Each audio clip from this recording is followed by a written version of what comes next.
No, I just restarted it.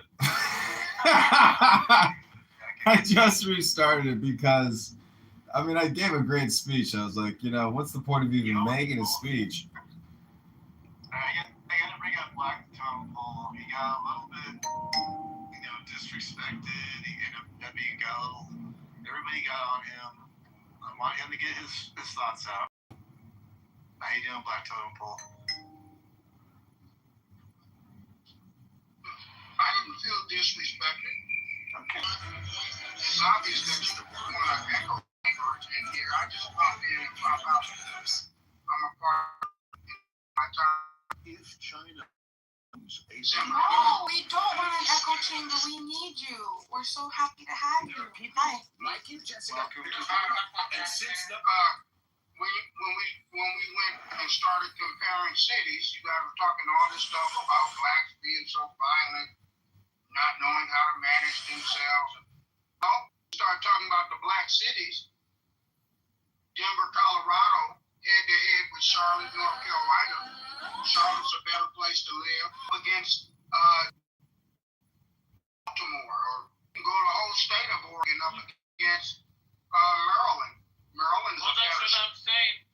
I'm saying like Philadelphia, and then you got Chicago. Those cities were the inner. I don't know what all your names are. They're not great cities. Yeah. Black Kitover. Black Kitover. That's something like kind of what I thought I should say. You said that, and I agree. This is true. That there are white, white cities in so many ways, or towns, however you want to look at it, that have a drug. Yeah, and I don't think any of us disagree with that, right? Well, you look at a drug problem. Drugs spur crime. They also spur death actually in organized the community, nobody's ever and they also poison like you the school who have such with drugs. So it's whether you want to live in a safe place around and amongst Negroes, or you want to live in a shitty environment around Anglo-Saxons who use drugs. I mean, it's just a head or tail thing. I don't disagree with that. I don't think we just couldn't get there because it was a heated conversation from many angles. There was a lot of things going on in that room at that time. I don't think. Does anybody here disagree on that part? Cool. See, I think you're the only one right now. Might. I don't know. Go ahead. Cool. See, are you there or no? Okay. So I don't think anybody disagrees. So where are we going with that conversation? By the way, I want to circle back around on the real conversation. Yeah, but go ahead.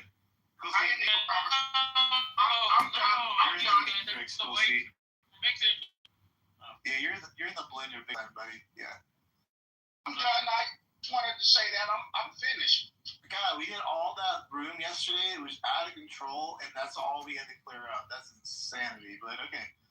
Well, Can you hear me yet, or no? Yeah, go ahead. And then I want to get back to what originally started. About inner city. I agree, there are great black communities, but then you got Kensington and Allegheny in Philadelphia. Hey, that's a mix.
I think I've seen it all. This is the end.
Hey, Daddy, will you give me a tip to beat the game? So you can think of all the things you might ask for. You know, an electric guitar, $1 million. And you know that wouldn't be the answer, because that would be yes. My charge of question has no meaning. Oh dear, you thought there it's gone. My one chance was. Do you think? Get a friend of yours and say, hey, how can you go in? Tell me what he says. You ask him, what question should I ask you? He goes and says, oh God, what question should I ask you? God says, so you do want a problem.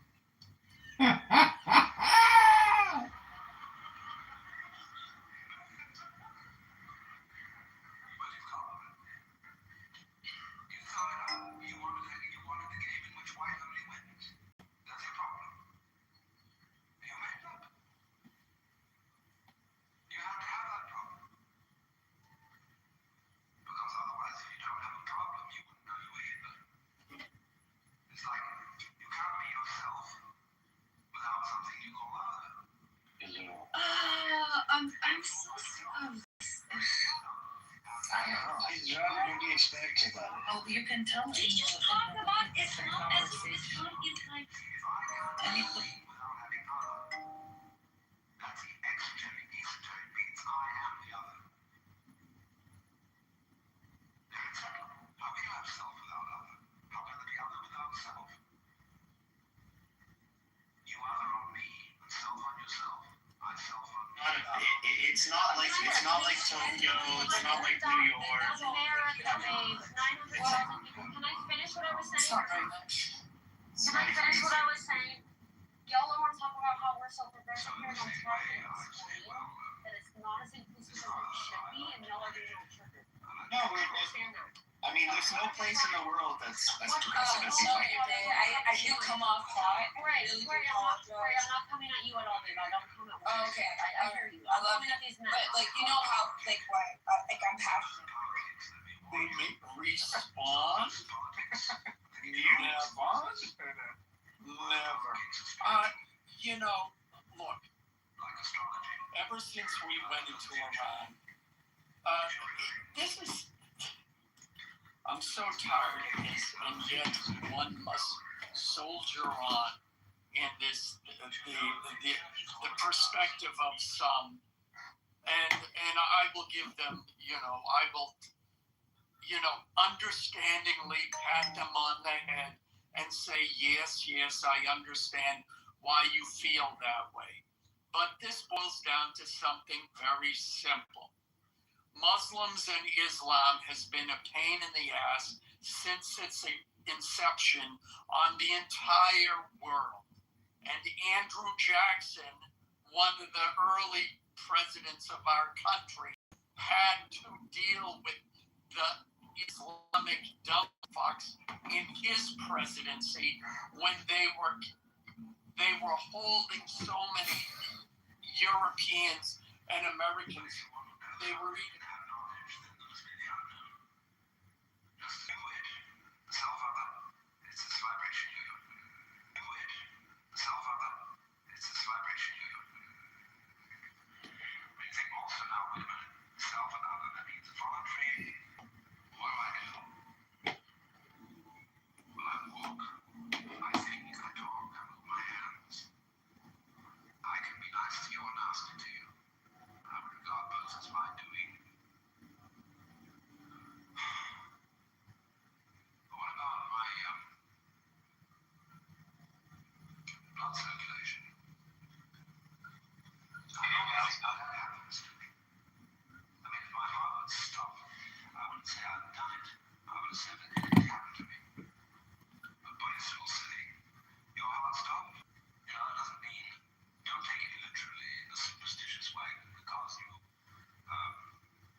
feel I'm doing it. Just start breathing in just as I raise my hand. And after a while, I breathe out. I feel like breathing out. I forget all about it. It goes on. It happens to me. That's why yoga, which means union, joining, same as the Latin yoga. Why yoga? You breathe. Breathing is the main thing in yoga. Because it's to teach you that there's no difference between what you do and what happens to you. And that's the breathing. You can make the very best breath. See, we get into Christian terms here. The Holy Spirit. Spirit means breath. See? Spiritus in Latin. That's when the breath is no longer forced, it happens. That's when the breath is no longer forced, it happens. When it's nirvana breath, blow out, same thing as Holy Spirit. And then that, you see, the unforced one.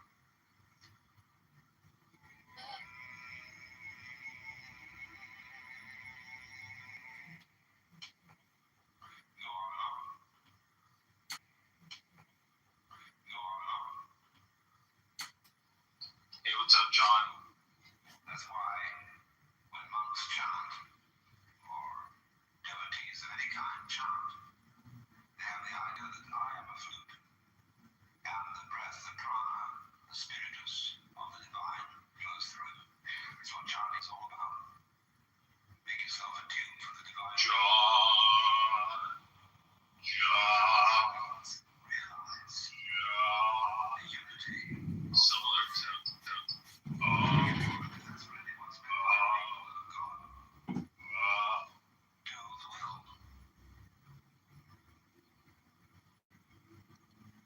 It's one reason why we get confused in English as to whether we mean will or whether we mean shall. I will not, no one shall save me. So, think behind what you call voluntary. You decide. Having reviewed the evidence, I decided it would be best to buy this brand of detergent. Very decision.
Oh my God, look at Zen! Maybe you've heard of this guy. And I approach you in the same spirit as the musician was heard.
identity. And I try and find out what people mean when they say the word I. I think this is one of the most fascinating questions. Who do you think you are? Now, what seems to develop is this. Most people think that I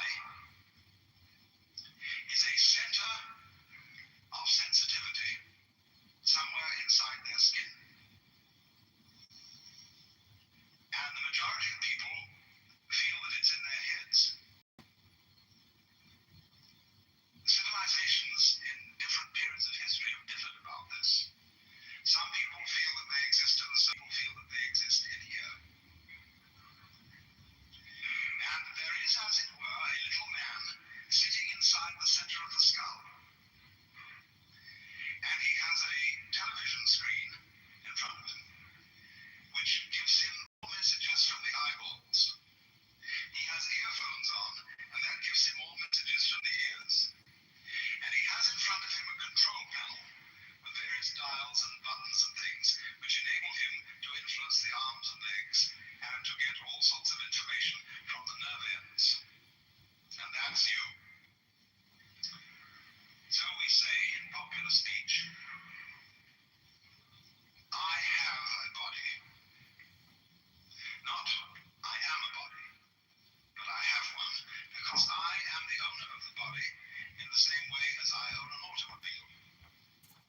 And I can take the automobile to the mechanic, and occasionally in the same way I have to take my body to the mechanic, the surgeon, the dentist, the doctor, and have it repaired. But it belongs to me, it goes along with me, I'm in it. A child, for example, can ask mother, Mom, who would I have been if my father had been someone else? That seems a perfectly simple and logical question for a child to ask, because of the presumption that your parents gave you your body, and you were popped into it, maybe at the moment of conception or maybe at the moment of birth, from a repository of souls in heaven, and your parents simply provided the physical vehicle. So that age-long idea that is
battle with nature.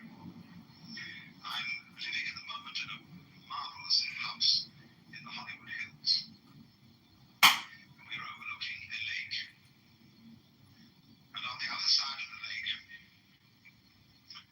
the whole hill has suddenly been interrupted with a ghastly gash where they have made level lots for building tract homes of the kind you would build on a flat plain. This is called the conquest of nature. These houses will eventually fall down the hill because they are causing soil erosion and they're being maximally stupid. The proper way to build a house on a hillside is to do it in such a way as to effect the minimum interference with the nature of the hill. After all, the whole point of living in the hill is to live in the hills. There's no point in converting the hills into something flat and then going and living there. You can do that already on the ground. So the more people live in the hills, the more they spoil the hills, and they're just the same as people living on the flat ground. I mean, how stupid can you get? Well, anyway, this is one of the symptoms of our phony sense of identity, of our phony feeling that we are something lonely, locked up in a bag of skin, confronted with a world, an external, alien, foreign world that is not me. Now, according to certain of these great ancient philosophies, like Buddhism, this sensation of being a separate, lonely individual is a hallucination.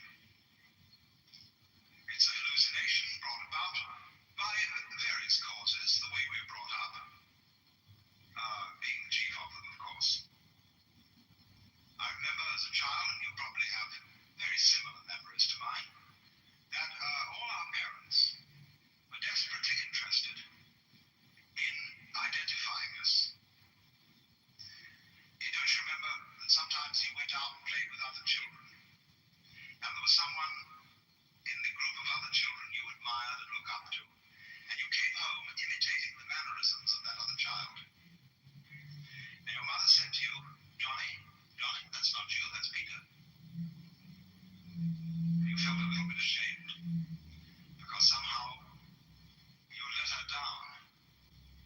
She wanted you to be you, her child, and not Mrs. Jones's child, Peter. And so in many ways, we're all taught this. For example, the main thing that we're all taught in childhood is that you must do that which will only be appreciated if you do it voluntarily. Now, darling, the dutiful child must love its mother freely. These are the sort of influences, then, that cause human beings all over the world to feel isolated, to feel that they are centers of awareness locked up in bags of skin. Now, this sensation of our identity can be shown and demonstrated to be false by some of the disciplines of our own science. When we describe a human being or any other living organism from a scientific point of view, all that means is that we're describing it carefully. We're going to describe very carefully what a human being is and what a human being does. All right. And we find that as we go on with that description, we can't describe the human being without describing the environment. We can't say what a human being is doing without also saying what the world around him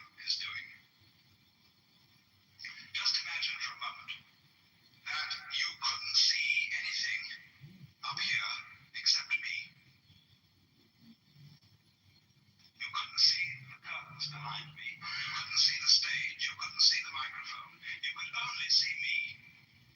That was all you could see. What would you be looking at? You wouldn't see me at all, because you wouldn't see my edges. And my edges are rather important for seeing me. My edges would be identical with the edge of your eyesight, with that vague oval curve, which is the field of vision. And what you would be looking at would be my necktie, my nose, my eyes, and so on, but you wouldn't see my edges. So you'd be confronted in Buddhist theory. The cause of our phony sense of identity is called avidya, and that means ignorance, although it's better to pronounce it ignorance. Having a deluded sense of identity is the result of ignoring certain things. So when you look at me, and I manage by behaving up here in a kind of a more or less interesting way, I cause you to ignore my background because I concentrate attention on me. He talks to you about something he's doing here, and he talks to you about his fingers and how empty they are, and he can pull something out of his pocket in plain sight and you don't notice it. And so a magic happens. That's ignorance. Selective attention, focusing your consciousness on one thing to the exclusion of many other things. So in this way, we concentrate on the things, the figures, and we don't concentrate on the background. And so we come to think that the figure exists independently of the background. But actually, they go together. And they go together just as inseparably as backs go with fronts, as positives go with negatives, as ups go with downs, and as life goes with death. You can't separate it. So there's a sort of secret between the figure and the background. They're really one, but they look different. They need each other, just as male needs female, and vice versa. But we are ordinarily completely unaware of this. So then, when the scientist starts paying attention to behavior of people and things carefully, he discovers that they go together, that the behavior of the organism is inseparable from the behavior of its environment. So you see, if I'm to describe what I am doing, what am I doing?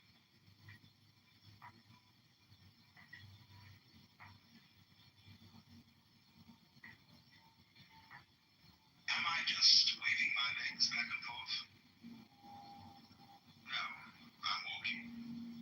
And in order to speak about walking, you have to speak about the space in which I'm walking, about the floor, about the direction, left or right, in relation to what kind of room, what kind of stage, what kind of situation.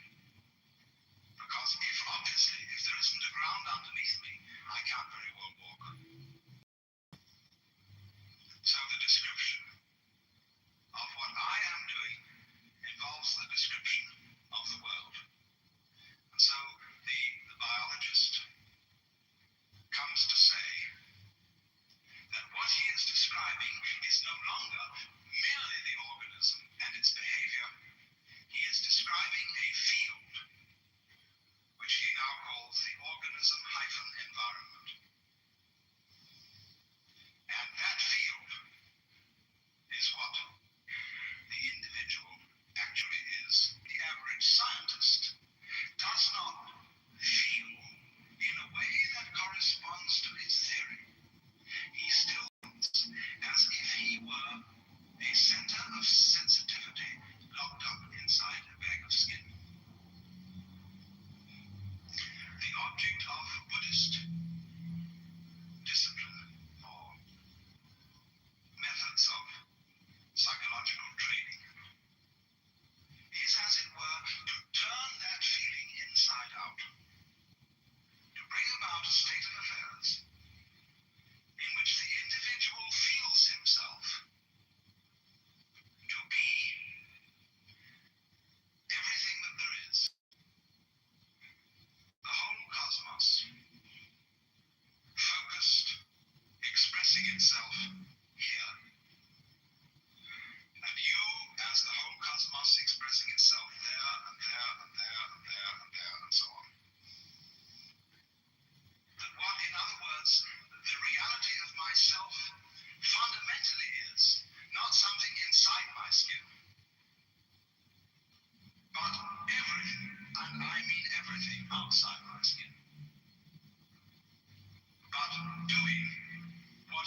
this particular personality that you are is superficial, and the real you is all that there is.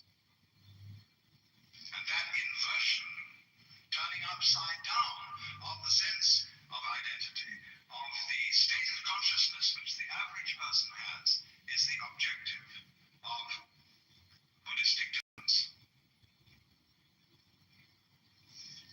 The method of teaching something in Buddhism is rather different from methods of teaching which we use in the Western world. In the Western world, a good teacher is regarded as someone who makes the subject matter easy for the student. A person who explains things cleverly and clearly. So you can take a course in mathematics without tears. In the Oriental world, they have an almost exactly opposite conception, and that is that a good teacher is a person who makes you find out something for yourself. In other words, learn to swim by throwing the baby into the water. There's a story used in Zen about how a burglar taught his child to burgle. He took him one night on a burgling expedition and locked him up in a chest in the house that he was burgling and left him. And the poor little boy was all alone, locked up in the chest, and he began to think, how on earth am I going to get out? So he suddenly called out, "Fire! Fire!" And everybody began running all over the place, and they heard this shriek coming from inside the chest, and they unlocked it, and he rushed out and shot out into the garden. And just then everybody was in hot pursuit, calling out, "Thief, thief!" And he went by a well, and he picked up a rock and dropped it in the well. And everybody thought, the poor fellow has jumped into the well and committed suicide. And he got away. He got home, and his father said, "Congratulations, you have learned the art." So do you see, William Blake once said, "A fool who persists in his folly will become wise." And so the method of teaching used by these great Eastern teachers is to make fools persist in their folly, but very rigorously and very consistently and very hard. So then, if I may, now having given you the analogy, the image, let's go to the specific situation. Supposing you want to study Buddhism under a Zen master, what will happen to you? Well, first of all, let's ask the question, why would you want to do this anyway? I can make the situation fairly universal. It might not be a Zen master that you go to. It might be a Methodist minister. It might be a Catholic priest. It might be a psychoanalyst. But what's the matter with you? Why do you go? And surely the reason that we all would be seekers is that we feel some disquiet about ourselves.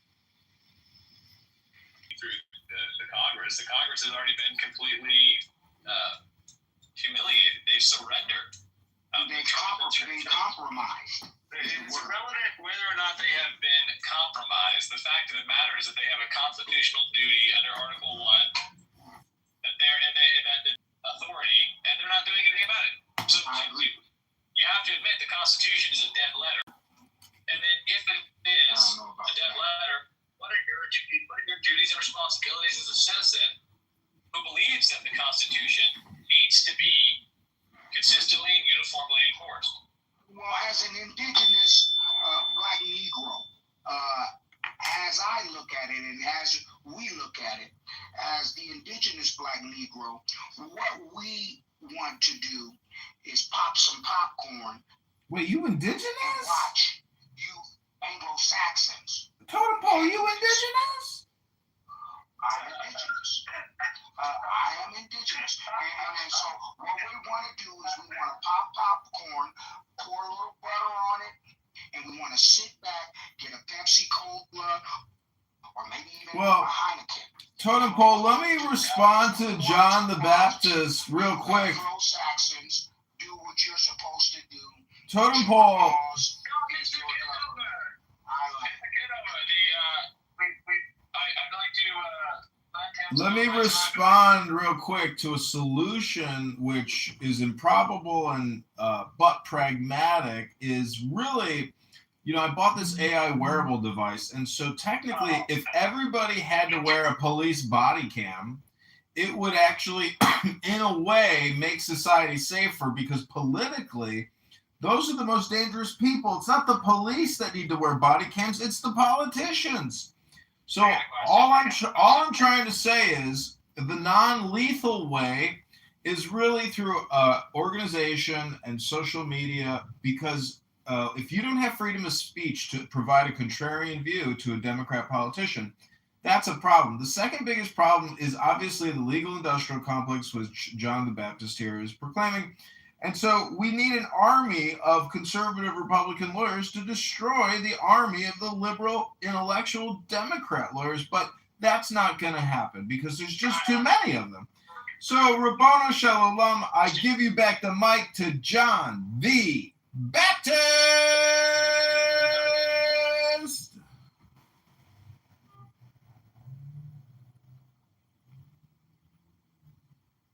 Like I was saying, we've got to pop some popcorn and watch you Anglo-Saxons handle your business. Now, before you stormed the Capitol, you guys got really upset and busted windows and stuff like that. What we want to see you do this time is put your president in check. As far as the indigenous Negro, well, I don't see that we have much to worry about, because the reality of it is, it's our land. It's our.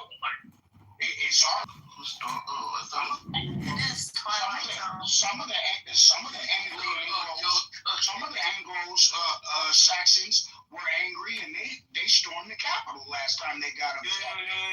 So what the Negroes are doing, we're just sitting back and we want to watch the Anglo-Saxons. We're different than you guys. You guys chimp out on the street and kill each other and loot. We go and have ourselves a proper protest. You can see I'm gonna mute anytime Dr. BP comes. It's too risky. Something greater than ourselves. We want to get away from this ridiculous thing locked up in a bag of skin. So I have a problem. I hurt. I suffer. I'm neurotic, or whatever it is. And one goes to the teacher and say, "My problem's me. Change me." Now, if you go to a Zen teacher, he'll say, "I have nothing to teach. There is no problem. Everything's perfectly clear." You think that one over. You say he's probably being cagey.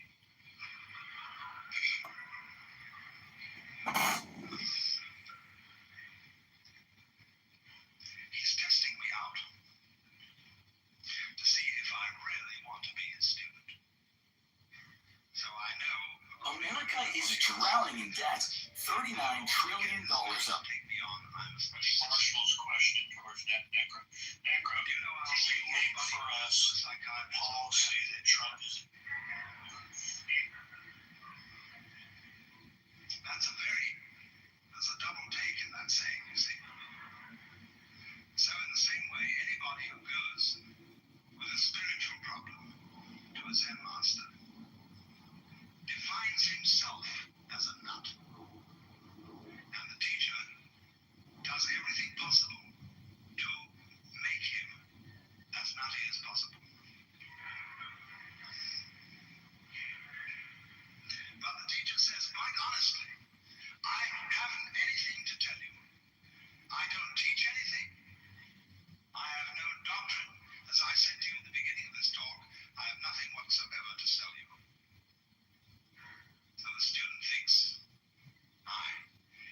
this is very deep, because this nothing that he's talking about, this nothing that he teaches, is what they call in Buddhism shunyata. Now, shunyata is the Sanskrit for nothingness.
come to me with a problem, and you said, who is this thing called your ego, your soul, your I, your identity, for whom your parents provided a body? And he takes it back and introduces him to the chief students who live together. And the chief student says, now what we do here is so and so, we have this discipline, but the main part of the discipline is meditation. Is anti-life. We all sit So we have concluded that Clubhouse is anti-life. Mom, what do you think? we do that. We lost one of our. You sit cross-legged and you learn how to breathe and be still. In other words, to do nothing. No, but you mustn't go to sleep. Democrat forging You passes, mustn't get into a trance. cruel change. You have to stay wide awake, not thinking anything, but perfectly doing nothing. Democrat forging. LGBTQ flags are crossing, often facing hate.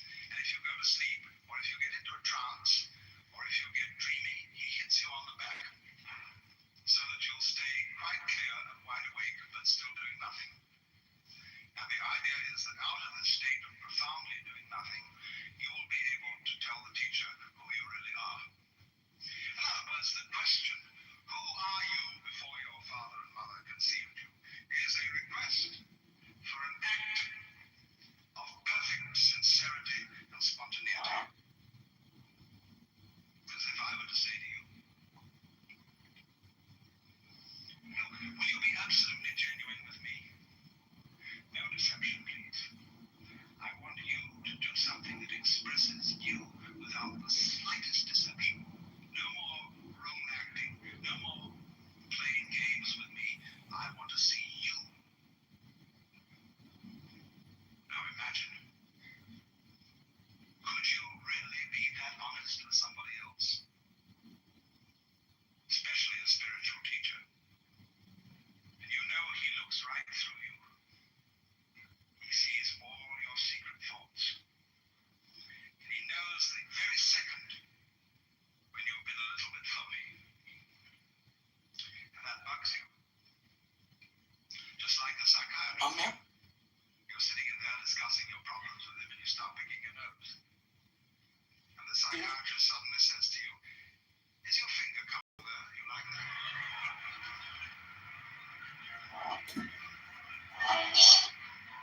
And you know your Freudian slip is showing. What do fingers symbolize? What do nostrils symbolize? Uh-oh. And then you quickly put your hand down.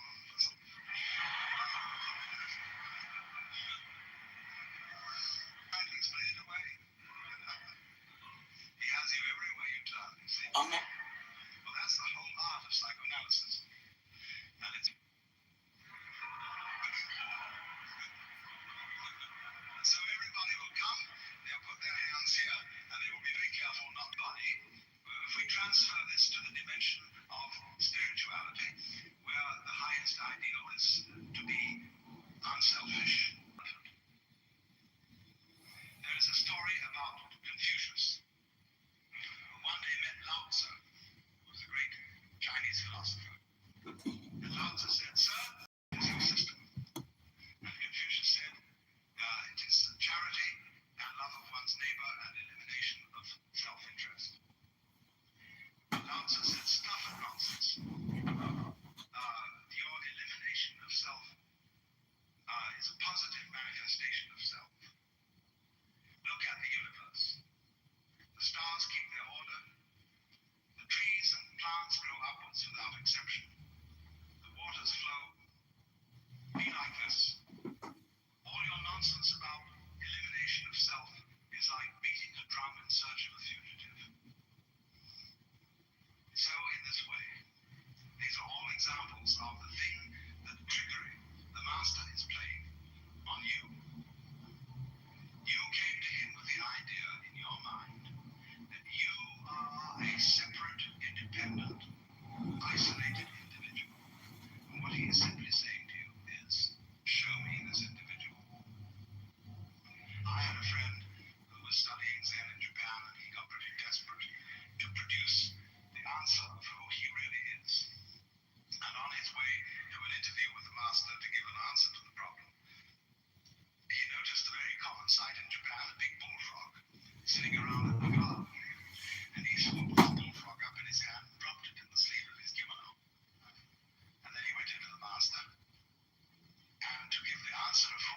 once he suddenly produced the bullfrog.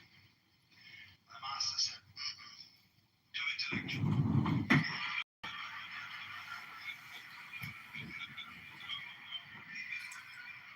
other words, this answer is too contrived. So after a while, you see, what happens is this. When a student finds that there is absolutely no way of being his true self, not only is there no way of doing it, there's also no way of doing it by not doing it. You can't do it by doing something. You can't do it by not doing something. Let me, to make this clearer, put it into Christian terms. Thou shalt love the Lord thy God. Now, what are you going to do about that? If you try very hard to love God and you ask yourself, why am I doing this? You find out you're doing it because you want to be on the side of the big battalions. You want to be right. After all, the Lord is the master of the universe, isn't he? If you don't love him, you're going to be in a pretty sad state. So you realize I'm loving him just because I'm afraid. But what will happen to me if I don't? Then you think that's pretty lousy love, isn't it? And you think, that's a bad motivation. I wish I could change that. I wish I could love the Lord out of a genuine heart. But why do you want to change? See, I realize that the reason I want to have a different kind of motive is that I've got the same motive. So I say, oh, heaven's sakes, God, I'm a mess. And will you help me out? And then he reminds you, why are you doing that? Now you're just giving up, aren't you? You're asking someone else to take over your problem. So you suddenly find, you see, you're stuck.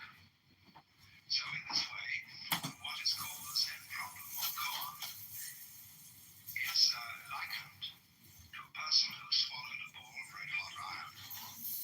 He can't gulp it down and he can't spit it out. Or it's like a mosquito biting an iron bull. It's the nature of a mosquito to bite, and it's the nature of an iron bull to be unbiteable. Now both go on doing their thing, that is their nature.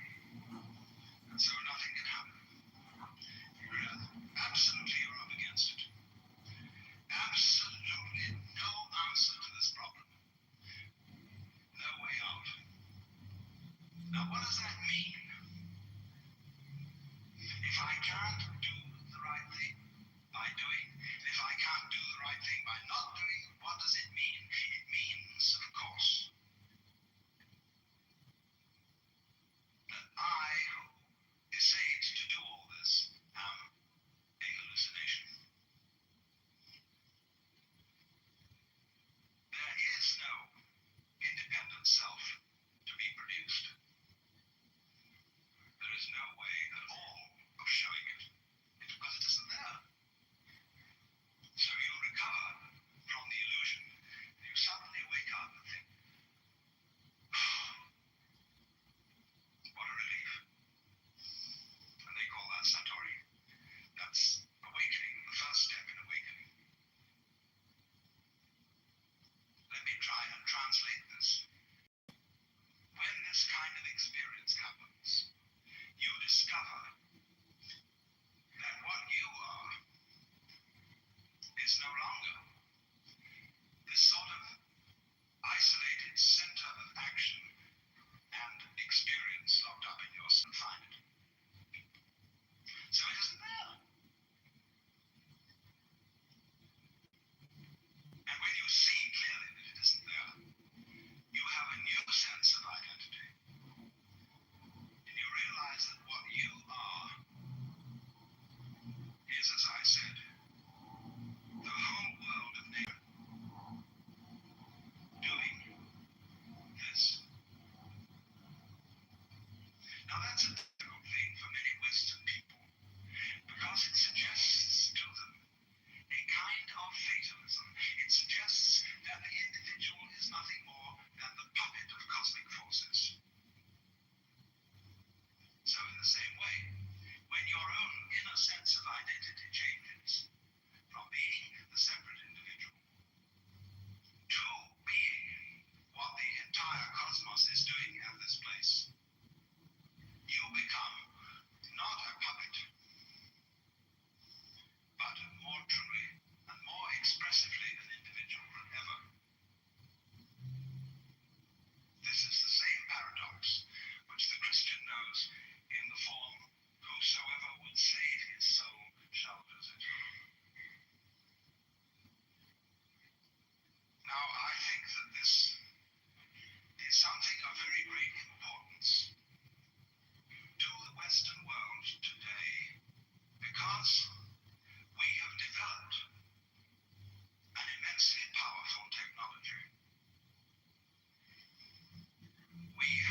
live to get outside the solar system, just to begin with.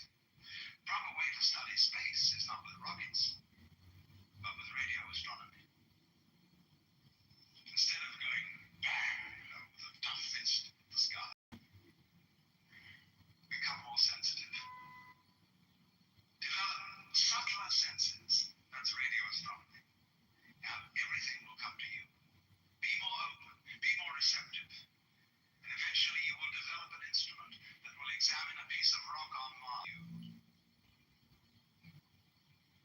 But you see, this whole attitude of using technology as a method of fighting the world will succeed only in destroying the world. As we are doing, of forcing our fruit and tomatoes to grow, of stripping our hills of trees, and so on, thinking that all this is some kind of progress when actually it is turning everything into a junk heap. It is said, you know, that Americans who are in the forefront of technological progress are materialists. Nothing is further from the truth. American culture is dedicated to the hatred of material and to its transformation into junk. Look at Los Angeles. Does it look as if it was made by people who loved material? It's all made out of ticky-tacky, which is a combination of plaster of Paris, paper mache, and plastic glue, and comes in any flavor.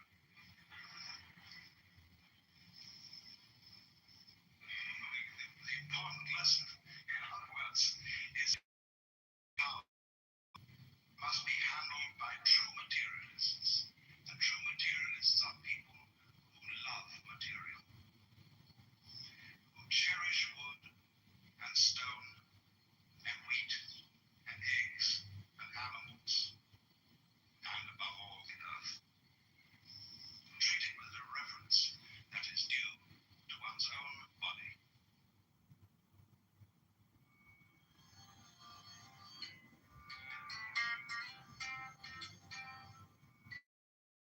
Continues.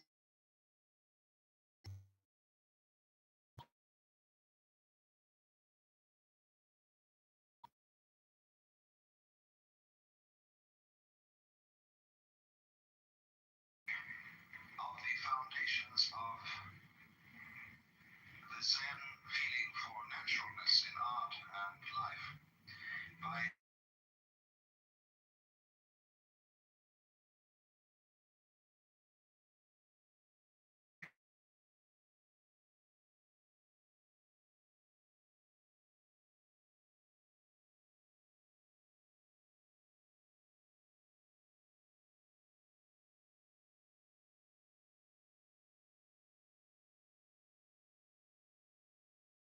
might ordinarily be imagined. A lot of people think that the spontaneous or completely natural life as it's understood is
wash dishes, you put bedding away and things like that.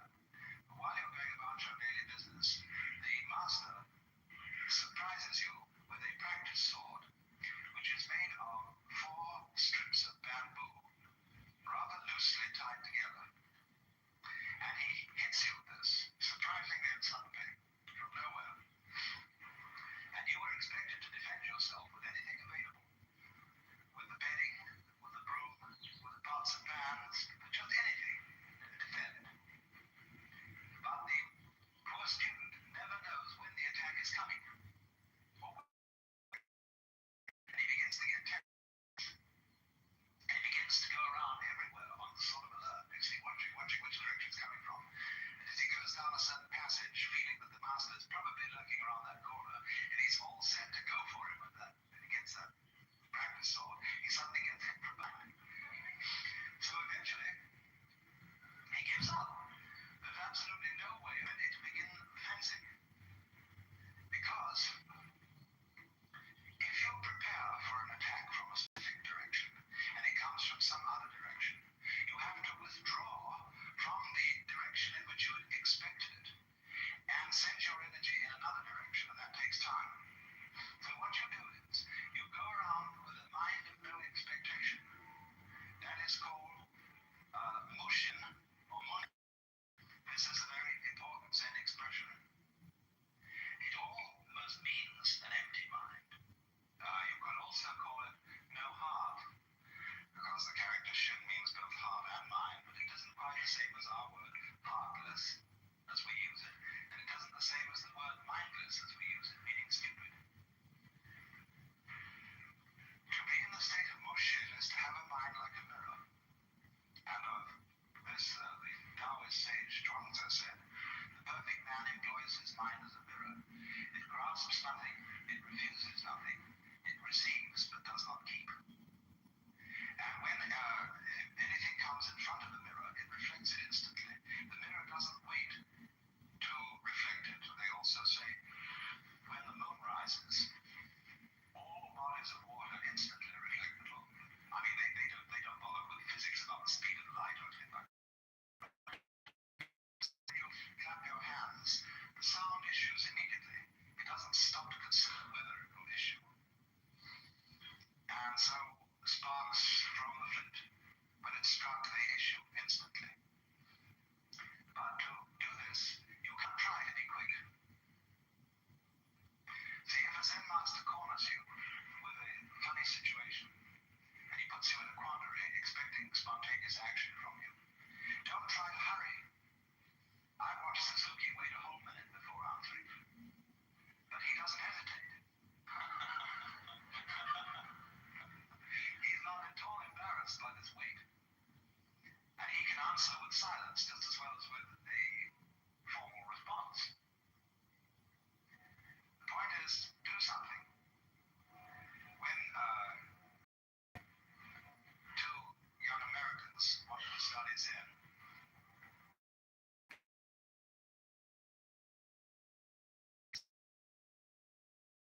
and one of them had had some practice, even though he knew a bit about it.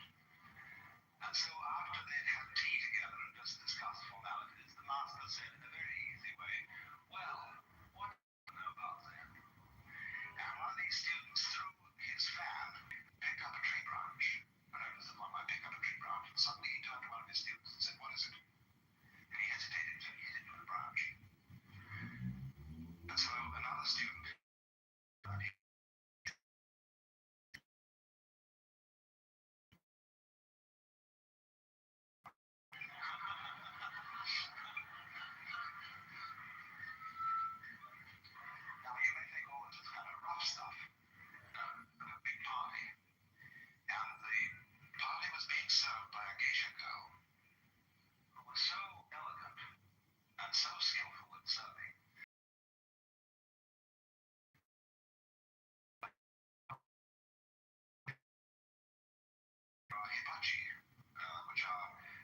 situation, just of some kind. All sorts of people who do that.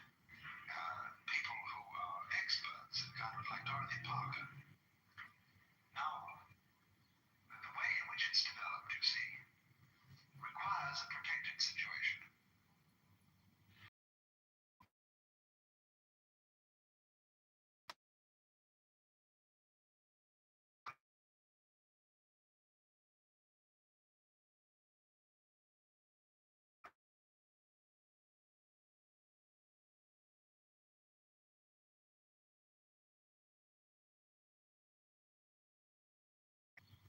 You're not used to doing it, and therefore your responses are unintelligent. Become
there are some people.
Is the television set in the studio where you see what you're doing. And so on this show I said, now I'm going to just turn the camera. He does that. Now what does he do? He's taking a picture of taking a picture. All like that. You see, it makes a sense of a kind of oscillation. And you see on the screen all these jagged lines dancing across. Now that's what's meant, you see, by hesitation, blocking, all that kind of thing which the Zen discipline is designed to overcome. And because and has this tremendously subtle cortex, which is capable of all kinds of thinking about thinking. You can turn yourself on in the most extraordinary ways by, for example, getting tied up with your own heart peace and get feedback through in this way so that you suddenly begin to reflect this in hundreds of ways. And this would be true of any civilization, because all civilization is based on the development of consciousness and feedback. That is to say, the property of self-control, of being self-conscious, looking at what you've done, and then being able to criticize it and correct it. But who criticizes is, or to put it in the other way, vis custodiae, ipsos custodiates, who will guard the gods themselves? Who will take care of the policeman? Who will govern the president? That is the big problem. And when we get tied up in a problem, the Chinese are tied up in it because they was a very high order of civilization. So did the Japanese. There has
zazen, which is sitting quietly, not thinking of anything special, but having a completely open mind. That puts you into a state where you get much better eyes and ears than you ordinarily. A berry drops, the sound of the water. Somebody suddenly realized, you see, just the sound of the water is marvelous. That's all. They found that they kept getting in very, very cheap Korean rice bowls. The poorest, cheapest kind for peasants to eat out of. And suddenly it struck one of these Zen masters that that was an incomparably beautiful object. Nobody had seen this before. They also had the simplest wooden ladles, bamboo, and then a stick in it for use in the kitchen.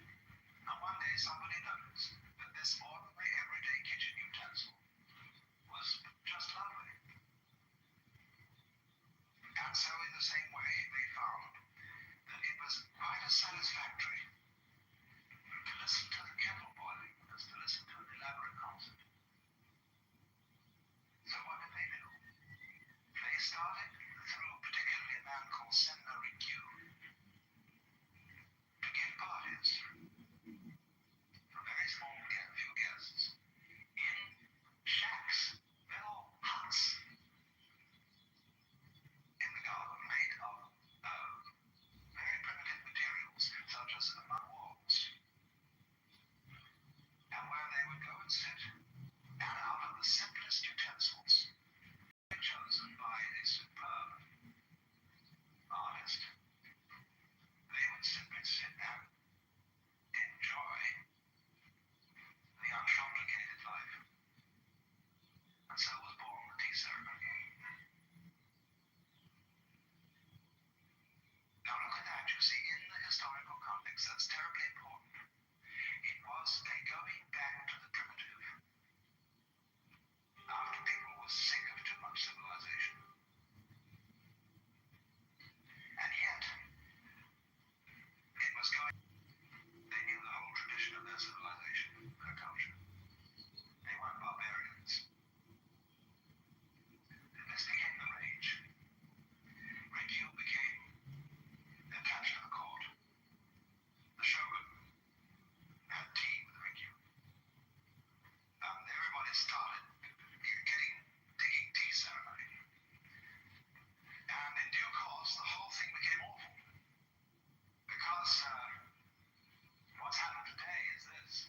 Tea ceremony is essentially something to enjoy. And there are a few left who know how to serve tea ceremony. And it's an extremely congenial, quiet get-together.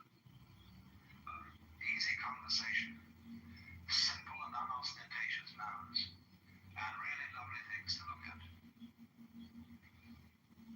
I was present at a tea ceremony celebrated by a Zen monk who happens to be an American. And he is a man who has done a lot of mountaineering.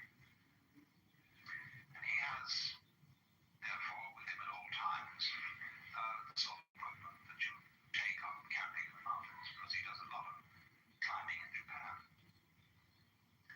And I said to him, well, this afternoon would be very nice to have a tea ceremony, and you did it once before here, and it was so pleasant.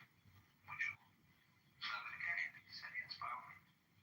Before, he had served tea ceremony in the style that Zen monks do it, which is rather simple and direct and much more comfortable than all these well-educated ladies who are tittering about it and on tiptoe and nervous and hoping they won't make a mistake and all that kind of thing. It's just dreadful. So he suddenly came in with a small primus stove. Set that down. Then he had an old paint pot, which had inside it an aluminum mug. He set that down. He then proceeded to take the aluminum mug out, pour water into the paint pot, and set that on the primus stove. But he ritually pumped up the primus stove. He did everything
they have leaves shaped like islands, and are to be drunk ever the milk they can drink.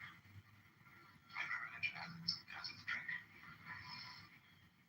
So then around this kind of appreciation, to take its course, came the entire cult of Zen art with its special. Now you see, this is a water jar. They like to leave the bottom unglazed. You can really see that it's clay that way. But look, you see how the glaze has been allowed to run. It's that we would call not neat at all. And you watch somebody make one of these, and I've watched Amanda's pick the plate, and as he applies the design of the glaze, he just goes whoosh with the brush, and lets it drop on, and it's done. There's another man who glazes by wood smoke, and in his kiln he may put about 1,100 pieces, and he wraps them in straw. And wherever the straw touches, it leaves a splash of orange color against the purple background. Now, you see the straw arranges itself according to the nature of straw. It doesn't follow strict human direction. Now, the fascination is when they open up that kiln and bring the things out, they look eagerly to see what has the straw done. So, this principle of letting glaze run to see what will happen is, well, wait, this is not interference. This is motion also. No purpose, or it can also be translated no specific intent. And now, of course, you see, sometimes this doesn't work. And the master picks it up and says, that's not very interesting, and rejects it. What are the canons of taste? And do piece after piece after piece, and if it isn't just right, he throws it away. So he eventually makes a selection that comes out. There's a famous story of a Zen master who was doing calligraphy,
produced this marvelous piece of sculpture.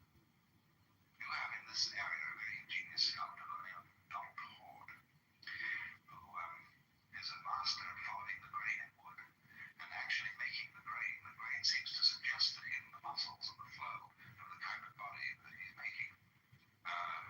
Well, that's the thing. So, when a master decides whether the accent came off, what he wants is this. He wants the thing to be the perfect harmony of man and nature, of order and randomness. Now, this is a curious thing. Have a sort of admirable combination of these two elements. And we can go on playing those games again and again and again because of randomness. Good. Well, that's what this man is looking for. He's looking for the optimal combination. You see, things that are artwork like Persian miniatures or the jewelry of Cellini and Chinese porcelain is too much skill, too much order. It's like those houses you go into where you dare put an ash in the tray because everything is so clean and everything is so tidy, you dare touch it. One prefers a house, you see, that looks a little bit, that is more genial, more comfortable, somehow invites you to sit down. It's covered in dirt and filthy clothes that throw in the corner, and people are all paint all over and so on. That's the other extreme. We don't want that. But it's the first thing in the middle. Now, the most difficult thing is to hold to the middle. It's like walking a tightrope. And that's why the path of Buddhism is called the razor's edge. Because you see what happened. When all this kind of work, in the course of history, it became fashionable. People began to affect these styles. For example, when Seshu, the great master painter, worked, he would sometimes take a handful of straw and paint with that instead of a brush in order to get the sort of rough effect that he wanted. But later on there came people who could take an ordinary paintbrush and so exactly ink that brush that it would give precisely the messy effect that they had in mind. They would also be able to ink a brush in such a way, this is terribly decadent, they could dab grapes on a vine and have dark ink where the shadow was supposed to be, and no ink at all where the highlight was supposed to be. That's when they started getting big on Western ideas about shadows and perspective. They didn't have that earlier. But they were so skilled in the handling of ink that they would do this sort of thing, and they would imitate, you see, all the so-called rough natural effects of the great Zen artists. And so today in Japan, a younger generation of artists has decided it's time to break all that up. Imagine, for example, haiku parties. The writing of haiku poetry. Basho, who was the great 17th century master of haiku, said, get a 3-foot child like haiku. They're the sort of direct, guileless things that children would say. But now there are magazines, and they still do be so effective that one wish one had never heard of haiku. The same thing is starting over here. And you should see the entries we get in these haiku competitions that Japan Airlines and other people sponsor. But it all after a while becomes again and again. The real thing has escaped. Some time ago, there was a passion for having wrought iron fish at Dinosaur, and they look perfect. The moment you start teaching something, what rest are you asking? How is there some method whereby in our schools how it's done? And when you know how something is done, it doesn't surprise you. That's why there's a Zen poem which says, if you ask where the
surprise.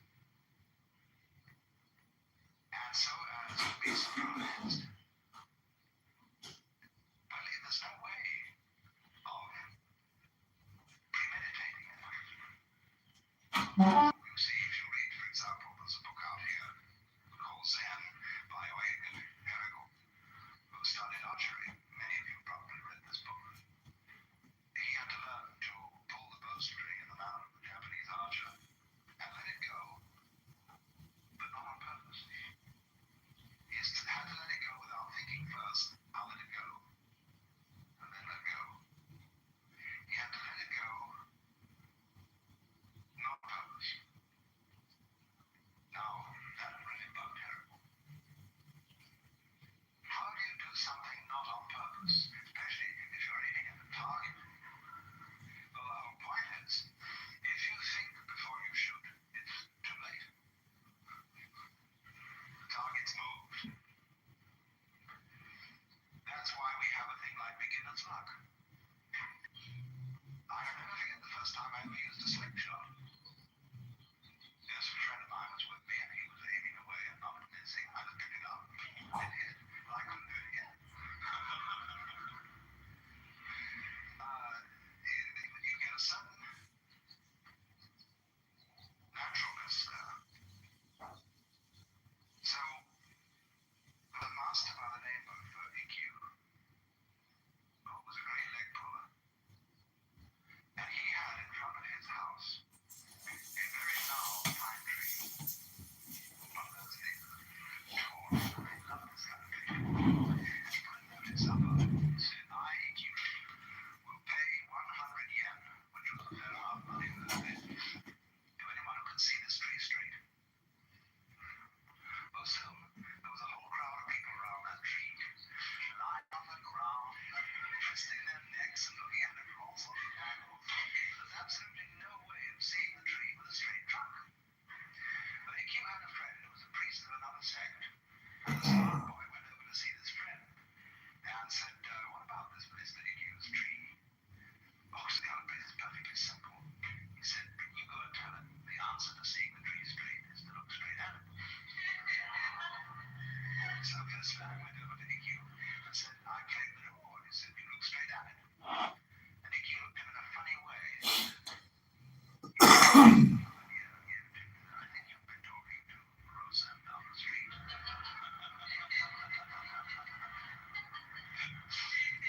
Now, in that way, you see, just look straight at it. In other words, here's the bowstring, let go of it.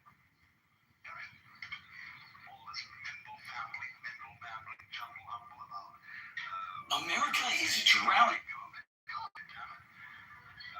but that's very difficult.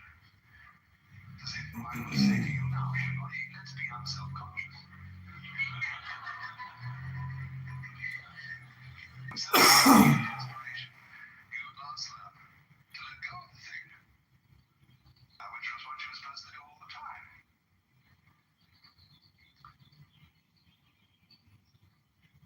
And then, one instance again as a child. This is original innocence. So, this is the meaning of the person that was asked, what do you do in a certain institution? He said, we eat when hungry and we sleep when tired. And he said, that's being just like everybody else. They all do that. He said, they don't. When they eat, they don't eat. But they think of all sorts of extraneous matters. When Don't produce enough sperm. they dream all kinds of You transcend that to the FBI, to the Secretary of War. It will take over. There's no way that America is not. I'm sorry, when I say this, you guys get angry. But the signs are just there. Trump is the enzyme. The enzyme that is going to lead the anti-slavery process that will lead to the color if time you take him. You're talking of elections. I don't care about elections anymore. Whether Trump made the comment today or not, the Republicans are going to lose. I mean, I don't need to talk about what Trump is saying. Everywhere you go, I'm going to buy gas now at Sam's Club. I'm going to spend $62 to fill my tank. I don't need Trump to tell me he doesn't care. My pocketbook is telling me what is important. Now, I can afford it. I have a regular job. I also have a side hustle. I have a side hustle because I want to do other things, right? A lot of people don't have opportunity. Taking you for you. A lot of people don't have that opportunity. So, I'm looking at the numbers. It's going to be a charity for the Republicans. But the problem is that, as much as I want Republicans, I want America to go down. I still like America. What can I do?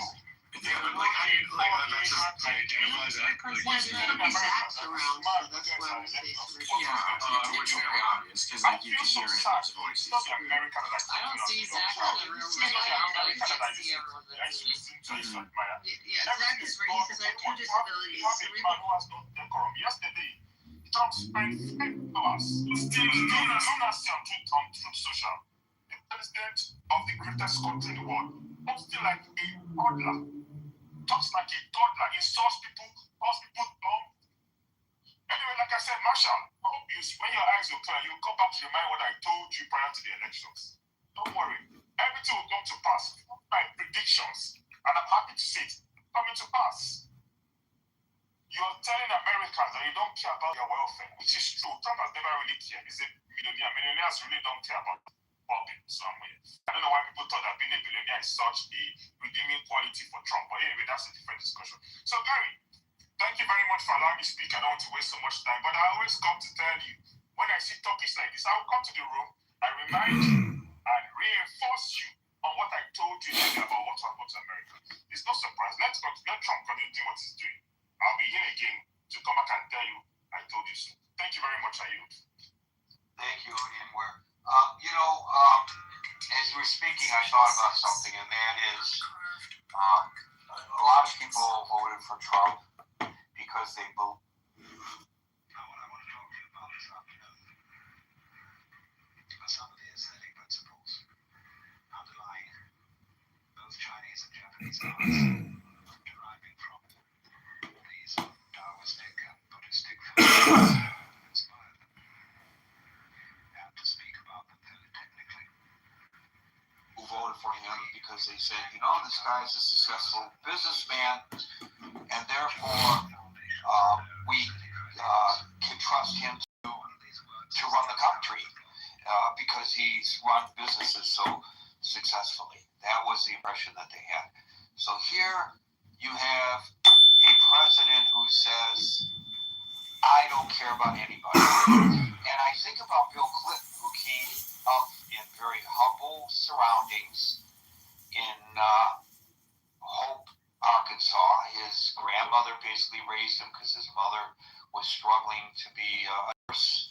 And pretty modest. If you look at the house, which you can see online, if you want to look at it, it's not palatial by any stretch of the imagination.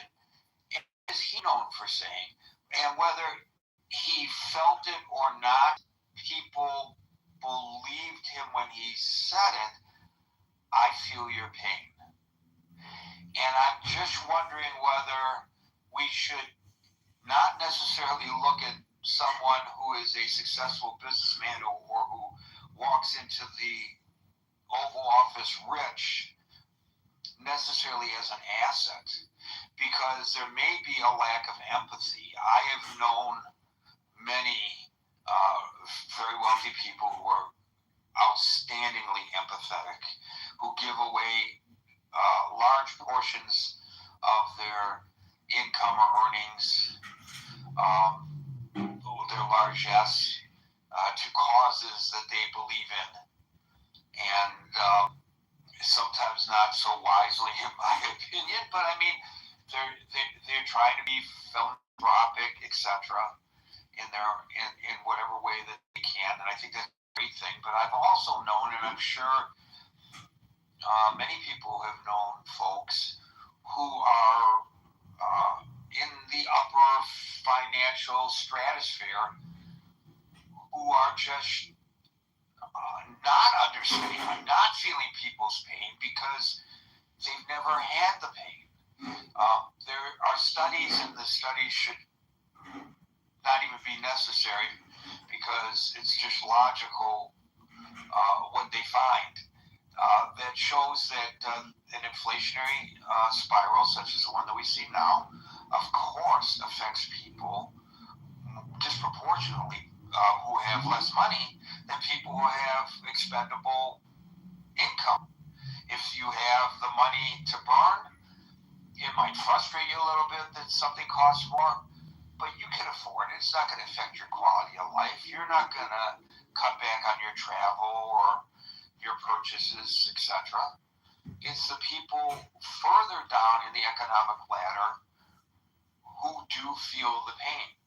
So it may not be so surprising that a president who was born into wealth might not feel folks' pain and say they don't really care about the effects of the economy on the common American. Just a thought to consider. Thank you, Odian Ware.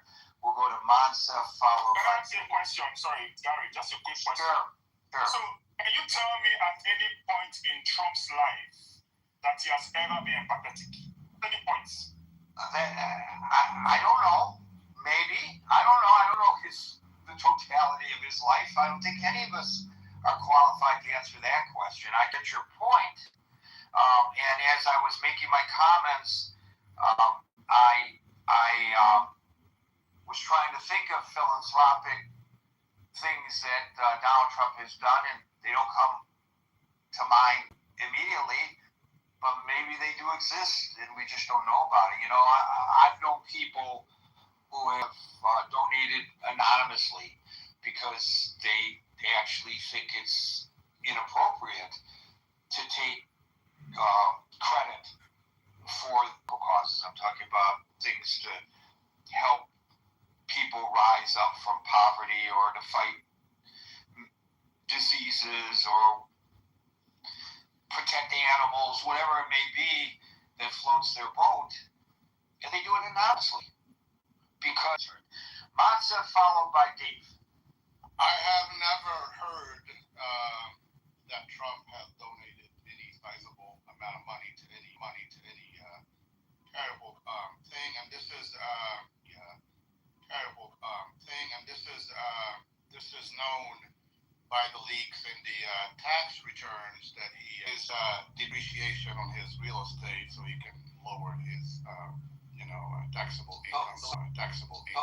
So according to Forbes, he has donated to charity, but the scale, personal nature of his giving have been subject to intense scrutiny. And debate. He heavily utilized his own foundation. That's right. Largely funded by others to make donations. So that's not really his money. And often gave non-cash assets such as conservation easements. I don't know what that's all about.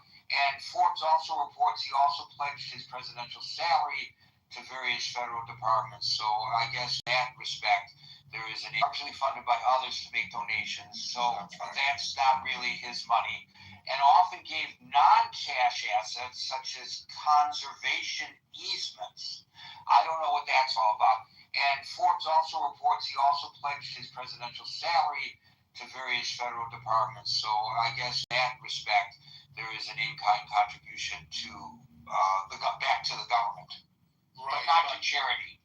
Yeah, I think that when you donate non-cash items, it's the purpose of them is to lower your taxes rather than getting.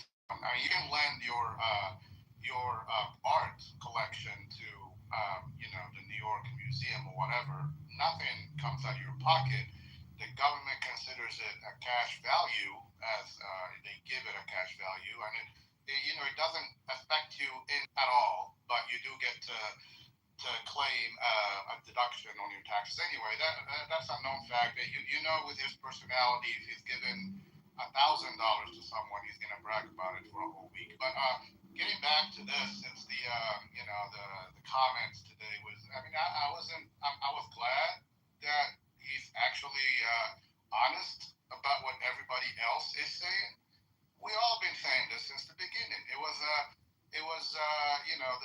the fact that, is he gonna care about the hurt of the American people? He said in the beginning that it was gonna be short-term pain. He kind of was aware that it's going to be an issue, but he made it sound like there is nothing to worry about here. We're going to take a little excursion, and it's worth it. Now, for the people that elected this guy, I mean, he's on top of our military. He makes these decisions, whatever. We should be able to believe that if he's making such a big step, he's saying that no U.S. president for the last 47 years has taken this step. So is he just taking a stab at it because no one has done this before? Just so he's...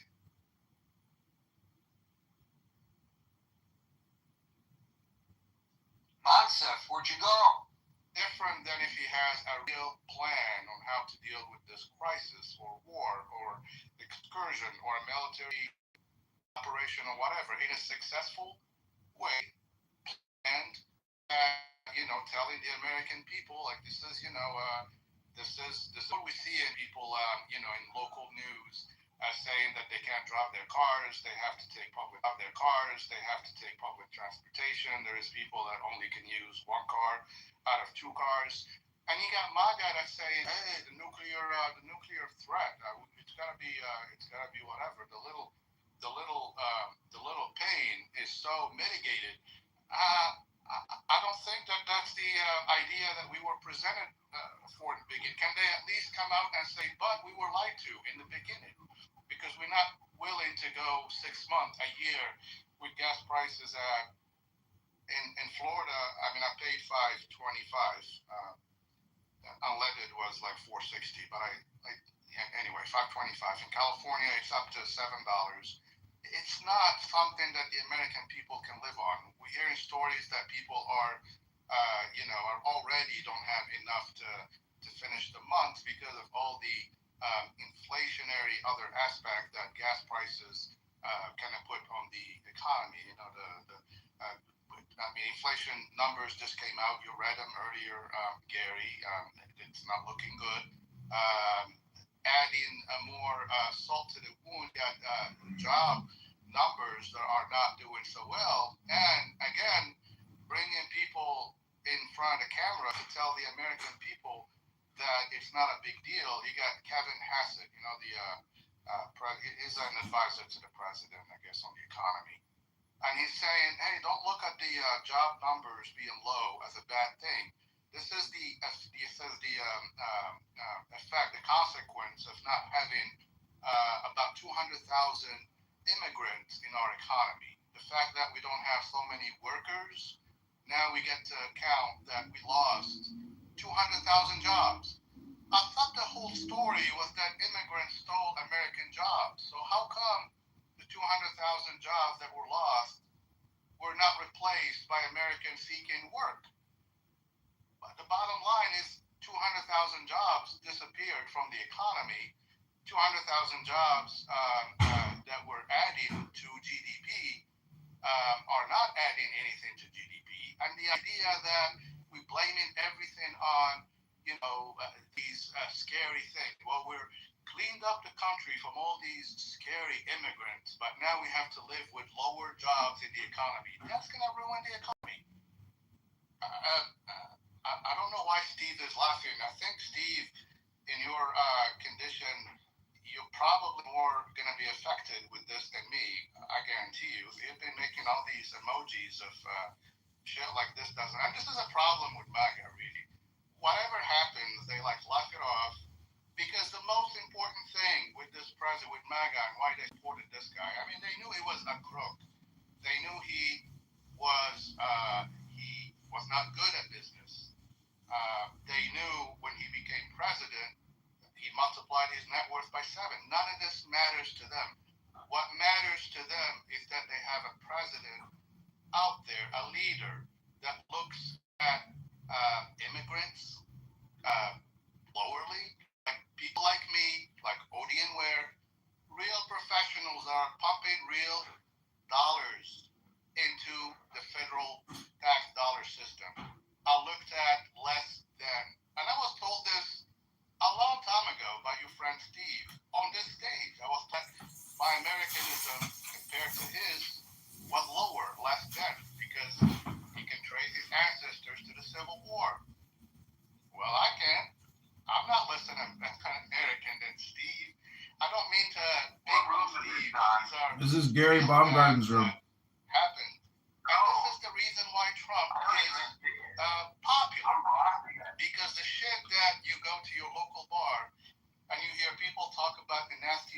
politicians, taking our jobs, doing, raping our women, dirtying the blood of our society. This is the fuel that lets people vote for someone like this and say to themselves that we are going to take the pain of paying higher prices, of accepting a president that lies to us all the time, of hearing something but then going to believe something else because I have such a confirmation bias that I'm gonna believe something else. He surely does not mean what he says. So this is why we hear. I gotta correct a couple of items. I'm gonna have a beef to pick with you, Gary. A friendly beef.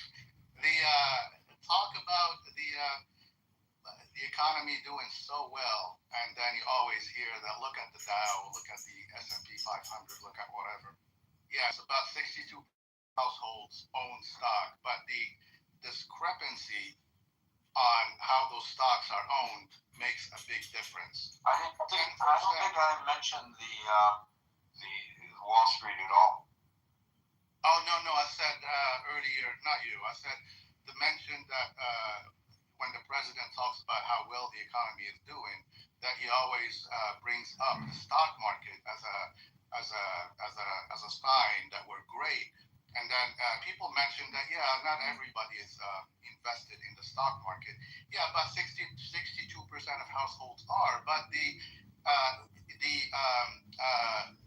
fact that 87% of stocks are owned by only the 10% of the population. So people might have 401ks and all that, but it's smaller 401ks usually. It's not the people that benefit from the stock market are not typically your $50,000 a year households. That's all. My only beef with that I'm gonna talk to you about, Gary. Last time, I always bring sources, numbers, and all that. Last time I was talking about how, I think we were talking about global trade, and I said something about labor cost is cheaper in Asia and whatever. Real numbers, real sources to give you wrong, information to just make my point. I've known you for a long time. I usually send you my sources. Howard knows me forever. Marshall knows me. Beryl knows me. I was never known to, this is I work in finance. I would never give you wrongful information in order to make a point, whether it's good or bad. That's all, and I think you probably don't even remember, but I just didn't like the fact that you insinuated that I was just inflating my numbers to make my point. That's my intervention. I don't ever recall saying that, but okay, if I did, I apologize. Your point about the immigrants, it's really an important point because we are an aging population. The birth rate is down. People, our life expectancy is again growing a little bit. It was down somewhat because of the crisis of the opioids, but it's starting to inch up again. And a good percentage of the elder care workforce comes from other countries. And they're finding it difficult to get into the United States. And many of them, and I'm saying this anecdotally, I don't know that there are any figures to back up what I'm about to say, are reticent to find jobs here right now with this administration. Because I know by virtue of my previous job, which put me in touch with a lot of people in other nations virtually, but it put me in touch with them. I know a lot of people who have been trying their darndest from impoverished nations, but folks that have a lot of skill in health care and in elder care to come to the United States.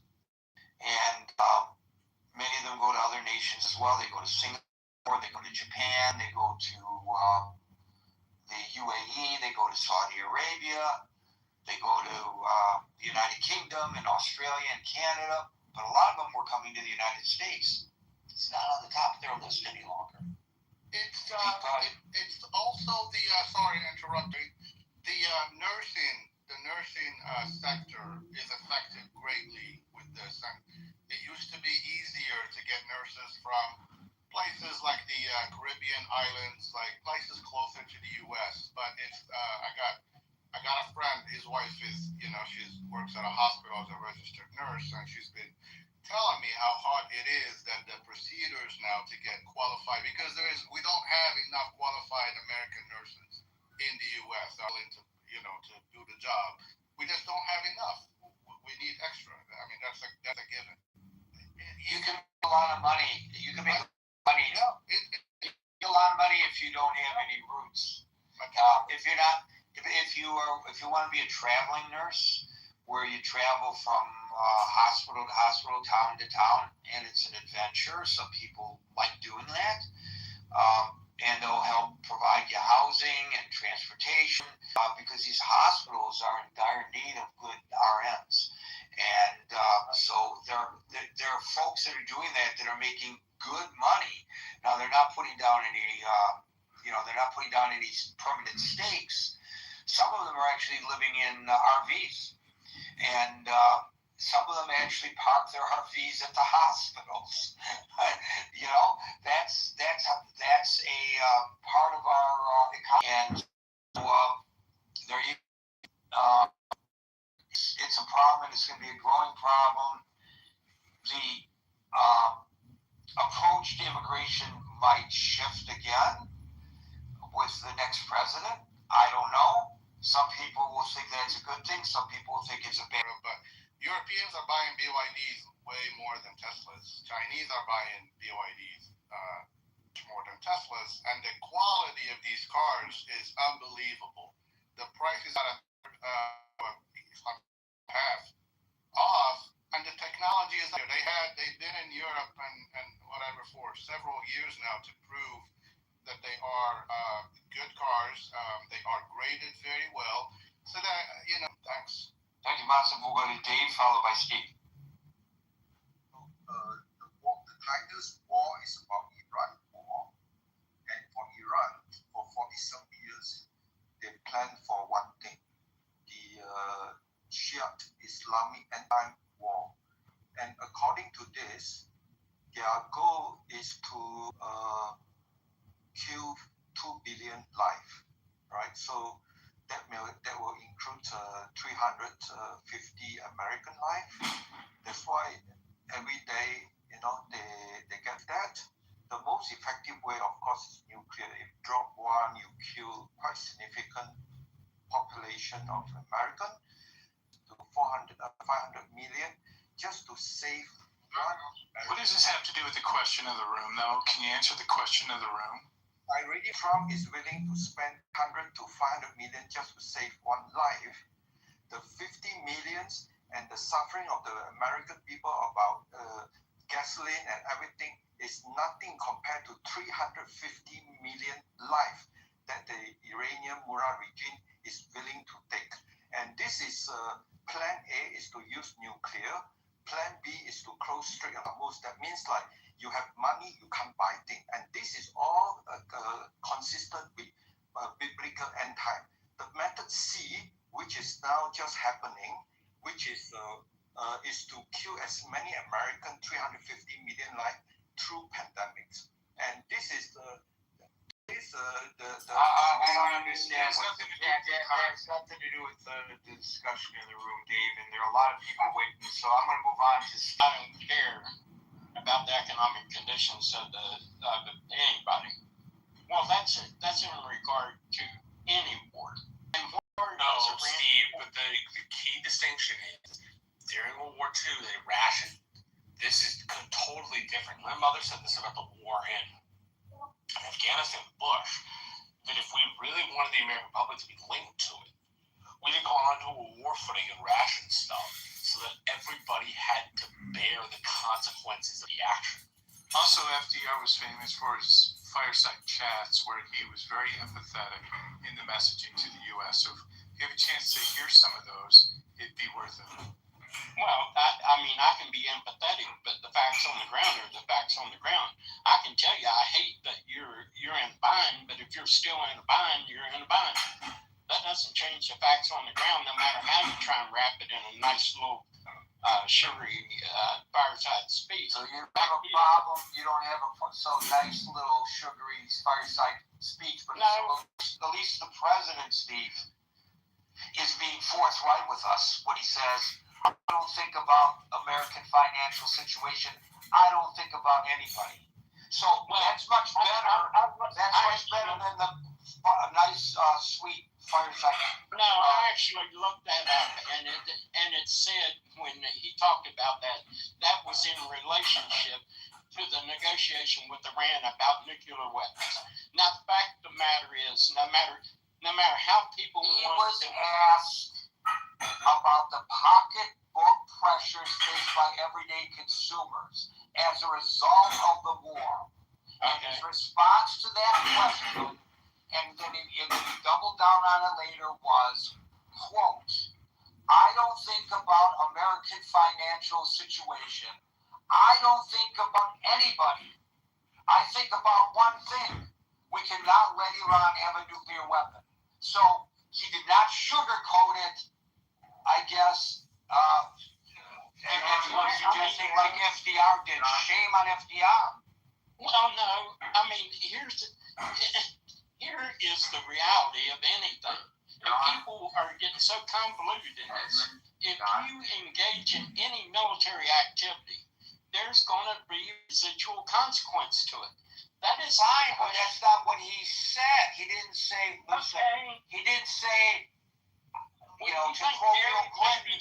Do you think maybe that was aimed at the Iranian leadership that is trying to inflict economic pain? Oh, I hadn't thought about that. Ladies and gentlemen, he's telling the Iranians, we can absorb that. I don't care about the American people, so bring it on. Well, because as a leader of the country, what you do not want to do, be the person who offers calm and understanding and explanation to the American people. Nay. I'm with you on this, Steve. Articulate what's the point of what is the Iranian strategy and closing the Strait of Hormuz? What's their strategy when they close it? The strategy is to inflict economic pain worldwide. Bring it on, because as the President of the United States, I don't care. No, what he's saying in answer to what we're doing, your strategy of trying to inflict economic pain to us is not going to be effective. That's what he's saying. But okay, because someone didn't come out and say someone. You're talking about the commander in charge, Gary. Because FDR came out and said, "I hear your pain. I know that things are going." Did that change the situation? My mother, she's telling me about people going out and picking up iron and sending it in. They're making sacrifices. So when a reporter says to the President of the United States, Mr. President, what can you say to the American people about their concerns about the rising inflation and their inability to meet their financial obligations? Your answer to that question is, I don't care. No, I didn't say that he But that's what his answer was. Well, let me ask you this. What if he says, I hear you, I know it's very difficult. Did that change the situation? Nobody's suggesting that it changes the situation. What it suggests is that your president doesn't give a damn if you have to go from 3 to 2 meals a day or 2 to 1 meals a day. He doesn't care. Okay. If he said, I feel your pain like Bill Clinton, and he said, I'm doing everything I can and the facts on the ground didn't change. So when Bill Clinton said, I feel your pain, or when FDR did his fireside chats, or when Winston Churchill calmed the of the United Kingdom during World War II, that was just a waste of breath because it didn't change anything. Well, did it? So you don't care if your president doesn't care? No, that's not what I'm saying. What I'm saying you just said he doesn't care, no, Steve, and you're saying you're being dismissive. You're being dismissive of the fact that he says he doesn't care whether Steve can put a meal on the table. You know that doesn't bother me. No. What I am saying is that whether he says I don't care, whether he says I do care, and I really empathize with your point, every war has consequence. Every war is going to inflict pain. No matter how you talk to people about that war, something is going to happen economically or something to you. Now, does that mean I don't care? No, it doesn't. But does someone saying to you, I care, and doesn't change any of the relevant facts of your life as you're living them, does that really change? Clearly they are upset that they have to pay so much. Or if the President of the United States being told that they have to stay 6 feet apart from one another, wear masks, and get jabbed, and then he doesn't care because it changed the situation on the ground. So shut up with your criticism of Joe Biden. No, you're comparing apples and oranges. Am I? Yeah. Hold it. Actually, you are, Gary, because one is a consequence of a war with a third party actively injecting the problem into the economy. The first, in Biden's case, was a policy decision that had no external. Regardless of the reason, if he had said, you know what, you're right, the gas prices are going up, you're right, it's a shame that people have to stay home and not go to church, and the churches can't open. It's a shame, but unfortunately we have to do it. No, but instead of saying that, he said, too bad, Steve, you can't go to church. I don't care. That would have been all right with you because that was the reality on the ground. No. It wouldn't change anything. No, Gary, because the two instances you are citing are government policies dictated with no external variables. COVID wasn't an external factor? Pardon me? COVID wasn't an external factor? We were under attack from China because of COVID, right? No. You don't think that? No, COVID was a pandemic, and how you handled it was not being influenced by someone in a third country. So if it's being influenced by a war, then the president should not be empathetic. But if it's influenced by government policy, oh, by the way, the war is government policy. He made a decision. I'm not arguing against the decision. He made a decision to go to war with Iran. So that's a government policy. Iran didn't attack us. What it sounds like to me is that we have a bunch of people that think you can engage in something like this with all the variables involved, and as if the COVID situation, they're standing up for their rights as American citizens, and they're waving the American flag, and they're the true patriots. When liberals complain about the costs that are a result of a conservative president's policies, they're being a bunch of little baby Karens. I didn't say anyone was being a baby Karen.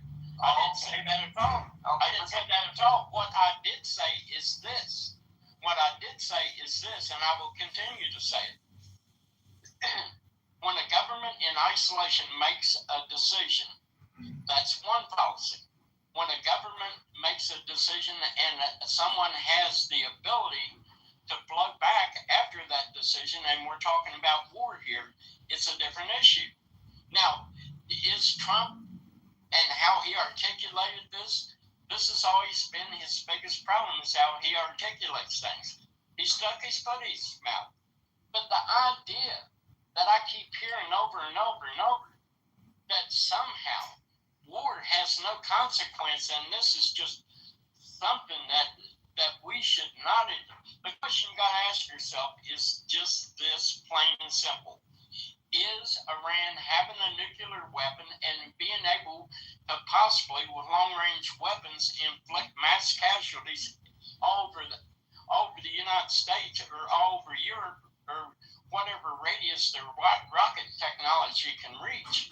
Is that worth going to war or not? If it is worth that, then you do it, and you know there's... And then you tell the American people, suck it up, baby. Suck it up. You know, I'll tell you something. There's such a disparity in the way people look at things. So, when President Trump is revealed to have said,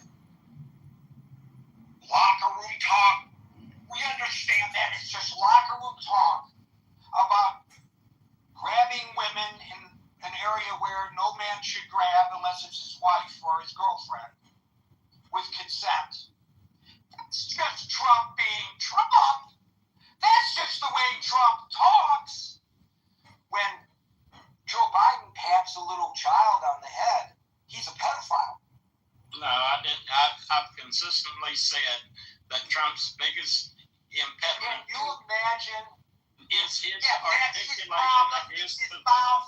But you know, if Biden had that problem, if Biden had said something about grabbing women by the short hairs, oh my God! Now, or would they say, oh, that's just Biden. That's just little old Joe. That's Sleepy Joe. It's no big deal. Don't worry about it. We're not going to make a big deal about it, are we? No, well... Come on, Steve. Let's be honest about it. Let me ask you this question, and then I'll get out of the way because there's a lot. I'm enjoying this, Steve. I hope. Okay. All right. Let me ask you this simple question: do you believe that there was any justification for military interdiction in Iran? That's not the topic. It is relevant. It's not the topic at hand. If there was. It's not the topic at hand. The topic at hand is the word. It was the president. No. That's not the topic. The topic, the question was. All right. Yeah. Was about the economy. No, I've said over and over ad nauseum that this is his biggest impediment to effective governance is a bombastic articulation of points. So that's an excuse. No, it's not an excuse. You've been defending it. You defended it here for 15 minutes now. No, I'm not defending it. What I'm saying, though, Gary, is if you think that you are in a knockdown drag-out with someone and they're using economics as their primary defense for their position, and if you think that they can put that kind of pressure on your economy and you're going to fold, then what are you doing? You're telling me, yeah, if you can create enough economic misery in the country, instead of using a bomb against you, I can just wait you out and then you go home and I'll get what I want. Do you think that the president's comments change any of that? Do you think that it's suddenly in Tehran they're saying, oh, the president says he doesn't care, so we better just might as well reopen the Strait of Hormuz because it ain't working, because Trump don't care. Okay. You say that? No. Then what? Then why are you saying that it's...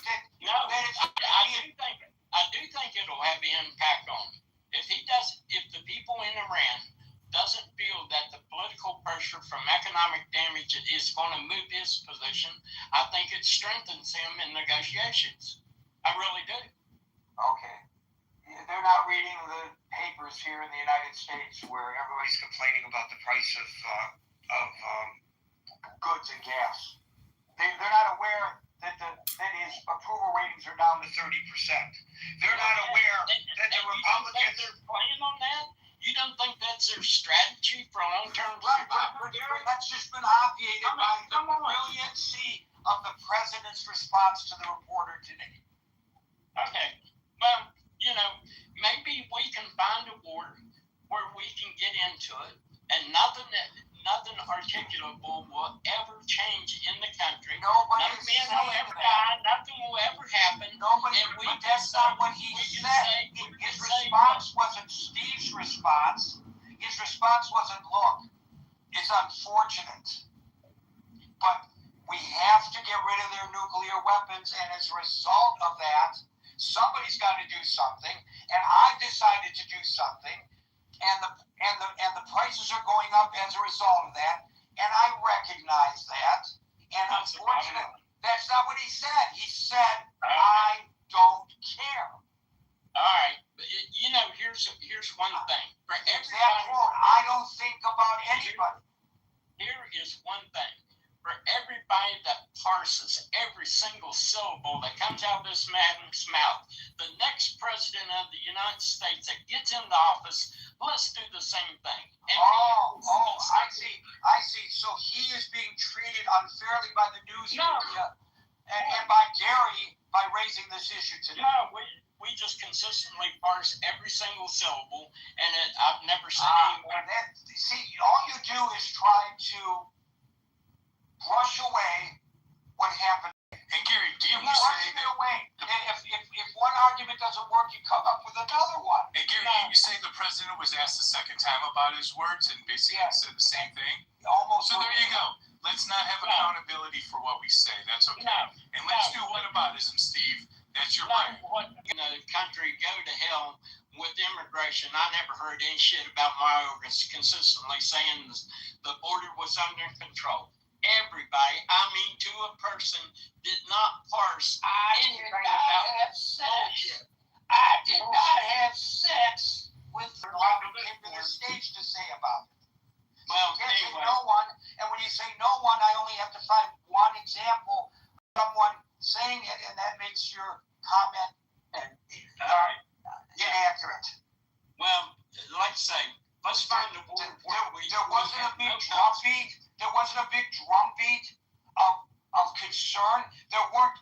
The mainstream media did not go and show videotapes of caravans of people coming from South America through Central America into Mexico to our border. How many people called out his constant articulation that's under control? How many? A lot of people did. Do you want me to research it right now and tell you? Not the Democrats, but there were a lot of people who did. Yeah. Your memory is failing you, buddy. No, it ain't. You're younger than me. Your memory should. My memory ain't failing me. Trump has always been bombastic, and he's been a poor articulator of his positions. That explains everything. No, that's a given. But the underlying facts of what's going on here have not changed, and I'll leave it there. Well, there was strong opposition to Biden's immigration policies. That's why they came up with that bill that Marshall hates so much. There was actually bipartisan opposition to the president's immigration policies. And I will forward to you a University of Cincinnati study that actually looked into all of that. Critics from the Republican side and about the open borders, and critics from the liberal side for maybe different reasons. But there was a lot of criticism. Your memory is failing you. I will send it. I will post it to the chat so everybody can see it. Meryl, followed by Daryl.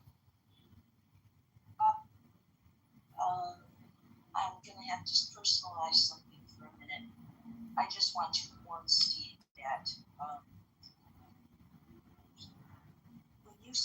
he literally said, about what's happening and people complaining or how other people are grasping this. And he said, and I quote, well, what this tells me is that a bunch of people, bunch of people, That is pretty dismissive. That language is extremely dismissive. To me, there's a bunch of people. I don't know who the bunch of people, how you view that tells me you view them very inappropriately. And I think everybody ought to take into consideration. This economy, the problems that people were having is not new. It's not just because of the war, it added to it. We have a president who was obsessed with tariffs. He was obsessed with them. And we have farmers that are greater number of farmers than ever before that are filing bankruptcy. We have the problem with fertilizer. There were all kinds of problems. What Canada was able to try to work around, what China was able to try to work around. People don't seem to understand that this economy was that people were being affected in this economy before the war. This was just made it worse. So I do think that should be taken into consideration. And I think you should take into consideration what he says now, even. He still says, I'm going to do tariffs this, and I want to take this in Greenland. I don't think the war is not major to him. The war is a pain in the butt to him. And that's how he views it. This is interfering with his ability to do the other things that he wants to do. And let's not forget, while some people are having a problem, they can't have to carpool or they're missing church and something. This man is asking us to pay for painting the river, painting this and buying this. And oh no, guess what? That White House really isn't all donors. We are the donors. So I think that should be taken into consideration. That people that are hurting right now are looking at that and they are paying attention to that. And so that's one thing. I think that is extremely important. I would also like to point out that I began researching Donald Trump years ago on a bet with my boss. And it was when Donald Trump was starting to talk about birthers. And he was not running for president. He didn't run for president until later. And I started to research, and I was able to get one tax return I was able to get. And if you think that man was generous, I'll tell you who he was generous to. His daughter's dance school. That's it. That's who he was generous to. And regarding the millionaire, whatever you think he was, this great businessman, he was not viewed as a great businessman in New York. He was not. His money came from his father, their trust funds from tax evasion. He was not respected as a great real estate person. And if you ever wanted to read what the reporters on the street used to write about him, was just that it was the old Ann Richards thing about George Bush. Born on third base, thought he hit a triple. And he had no gumption, no compassion, no understanding. And real estate agents, the real estate people, the billionaires that they need, but it's more money. So I do believe that some people ought to take into consideration what he was before, what he was in his first presidency. And by the way, the reason you didn't have immigration laws for 30 years, you couldn't put together immigration laws, they were getting cheap labor and they were losing their employees. So that's just one more thing I'd like to throw into it. And I'm sorry if I don't mean to be mean about this, but he's mean. He is a mean person. And while he is telling you, buck up, everybody, his corporation and his family is. And it's right out in the open. We're not calling it corrupt. We can't call it corrupt because it's right out in the open. Nobody's doing anything about it. Congress isn't doing anything about it. Congress doesn't do anything about this war. But the thing about Trump right now is he got us into this for one reason. Don't think it was just because, maybe we're going to have a nuclear weapon that was going to affect us right away. He had advice. He had advisors who said, don't do this. Don't do this now. But what you have is a narcissist who thought, I'm going to do this and I'm going to be the hero and I'm going to be the best guy in the world and didn't have a strategy. And we're stuck with it. And it's a shame and it's awful. But he is not. What you're really experiencing now is pardon me, I'm going to break the gold water rule, is a narcissistic fallout. He is falling out. He's failing right now. And that's why he says what he says. And he's going to go to China and he's going to come back and they said, oh, they love me. Oh, yeah, he loved me. We're doing great. That's what we get. I'm sorry. Thank you. So with regard to the immigration, I'm just gonna, we're short on time, but I want to just point out this University of Cincinnati study to which I referred, and which is now already pinned in the, not pinned, but posted in the chat, which is linked above. And in it, it talks about criticism of the Biden administration. This was in 2024 that this study was published. And by the way, there's all kinds of academic backgrounds supporting the conclusions here, to which you can refer if what I'm about to read is not sufficient. It says criticism of the Biden administration's policies are widespread. This is one who's president. Some argue that Biden is being too proactive, while others argue that he is not addressing the current issues with sufficient or appropriate action. Critics on the left liken his approach to former President Trump's, while critics on the right accuse him of being excessively liberal on immigration matters. Here's something that I will refresh Steve's memory. This is what it was written contemporarily. Recent news. House Republicans passed an impeachment resolution against Homeland Security Secretary Mayorkas, citing that Mayorkas violated the Immigration and National Security Act and failed his duty to the public in controlling the border. But nobody said anything. Nobody criticized Trump. I mean, Biden. He's forgotten things. Conveniently. Daryl, followed by Dr. Mitch. Hey, yeah, I just wanted to first point out, when Steve left the stage, he left the room. So he's not hearing any of this. It's very interesting, all of these I call them Trump whisperers, right? So, the simplest explanation tends to be the correct one. And the simplest explanation is that he meant what he said. But we get all of these whisperers who, well, no, that's not really what he meant. Because I know him, I know how he thinks, I know what he's thinking. And they don't realize that if Trump walked past them on the street, he wouldn't even look at them. And it's just so strange to me. Economy. Merrill is right. A lot of this started, last year. Here's facts. Last year, a record number of people in this country sold plasma, meaning people are selling blood to buy food, to pay rent, to live. I didn't know about this until about a month ago when I went down to Grand Central. I've been donating blood twice a year since 9/11. I went down to donate. I'm O negative. They sent me a letter.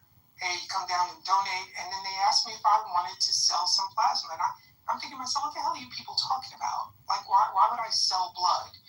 And I went down the rabbit hole. And again, for the first time ever, a record number of people last year in this country sold plasma.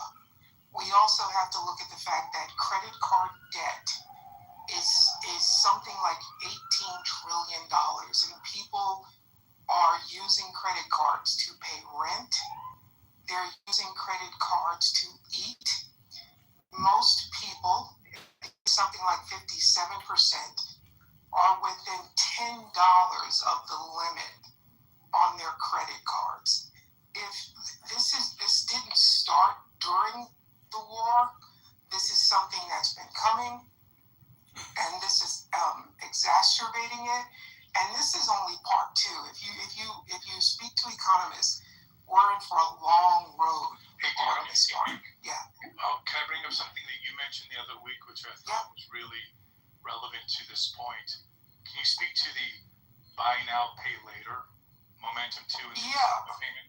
Yeah. Last year, a record number of people purchased their holiday gifts on these buy now, pay later programs like Afterpay, Klarna. These are basically payday loans, in a sense, right? And again, like, the news doesn't really talk about this. I sold my soul to the company store. There you go. And we don't have enough shacks walking into Walmart and paying off people's like Christmas plans and things like that. But again, this is really just part two. As the strait continues to be closed, you're going to start to see pressure from other nations. There was a report, I think, in Politico on maybe yesterday that the UAE is actually attacking Iran anonymously because they've already left OPEC. If the Saudis leave OPEC and we're looking at the collapse of the petrodollar, which will basically send us into a massive tailspin, we're in trouble. And again, this is only part two. Last year was part one. People are hurting. By the way, Daryl, you neglected a very important part of the equation when you talked about people selling plasma. Mm-hmm. What social strata, economic strata are we talking about? Usually the quote-unquote people at the bottom end of the ladder. No. Okay.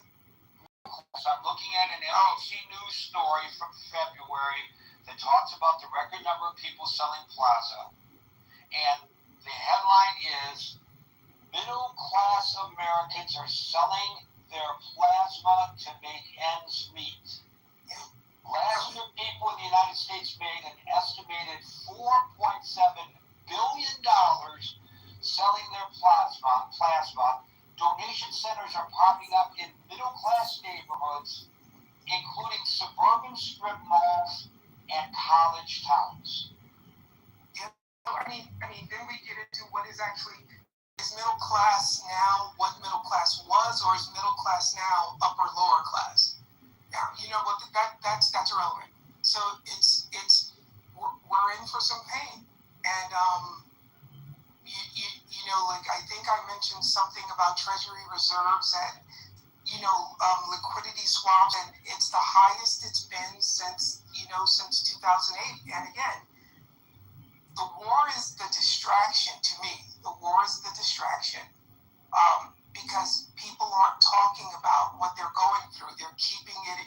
They're internalizing a lot of this. It's not sustainable. I was in a room the other day, Gary, and there was a woman who said she was well off, and she basically said, let him eat cake. And I don't know if she meant to be facetious or if she was just trying to be sardonic. I have no idea. But history tells us that this is not sustainable. And when people start thinking, what else can I lose? Then society is in trouble, in a sense. By the way, this NBC article, just for the edification of people who are wondering, the war began, I believe it was February 28th. The article was published on February the 12th. So their story, and it's a pretty extensive one, was obviously reported on even before that, but it was published on February the 12th before the war. They were noting a record number of plasma sales. Yeah. So if the president were to be asked about that, why is there a record number of plasma sales among Americans, especially around middle-class Americans? Well, I don't care about that. All I care about is the nuclear weapons. He's made $4 billion since he came into office, and yet people like, he's not in the room, but people like West Virginia Steve will continue to carry this guy's water, and he will look at Steve if he passed him on the street. And it's a phenomenon that I just don't understand. But it is a phenomenon, and let's not lose sight of the fact, West Virginia was part of the Union. It wasn't part of the Confederacy. And West Virginia used to be a blue state. And now West Virginia is solidly red. So there's something there. And to understand more and more what she was talking about, because to certain people, they understand who he is. They'll make excuses. They'll even say, yeah, I know he wouldn't speak to me, but it's not about that. It's about he's not one of me, but he's against them. And it's really just about us and them in some of these people's minds. And thank you. Thank you, Daryl. Dr. Mitch, you do have time to wrap it up for us today. I know you were worried you wouldn't get an opportunity, but here. Thank you, Gary. I've kind of been waiting patiently. A little bit of this is very simple because when people are hurting, they're looking for a hero, right? And a lot of people use the comparison argument, which is kind of a false argument. Like, I like him because the other person's worse. I mean, this is the mind game, right? And the best thing that the Republicans have is a lot of Democrats, in a lot of instances, are worse. But the only question you need to ask is, are they balancing? Is anybody that you care about balancing his budget? Is $6.5 or $7 trillion a year not enough for us to support America? There's this joke going around where somebody says, America's so great, it's the richest country in the world. And they say, well, does everybody have food? No. Does everybody have health care? No. Do you get free education? No. What do you get? You get weaponry, right? And Trump just proposed another $500 billion to add to the $2 trillion a year deficit. The way that's made up is in a couple of ways, but primarily it's through inflation, right? Like, somebody has to make up the difference. And I usually ask somebody who comes in and defends him and I ask them, can you give me the social security numbers of your grandchildren? They say, why? I said, because I want to take out credit cards from your grandchildren so I can buy a bomb I can drop on another country. And they'll say, are you out of your mind? I said, no, you are, because that's what you're doing. So I think we can kind of talk issue by issue, but the bottom line is poverty is a form of violence, in my opinion. And it's being hoisted on us and we haven't even felt it yet. I heard a horrible, prognostication this morning about how the supply chains are going to be affected by, all of the refineries that have been destroyed and how the output of liquid natural gas has decreased by 20% and the cost of Brent crude and shipping. That we haven't felt it, and we're going to be, in the next 60 days, we're going to be having some food crisis because of all of these issues that hasn't been factored in, let alone the inflation. People in the government are bickering between, this and that, but who's taking the people into account?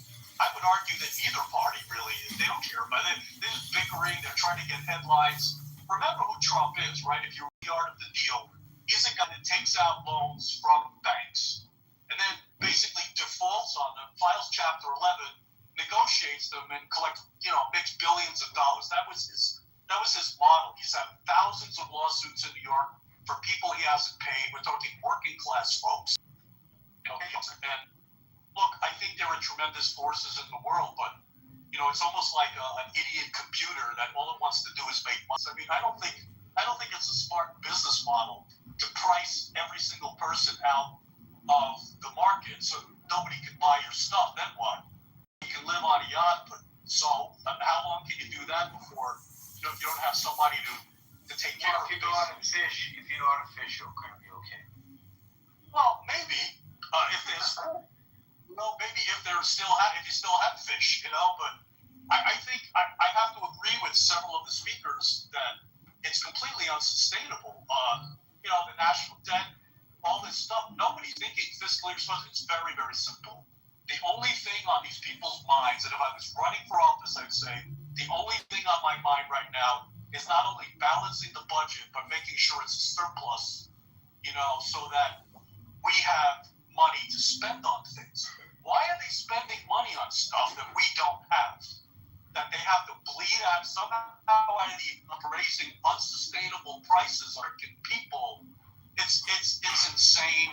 It's mean, and it's stupid. I work in the financial sector, and I always look at things with two lenses, right? I'm also a medical examiner, right? If I look at things from a medical lens, and I look at things from an economic lens, it's completely unsustainable. And so you're going to do the postmortem, the economy. Listen, Listen, what you say is absolutely true. My son used to always tell me there's no difference between the Republican and the Democratic Party. And they want to believe there's this big difference between the Republicans and the Democrats. And we hear these arguments every single day on the stage here about how the other party is a bunch of dummy heads and our party is the savior. And all of them say they're going to reduce the spending, and all of them spend like drunken sailors. And the reason they do, well, and I'm not just talking about the presidency, obviously I'm talking about the Congress, because they supposedly control the purse strings, is because it ain't their money. If it was their money, they would be doling it out judiciously. But it's your money and my money, so what do they care? Excellent points, Dr. Mitch. We're out of time. Folks, we're here Monday through Friday from 5 o'clock New York time, so until 5 o'clock New York time tomorrow for the next edition of the Critical Thinking Forum. Everybody be safe, be well, and peace out.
Think that I would like sell pussy pretty much. He didn't go into details, but he said Monica would make a lot of money because she's a white BBW, and he didn't say why Ashley would make a good sex worker. But he did specify that I would be a high-paying or high-charging. Anyway, he doesn't want to talk about it. We can talk about how we're winning this war. Like I already mentioned that earlier. If you weren't even in the room, but I said like you haven't even seen half of what America's power could do. Harry, okay? you know how much the war cost for USA so far? $29 billion. $29 billion, and you know how much? Like that. We're done with that one. All right. Thanks for playing. For the veterans. Is that the burn pit bill? That was the burn pit and the anthrax, I think, and then a couple other, the 3M earplug one is really nice. Like they're like, oh, by the way, it smells and your ear is gonna like protect your ear. Get the fuck out of here. I think it was ridiculous. I was talking about it. Come on, you and I both voted for it. I bet you Derek did too. Beggars be on foot, like the beggar queen you are. Beggars be on foot, like the beggar queen you are. We are here to discuss terms of surrender, not to trade ransoms. You and your foreign friends will abandon the great pyramid of city inside will remain to be sold again to the highest bidder. The city stole from Krasnus Monocross will remain to be sold again to the highest bidder. We're not smart in the army, but at least we use it. Will be slaughtered. We need to discuss your surrender, not mine. I imagine it's difficult, adjusting to the new reality. Your reign is over. My reign has just begun. Brad, they call that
Daddy. Thank you for the armada. Our queen does love ships. Last time we spoke, we made a pact. You violated that pact. You declared war upon us. Though our queen does have a forgiving nature, this cannot be forgiven. Our queen insists that one of you must die as a punishment for your crimes. It always seems a bit abstract, doesn't it? He should die. He's not one of us. He's an outsider, lowborn. He does not speak for us. Well, thank you so much. What's on your mind? What are we talking about? It's the subject. Go for it. Tell your people what happened here. Tell them you live by the grace of Her Majesty. Remind them what happened when Daenerys Stormborn and her dragons came to Marine. You go, guys. Whatever. Well, I have my issues about Trump and shit. Well, and Iran and stuff. We can talk about that. I don't know if you're ready for that. Okay. Let me ask you a question. What do you think about without showing your teeth? the war against Iran? Nuke them, kill them. Wow.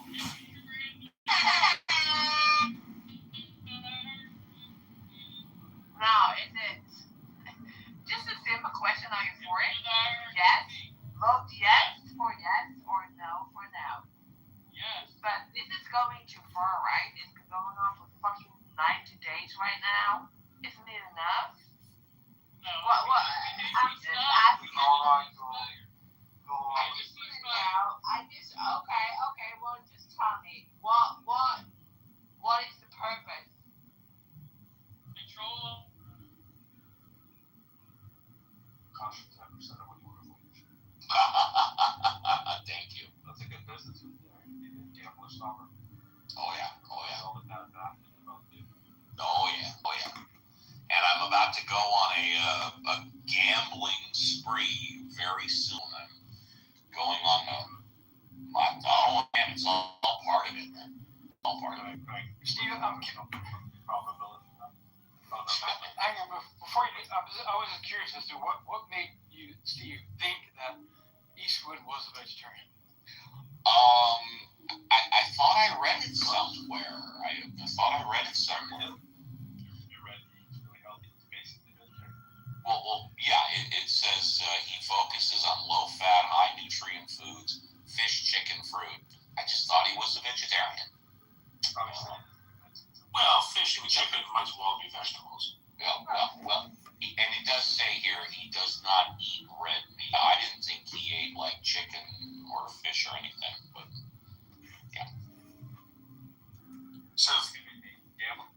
Well, I'm going gambling is all part of the cruise. Gambling shows. Yeah, and you're going on a cruise, Steve?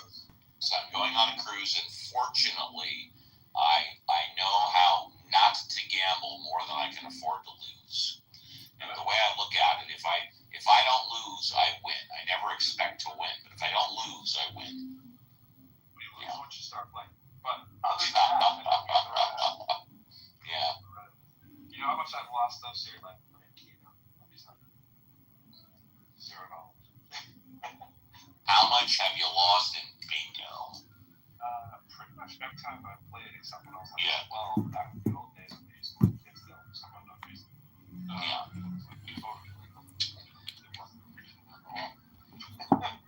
Hey, Steve. Hey. Are you a big gambler? Well, no, I'm definitely not a big gambler because, let's see, when was the last time I gambled? It was probably the last cruise I went on 4 months ago. So Let's see if we can hit them with the probability basics here to prepare for this.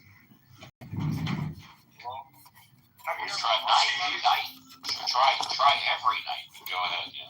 Steve, I wish you the best of luck. Thank you. Cruise ships are death traps. Oh, okay. They're germ traps. And if That I you go know. into international waters, be careful who you hang out with at the edge of the boat. There you go. Yes, But they are the hubs now of all these viruses. Like the hantavirus broke out, in a cruise ship. And I think COVID, when it first came out, some of it came out in a cruise ship. So. Oh yeah, cruise ships have always been petri dishes for disease. No question about it. Cruise ship would go out and they'd be like 110 people would come out. Like what? Let's go. Oh, they had one cruise ship that went out here, and they wouldn't let them come back literally for 2 months. We had this podcaster who lived by Magic Mountain.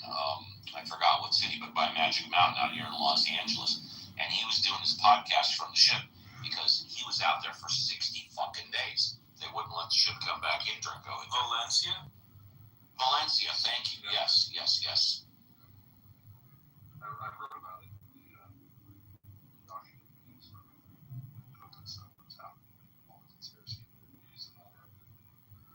A lot of narrating, like all the tragedies that were going on, wishing it wasn't being avoided. Yeah, and although they don't play it traditionally on the ship, my favorite gambling game is the dirtiest, nastiest, most disease-filled game there is, and that is poker, because you have like 5 to 10 people sitting close around a table. They're exchanging the same chips, they're exchanging the same cards, and they're wiping their face and sneezing. It is a disgusting, filthy game, but I fucking love it. That's your game, poker? That is my game, poker. I'm playing poker for forever, but they don't have that type of poker on the cruise ship because it doesn't make them enough money. You gotta go to a real casino for that. That's strange. That's one of the most popular gambling games. Yes, but it doesn't make money on a cruise ship. Not sure. It makes sense. And poker's really good too. There's no secrets about it because you're not playing against the house. You're playing against the other players. Years ago, what is that now? Like 3,000 or 5,000 or something? Yeah. There you have it. So that's the most I've ever lost, and the most I ever won, I won a tournament. I won about 1,700 to 2,000. I won a tournament. Nice. Yeah, I've never been a big gambler. Oh, right. One day I'll enter the World Series of Poker. We pay off our $140 trillion in debt because we're supplying the world with oil from Venezuela, U.S., and Canada. And we're supplying it, refining it, and supplying it to the world. It pays off the debt once you fuck over the economy. That's part of the Bible. Yeah, well, I'm sorry to interrupt, but I can tell you that you have not enough oil to import to the European Union. Bullshit.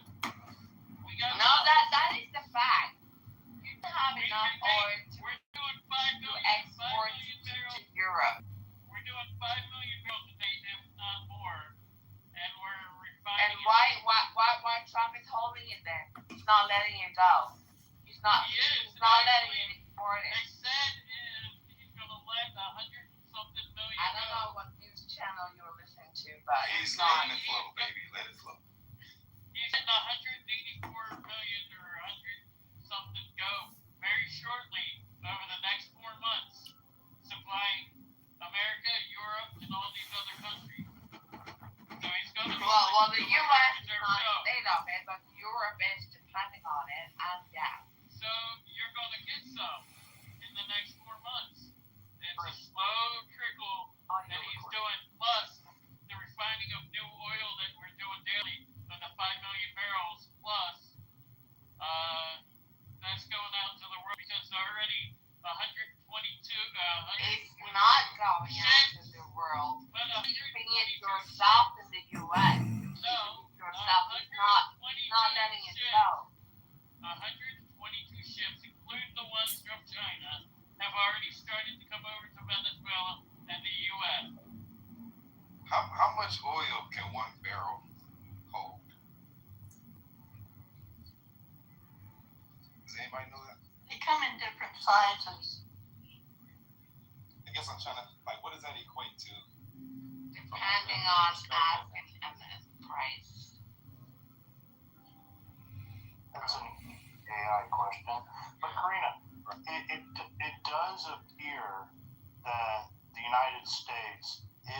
on the Sorry, it's 42 gallons. The United States is on the trajectory to largest exporter of oil this year in the world due to the conflict in the Middle East. Are you familiar with that?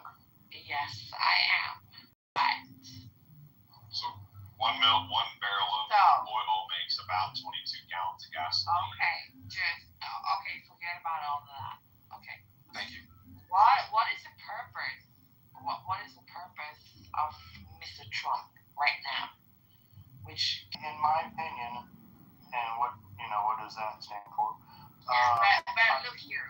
Hold on, I'll answer you. The reason why is to establish that the oil will be traded in the American dollar.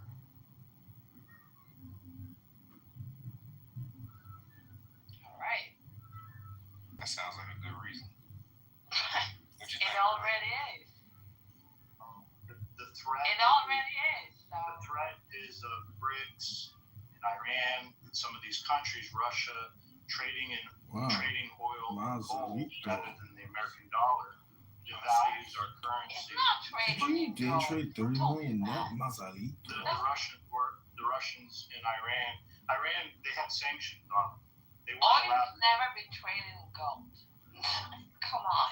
No, these countries that have had sanctions placed on them get blocked out of the world economic system that America is the largest influencer in. So to buy Iran's oil, they have tons of sanctions on them. China and Russia have been purchasing it in gold. That's what they have been doing. Okay, so whatever, you know what the gold price is doing right now, right? Let's go through the roof and turn it around and go back up. Exactly. So a few years ago, too, Saudi Arabia was threatening to not trade their oil in the American dollar anymore, too. And it's a big risk to the American economy if oil is not traded in the American dollar. Okay, so just a random question. For how long would you like this to be going on? As long as it takes, but it be done by midterm. Yeah. All night long is fine for me. For how long? How long can you? Do you know? I know what you pay for gas in the U.S. right now. It's like almost $5. It's starting to head down, though. Starting to head down. It's over $5 in some places. Exactly. Yeah, but some places it's gone down a little bit in the last few days. Actually, that's a good. So for me, I've seen the highest gas prices so far from since the start of the conflict. I was hoping to catch it when it was really low down. Like, fuck. So that is kind of frustrating, of course. I'm assuming everybody that's American that's on state, you guys are all seeing all-time highs for your gas. Would that be correct? Yeah, 469. Almost as high as 49. We get there. 469. And Not all-time highs. I'm on 69. Yeah, not high here. I know you're up here. How far? Yeah, who said that? Who said that? Exactly. I did. So this is the way. You have your highest price in the U.S. The CPI is like 4.8.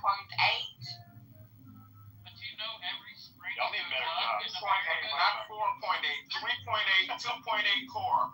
It was not 4. Not the core. Okay, you're looking at the core. Okay, but the Fed is not with the Fed is not. The market's priced in like 2 rate cuts this year, but that's not going to happen. Karina, I think he's like. That took a lot. You think Fed is going to cut rate? Is everybody really stressing over like an extra $15? I didn't know people stressed about it so much that like they couldn't, No, nobody's stressing. I'm not. I just wanted to catch a little bit cheaper shit. That's all. There's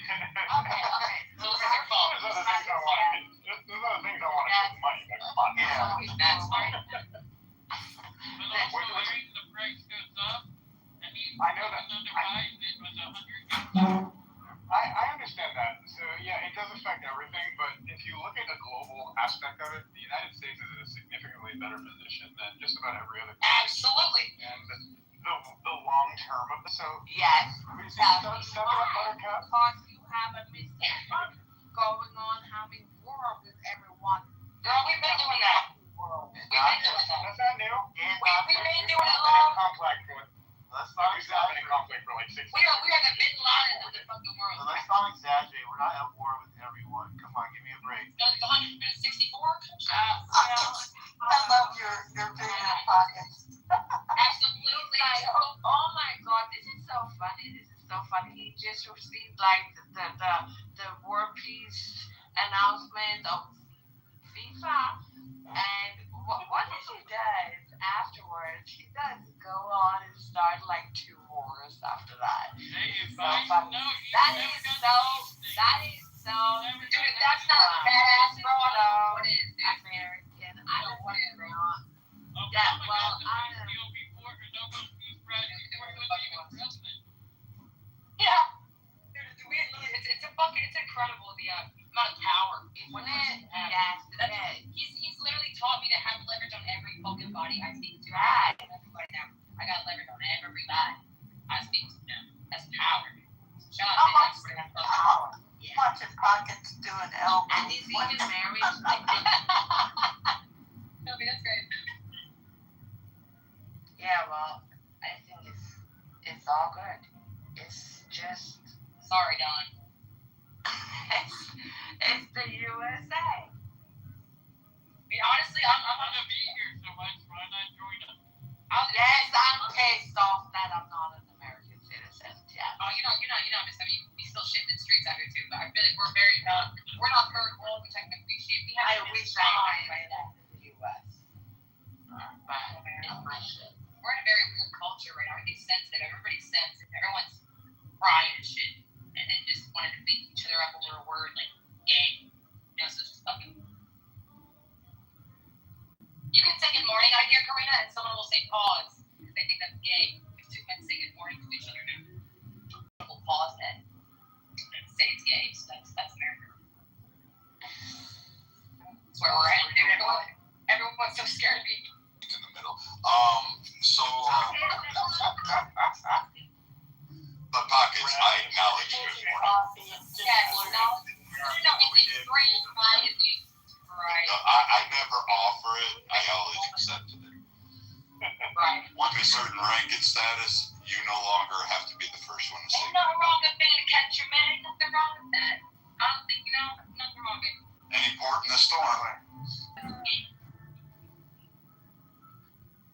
Sam just puts himself out there and shit like, hey, me too. Fucking great. Yeah, Karina, what country are you in by chance? Where are you at? I'm in Sweden. Where are you at? You said you're in Sweden? No, I'm not. I'm Swedish, but I'm living in Spain. Oh, what the fuck would you want to live in? What's your favorite I'm drink? Swedish, but I'm living in Spain. What's your favorite drink? I have my finca. What's your My favorite favorite drink? drink? It's a mojito. Yeah, I love Mojito.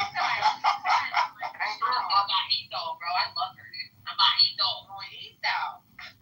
I love it. I heard things are awful in Spain. Absolutely awful right now. What makes you say that? You said what? Sorry, I didn't hear you. I've heard things are awful in Spain. Can you tell us? Well, it's awful over here. That's how I'm good. We're very uneducated here and very. I've never heard about that. I can tell you, I moved from Sweden to fucking Spain because Sweden is shit. Sweden is awful and full of shit.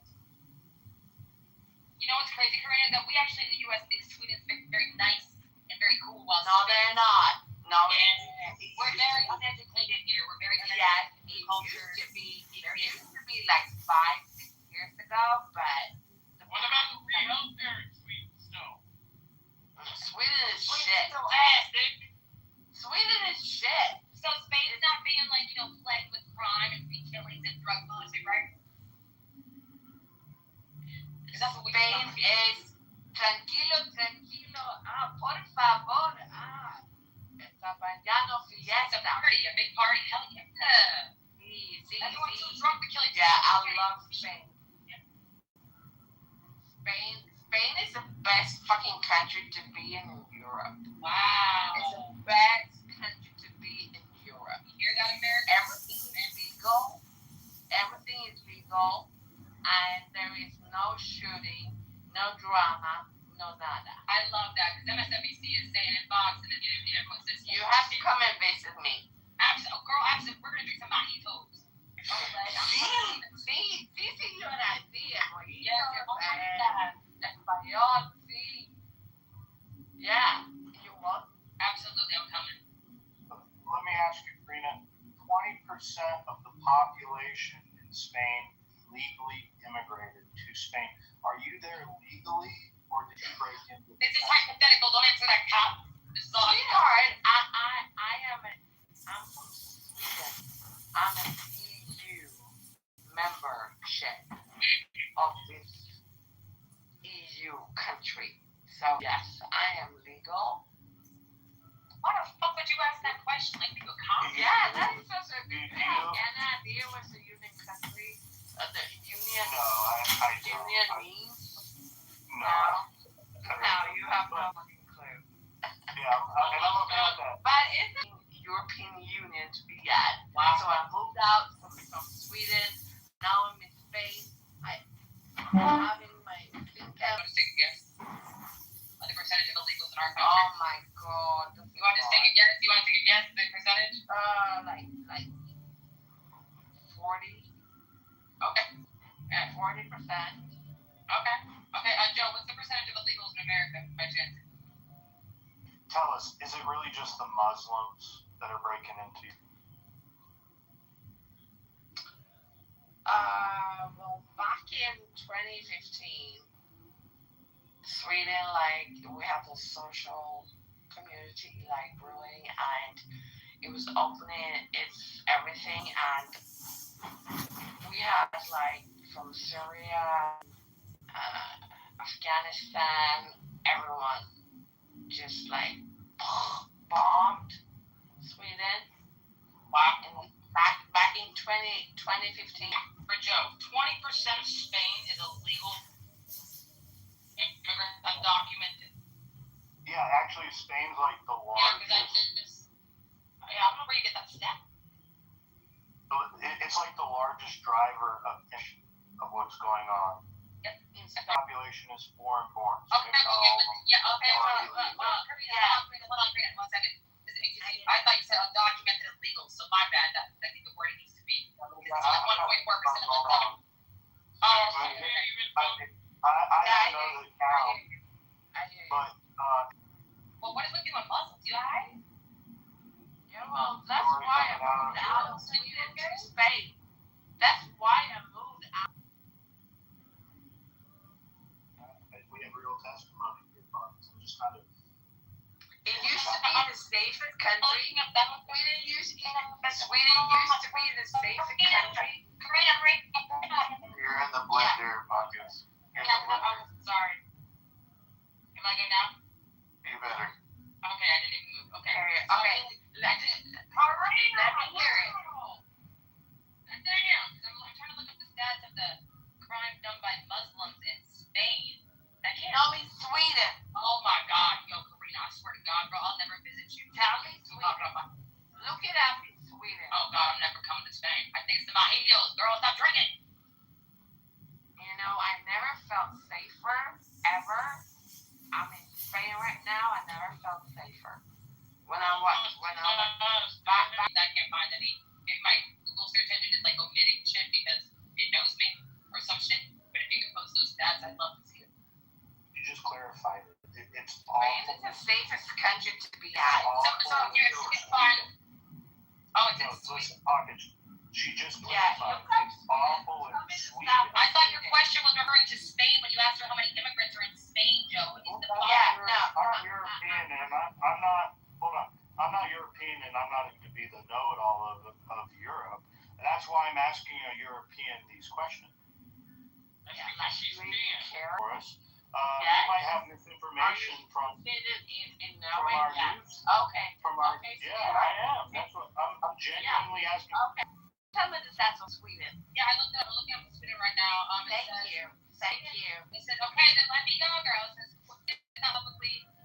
does not publish official crime statistics by religion. So there's no reliable official number of crime done by Muslims in Sweden. The closest official data is immigrant background, not religion. So Raw's report found that share registered suspended offenders was highest among people born in Sweden to 2 foreign-born parents than foreign-born people. But it also said the proportion declined from 2007 to 2015. So, I don't know what's going. Which gets from. Like, I'm really about to blow gas. Get how to save your fucking die. She can't even vote. She can't even vote in Spain. So why is she there? Like, she can't even control the government. Are you talking about she's at me? You. Yeah, I cannot even vote in Spain. No. Can you? I can vote. So your stats aren't good no matter where you live, because you can't vote in any country you live in. Yes, I can vote. She's been drinking my house. If I can marry someone, yes, I can vote. No, you can't. That's a dead end. Don't ever go there. It's dead. Does anyone have any Adderall? I've never been there. I hate Asia.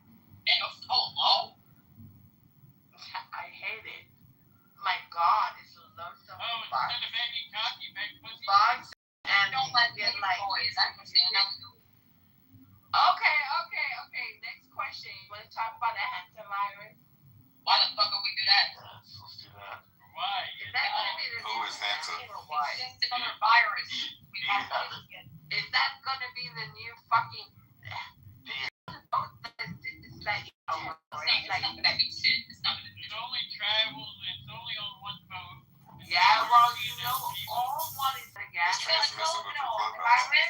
we see New York spiraling because they got rats all over the fucking streets, we're fine. Until we see the spiraling, we're good, bro. It's coming from rats. Action parts that they She said the COVID. Action parts that they She said the COVID too.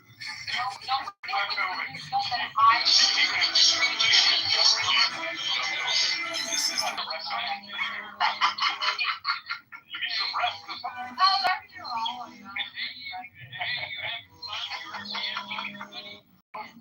wish I was an American. I told you. I wish I was an American. I told you. Yeah, but tell us why you hate it. Because Europe is shit. Yeah, but tell us why you hate it. Because Europe is shit. Yeah, but where are you from? Sweden. I'm from Sweden. But I still lived in the U.S. for 10 years. And when you're little and you travel to the U.S. and you explore everything and you live there, you go to high school, you go to college and everything, you're mentally fucking American. Absolutely. But you still... Years you should have had American accent. Oh my God! I lived in Europe for the past 25 years. Well, how old were you when you moved to America? I was 16. That's the Yeah, worst. it's like right at the edge. Either you can lose your accent or you can't. There's a good chance you can't. The worst. I lived in Amsterdam for 20 years. Damn. And Spain's the best place. If you want to be an American. And Spain's the best place. Yeah, America's the best. I do prefer the US. Let's go. I was young and I was like, Let's fucking go, man. You better come here correct. Don't be trying to fucking get I there hung and shit. out Get there. with oh my God, you don't even want to know. Come here correct with the papers and we welcome you with open arms. You know, I hung out with Axl Rose before he was Axl Rose? Oh, that makes sense. back in 1985. Damn it. Yeah. You almost on Medicare girl. God. What the fuck? I'm going with Axl Rose. Do you know who he is? Yes, we do. Okay, great. That's awesome. Honestly awesome. I would have loved to have met Freddie Mercury, to be honest. Okay, well, that's my best American memory. Hanging out with Axl Rose at the mall. Yes. I heard there's a lot more. Is it true? There's a lot more rapes in Sweden now. I looked it up. I couldn't find any. What? I looked it up. I couldn't find the stats about the Muslims committing rapes. Oh, so I think it's me. I like rape, but I just curious. Of course you do. Of course you do. In fact, I'm next to you. Just makes me. Are you jealous? Yeah, you're so jealous. Well, I'm not Muslim, so they'd probably even throw me in prison forever. I mean, honestly, you can't even find you know because. Oh my god. I lived 10 years in Tennessee. Oh my god. Yes. Did you ever experience McDonald's ice cream machine being broken? Because you're not truly American. Until you experience that shit. Well. Yeah, so sources are the SST, the SCB, and the Swedish Police Authority. There you go. Amazing, but were they done by Muslims was the question. What the fuck? Well, you've already read in the crime, and there'll be reports of it. However, you already know the Sweden government is woke and doesn't report based upon their religion. Yeah. I can see that. Tell us of the Muslims. We got. I heard Muslims. Was it largely Muslim? Been into Sweden over the last 10 years? Yes, the Muslims destroyed Sweden. Even though the illegal immigrants take up 1%. Yeah. You know that they haven't. You know they haven't. I'm not a them against being deported. You know that's just how these fucking people work.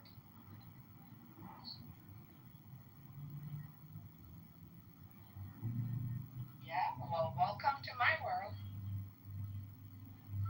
One country that's doing better than all European countries, right? Yeah. Okay. Look, dude.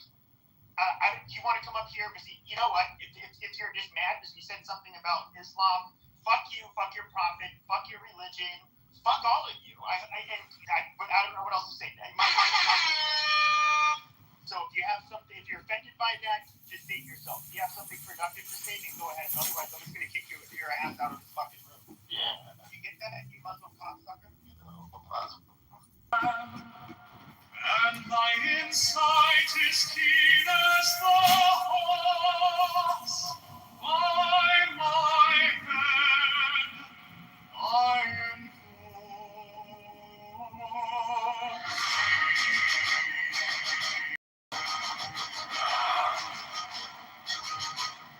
I am the only begotten child of my father and mother. My father is dead.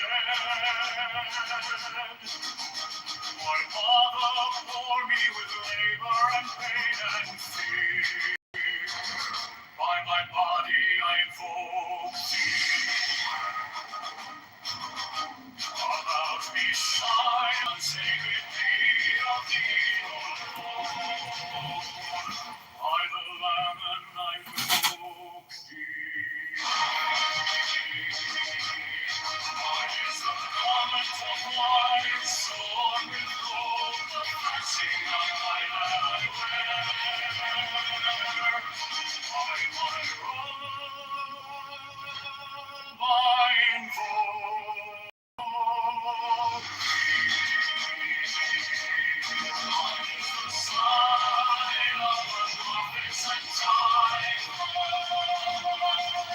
By the sign I invoke thee.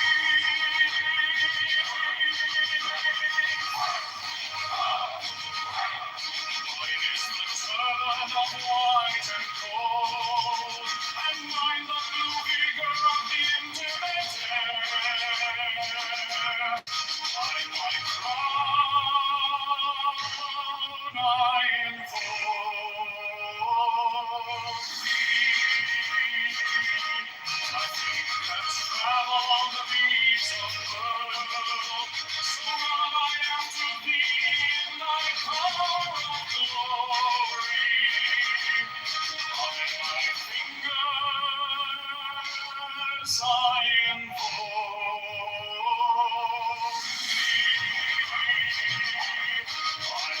the wand of double power and the voice of the master.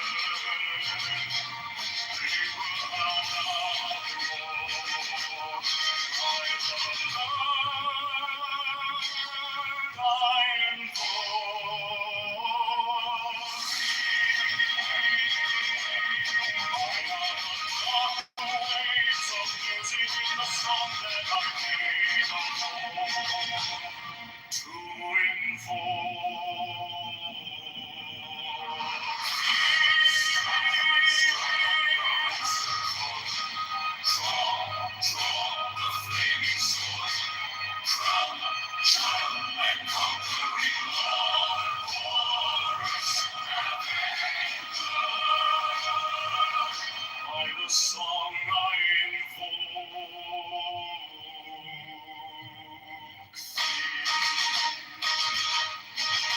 my hand is thy sword of revenge. Let it strike at thy pity. By the sword I invoke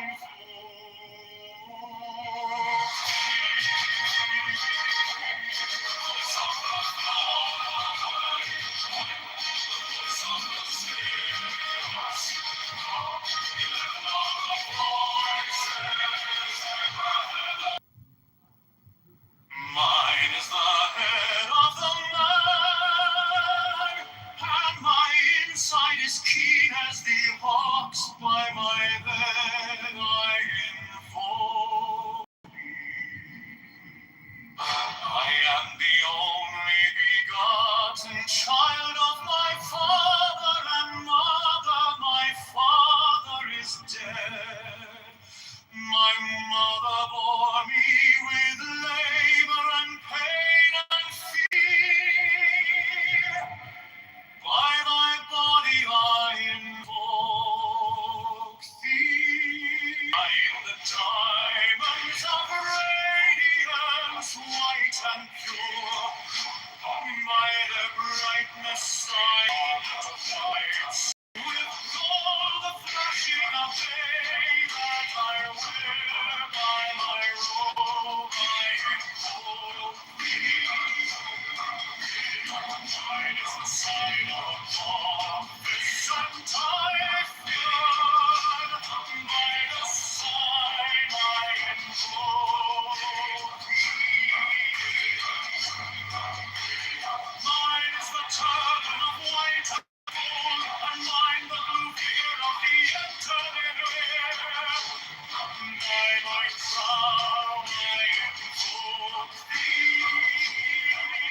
My fingers travel on the feet of earth, so run I after thee in thy car of glory. By my fingers I invoke thee. I bear the wand of double power in the voice of the master.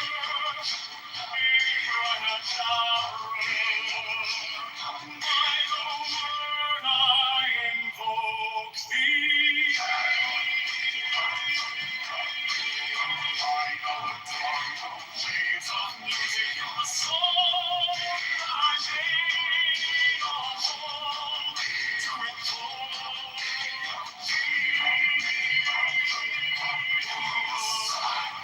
Strike the master chord, draw the flaming sword, child and conquering lord, Horus Avenger.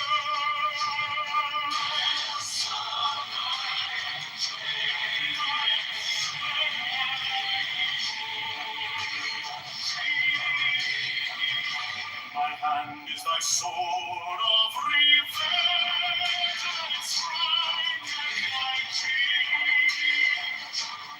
By the sword I invoke thee. Voice of the five and the voice of the 6, 11 are the voices. Abrahadabra.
Mine is the head of the man, and my insight is keen as the heart. By my head I invoke thee. I am the only begotten child of my father and mother. My father is dead. My mother bore me with labor and pain and fear. By my body I invoke thee.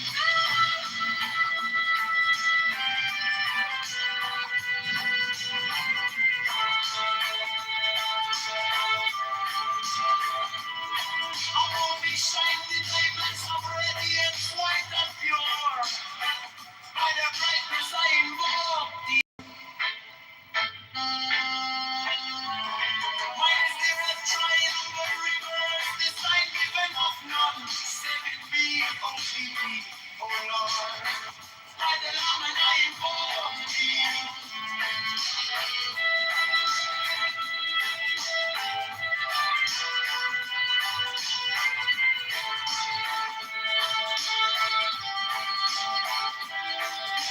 Mine is the garment of white sewn with gold, the flashing of light that I wear.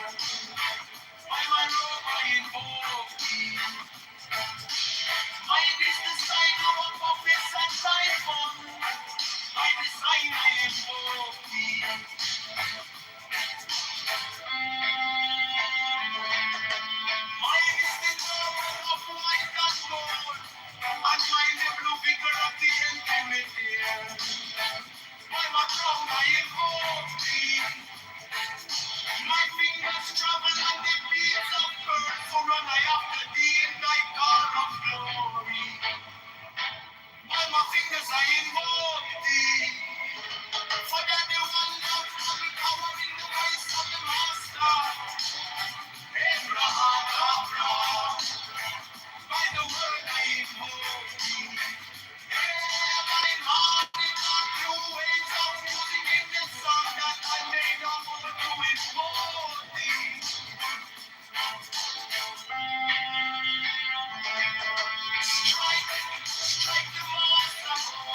insight is keen as the ox. By my head I invoke. Mine is the head of the man, and my insight is keen as the ox. By my head I invoke thee.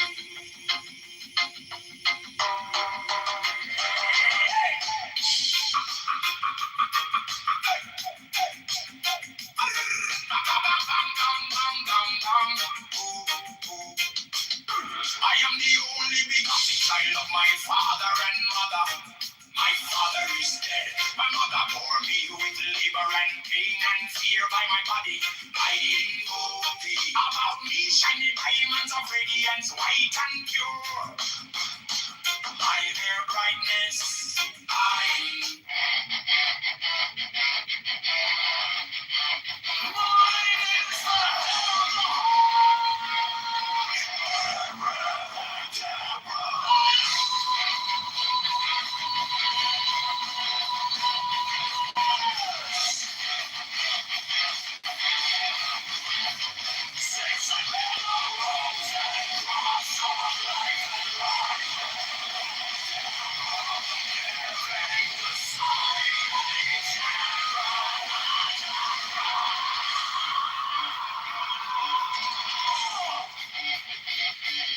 remaining in the sign, the invocation concludes. Therefore I say unto thee, come thou forth and dwell in me, so that every spirit, whether of the firmament, or of the ether, or of the earth, or under the earth, or dry land, or in the air, or whirling air, or of rushing fire,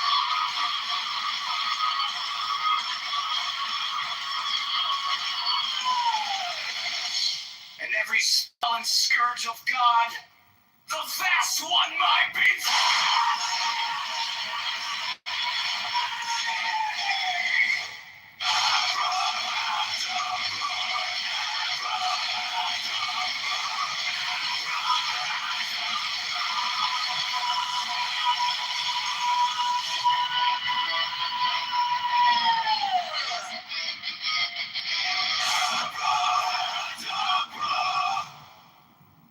Mine is the head of the hawk, Abraham!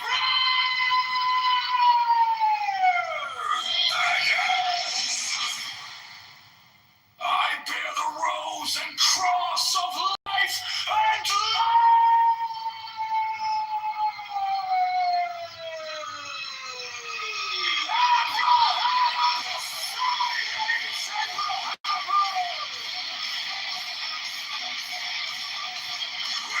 in the sign, the invocation.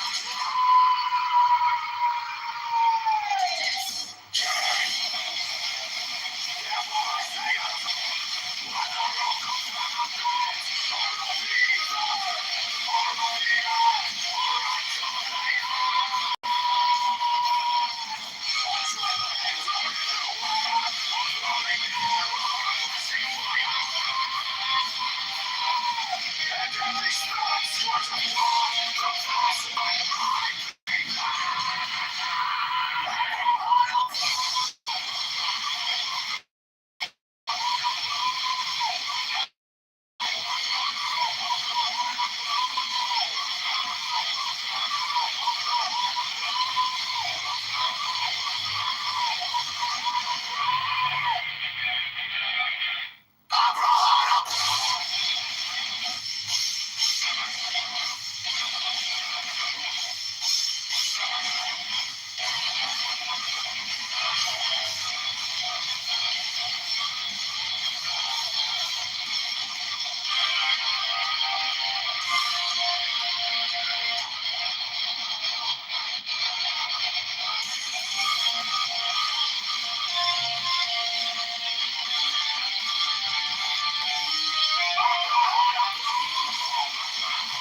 Giving the sign at each abracadabra. Remaining in the sign, the invocation concludes.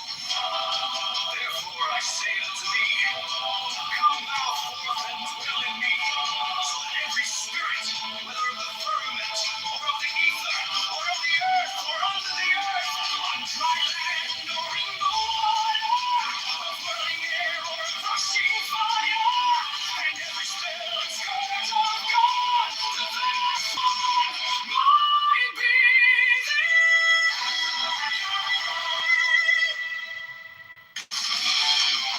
Mine is the head of the hawk, abracadabra, and ends in 6. I bear the rose and cross of life and light.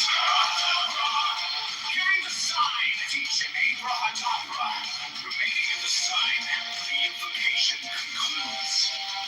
Therefore I say unto thee, come thou forth and dwell in me, so that every spirit, whether of the firmament, or of the ether, or of the earth, or under the earth, on dry land, or in the water, or whirling air, or of rushing fire, and every spell and scourge of God, the vast one, my being.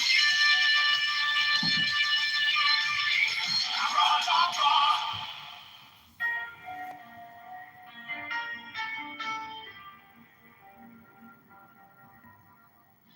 You came like dawn in my hands, soft but stronger than I knew.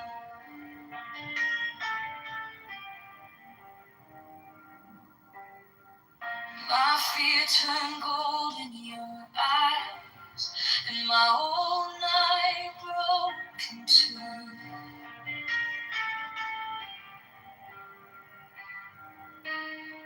I was lost in the noise, now I'm learning how to stay close to your quiet light in the middle of the day. Stop thinking, let it fall. Take the deepest breath of them all. Hold it close. Don't run from feeling. One more second. You can start believing. Wisdom of God.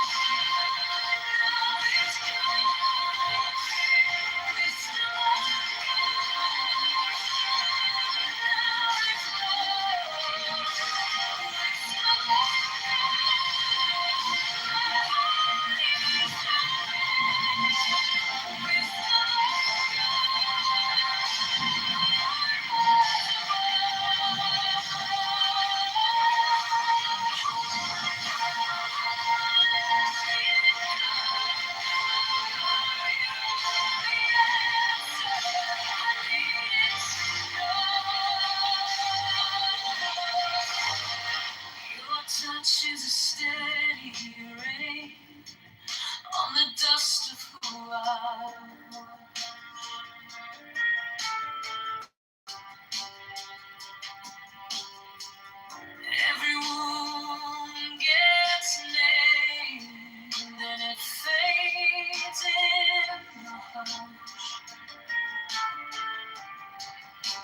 came like dawn in my hands, soft but stronger than I knew.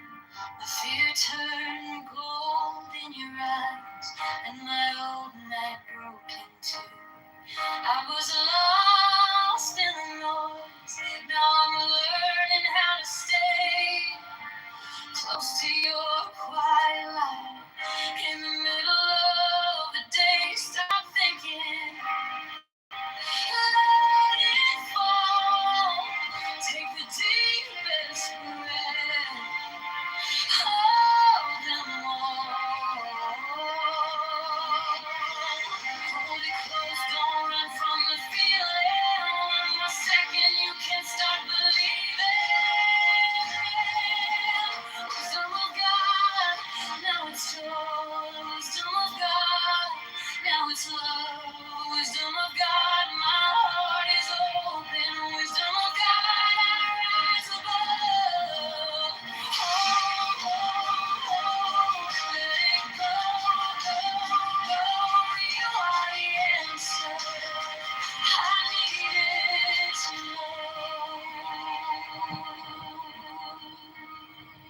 Your touch is a steady rain on the dust of who I was. Every wound gets named, then it fades in the hush. I don't need 1,000 signs when your name is in my chest. One deep breath, one brave step, and the rest can be blessed. Stop thinking, let it fall. Take the deepest breath. Hold them all. Hold it close, don't run from the feeling. One second, you can start believing. Wisdom of God, now it's joy. Wisdom of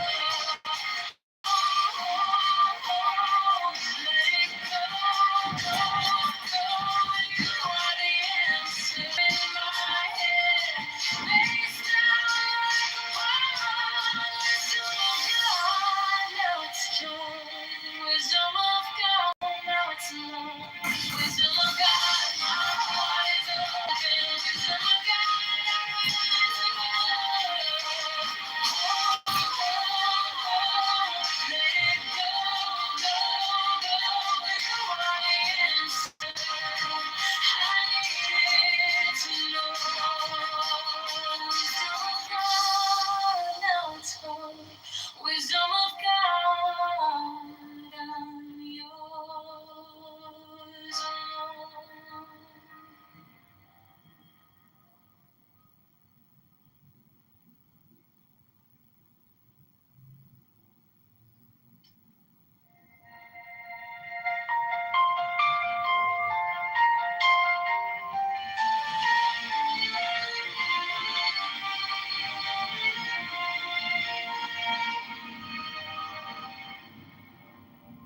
Wisdom of God is now joy, love, heart, enlightenment.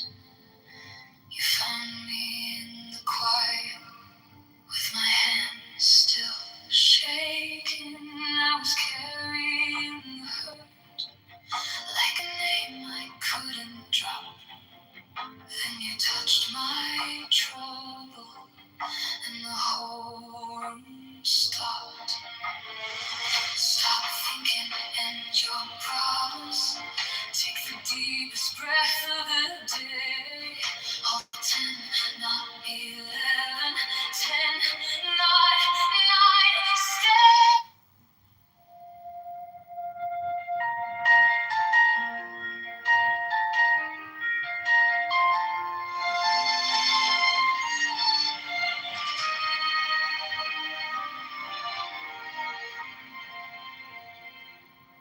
Wisdom of God is now joy, love, heart, enlightenment. You found me in the quiet with my hands still shaking. I was carrying the hurt like a name I couldn't drop. Then you touched my trouble, and the whole room stopped. Stop thinking, and your problems take the deepest breath of the day. Hold for 10, not 11, 10, not 9, stay.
Chico.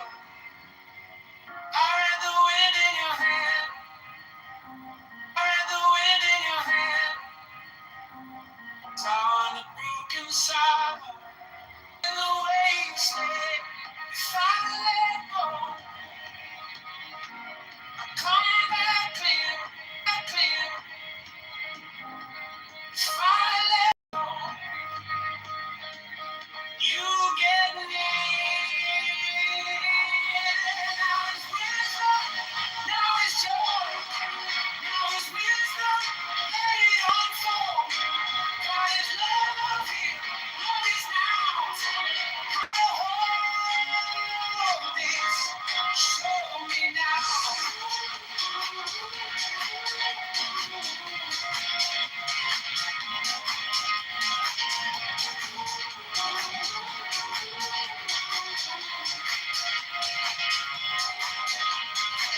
I'm out of the room with boxes. Label fear and pride. And I want some turn to sunlight. When you stand by my side. Truth is a self-destruction. Not afraid of change. If I breathe slow, I hear it sing. If I breathe slow, everything. Now it's wisdom, joy. Now it's wisdom, let it unfold. God is love here, let it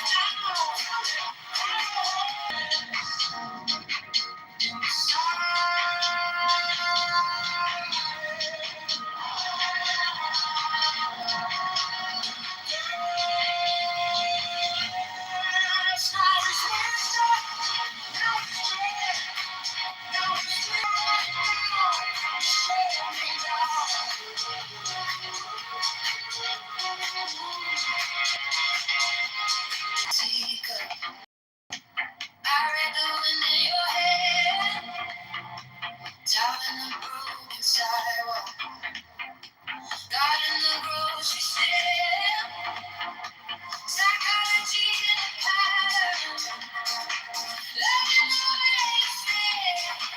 If I let go, I come back clear.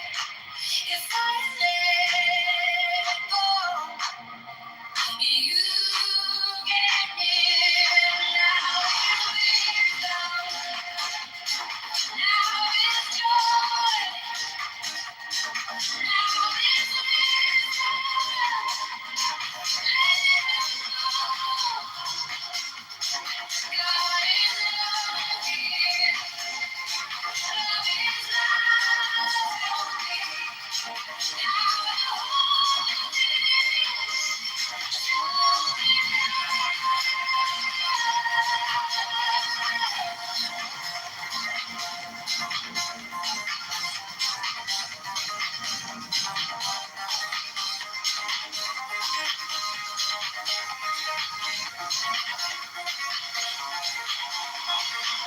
I was a room of boxes, label fear and pride.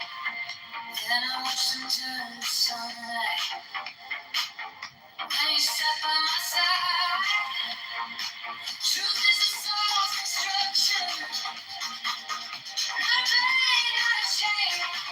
If I remain slow, I hear it sing. If I breathe slow, everything now is love. Now is joy.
as keen as the hawks, by my head I invoke.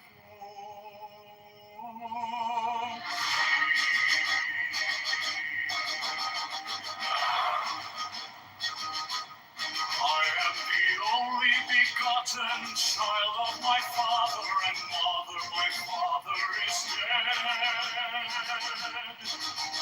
My mother bore me with labor and pain and fear. By my body I invoke thee. About me shine the diamonds of radiance white and pure. By their brightness I invoke thee. Mine is the red triangle reverse, the sign given on the sacred deed of thee, O Lord. By the Lamb and I invoke thee. Mine is the garment of white, sword with gold, the blessing of thy hand wear. By my robe I invoke thee. Mine is the sign of the prophets and time. By the sign I invoke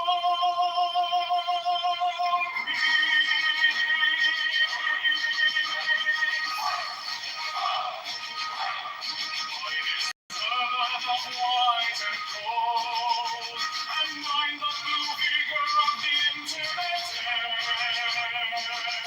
My car of glory, on my fingers I power in the voice of the Master. They will have the road.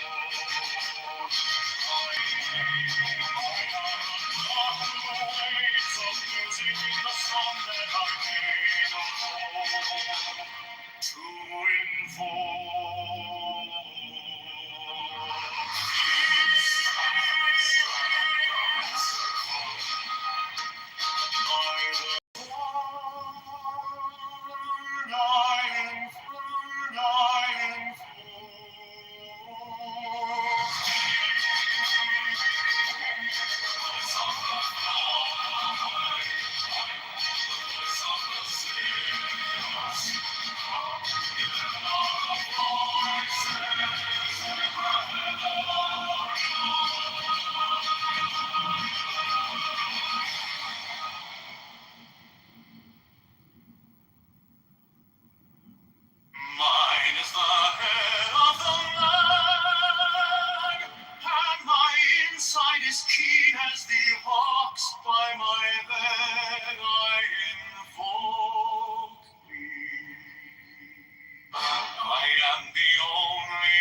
mother bore me with labor and pain and fear. By my body I invoke thee.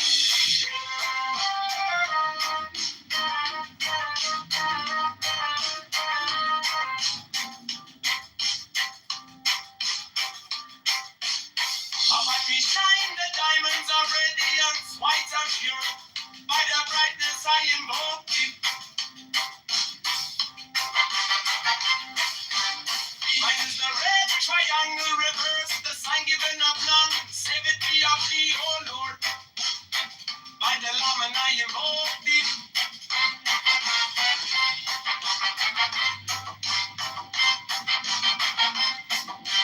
Free mine is the garment of white, sewn with gold. The flashing of eye that I wear by my robe I invoke thee. Mine is the sign of a prophet and typhon. By the sign I invoke thee.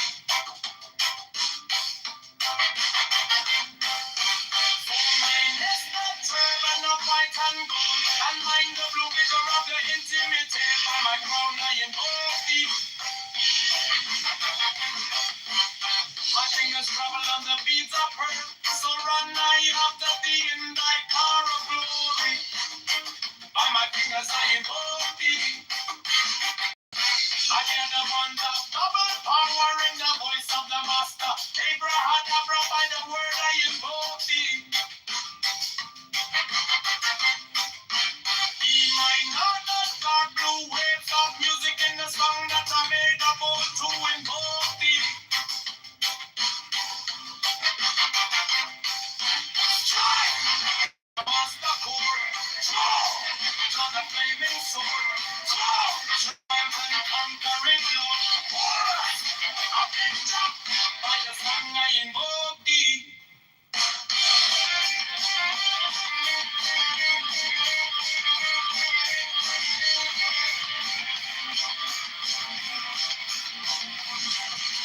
If I am this life for a moment, let it strike at my beginning, by the song I invoke thee. The voice of the fight, the voice of the sexy, the voices, everyone of love.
Mine is the head of the man, and my insight is keen as the heart.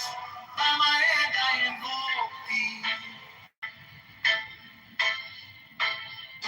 I am the only begotten child of my father and mother. My father is dead. My mother bore me with labor and pain and fear. By my body I invoke thee.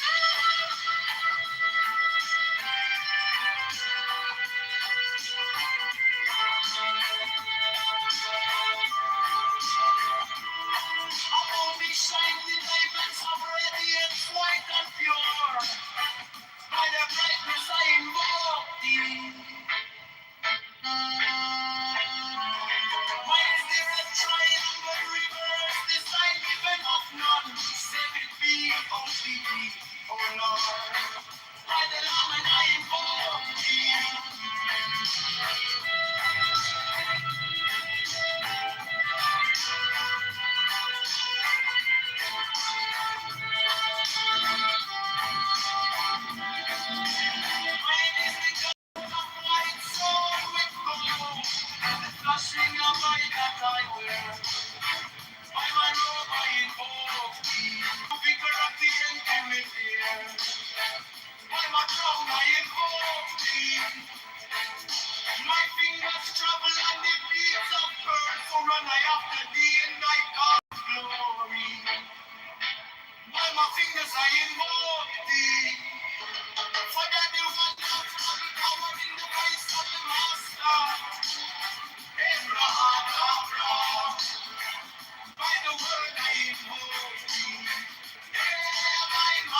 the brightness. Mine is the red triangle reverse this time. Giving of none, say the POV. Oh Lord, by the layman. Mine is the garment of white. So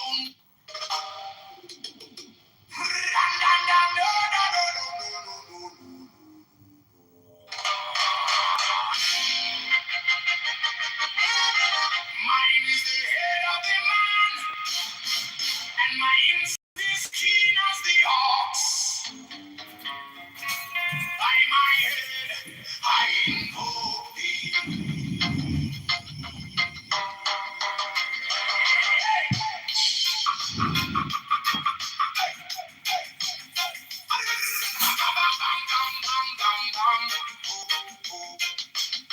I am the only begotten child of my father and mother. My father is dead. My mother bore me with labor and pain and fear by my body. I invoke thee. About me shiny diamonds of radiance, white and pure. By their brightness, mine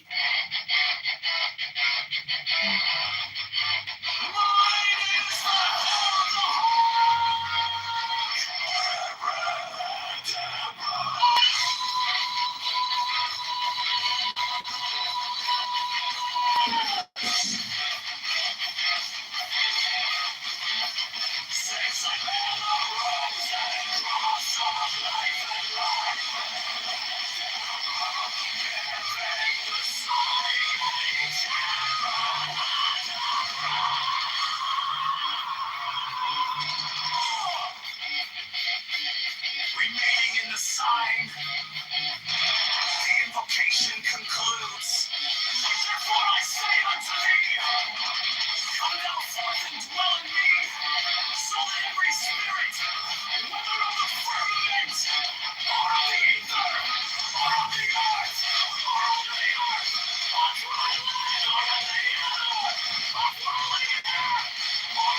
Giving the sign at each abracadabra. Remaining in the sign, the invocation concludes. Therefore I say unto thee, come thou forth and dwell in me, so that every spirit, whether of the firmament, or of the ether, or of the earth, or under the earth, on dry land, or in the water, of whirling air, or of rushing fire, and every spell and scourge of God, the vast one, might be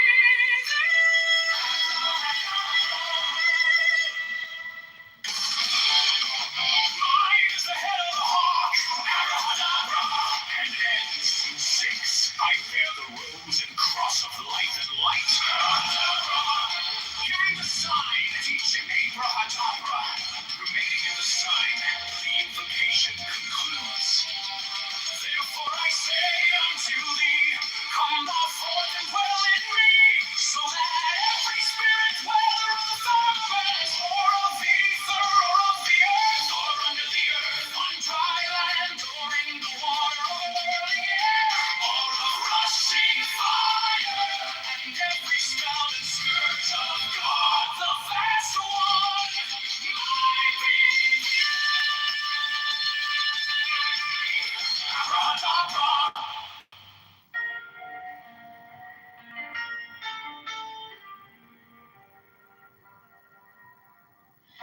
You came like dawn in my hands, soft but stronger than I knew.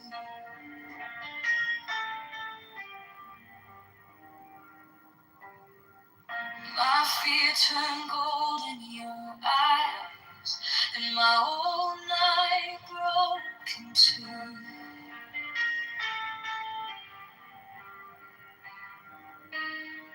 I was lost in the noise, now I'm learning how to stay close to your quiet light in the middle of the day. Stop thinking, let it fall. Take the deepest breath of them all. Hold it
and my old night broke into twilight.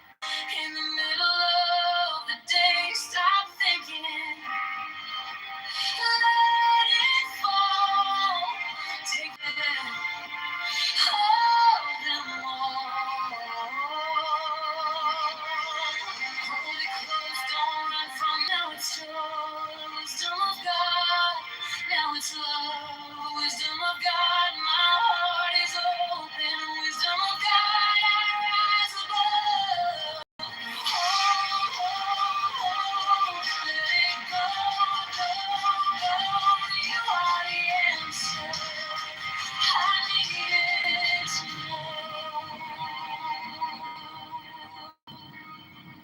Your touch is a steady rain on the dust of who I was.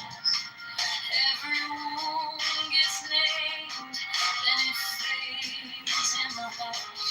I don't need 1,000 signs when your name is in my chest. One deep breath, one brave step, and the rest can be blessed. Stop thinking.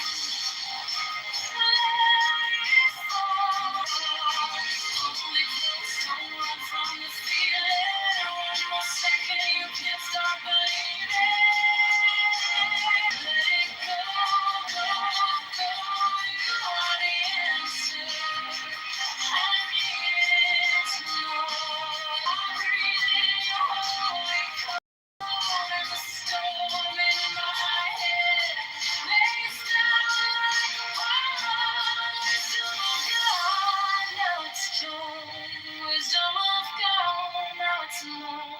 Wisdom of God, my heart is open. Wisdom of God, I rise above.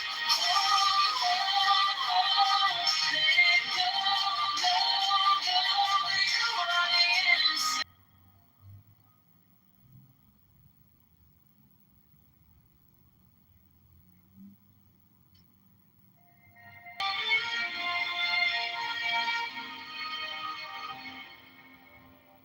Wisdom of God is now joy of heart, enlightenment. You found me in the quiet, with my hands still shaking. I was carrying the hurt like a name I couldn't drop. Then you touched my trouble, and the whole room stopped. Stop thinking and your problems. Take the deepest breath of the day. All for 10, not 11. 10, not 9. Wisdom of God is now joy, love, heart, enlightenment. You found me in the quiet, with my hands still shaking. I was carried.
since it didn't work out, but we at least had that conversation. Exactly. It starts with a conversation. You notice how what you said. This is one of the things I really that a lot of people go into situations, and clearly we only get what we accept. Okay. You hanging out with somebody, you guys tell me the sex is good, but this person's not good enough for you to give. We think life is long. It's not. It's really short, guys. And why do I want to invest my life with someone that I know that I'm not going to be with? And I know they really don't want to be with me. They're just hanging out until something better comes along. And to me, that's scary. Yeah. I could be wrong, but I really think that the only time I've seen situationships going for a long time is just from fear. Wherever the fear is, I just don't see any other reason why, if it doesn't stem from like that being the root. That's why I was saying earlier, you'll know right away, usually. Well, sometimes. And someone was saying this, the younger you get married, potentially, the stronger you work through some of your bonds, like struggles. They'll move from here to there to there. Like, you'll learn and you'll grow through each of those things, and you'll see successful people adapt as they change careers.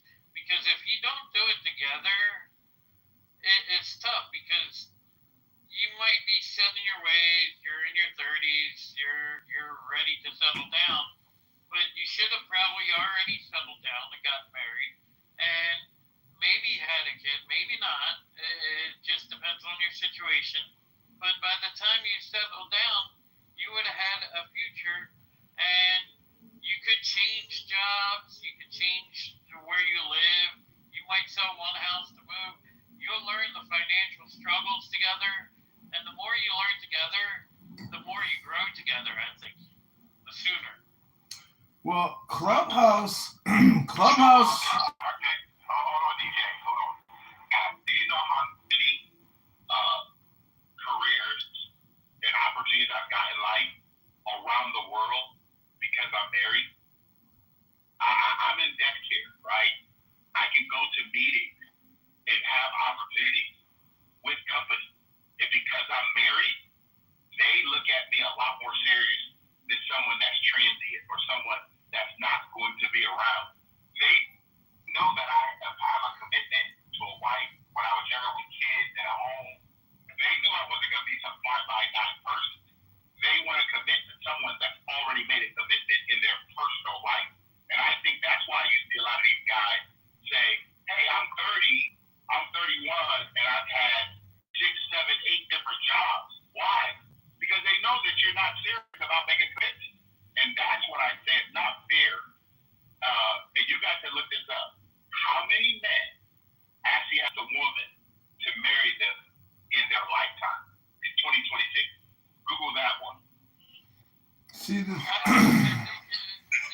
definitely interesting, because I think the younger or the sooner you get married, it's easier to venture on to a journey, like move house to house or apartment to another city.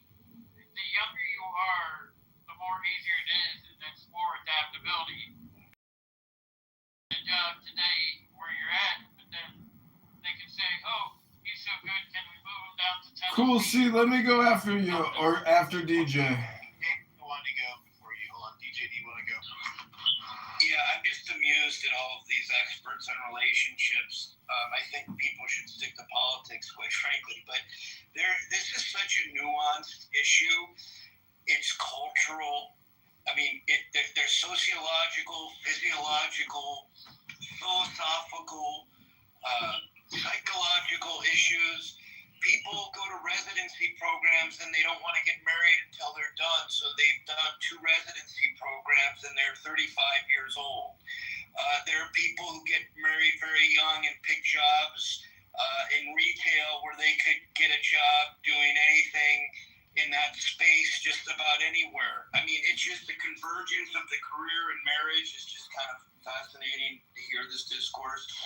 The expertise on, And then when you get into a relationship, I'll see what's up. find a healthy relationship.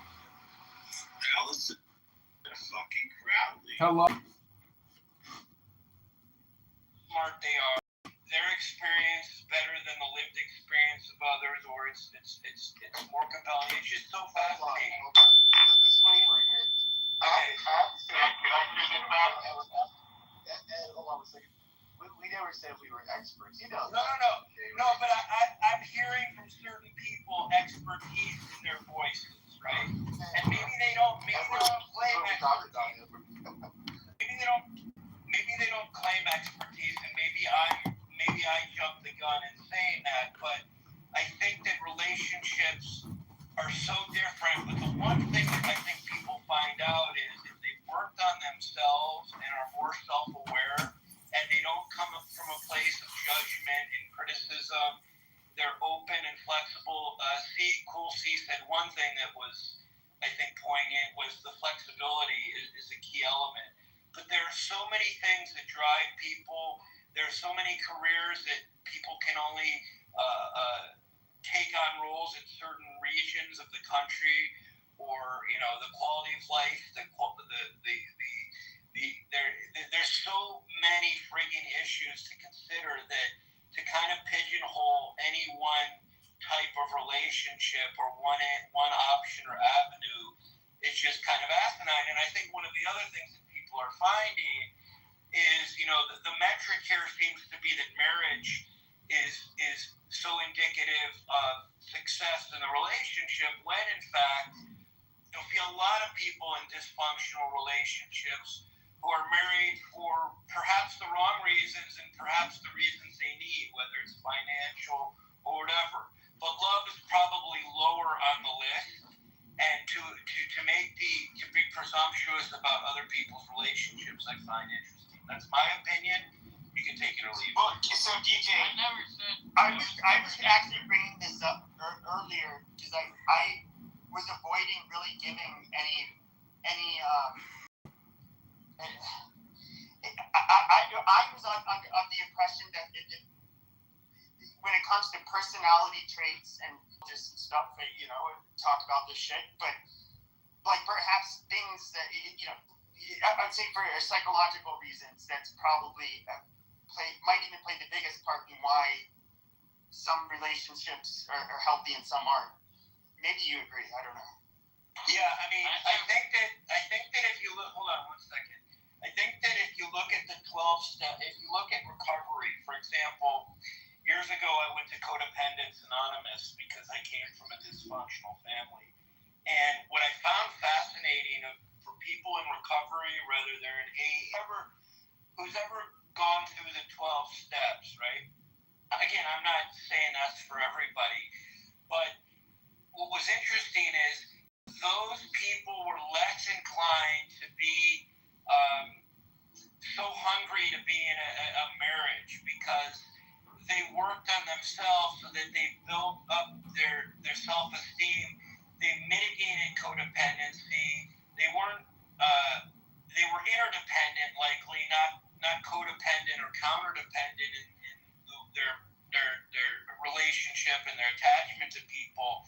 And so they don't look at the marriage as the metric of success. And I think maybe generations ago that made sense, where dependency was largely dictated by finances in many ways.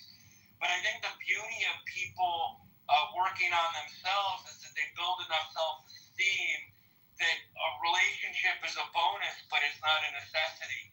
And hey, I'm a hopeless romantic. I love being in relationships.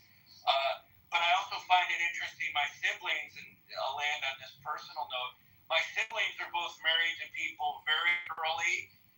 They're still together. I can't tell you how healthy their relationships are or aren't. One is probably healthier than the other, and one of them is probably quite in love with their partner. But, I feel like, wow, in some ways they missed out on the opportunity to learn from all the relationships that other people who weren't married early got. So the grass might be always greener, but I think that to suggest that marriage is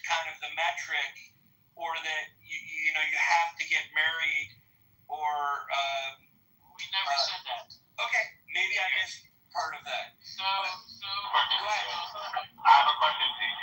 I just want to ask you a question. Because you actually came in and you said something that we're not quite positive, okay? And I'm using that term based on what you say. So, I come from a family of married people, okay? And my dad was married 58 years. My grandpa was married 49 years. And yes, they were happy people. And yes, they had happy marriages. Okay, I love when people say, well, they're together. No, guys, there are people out here that working together because, and I'm going to say this to you, DJ, how can two people walk together unless they agree? There's no outside psychologist or therapist working at the house of two people. How much therapy you go on? You still got to go home to that person. You have to work everything out with that person. That's what people celebrate, how they work out with their person. Okay? I've never done 12 steps. So you know why? I've never taken chocolate in my life. I've never smoked a cigarette. Everything's come up and issues come up. You know what we do, DJ? We work on them together. And so, I know that you think you have all the answers. You interrupt me. Okay, hold on, DJ. You work with dead people. You work with dead people, right? Okay. So now you can be dead in the audience, okay? Since you want to talk like that, be dead in the audience, okay? So, guys, this is what I want everybody to hear. You can't come up and think that just because you have an opinion, that your opinion is number one. Other people do have opinions. I'm not telling you my opinion because I'm not married to or anybody in your family. And I don't do 12 steps. I do one. Like, I got it, DJ. Because you know what you want to do is come here and tell us that we're all wrong, we're all negative, and no, we don't have all the answers. You're correct, we don't. I don't have the answer. You know how the answer for it? One woman who has my last name. That's it. And so for us to believe. There's a reason. Now you're going to throw me down, so I'll just wait till you throw me down. But actually, I'll talk till you throw me down. we don't want to throw you down, though. Well, hold on. Yeah, I'll bring him up. Just let Edward finish, and then I'll bring you up. Okay. So all I'm saying is, I'm not talking against DJ or anyone else. Okay? I don't have any answers, DJ. You don't know me. You never met me in your life. You hear something, and that's how you hear it. Okay? So let's all be very careful, because I hear all of you guys talk, but you know what I never do? I never take anything you guys say personally. I don't own any of it. The message you guys all have, those are your experiences and it's so sad that when someone else has something other than what you believe, that's the sad part. Okay? I never take anything. You guys talk about all kinds of stuff, and I never take it personally. But when Mr. Edwards speaks, you think you know everything. You're being kind of sick. No, you're listening through your own lenses, and you guys need to stop that. Everyone, we're all adults, and I would like for people to be adults. You don't have to like anything, because you know why? Mr. Edward don't pay your bills. Mr. Edward don't know your family, and Mr. Edward has nothing to give you but his own conversation. Edward, or you can speak for Edward. Eileen. Thank you, Mr. Edward. I appreciate that. We have some new people on the stage. Pascali, we have Infinite, and we have Coke. We have Chris, too. Chris is on the phone. I agree.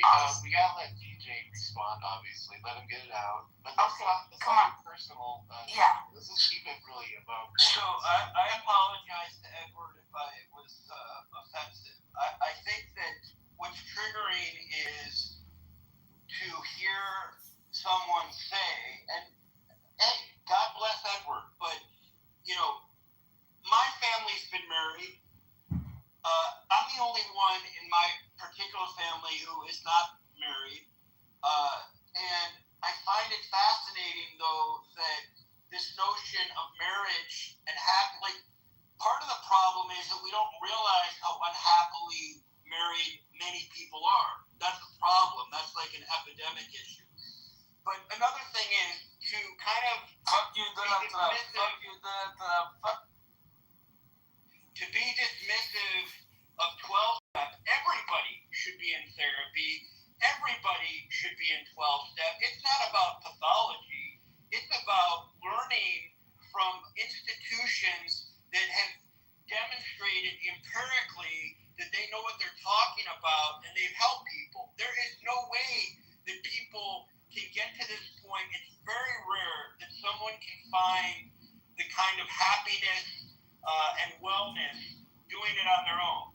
I mean, that to me, I don't want to say I find objectionable, but that is so rare that it's fascinating to hear anyone say that. Now, maybe Edward doesn't feel that, there are different avenues to finding success in life, but most people, by and large, need outside coaching or they're wizards if they can come up with it on their own.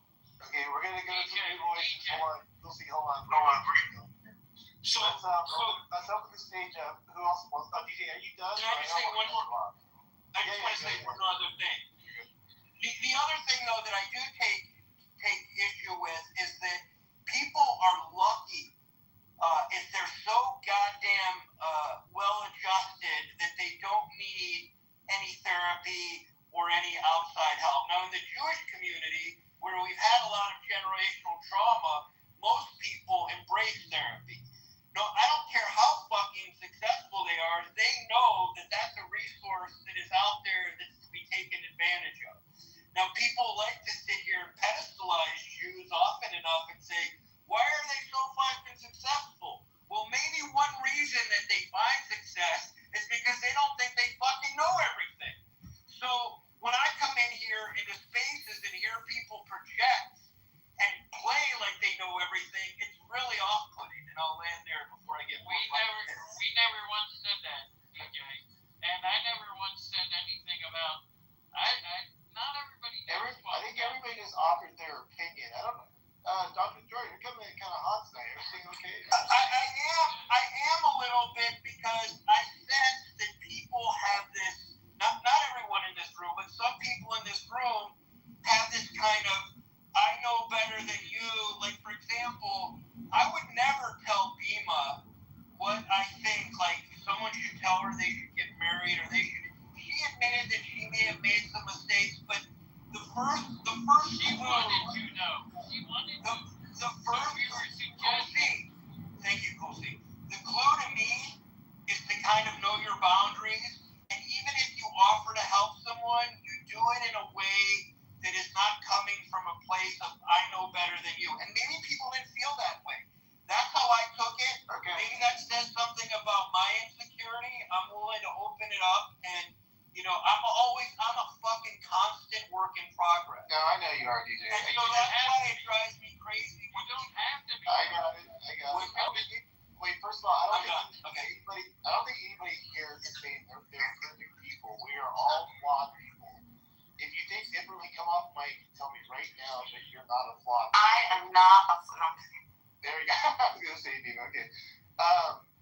I don't know if we want to open up to new people. Dima, your name was mentioned there. I don't know if you want to clear anything up. I don't know if you want to get involved in this, but Can I respond before Dima? May I respond? Okay, go ahead. Yes. So this is quite interesting that people today believe that there's not confident people on the planet. Okay? I don't know why people actually think that there are not people in life that making good choices. Okay? Everybody's not crashing out in life, guys. Everybody's not choosing destructive living. My friend Dima, or to anyone else that I know, tells me that you, my friend Dima, or to anyone else that I know, tells me that you, DJ, are the one projecting. I never came and said anybody's name in this room when I was speaking. Not once. Because when Edward speaks, he speaks a third person. So go back and listen to Edward. And the reason why he does that, third person. So go back and listen to Edward. And the reason why he does that is because Edward don't want to give other people projection. Edward's just telling you how he's lived. That's all Edward's doing. I like it. Okay. Can we open the floor? I think we're just going to go back and forth too much on that part. Bertie, were you done? I forget if we... I don't know if you wanted to ask something of Bima now that she's off the phone. I don't know if you want to do that. And pretty much what I was going to say. Okay. Yeah, I don't want to jump into the whole situation with DJ. We have different opinions, and that's fine. Edward said a sufficient amount of information towards that. So I'm gonna listen and then I might chime in later. Okay. All right, the floor is open. I don't know if anybody wants to grab something they heard and run with it. Otherwise, I don't know. Oh, I have a question for Edward. What's that, Eva? Did you hear what I said, Birdie, or Eva, whatever, earlier? I said what you got your phone call to respond to. So. Oh, I did answer the phone call. See, I didn't hear what you said. I was trying to just say, I mean, I was giving you some advice, but that's up to you to use it however you want it. I was going to say, your future depends on you, and basically, when you get older, you may want someone to take care of you. You may want to have your own kids, and you may want to do some of those things. So at the moment, it was a different conversation I was having there before you got that phone call with you were trying to. But I said maybe you should step up and ask him, and if you're really committed to him and you really love him, and don't know if you guys can have kids or if you ever will, and I don't know how long you've been with him, but if it's something that you really care about, maybe stepping up and trying to, because one day, like, who's going to take care of you when you get that old and then maybe in the nursing home or whatnot? We're all going to die one day. Who's going to help? Bima, I am curious. I don't know if he's still talking or if he's roboting or if he's speaking. Live the rest of your life. If he's not going to commit to you. Who was speaking there? Go ahead. Who's that? Sorry, that was me. I didn't know that Lucy was still talking. It kind of went robot in my head. But no, I was gonna say, Bima. I guess I'm just curious. Like, let's say hypothetically, you go to him and say, "Hey, I've been thinking more, and I think I want us to be married. Can we have the conversation at this point?" And he responds to you, says, "Hey, I actually am not interested in marriage at all. I don't feel like putting on a label, and I don't feel like that we need to go through that commitment because things are good right now." What would be your response to that in that moment? I wouldn't. At this stage, it's just more complex than that. He's never said to me, like, "Will you be my wife?" in those words. No, he's never said that to me. You told people you were married. Right. And honestly, I mean, I don't know how much he actually does that. I don't know. This is sometimes he'll say that to me. He says, he does say that I want to be married too. He does say that. He's like, I do want to get married. He said, I just wanted you to have the best wedding, and I just want to get to a place where I can do all that. So it's not like he's not saying that, Do you know that? How long have you been together, kind of, sort of? Like, have you been 5 years, 10 years? Yeah, okay. So do you know what that sounds like to me? That sounds like someone who says, he wants to say, hey, I am the fastest person in the United States, but he never entered the army. It's like they're not willing to actually do the training and actually enter the race, but they want to claim the title. Yeah. I didn't like that either. But he did. What happens if you want your own kid to come and say, Grandma, your grandkid? Well, I've talked to him about that too, and we've had discussions, and he said, I do want to have a family with you. And I'm saying, well, you haven't, he didn't articulate that to me in the first few years of our relationship, and even him saying, like, I don't know, I asked him once early on, he said, I don't know.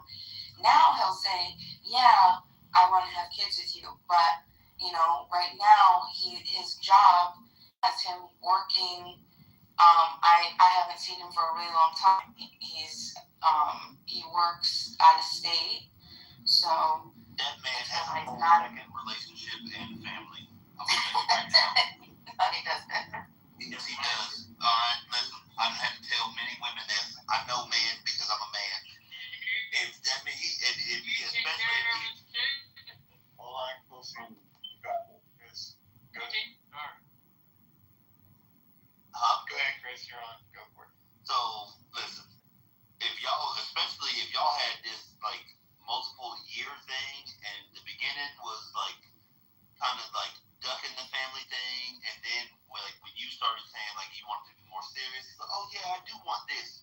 And now your words, you said you ain't seen him in all this long time. He out of state, and especially if y'all ain't talking every day and all this or that, that man got a whole nother life. He probably married. No, we talk every day.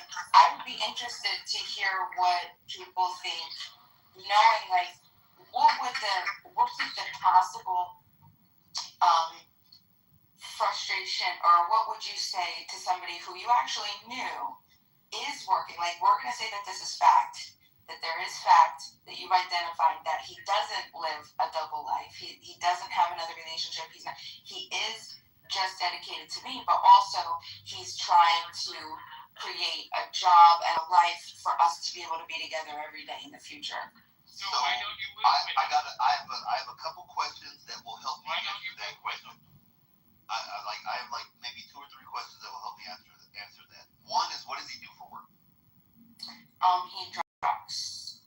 Okay, so he's a driver. Okay, so that gives an excuse to why he's gone, especially if he's working like OTR and he's like, 3 weeks ago. Ain't no truck driver job keep you on the road that long. Since last year, Sorry to tell you. So my little brother's a truck driver. This is too painful.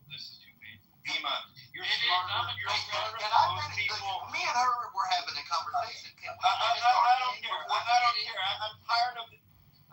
No, hey, listen. You go back to a CODA meeting and let us finish the conversation. When you're done talking, me and her are talking. Give us a second and then come back in, okay, sir? Thank you. So, my little brother is smart enough to know that getting advice from use your 12 steps for half a year. That's where I'm at, and I think you should look into that and think about it. He can take you on the road. I'm a truck driver myself. Right now, I'm driving a truck. He can take you on the road. Yeah, he's offered that.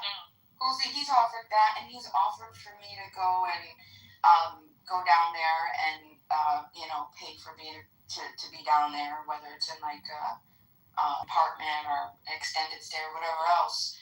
But I have duty here, and I can't leave right now. So do they have trucks where you live? Yes. Well, unfortunately, I'm in a state, and if you're a truck driver, I'm in a really bad state. So What state? But do they have trucks where you live? Where? What state? New York, and truck drivers, and they'll admit, but if you talk to owner-operators and truck drivers, they'll tell you that New York is hell and to stay away from it. They intentionally... No. I work for a company right now out of Phelps, New York. And we hire owner-operators right now. They're making $6,000 a week, take home $3,000 a week, take home $4,000 a week as owner-operators. Pay week. I'm a company driver. The owner-operators in my company are doing great. The owner-operators in my company are Do you have to, in your company, have a CDL in another state? Do you have to transfer your... Like driver's license. You don't have to transfer your state driver's license to another state. That is a federal document. That is countrywide. And it's actually more than countrywide, because if you got to use skirt, and I might have to commute 45 minutes one way, and I might have to commute 45 minutes one way, but at least my man there. You know what I mean? And I think those are each other since August of last year, to say that he ain't had a day off, that he ain't had a week off, that he ain't had no PTO, that he couldn't have made time for either you to take time off and come see him, or he took time off to come see you without his truck. He took time off to come see you without his truck. There are such things as planes and rental cars. You know that you're going to say no. That's why he asked. I know this, and that I have asked women things before that I knew. How, like, you're kind of like projecting how you are onto other men. Where I'm trying to think of this on my head. He has kids. Make a commitment. DJ, okay, hold on. No, he has kids, and I don't know how many, and with how many other women, or if it's just one other woman. I'm not going to ask. I don't know. It's hard to know. What are his financial obligations? Why is it that he's having to work from where he is? Where are his kids? There's so many things that I just don't know. Pepe, I have been down bad. I have never not seen a woman that I was with for over a week, much less a year. I go to California often, and that's for me it's almost 1,000-mile drive to where I go, and it's something I do often, and I have to budget and make that shit match. It's something that I make do because that's what men do. Men make do. If he wants to see you, he's gonna make do. You need that snatch, don't you? I don't know. I don't need anything because if I wanted to get something, I could, but I don't. What state I don't did sleep she, around. potentially, what state did she say he was driving in, or where is he driving? He's down in the Texas area, mostly.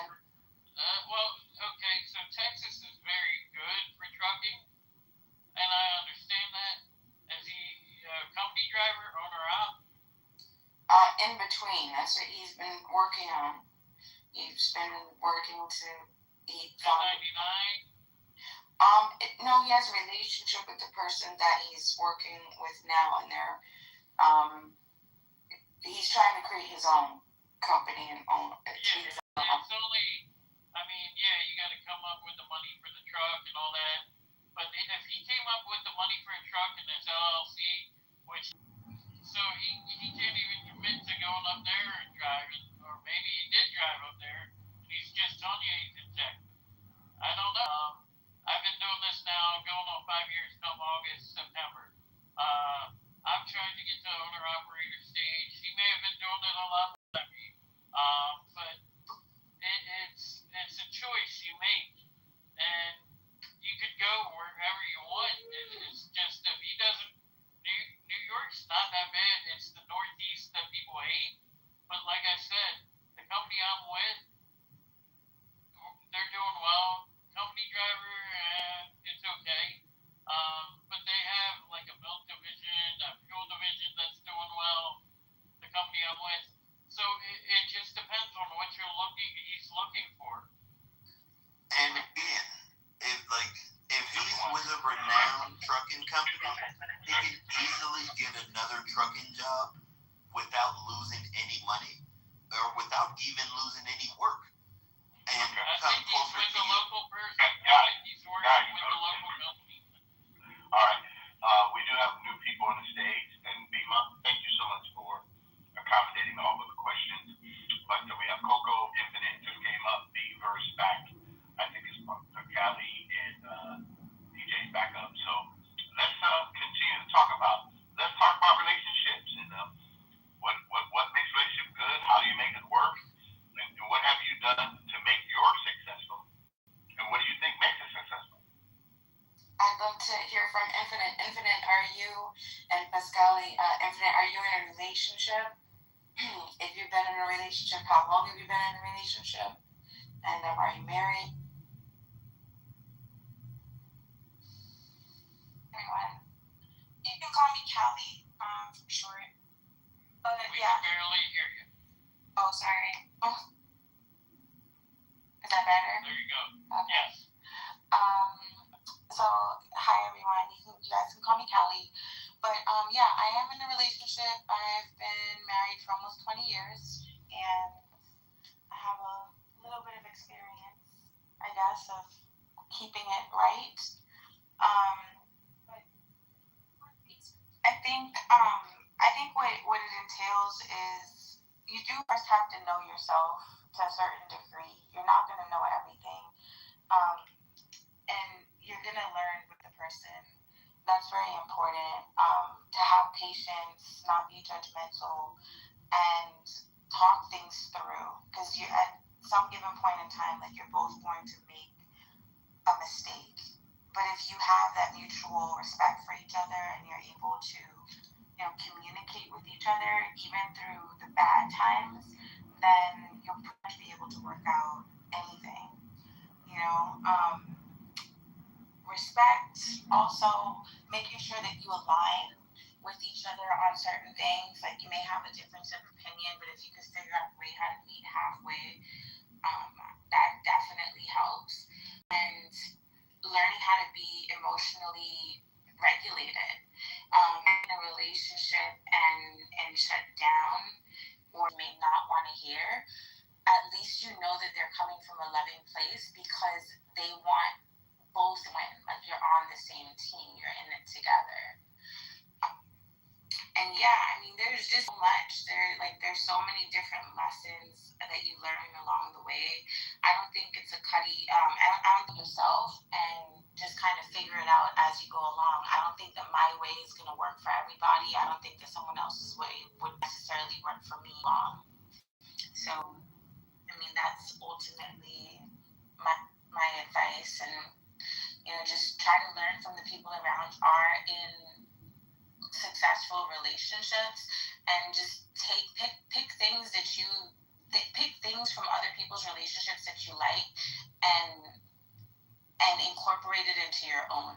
And the things that you've seen not work for other people, just proceed with caution. It doesn't mean that what didn't work for someone else may not work for you. It's just like, take note of it and proceed with caution, and you'll make your own situation a success at some point. Yeah. And thank you for talking about adaptability. That's one thing that I haven't done for years. Every situation you have to adapt to. We get children. Now we're in the grandchildren stage. We're in daughter-in-law stage, son-in-law stage. It's a much different place to be in life, and it's all about adaptability. It takes a lot, but I appreciate you saying what you said. And one thing my wife and I always said, there's no issue bigger than us. We're not going to allow an issue to take us down, and that's what we work on every day. So I appreciate that. Thank you so much for the 20 years you got in. It's a beautiful thing. No problem. Thank you guys for allowing me to speak in your space. Thank you for coming. Infinite, are you there? Do you have anything that you'd like to add?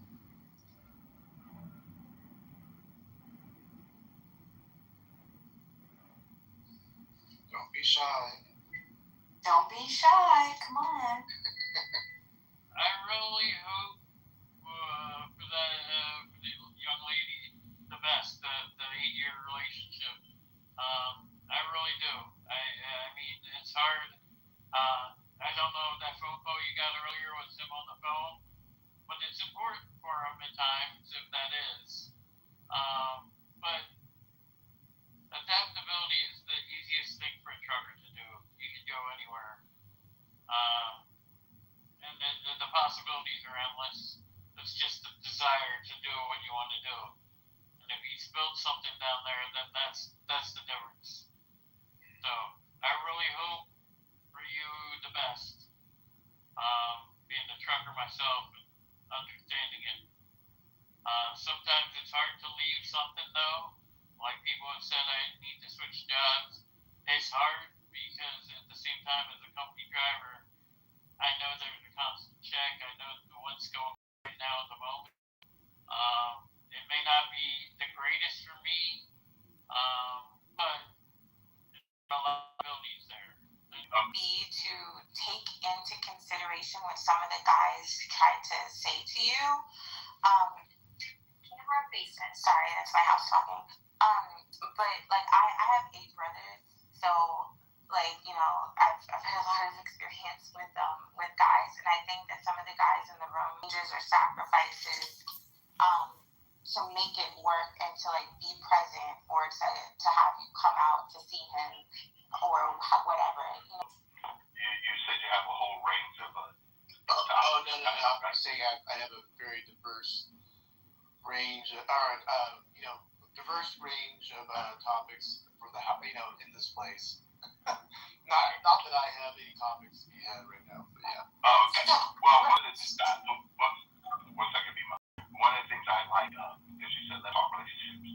And one of the things I've learned is how do you have a relationship with yourself? Do you trust yourself?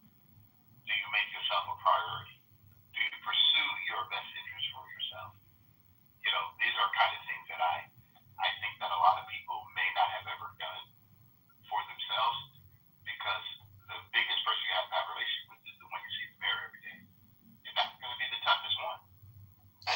don't think that's contradictory though?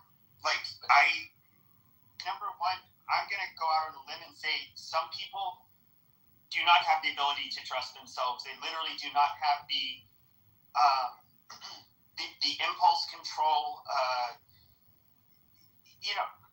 People were mentioning, the 12-step program and addictions. I mean, there's a highly genetic component to that. Organically, there's organic brain differences that cause people to behave in certain ways, and I would even go out on a limb and say that it's impossible for people to trust themselves, even most people.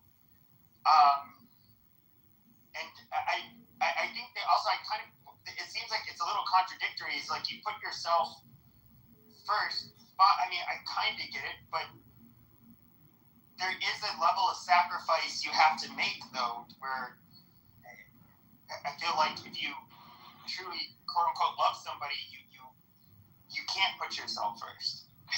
Yeah, Pepe, let me share this. It says this very clearly. To love your neighbor as yourself. This is a principle. Okay? And I've learned this over time. I can no longer, in any area, love my wife or children if I don't love Edward. Edward has to like who he is and love who he is first and foremost. Because that's what I bring to my marriage.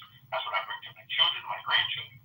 What the veterinarian guy down there, I was just saying, can I come over here after I'll let you go. So all I want to say is this: my wife and I have this. Okay, we're the best single people on the planet. You know why? Because we believe that each person should be their priority. Instead of we try to change each other, we work on each other. Meaning that I work on me, my wife work on her. When we come together, we're bringing the best of each other to our relationship. To me, that's what makes it work.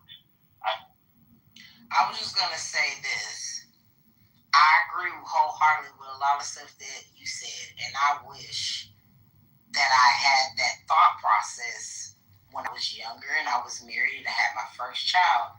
I didn't have that thought process. I was listening to my mother, I was listening to my grandmother, all these elderly women.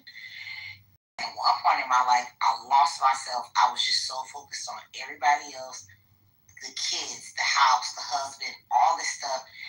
Never even looked at myself in the mirror, and one day I was like, who the fuck is this person?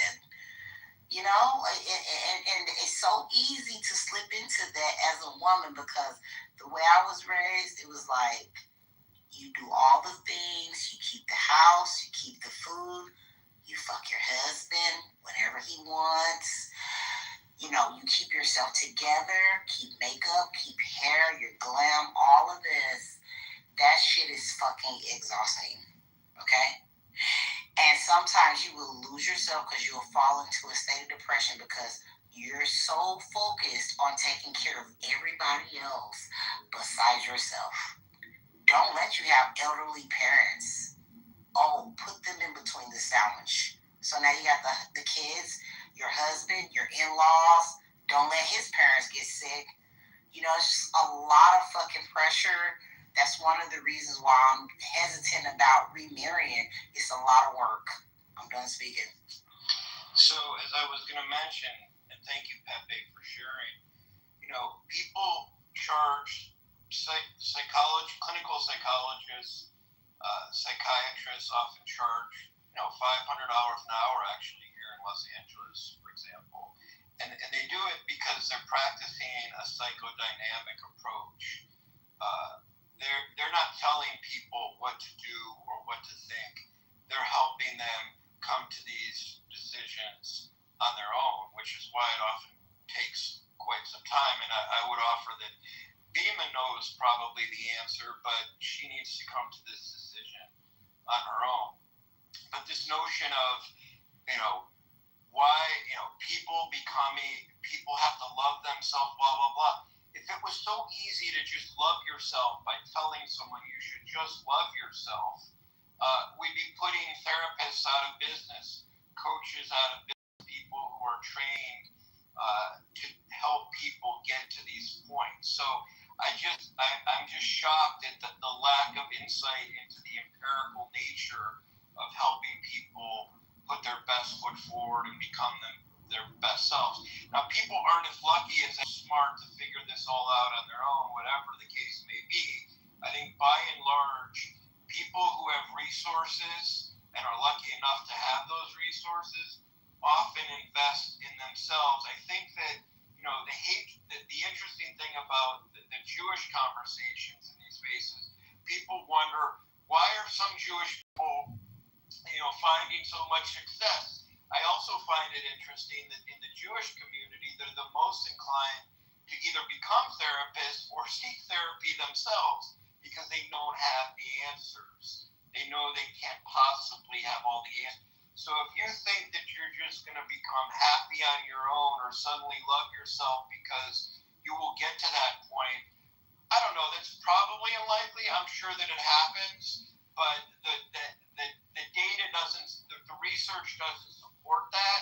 And so because I'm science-based or evidence-based, I tend to lean on where the evidence takes us. I may be wrong in making that choice, but that's what I believe. Well, I do agree with you. I do think there's like a lot of doctrinaire prescriptions that are being put out there for like how to be happy or be successful. And the thing is, though, is I'm somebody who at least has some experience, working in mental health, and I realize, faith-based organizations or in religion, maybe it has somewhat of a therapeutic effect, depending.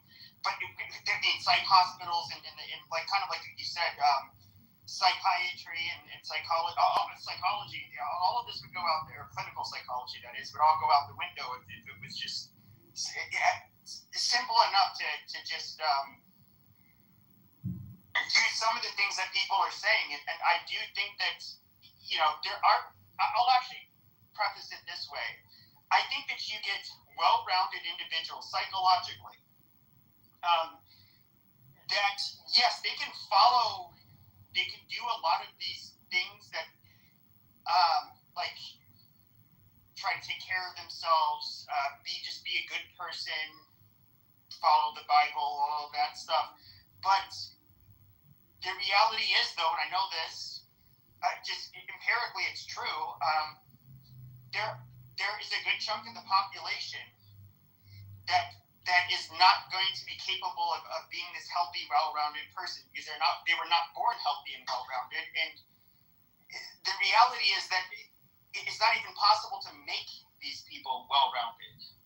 They are, and when I say well-rounded, in other words, it's like imagine you had to go to West Point or something like that. You have to be a perfect physical, and you have to be very smart, but you also have to have physically very healthy, and you can have no mental health problems. They're basically you're getting educated to become an officer, and that you just have to be completely healthy. Most people are not eligible. Most people aren't eligible. Only 20 to 25% of America is eligible to even be enlisted in the United States Armed Forces because of certain behaviors, whether it's because they use drugs, whether it's because they've taken medication for ADHD, they take any fucking SSRI, they're overweight. There's a million things. We're not all the same. What do you think about, going back to some of the research, looking at clergy, right? I think 30% of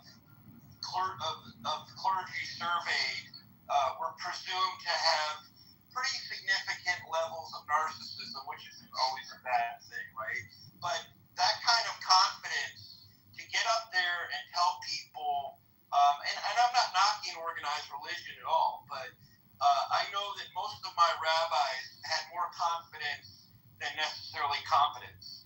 Now, that's not true for all clergy. Some people are probably very confident, but the confidence that comes in telling them what they think they need. And there's no real substantive way of discerning whether or not there's a God in the first place. So it's a great place to lead people, and it often, but not always, draws people who are overconfident. And that's, the beauty of working with people who have worked, like therapists are all typically in therapy themselves because they're working on empathy every day so that they can better treat their clients and they don't get burned out, right? So I guess the whole reason that I'm interested in even the conversation is because I think when you talk about relationships, there's nothing better than first working on yourself, which is what some people said. Edward alluded to it, some other people alluded to it. Working on yourself is key, but you also get to a place where you're not going to necessarily be judgmental of other people for making whatever decisions they make. And I think Bima is really bright, and I think that, you know, you can't, like, I remember Outland here, I remember needing to get out of a relationship with someone, and the therapist was never going to tell me, hey, you need to end this right now. Exactly. That's what I was thinking. Was the therapist a woman? Yes. So the therapist. Oh, no, she's not going to tell you that. I had a male psychiatrist even when I first told him, when I first met my ex, he's a woman's not going to tell you to leave another woman. Okay. Jesus Christ. But anyways, no, it is. I no offense to the other. I think they're well-intentioned men in this room. I get where they're coming from, and I don't think it was from a bad place. But I do understand. I can understand why Bima might be where she is, and I felt it was. I felt it would be personally inappropriate for me to tell her. And you know me, I have a big mouth, and I will run my fucking mouth. But I felt it was would be very inappropriate and not in my place to tell her what she should do with her man. I mean, that's why I just kept my mouth shut. I was like, no, you don't know everything, and quite frankly, just keep your mouth shut. That's highly personal, and also Chris and Cool gave good advice, but the issue really isn't the guy figuring out the logistics of moving so that he can do trucking in a place that's more convenient for the relationship. Maybe he has attachment issues. I'm not a clinician. I'm just speculating here. Maybe he has some attachment issues. Has nothing to do with Bima, but he's got to find something for him, find himself a little bit, and maybe they are ready for each other at some point. But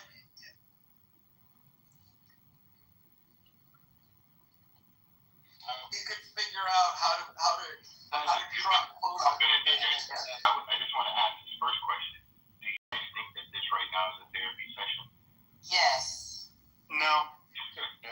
And I say yes because talk therapy is a thing. That's why I actually love Clubhouse. I haven't left the app because sometimes I talk on here. Sometimes I take my shit out on people. I just trauma dump on people. And then I leave. And then I can leave. This is way too toxic of a place to be. This is probably one of the worst places you could be. In fact, if you were in therapy, I'm not. And this is just a wild guess, but I can imagine with some individuals, they would probably tell you to cut out what you're doing on Clubhouse because it's bad.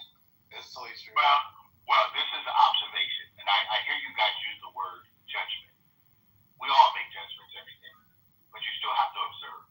Okay, I don't know why we think this is because you judge something. You know, we have to make what I call observational observances that we make judgments every day of each other. And my wife always asks, what is it that when you go here? And I said, babe, it's quite interesting. She hears you guys sometimes. And I said, you know what I learned? I'm sorry to hear that. What? What'd you start to hear? That your wife hears us sometimes. Oh, she does, buddy. That's funny. You know what she said? She said, now I know why. Because you learn how not to live. Because you know what? I have to make observations. My ex-boyfriend, he hates Clubhouse. He hated me to get on here. He hated it. And now he's your ex. I know. Monica, so your piece, this is one of the things I've learned, okay? We had this conversation earlier today, that people do not really self-govern themselves to the point where they think someone's coming to their rescue. And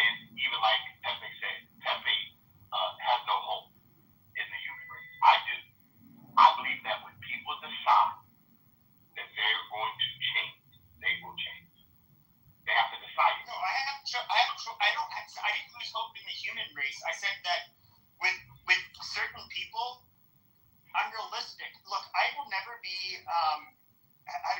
Think of somebody who's intellectual like Thomas Sowell.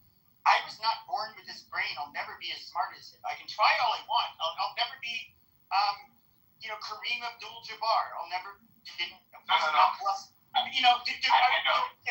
just like when there's things with all kinds, when it comes to personalities and being prone to being an addict or having certain mental health issues or personality traits, that is part of the what makes us unique. And it's I think maybe why I am so hesitant when I hear people give. I think a lot of the advice, for example, that you give might be good for a good chunk of people, but I think that it's not necessarily going to apply to the people that have deficits in certain areas. But see, that's it. So Bethany, listen to this. I want you to hear yourself, okay? I'm saying to you, somebody got a hot mic. DJ, got a hot mic.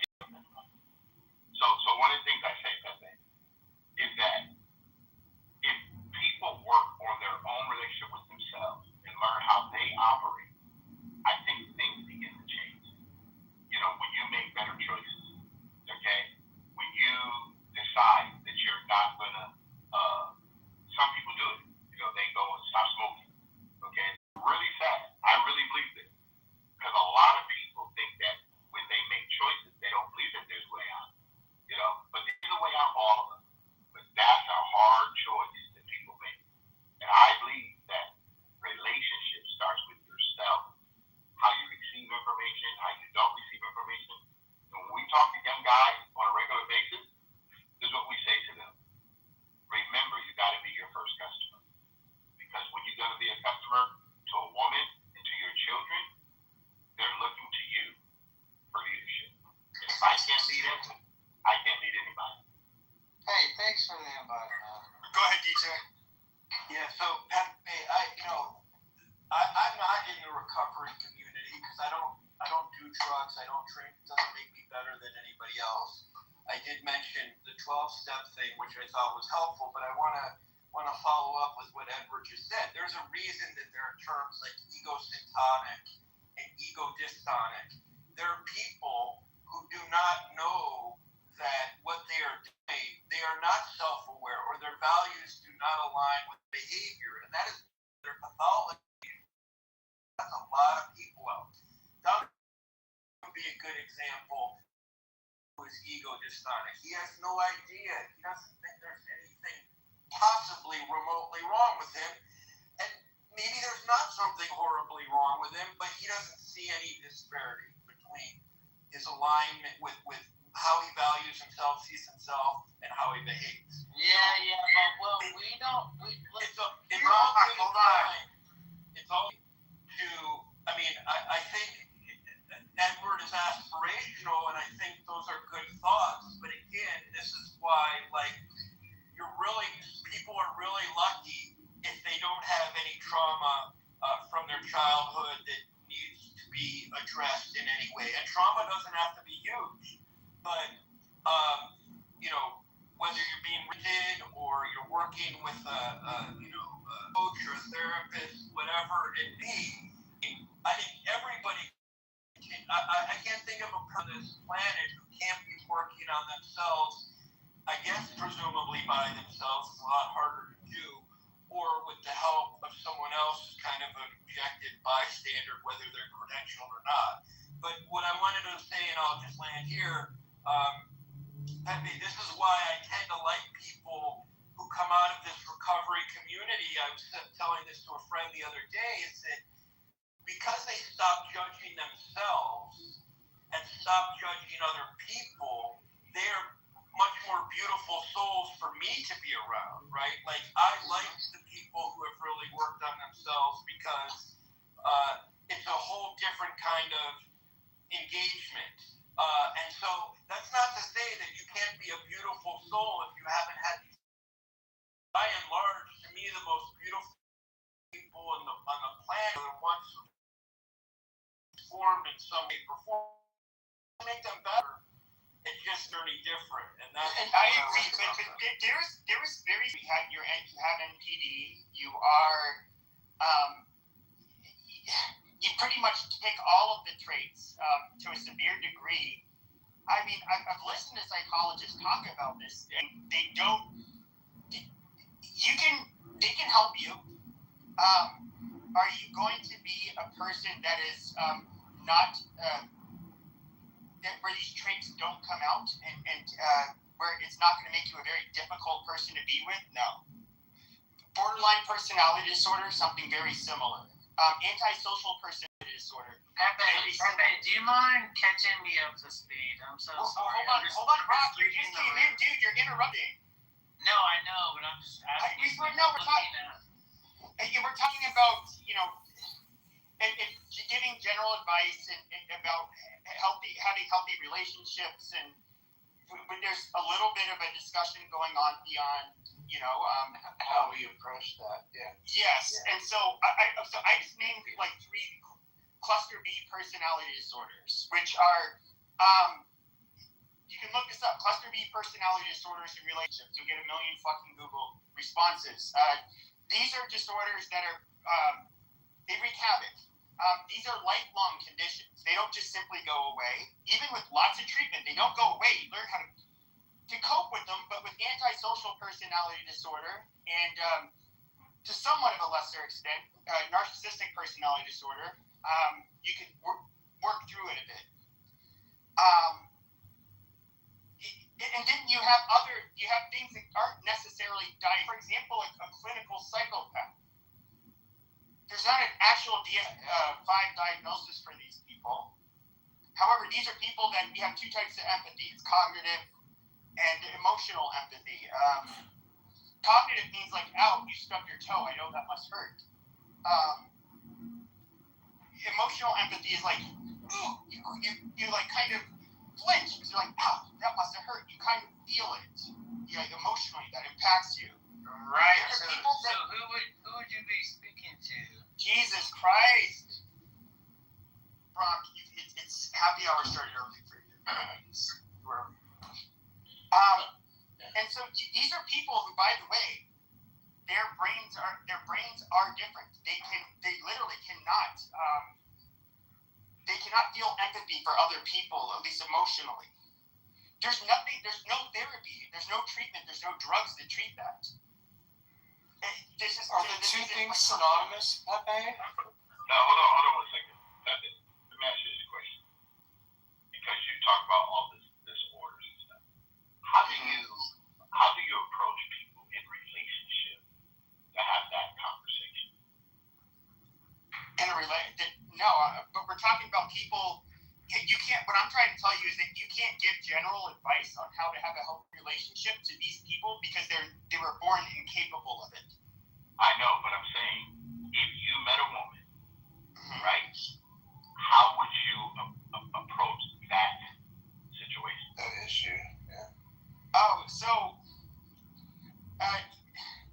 you're not going to always be able to tell it right off the bat. There's some very interesting things. So well, first of all, it's kind of inappropriate to ask off that. But I have one question, guys. Hello, can you hear me? Shut the fuck up. I have a question. I have one question. India is good in soft power. India is good in hard power.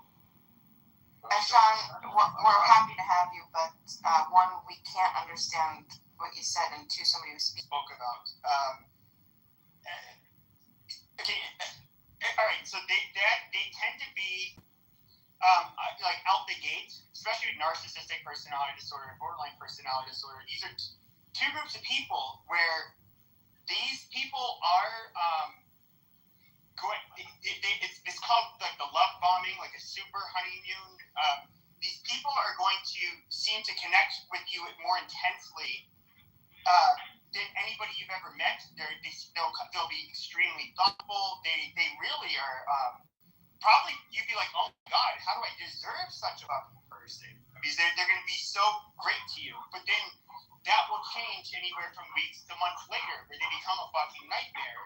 Now, you're generally not going to notice these people have such a disorder or traits of a disorder, you know, until you kind of start to Wait, establish I'm so sorry. Oh my God. Sorry. Oh my. So, you know, it's one of those things where you often are not going to know. And now, would a clinical psychologist or somebody like that pick up on you know, what they think is some off behavior? Yeah, I'm sure a lot of people would. But, you know, us everyday folks, I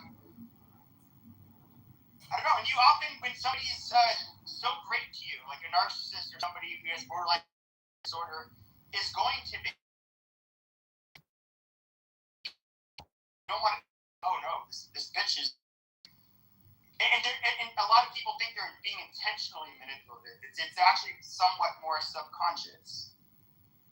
So, Pepe, how do you think we parse that out? How do we differentiate the people who are love bombing us and they have, like, you know, a narcissistic personality disorder or traits versus people who actually have lived their entire life and fell in love for the first time and are love bombing because they're truly in love? Well, so look, there's psychologists I would defer you to them, like on YouTube, they'll talk about that exact topic. There's so many videos about that. But if it seems unreasonable or over the top,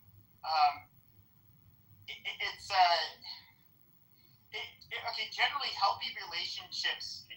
This is speaking with healthy people. Healthy people tend not to start a relationship with a big bang. So like they're not going to just like I guess in other words, it's an atypical reaction to meet somebody and just be like head over heels in love with them right away. That's not a normal healthy behavior. Well, I didn't get to hear you when I came off mic because I'm on my Bluetooth. But go ahead, Wallace. I apologize. Thanks for pointing that out for me. Go ahead, Wallace. Oh, I have nothing to say. I'm enjoying this. Thank you. No, I was going to ask Pepe, though, if those first two things he mentioned, if they're always together. Or do you find those two things? Narcissism, and then I guess it was called a type of personality disorder. Borderline, and then there's antisocial. There was the first one you mentioned, so I was wondering if those two things are always like given that they'll be narcissistic, so you know, especially with those two, but not every narcissist is narcissist is a sociopath. USA is good partner of India in a strategic way. So despite having that, can say in you are talking about the types of personality. He gets it. We were very grateful to have you here. We would love, this actually sounds very interesting, and I would love to hear more. Would you be willing to come back when we're talking about that? Yes. So in my opinion, anyone is all these types of personality are leaned towards manipulation. We should promote. I can't even understand you. They lean towards what? Yeah, just speak a little slower for us. I apologize. We should not promote manipulation. Yes, I agree. For example, people with borderline personality disorder, they do things that you're going to say, for example, gaslighting. That is something that is notorious. People they have a way where their brain puts things in an all good or all bad basket. Where you can do 100 things right, but you do one thing wrong, and then their brain puts you into this all bad basket. They can't look at you as who you are. It's literally. I don't think you understood what he was trying to say. Yeah, but hold on, Mike. So this is one of the areas. You guys correct me. How many people do you actually have in your life like this? They always tell us that the closest 5 people to you is what mold your life. We're talking about the average population, though. That's the difference. No, hold on. You keep saying we talk about the average population. I'm not bumping into these people. Okay? Different from having an intimate relationship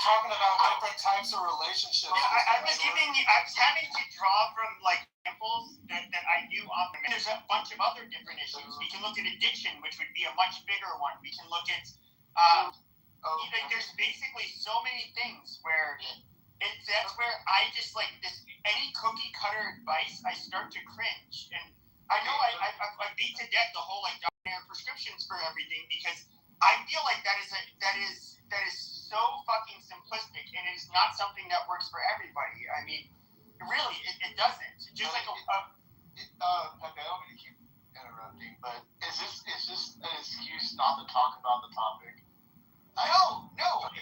But I'm just saying.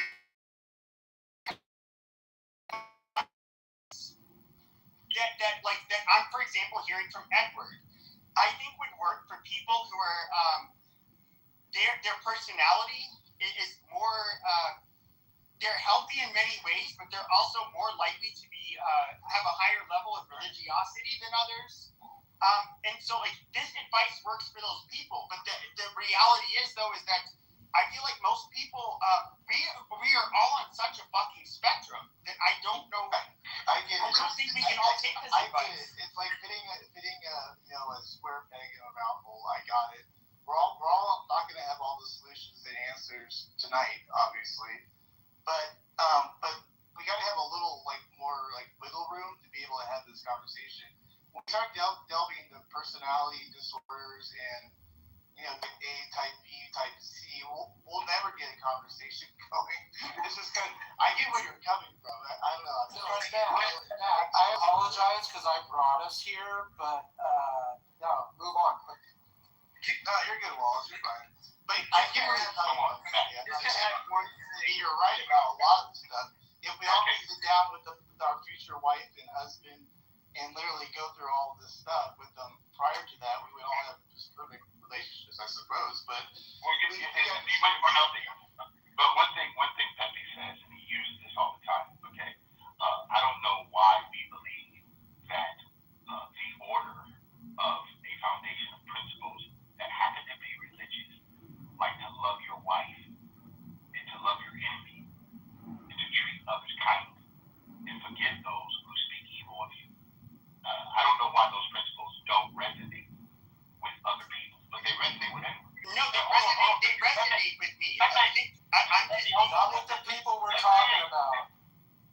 No, they resonate with me. I just don't think that the ability for people to follow those principles, as a principled person, I think that we're going to follow principles. Okay, we all know what hurt looks like.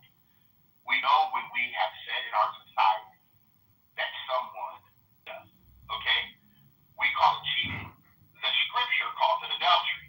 Okay, we say that people just keep it around. The scripture calls it having they actually do. And I think those principles actually are to build relationships with oneself. Because if I have self-destruction, that's going to break up all of my relationships. Let me use one example. Okay, so I already know that your answer to this. Can you imagine? Just imagine. Do you think there's anything, even if you were not religious, that could compel you to rape and kill somebody? Do you think that you could be tempted by sin to rape and kill somebody? No, Pepe, it's not my motivation. No, I get it. But this is the difference. There are people who literally get their jollies off by raping a woman, looking at her in the eyes, and terrorizing her, and then murdering her. They have that temptation, but hold on. They have a temptation and a drive to do something that the rest of us do not have to do. That's why they do it. Because normal, neurotypical people would never do such a fucking thing. Why do they do it? Pepe, listen to me. There's 8.4 billion people on the planet. 8.4 billion.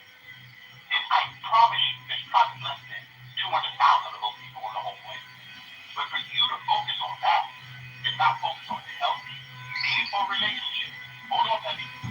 Healthy, meaningful relationships. All of us make choices.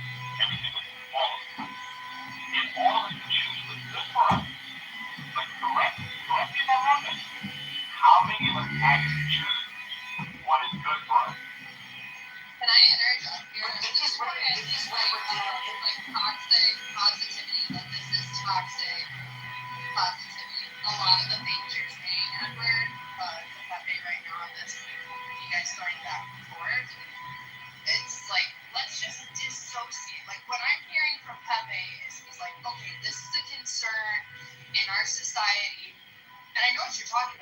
individuals that do this. Of course, I'm a woman. I understand that these type of men exist, right? And there's some women that are somewhere in that same range when it comes to abuse. They get off to it, right? So what I'm hearing from Pepe is he has a concern for this. It's what I'm just really hearing from him, and this is an issue in our society, right? But you're like combating that. Like, why should we care about that? You should focus on your good relationships. Okay, let's just dissociate, right, from the problems in our society and only focus on the good and allow those people to drown, to just continue drowning. Like this is this is kind of part of the point. This is why I'm purposely going to extreme behavior, like somebody who likes to rape and kill. Like that's an anomaly when it comes to humans. However, when we start getting into transgressions that are real, to lie, to do all kinds of things, and I'm talking from major transgressions like rape and murder, all the way to the little ones like lying. This is a reality that we have. And this is where I don't. This is where like doctrinaire prescriptions for everything really fucking bother me. Because life is not that simple. Like the golden rule, it sounds good. It's a principle you should live by, but we're pretending like people are all capable of. If everybody could live by the golden rule, our society would not have that much problems. But we do have problems, and we've never been a country, a society. There's never been a society without problems. Like people are very complicated, and they have a lot of issues. Yeah, and to add to that, I mean, not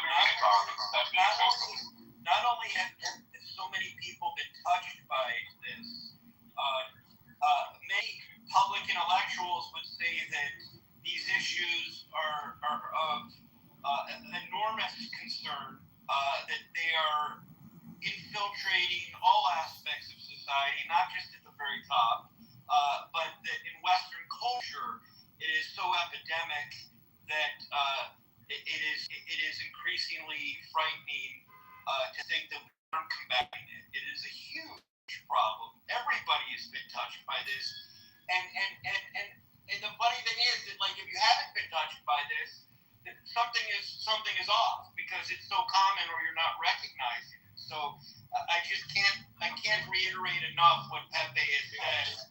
Yeah, I know. You guys, Coco, Pepe, and you. I believe there's more abundance in the world, and I hear you guys. Listen, I come to Clubhouse. It is not positive. There's no solutions. Everybody's been touched by negativity, but I think most of us realize that we choose it. Instead of you talking about positivity, hold on, Coco, seriously. You guys come up here as though I am talking about something that's not available. It's just an option. If you guys don't want to choose it, don't choose it. But do not, under any circumstances, stop a person that likes to focus on the abundance of life and not the negativity of life. Yes, people do a lot of negative stuff. Yes, people go to therapy. Yes, people have bad things. Yes, people have trauma and all kinds of different things. Okay? But there are people on the planet that did not have that stuff. You guys want to say that, and thank you, DJ, because I love you said the entry. Well, if you didn't, I would think something's wrong with you. Why? Because this is what we frame everything with. As if though you yourself should not wake up every day and look at what is good. And yes, you have the opportunity every day to also have bad days. The last I checked, I have a checkup from the neck up every single day. My attitude is my best gratitude. Well, and I want to say, I think you are. Can I just say really quick? I just want to. I is uplifting, and I think Edward is unique, and not. And this isn't a negative. This isn't a pejorative. I think Edward is one of the few people on Clubhouse who is a success story and does believe in powerful, positive thinking. And I think that success is explained by that. But I do think that it would be unfair, and I apologize if I said I didn't mean to think that you were unusual and that it or something was wrong with you. I'm just saying, I think by and large, most when you see it, but I would like to hear. I mean, maybe you don't encounter people like this, but I think you're a charismatic person, and more that. But I know Coco wanted to say something. Yeah, I was just gonna say, like, you can definitely focus on positive harm and abuse that's happening. I don't think it's good to just, I don't know. I know what ideas onto everybody. I know the last two things you said when you asked about why can't everybody believe in this? Sure, like, you can believe in loving your neighbor, loving thyself, especially with these people, right, that we've, Pepe and DJ have been talking about. I would never turn to a woman tell her, no, you need to love him. No, fuck that, Not everybody needs to, like, believe in this kind of stuff. I don't like when people do this. But, so, Edward, he comes from a very caring, loving family, a family with two happy old age. That's good. Now, here's where I have, as harsh as I am about the black community, first, these are going to be fringe cases where the mother will, you can look up, this is actually a thing that happens. I've seen it several times, on the news. The child is based on this Alabama nigger, black snake. You guys have McDonald's in China, right?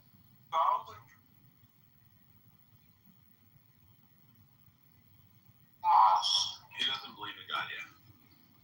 Yeah.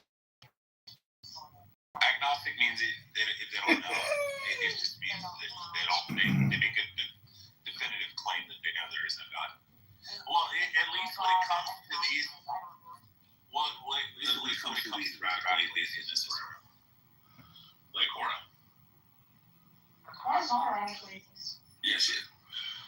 Oh, You're talking about God by says about homosexuality. She's over. It's not Irish. Don't worry. This is what he does. You can't expect much out of I just clicked on your profile. I'm a little confused. My cell phone just froze up, and now I can't use Clubhouse. What happened? Why is my phone frozen? I just clicked your profile to view your profile, and now my cell phone is frozen. What's going on? What is the code that you put in your profile? You put some kind of software code. Hello? And John, the guy out Crowley, is Jewish too. His dad is a Jew, but his mom's not. So the Jew, yeah, just like all the apostles, not like all the Christ followers. It's the same thing. So all the Jews are waiting on a Messiah to still show up. They're like, hey, the Messiah hasn't came yet. Jesus isn't the Messiah.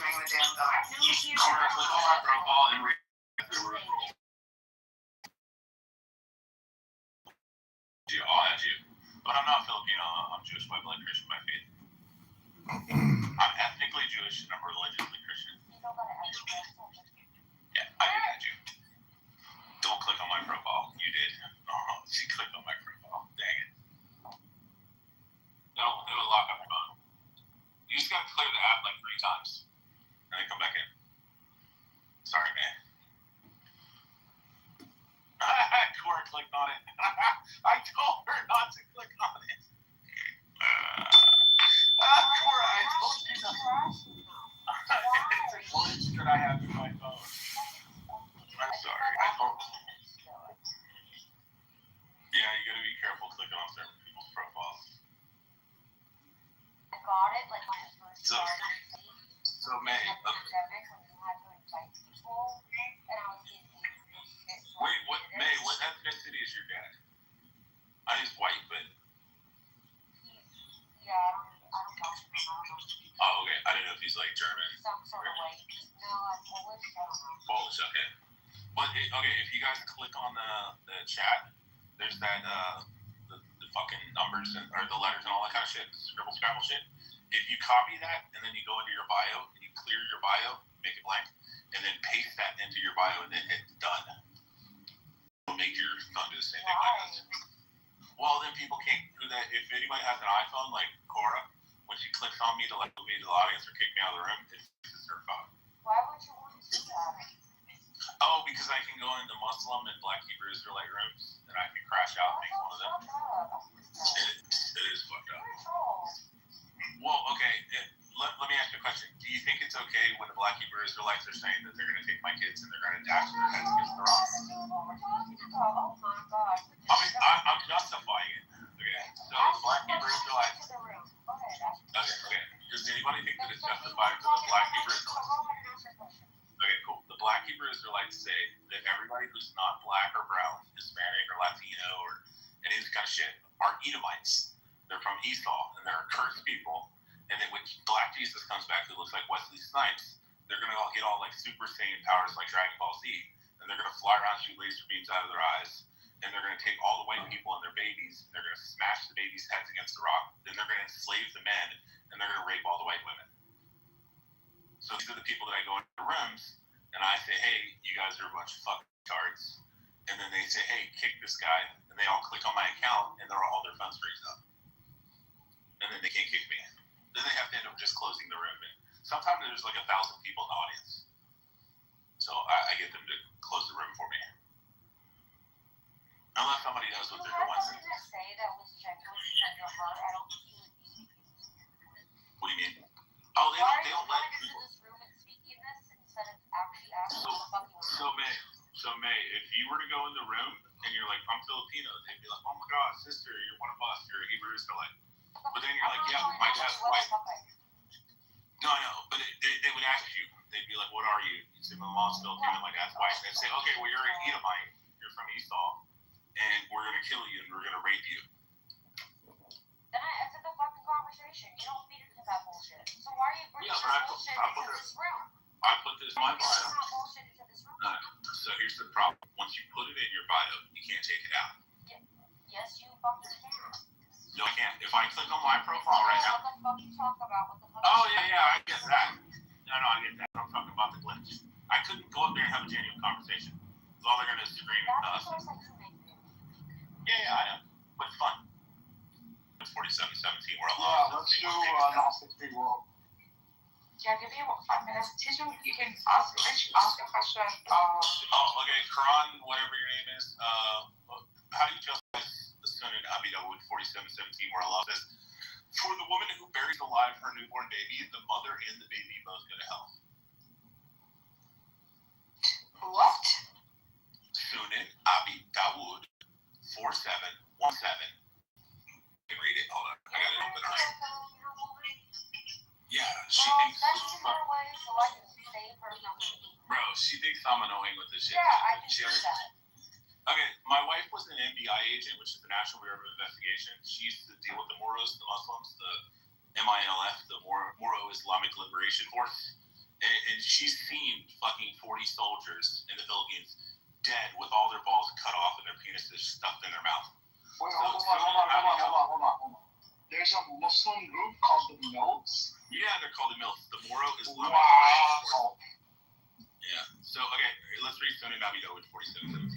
So, Sunan Abi Dawud 4717, Amir reported the messenger of Allah, may this be upon him, is saying, the woman who buries alive her newborn girl and the girl who is buried alive, both will go to hell. This tradition has been also been transmitted by Masud from the Prophet, may this be upon him, to the same effect through a different channel. Grade Sahih al-Albani.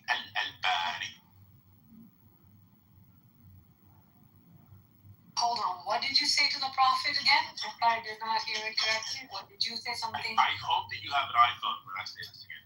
Amir reported to the messenger of Allah. No, hold on. It's peace be upon him. Sorry, I misread it. Sorry. So Amir reported to the Don't messenger do that. of Allah. I don't intend to speak with you when you talk like this about the Prophet. Okay. I'll leave out the parentheses. No, you didn't. I did say peace be upon him. Listen, so everything. All right. Cool. Mikhail's gonna crash out. He's a Jamaican gay guy from Canada. He's gonna start screaming all kinds of shit. But so Amir reported to the messenger of Allah as saying, the woman who buries alive her newborn girl and the girl who is buried, meaning the newborn baby, is buried alive.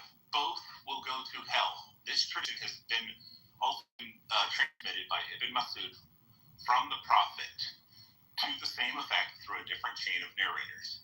Grade Sahih al-Albani.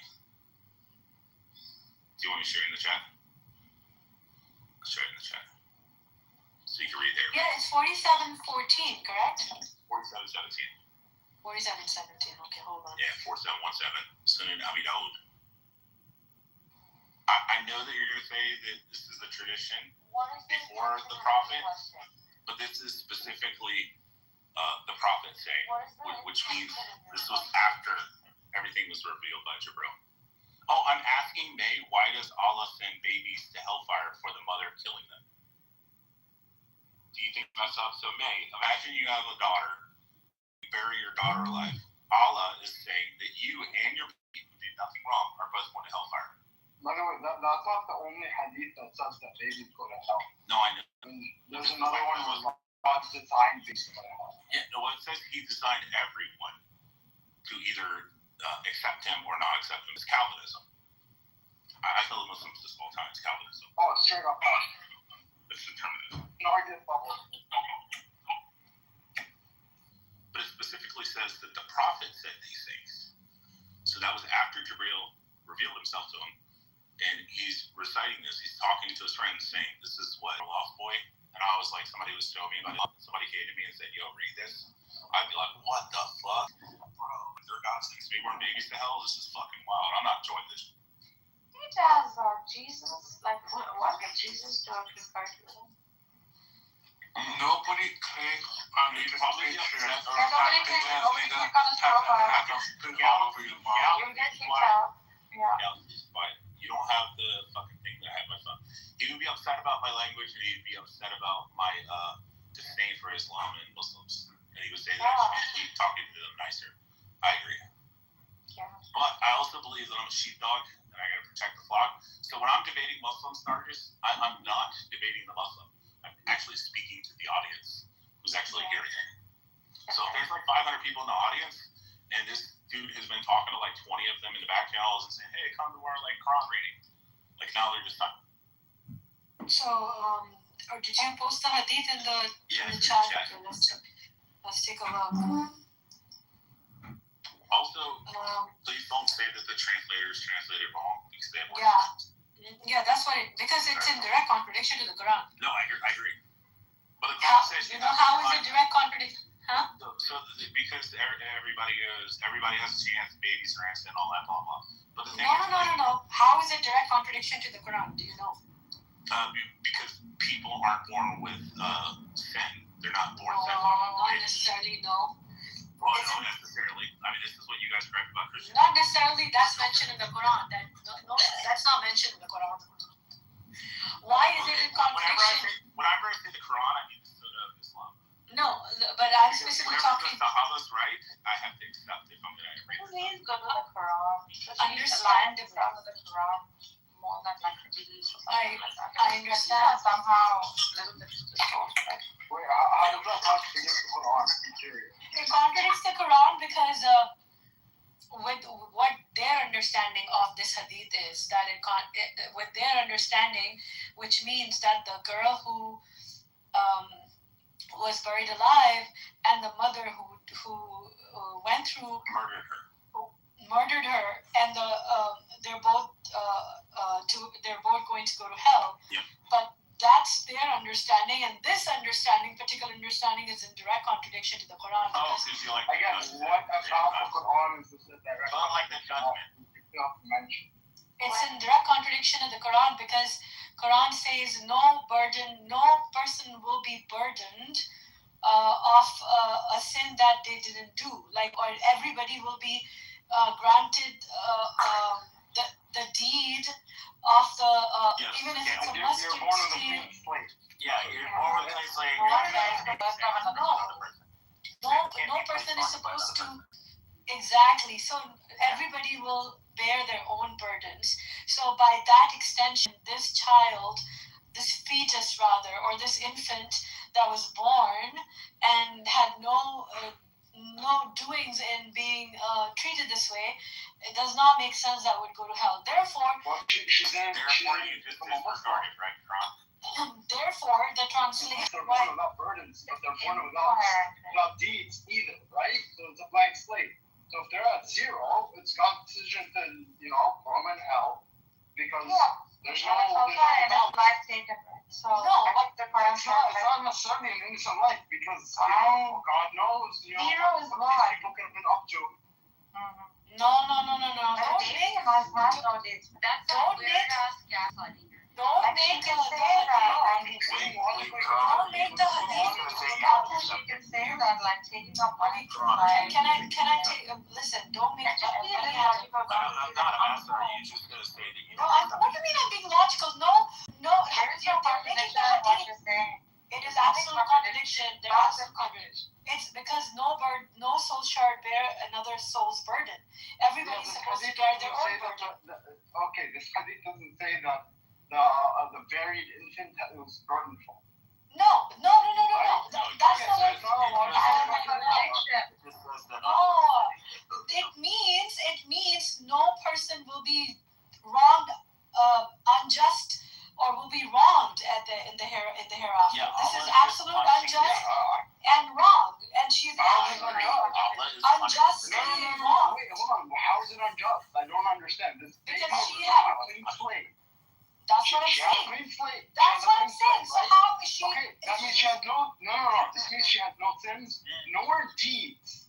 So she's at zero. So if you put her on the scale of weighing her, I don't know, whatever moral dilemma. So why would you propose hell? Why would you? Women during battle, and you can make them your sex slaves. Tito, calm down. Okay, one at a time. Calm down. Sit down. Sit down, please. Do one at a time. This is ridiculous. You're like now regurgitating. Stop regurgitating all that. Settle one first. I'm just gonna say I don't see the contradiction. That's wrong. Okay. Bani Adam, it's a contradiction because why would you not propose heaven for her? Why hell? Well, that's God's decision. Yeah, because she's at zero. She can do whatever So she wants. why does she get to have hell when she's at zero? Why can't she get heaven? I mean, that's a good question for God. It's not a contradiction. That's the point. So hear me out. Like you can ask God, when you get there.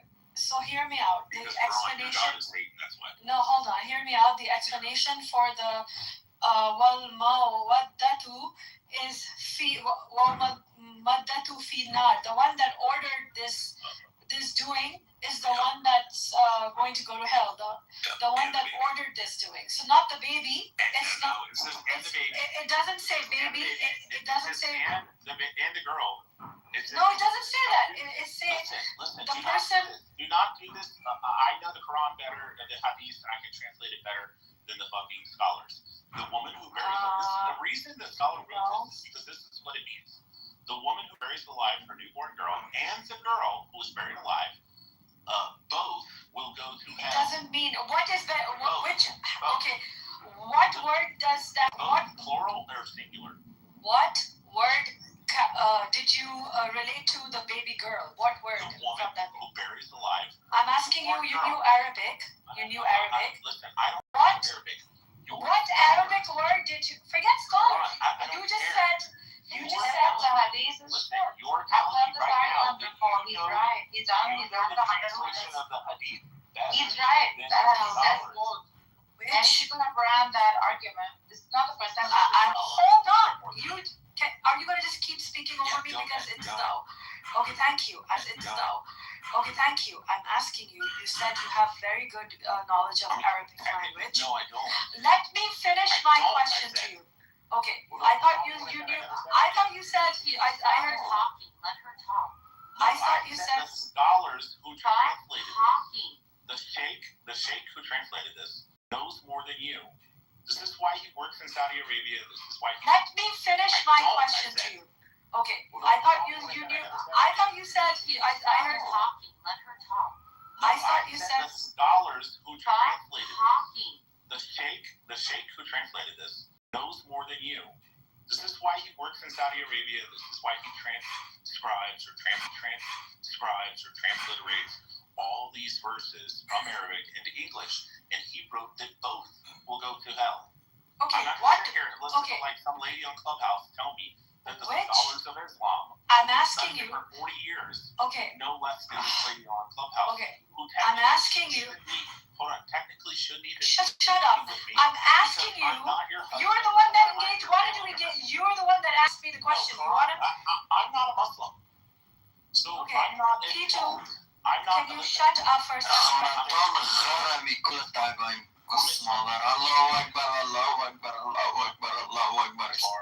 And shaitan. So listen, No, you listen first. I'm asking you the question you asked about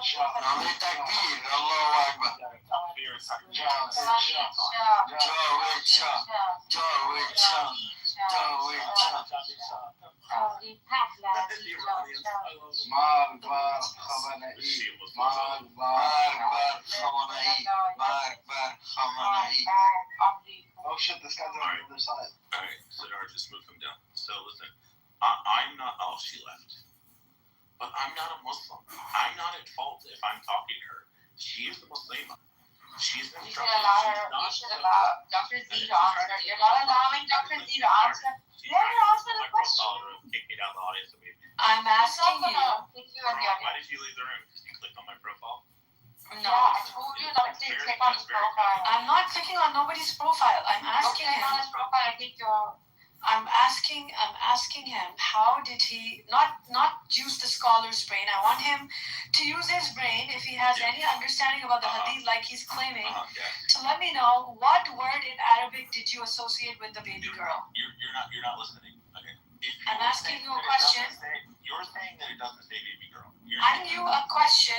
Give me your question. don't answer me a question, but asking me a question. Don't be a jahil, seriously. No, I'm asking you a question. Because you're a woman, and that's what Allah says about you. I don't believe that.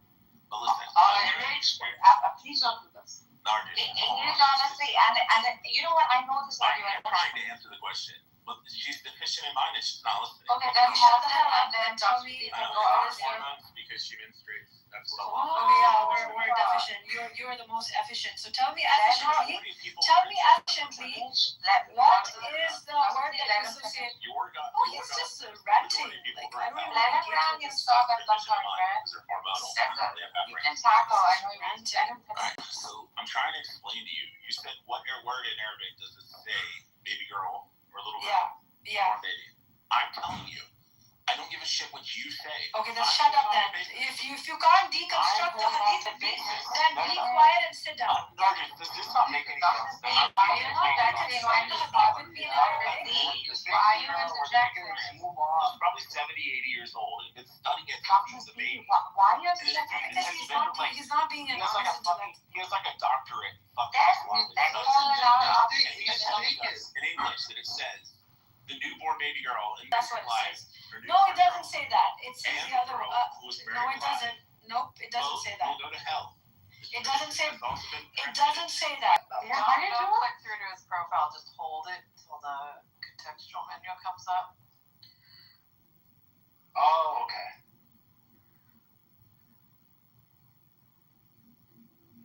Well, I mean, he was making good points. Oh, he wasn't. I mean, that's a very. No, he wasn't. Like, listen, I mean, the thing is, like,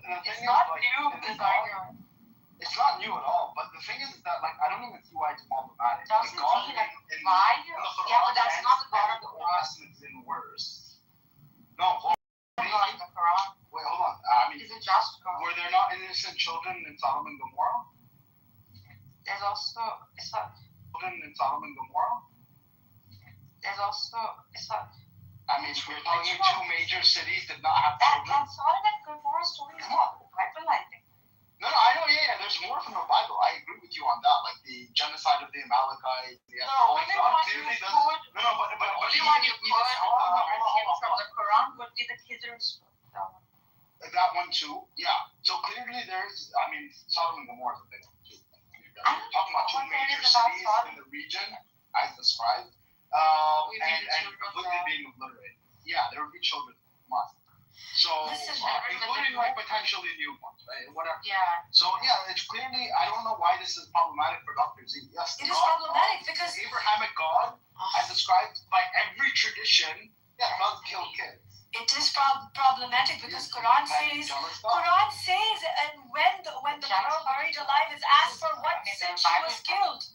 At-Takwir, it's 81:8 and 9. It says when the girl buried alive is asked for what sin she was killed. So, hello, Quran is in direct contradiction with this stupid understanding of the Hadith, which is not what it's saying. Understanding of that, that's exactly No, it doesn't say that. Dr. Z, my Arabic might not be the best, but I can read it. Dr. Z, this is a very famous polemical argument they bring up, and it's true that the Hadith does about the child. So you can say the Hadith. You can just call it for all the stuff. But the thing is, you guys don't have the guts to do that. Well, there are two things. That is wrong. Either the Hadith is problematic. Either the Hadith is problematic if the Hadith is in contradiction with the ayah, right? Or the Hadith is mistranslated. You need to look at how the Hadith is mistranslated. No, the problematic part is that the word mu'addada, I think mu'addada, person who called for the burial, like the person who ordered it. So there's part of the translation that could possibly mean this, because it can't be the infant in the hellfire, because the Quran. And it can't be like a Hadith. Yes, the Hadith is like history has reached us. It doesn't have to be this particular way. Like, live in the pursuit of truth. Call it out. Like, Mahdi does it. He has his own method. Why are you stuck with it? No, I'm saying there could be two things. Because it's a Sahih Hadith. You think that's the first time I'm hearing this polemical argument? How is this a Sahih Hadith? It's not a hold up. Even if it's mentioned this, that. And the line? It could be questioned, because if the Hadith is in contradiction, then no, excuse me. No, we're not. This is a Shafi'i teacher, and he's not a Shia. You know how important the chain is for every job. Why is it called the science of men? I'm telling you the technique that is used. Sometimes there's a problem. I know, but sometimes in the line there could be a person whose memory is messed up, or who is known to have weak memory, or a character. Questionable character, or if this person is not if this person is not even a salaf or tabi'in, he's someone 3-4 generation who heard from his dad, so you have to see exactly the source. Like, I know Mirdal does that. That's the job for them to report. Like, you got to take that as the main argument, that this hadith is in contradiction with the Quran, because it is twice, 2 ayahs I gave you that contradicts it. One ayah is the one that no other soul will bear another soul's burden, and then Allah asks the buried alive girls, what sin were they buried for? So those are verses in the Quran. What does that tell you? That tells you that this okay. It is Abdullah ibn Mas'ud hadith. When Mawudatu means the ones that were married alive. Yes. This is a famous, so many debaters against. You can literally just take the Arabic text and put it all in. Go to YouTube and watch how many debates have been done for this. This is not how it should be read. You're coming and saying this to Rich. He knows this week and he's heard it on YouTube. It's a very famous collector. The guy who posited for you. Okay, but that the truth is, I think the Quranis, for all of their retardedness on some level, they expose a lot of the really bad stuff. Yeah, they can clean up all the shit, right? They don't need any of this. But Ibn Dawud, Sunan Abi Dawud is not the Bukhari. It's not Sahih. No, it's not Sahih. That's what I'm saying. Is known for collecting Why is levels of hadith. It could be weak, it could be fabricated, it could be. We've done all of these like a million times. You've done this. This has been going on for 5 years. This call it out and say it's shit. To move on to the free will in Gnosticism. Yeah, this is really disturbing. Reason checkpoint in August and Instead of saying you just call out the hadith and say it's pathetic. Right. No, but why would you not take the argument as is? Both the arguments are valid. Sunan Abi Dawud is known for collecting all sorts of hadith, be it sahih, be it weak, be it fabricated. No, I'm just saying. So it's not sahih then. I don't know. I say Abi Dawud made a mistake. No, I'm saying he collected everything. He collected everything under the sun. Let's take that into my head. Okay, reason checkpoint. You see, this guy come in. Okay, let's say another Muslim guy come in. The conversation that Nargis is tying. Don't blame it on the guy. He's just not a guy in Clubhouse. This is a very famous argument. This is a very famous debate on this hadith. This is not the first time. Well, guess what? It contradicts the Quran, so it sets aside because it contradicts the Quran. Yeah. Okay. Reason checkpoint. I have not finished. Okay, reason checkpoint. That is the order or the list of order. Why? Because we want to get the hikmah out of them. So maybe he is a Fir'aun. I can learn from him. But allowing him to make all that because he's non-Muslim, that's where the hadith is error. The hadith is error. Sure.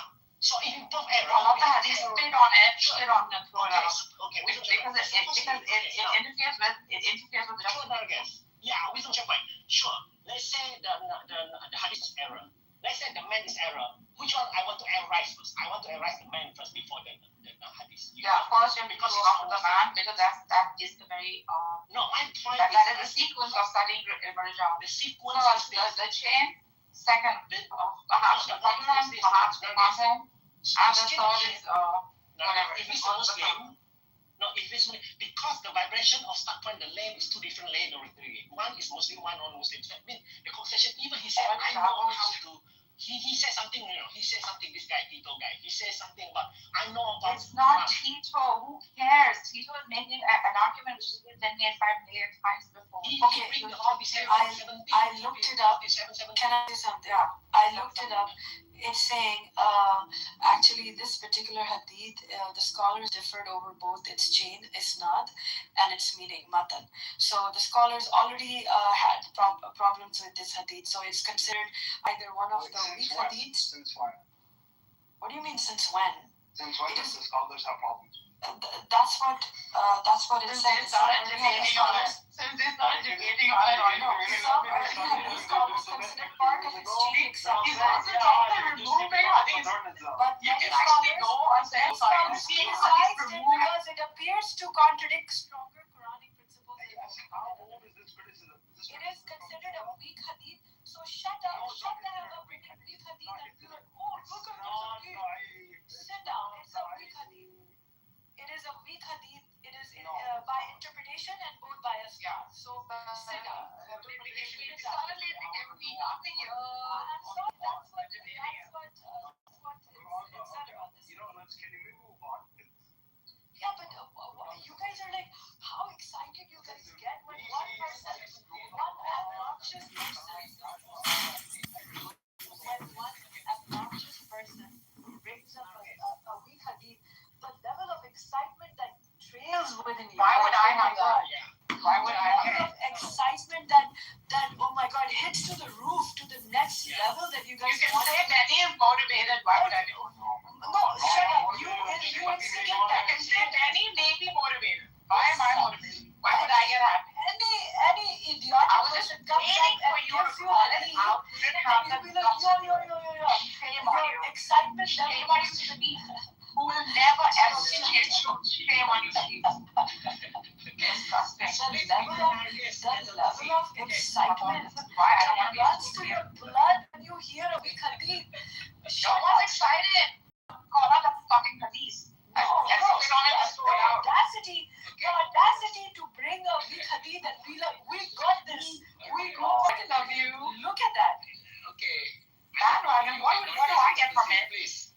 What do I get from it? My question. I was waiting for you to be honest. I was hoping you'd be honest. Stop the honesty. Stop the honesty drama. 47-17. Okay, 47-17.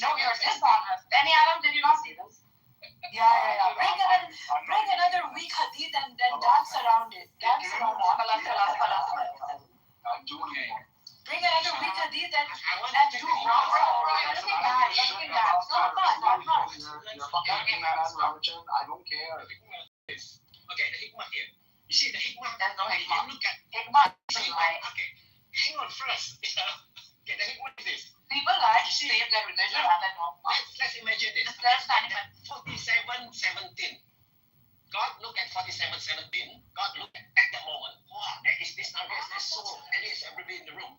I'm going to jump this person into the room. That's the plan, God's plan. Why? Be Use quiet. all this It's not the guy's circle. fault. He's just another I'm not saying he's got fault. You can't. God's He's will. just That's what I'm another guy saying. on the app. And I get excited every time he brings a weak hadith. Yeah, that's my point. It's You not, see, it was this is never why- weak. It is weak. Okay, confirm. GPT confirmed it. Any you put it in the air. It'll give you a synthesis of what this hadith is. It already sounded a problem. Yes, you're getting sources from Muslim websites that like confirm Libertarianism. Bro, But you just fucking move on. We all know that shit. then when you have the next time you get upside down. I'll tell you when they say. Give me a minute. Let's see. What's the hardest number? Let's see. 41:17. Yeah, 41:17, right? Okay, 41:17. Now, hang on, everybody.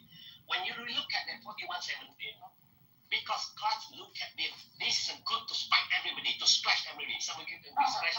It's always someone else. 47:17. Sorry, 47:17. That's precisely 4717. That's what I'm saying. God is looking at, hey, 4717, you're going to be the one that is splashed. Now, guess you'll be splashed with cold water. Zokazi will be splashed with warm water. Now, the guy with hot water. But the same splash 147, 17. That means God's plan towards that one. So, what will happen? We need to allow to have that run so that everybody gets splashed according to their coldness, whether it's warm, hot, or cold. So it's a splash thing, So that is the wisdom that I'm getting. That's why everybody needs to really, hey, am I spiking or not? If I'm spiking, that means I don't get the benefit of the splash. I want to have that splash of cold water.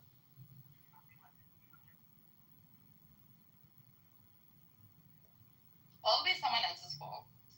It's from the outside. They did this to us. They are to blame. They are at fault. No, tell me, why do you have this problem of bringing a weak hadith and you turn it around and make it like it's a solid argument against Islam? Why would you do that? Many a times this was brought up. Okay, this hadith became a problem for Ibn Rajal. Scholars came out. You don't know the history of it. This what's his name? Benny? Who's the guy who came out and said Ibn Rajal is a flawed thing? I don't know. The guy who it wasn't Muhammad Hijab, it was the other fellow. Yes, Qazi. Huh? Qazi, Yes, yes, Qazi. Yeah, that guy said this thing. Rijal is a fraud. He destroyed the narrative. That's the thing. The destroyed narrative of the Sunnis, it's so like it's very. MBS had an interview where he said like, yeah, we might be taking out some. Yeah, he said he wanted to clear out he want to wipe it out. That's why when Sunnis come on here, I tell them, time to clear up. Time to clean up. Okay, anyway, so free will in Gnosticism. Yeah, let's do it. Okay, so what did you come to? What did you find? I found something very interesting. They have an interesting way of looking at free will, right? It's not libertarian free will. Okay? It's not like because libertarian free will in and of itself is sorry to say it's a little bit retarded. Because it has no causal. It has no causal change. It doesn't even take causality into consideration, right? It says that it makes free will an ontology in and of itself, right? Like co-creating, co-working, that kind of a thing. Well, so the free will would be associated with the spiritual realm. Right.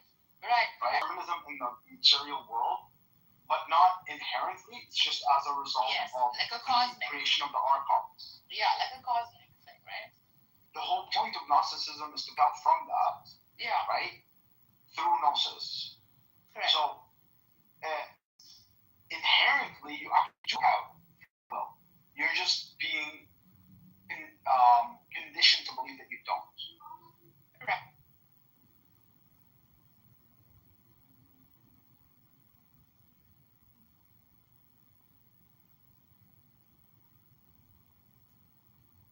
Because it's like, we're trying to have a debate about like these psychological things, right? And multiple people are jumping in and like trying to debate. And you got people just being like, oh yeah, I can't finish. Oh, you didn't finish? Yeah, Oh, you know what? If I'm not involved in the debate, if what I'm saying is not attributing to the debate, I don't know why you're responding to it or trying to counter it. Did Coco run away from me? Yeah, she left. I don't think she she didn't catch that I was asking you to finish your submission. I think this got really messy there. So other than that, the debate has been really good. This has actually been by far one of the most intense debates. What's wrong? And by the way, Edward, you have not seen me trolling this whole. How many hours has it been? Like 3 hours. You've not seen me troll. You've seen me being So proud of you. speaking online. Oh crap! Dude, hell yeah. So since I have to defend where I came from, though, and I'll rest right here, I was going off of what Bima had talked about and added to Bima's praise for Mr. Edward. That's all it was. I was in line with with what had been talked about prior to it. Joe. You're another guy. We know you're a good dude. We disagreed on things, but I don't look at people who disagree on things as an enemy or as a bad person. At the end of the day, we agree on 90% of issues. You know what? Let me ask you a question. Do you know what a saint is? A saying? A saint. Oh, a saint. Somebody who is canonized. At least in the Catholic Church, somebody who's canonized. It's a sinner trying, bro. We're all out here trying. We're just trying to get better, trying to improve ourselves. A saint is just a sinner trying. I just want to add one thing that Pepe said. I think, and I also want to say that yes, having heard Edward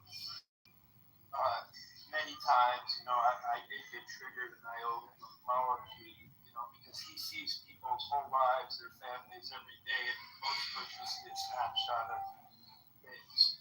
And I get into the psychobabble, and I have to apologize for that. But I want to say something that Pepe also was alluding to, and I think the people who write these self-help books, the content itself may be very good. But I agree, the people who are willing to go out there and put this stuff together and push it on people are,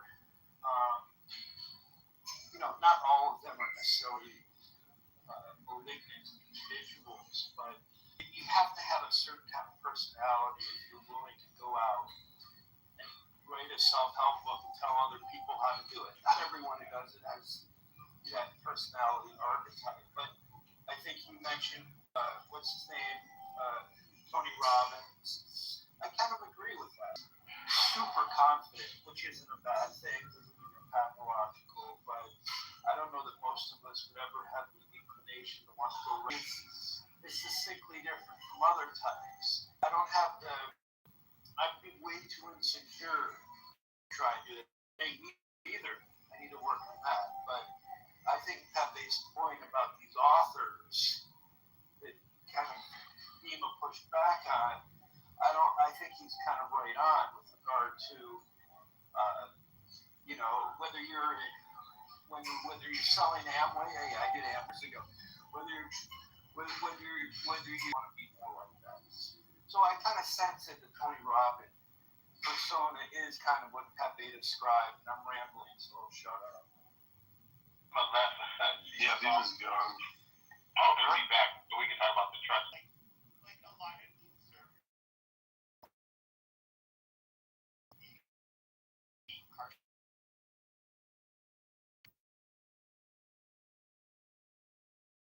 He was advocating for the nuclear family, and he was getting pushback from the MAGA room on that. I mean, we should praise it and say, look, this is the type of stuff we can build a strong America on, is a nuclear family.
out. It used to be that if you were a rich person, you commit a serious crime. You were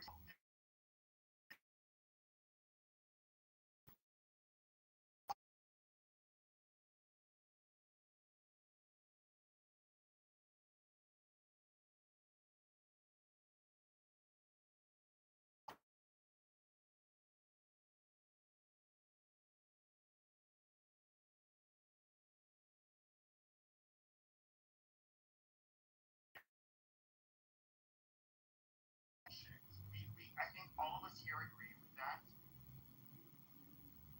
You know, but at the end of the day, I think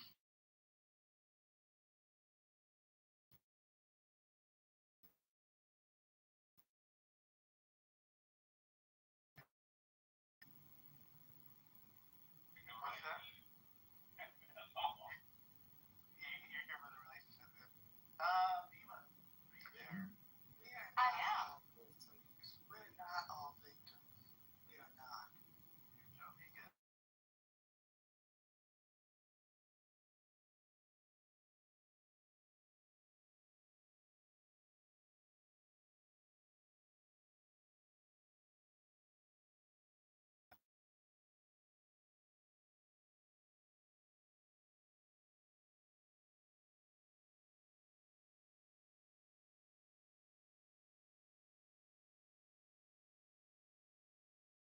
Like, I have to use extremes, but like,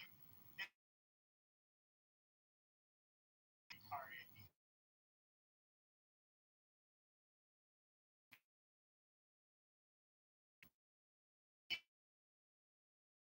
Hold them as accountable as those of us that don't enjoy, but we are not going to hold them to the same standards that we hold each other. Like, it's common fucking sense.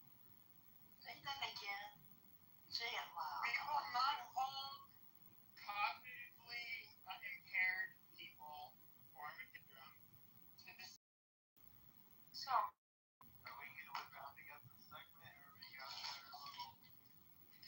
their stuff? Anybody else out there want? And she knows I appreciate her. Thank her for all of her awesome submissions to like and her input.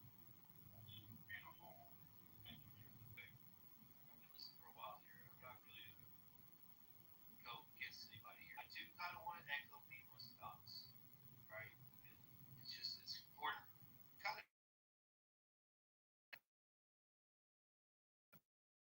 maybe you say something that tweaks something in someone's brain, and they end up making themselves a better person. Maybe they say it, whatever, right? It's the first thing. So, when I was like 24, 25, I got arrested in the parking lot smoking weed, and I got like a written arrest, right? Like, cops pulled up the parking lot, we're at a bar, they gave me a written arrest, and I like walked to the bar with the cops. Like, I held the door for the cops to walk to the bar after I arrested. And like, I had to leave, right? As part of the part. And I started to people that ran the rooms. Two things that took from me. There's like half baked. They're like, you in here for some marijuana? And I was like, that. Like, I was OD'd like fucking 3 times. Like, it was nuts, right? But two things that you in here for some marijuana? You ever sucked it? Whatever. So, I took away was this. One, you never make decisions when you're angry. It's like they did these studies, and literally, like, when you're mad, your IQ actually lowers. It's like when you're done, like when you're mad, you make dumb decisions or whatever. If you really did, they gave you an IQ test. They came back a week later, like kind of what you need to do is like get yourself in place. Like, it's like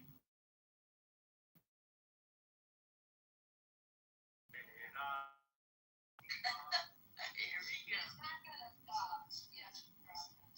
okay, so the way it was approached to me was that bad friends, right? You're hanging out with wrong people.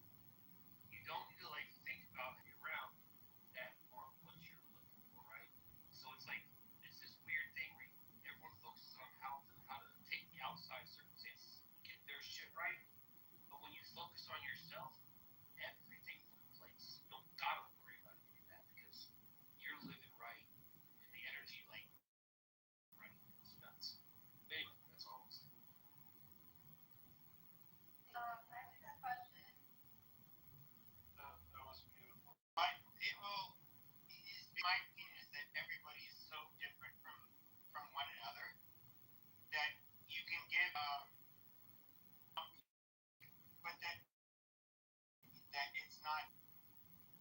all navigate like given the same advice. Pepe, how big is your penis? Your mom was trying to hurt.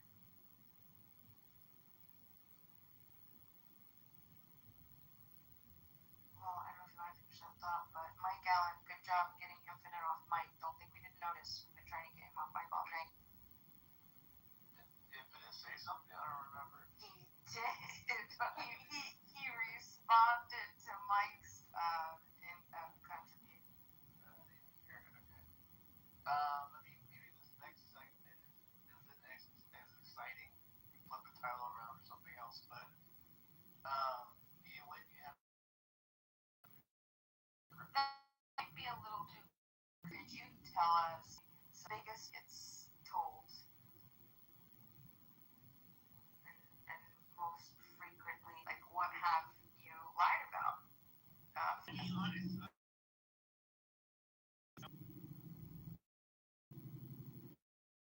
like if you lie, you have to deal with the fact. Right, innocuous. I'm a family man, or I want to get married, or I want, so I don't know. Yeah. Would you men lie to us? You would probably get more answers if you asked it the other way around, where men, what do you think women lie about most? See, but I don't know. We can ask.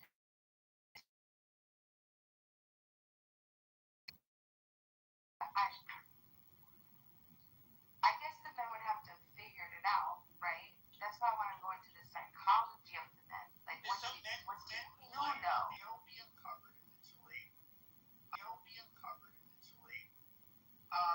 So one of the most, like, me personally, like one of the most liberating you can do is just be yourself.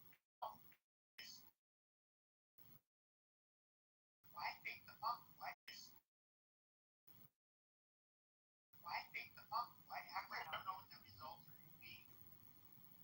Is it a red flag if somebody's too charismatic? Just Google that. That's a very good person. They're getting to know you. Now, you can say, like, maybe they just have this little inkling that we're just going to be fall in love at first sight. Normal, healthy people are generally, they're going to get to know you, who you are as a person. And they'll fall in love with you. They don't just, there's not going to be this huge bang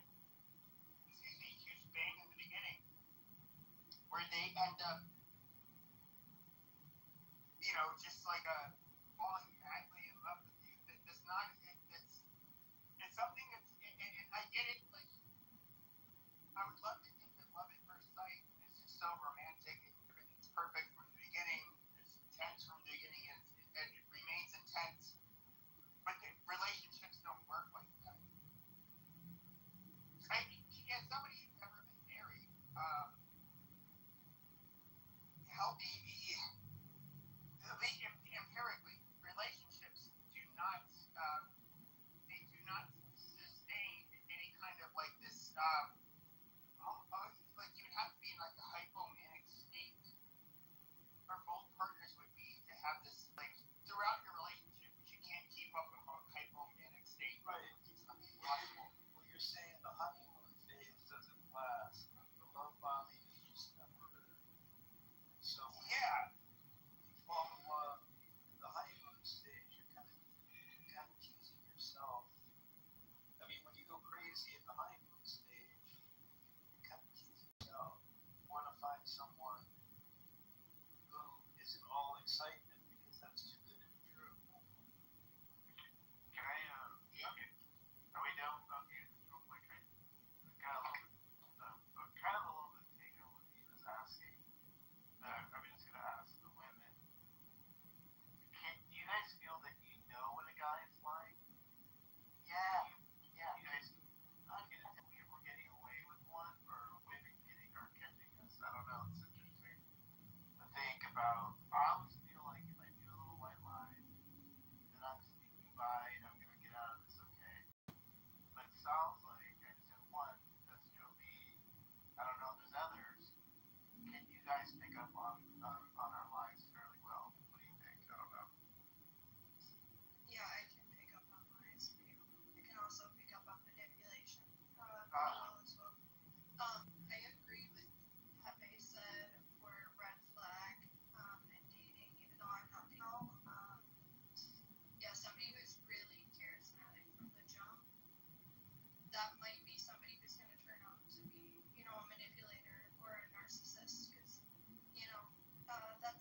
and sleeping with these women, and I was an asshole. I was an absolute piece of fucking shit. Like, really, I look back and I think to myself, I'm twice the age I was then, and I look back and it's like, wow, dude, you're such a fucking faggot. Like, these women, like, here you are trying to get your jollies on, but these women, like, how many of them could have been like a really good loyal woman to you? But when I mean loyal, I don't mean like they're gonna be your fucking slave or submissive to you. But I mean, like, they would have been a really good partner. No,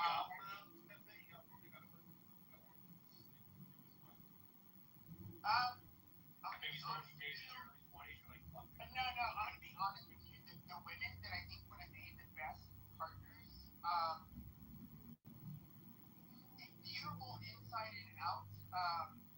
They liked me because they kind of maybe had this bad boy phase, but they were not going to participate in cohabitation with a person before marriage. They were not going to have premarital sex. That kind of shit. I personally never pursued a relationship with them, but some of them, I do remember a couple of them. One in particular, beautiful woman, in this mind state where it's just like, okay, we're gonna fuck, we're gonna do all of this stuff, but she wasn't about that. She was a wholesome, good, clean woman. I don't know what happened to her. I really don't. But can I ask? I end up with a really good man that treats her really well, and they have a healthy. I really hope that for her. Very good woman. Well, so I wanted to ask the ladies, and the guys can respond too. So a guy cannot genuinely be perceived that way if he comes off that way, automatic. He's up to no good, or he's probably a slime ball. I don't understand how that generalization could be made and then it be stuck to all men, because what if you come across a guy who's genuinely like that, and it's just weird. It's kind of a weird statement to put all men in that basket if they come off. What was the word you used? No. It's not. It doesn't universally apply to men. It applies to women as well. The love bomb. Once again, just look up love bombing. Just look up love bombing. Just Google that word. And in fact, if you want to, you can do love bombing personality disorders or narcissistic or borderline. So there is this reality where you will meet these people and they will it will be surreal. They literally try to mirror your behaviors in order to connect with you. With borderline people, it's somewhat subconscious because they do feel a genuine. These are highly neurotic people when it comes to the borderline personality disorder people. In fact, they feel emotions much more intensely than normal people. So they will try to mirror you because they like you. They want to. And it's not, like I said, a lot of it's subconsciously. They do this, and they try to lure you in, but they genuinely, at least emotionally, in their brain, they really like you at the time. And this is where your mind fucks with them as well as you. It's going to be very intense. Now, when it comes to people that are have like narcissistic personality disorder, somewhat similar trajectory. Cognitively, it works a little bit differently, but it's. And I get it. It's a skill. Like, look, somebody's actually lived through this. And it's. Look, I don't even hate fucking woman. Right? It happens. She's not a perfect person. I'm not a perfect person.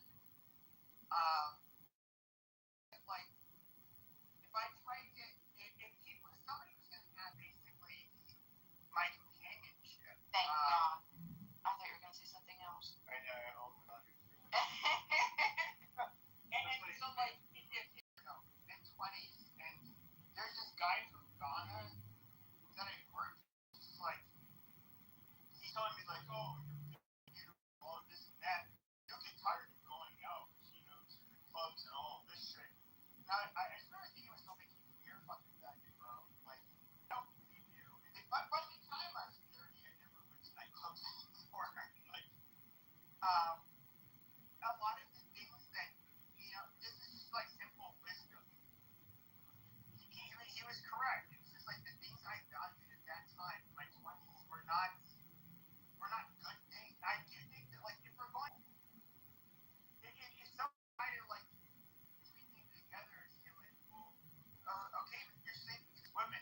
Yeah, I'm sure you have a lot of fun doing that. But what is it you're actually going to get in life? What is your purpose? Ultimately, what do you want out of life? Like, I think people like Edward, they're valuable. Where does that get you today? Nowhere. Absolutely nowhere. I'm in my 40s. I fucked a bunch of women. Amazing. What does that get? Open car doors for the women. No, I'm a gentleman. Whenever I ask a woman on a date, I get these 50-50 motherfuckers, which I'm not against 50-50, but the 50 motherfuckers, which I'm not against 50-50, but if I ask you on a date, it's just like if I ask a friend. I'm really curious about this. I'll never be in this position ever in my life. What do y'all do for those, like, 4 to 5 seconds that we have to walk in the car? Like, because we open the door, right? Y'all get it, we close the door. The car's not on. So it could be like a hot car, whatever. And you got like 4 or 5 seconds to walk around the car. And y'all just like sit and lean over. And by the time I got on the other side, the door would be open. The door would already be open. Sometimes it didn't even fucking need you. But the door would be fucking open. And I'm like, oh my god. The escalator in the wall, you always want to get on the escalator first. It seems weird, but you get on the escalator first in case they fall onto you, you break the fall. I'm friends with him. He's progressive. Weird enough, the guy I became friends with, at least online, when I'm doing this political shit several years ago. Progressive. He is a combat veteran or Marine. He's more libertarian, put it like that. But he is somebody who votes on the left. But I remember having a conversation with a bunch of these young right-wing guys, and they're like, we were talking about Subway, and it's just like, okay, if you're sitting on a seat, you're sitting in a seat, and then like there's a woman that's like standing up. Would you give her your seat? They're like, no, fuck these bitches. And I was just thinking to myself, like, look, one of the easiest things for me, especially when I was your age, and it's still extremely easy at my age, was just to stand up. Like, I don't really care. Always. But the last thing I'm going to do is look like a little bitch that is going to be too much of a female to give up my seat to a fucking female. Like, it is so fucking retarded. And, like, the hills that these faggots would die on. And maybe there's someone to justify pushback when it comes to the gender dynamics and the dating dynamics in the United States, but it's just like, you guys, like, the last thing you guys should do is act like a bunch of fucking angry, bitter females. Like, that's not gonna work for you guys. That's true. Kenny, real quick before we what do you mean by that?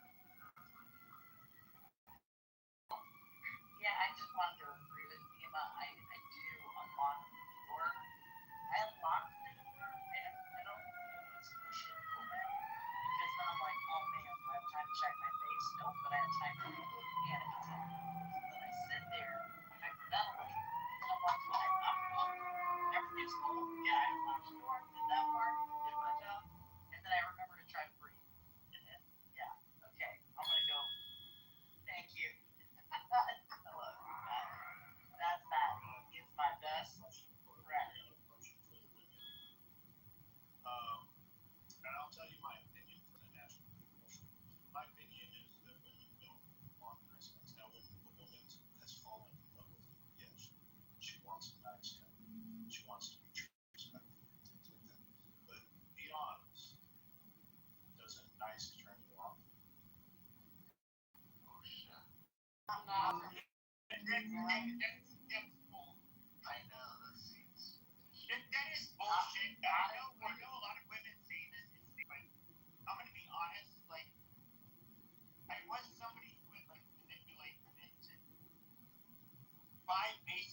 trying to make them feel. I feel like this laziest piece of shit saying this.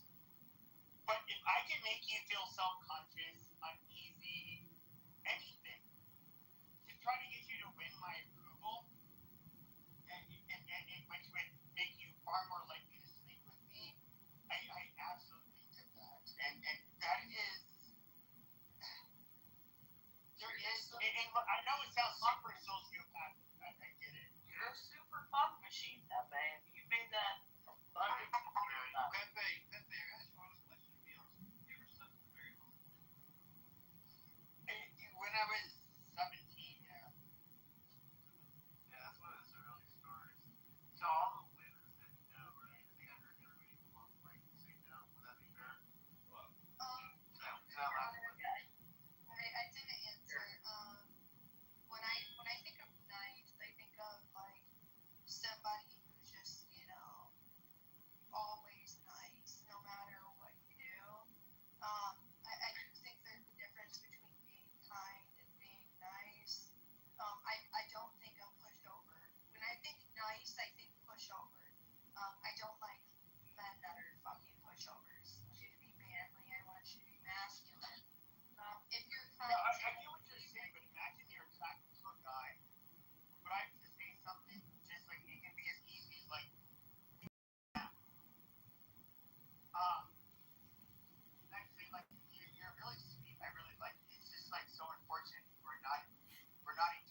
out of Arizona, so we were in early shit.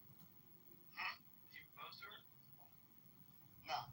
But anyways, long story short, there were a few of us that worked late, and I always see her. She's like, oh, she's so pretty. Like, oh my god. One day, like, they had to we were being relocated in the building. There's a couple thousand people in this building, but it's a single-story building. It's just really large. And my computer was temporarily, for that day, when they were relocating permanently all of her computers, it was right across from her. I see her, and I was going to talk to her, and then she's talking to me. She gets number.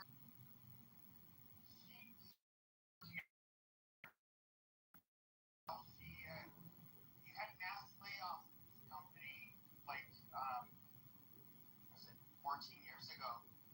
Laid off. I got laid off, maybe a year after her, and then she moved to Alaska for a new job. I moved to Alaska to be with her. I moved to Alaska to be with her. But it comes to me like hectic for a while, and I'll be clear. My other coworkers who knew me were telling me to cut it off with her in the beginning.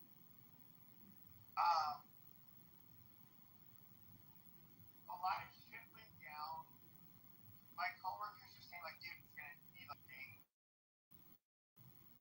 a year from now. You're just gonna, like, it's the same thing. Like, if somebody like a woman easily.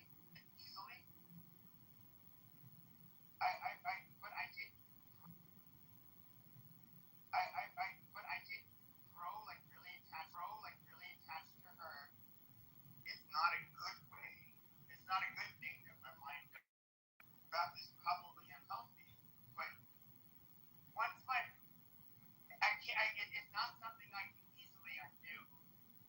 Now the relationship didn't end under good circumstances. I was in Arizona than Alaska, and I would say, I'm not going to say anything. How do I put this?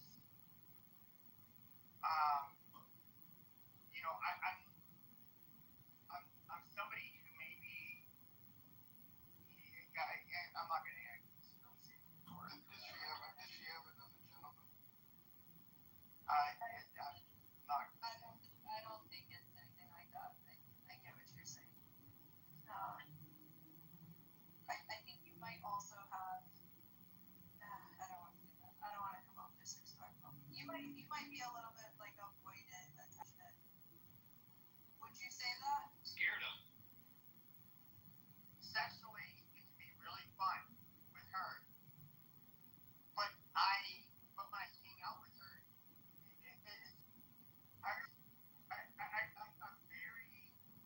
I'm somebody who could not be attracted to a woman that was just a pushover, for example. She had to have her own thoughts, be somebody who is like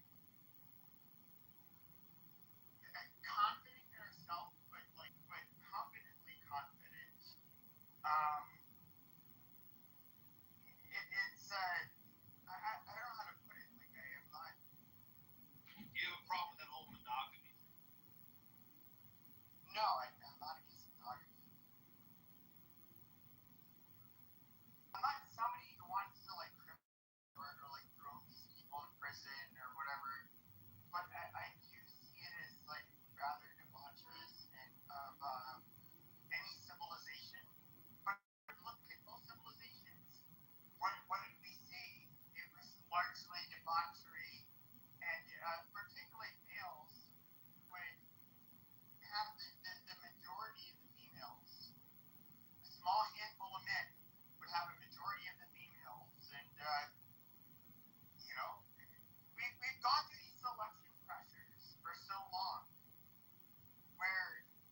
extra imagination. I'm just curious if there's anything that you heard me say where you're just kind of like, well, no, I think like you're wrong there. I don't think there was a whole lot that you said that was abnormal, I guess. It sounds to me like even when you were kind of describing and going through the different relationships you had, that you did have some healthy relationships. You did form. As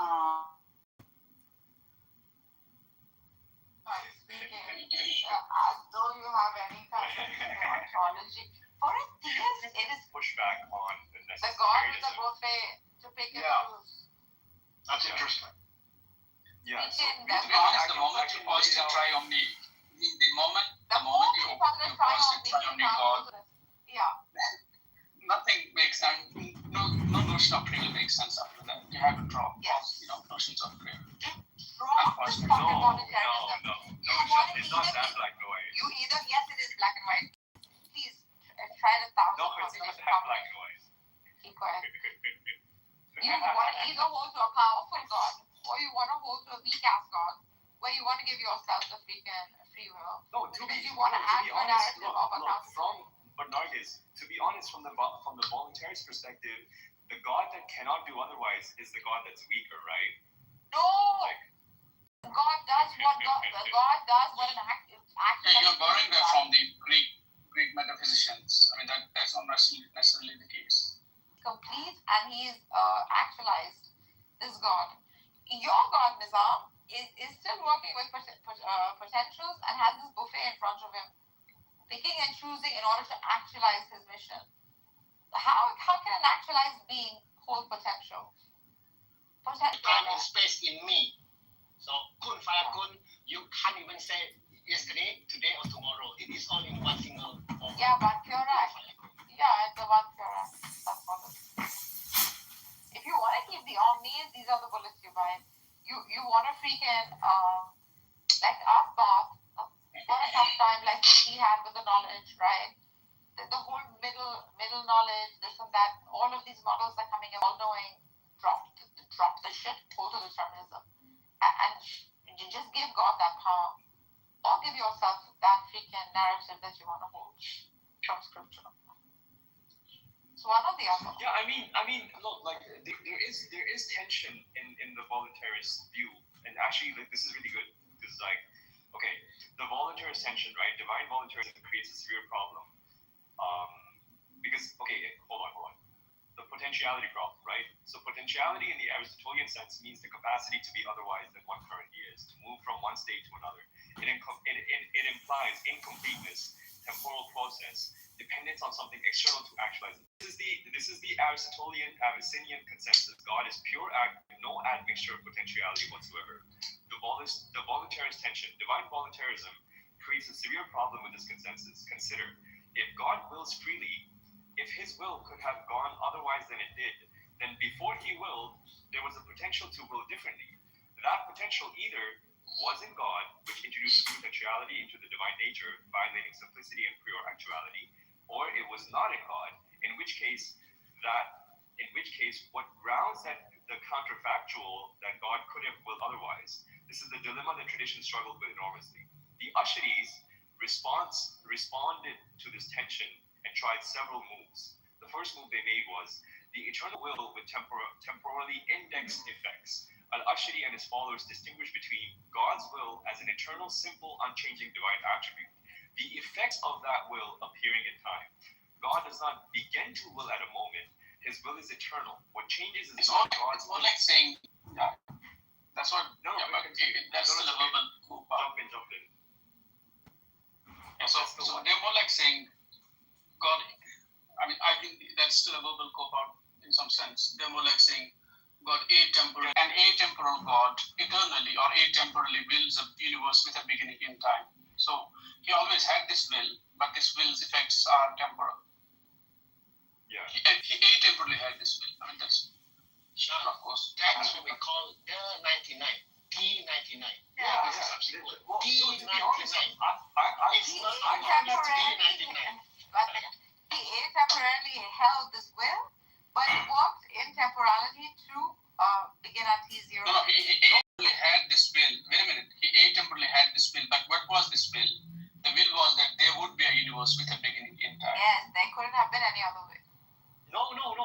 is, look, the reason why I find this response convincing is because, like, there was God, right?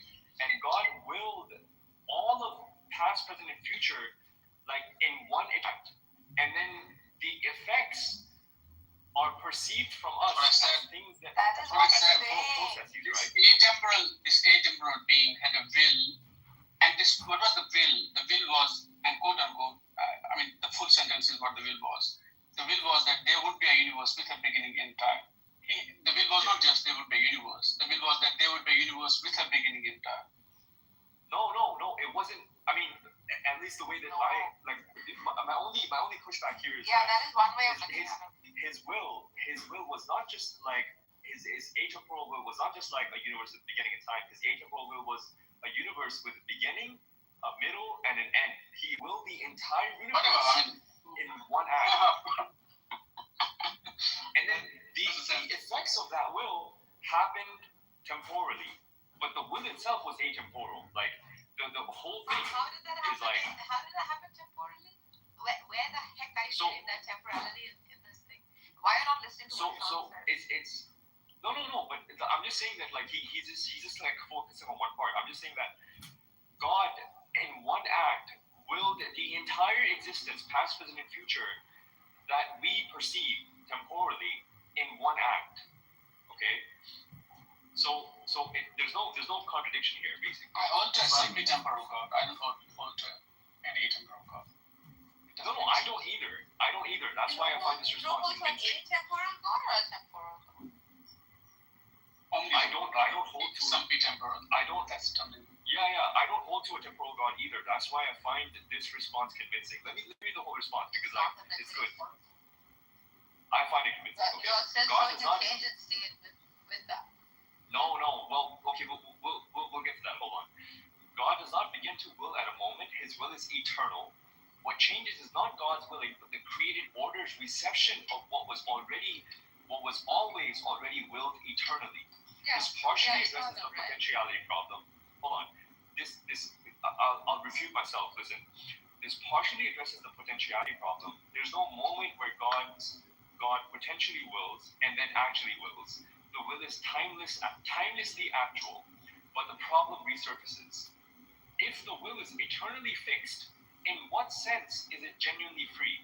Freedom seems to require that alternatives were genuinely open. If God's eternal will is simply what is necessarily voluntarism, if God's eternal will is simply what it is necessarily, voluntarism collapses back into a kind of necessitarism, just with will substituted for intellect as the necessitating principle. Al-Ghazali. Look up process theology, you'll have a better answer for these things. I mean, these are borrowed. These notions of perfection. These are borrowed from Greek metaphysics. No, wait. Hold on. Ghazali was actually aware of this critique. So what he said was this: Al-Ghazali was acutely aware of this, and his response was essentially, divine freedom is sui generis and cannot be modeled on freedom or Aristotelian categories of potentiality and actuality. God's freedom is not the freedom of an agent who deliberates between alternatives. It is something that transcends. I kind of agree with that. No analogical predication can capture that. Yes, I kind of agree with exactly. That. Right. No notion of analogical predication can ever capture. This is the nature of here's the cost. Here's the cost of that. Jargon, words. Give me more this gibberish. Is intellectually a little bit more gibberish. Hold on. Let me critique this well. This is intellectually honest, but philosophically costly. It makes divine freedom ineffable, and therefore difficult to distinguish from necessarianism, with a voluntarist vocabulary painted over it. So it's kind of like making like this move. But actually, I really appreciate that move because you have to you cannot just like. Read the refutation again, because you get jacked once you read the refutation. Yeah, so this is intellectually honest, but philosophically costly. It makes divine freedom ineffable. That's the key word here, ineffable. And by the way, something that is ineffable. Hold on, let me describe what is ineffable. Describe ineffable. It's in divine sense. Describe ineffable. Yeah. Yes. Why not you also bring up ineffable means that which cannot be spoken. Yeah, that which cannot be spoken. How convenient. It's like, it's how rude. convenient. Eventually, No, after all Nargis, this look. freaking philosophical jargon, whole freaking appeals to mystery. Wow. Don't point a finger at the Trinity when they appeal to mystery. No, but Nargis, look, everybody, look. If you put any theology in the corner, everyone has some kind of rootness that they hold on to. If you push it as far as I push, like the Austrian theology, everyone is guilty of this. This is bullshit. Absolutely, 100%. I'll tell you why. Like, 100%. I'll tell you why. How Avicenna freaking supersedes your Ghazali 1 gazillion billion times. Why he said. There's always going to be this like argument. That's fine. That's fine. But the bruteness here is what he's attributing to ontological perfection, because that is how he's even defining God. There is no way Avicenna will ever give up the omnis, okay, the ontological perfection of the omnis, right, and the freaking attributes that he maintains that perfection. What you're doing right now is freaking appealing to mystery, conveniently making it ineffable at some point, and giving tafweed. I don't know, Allahu Alam. To hell with that, bro. He's not all the way to explain it. Ghazali's not seen that look very much like scripture. He's not seen that look very much like scripture. So I'm telling you right now, honestly, some kind of freaking.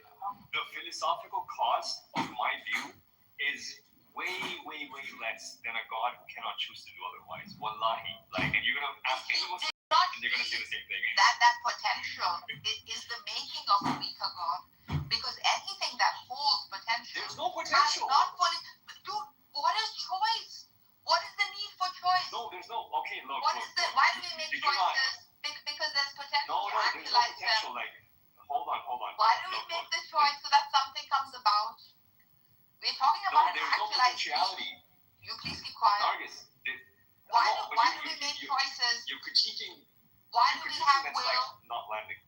But it's not landing. Because you're saying it's just. That's because you're saying all he's saying is it shouldn't be looked through the human lens. It should be looked through the divine lens.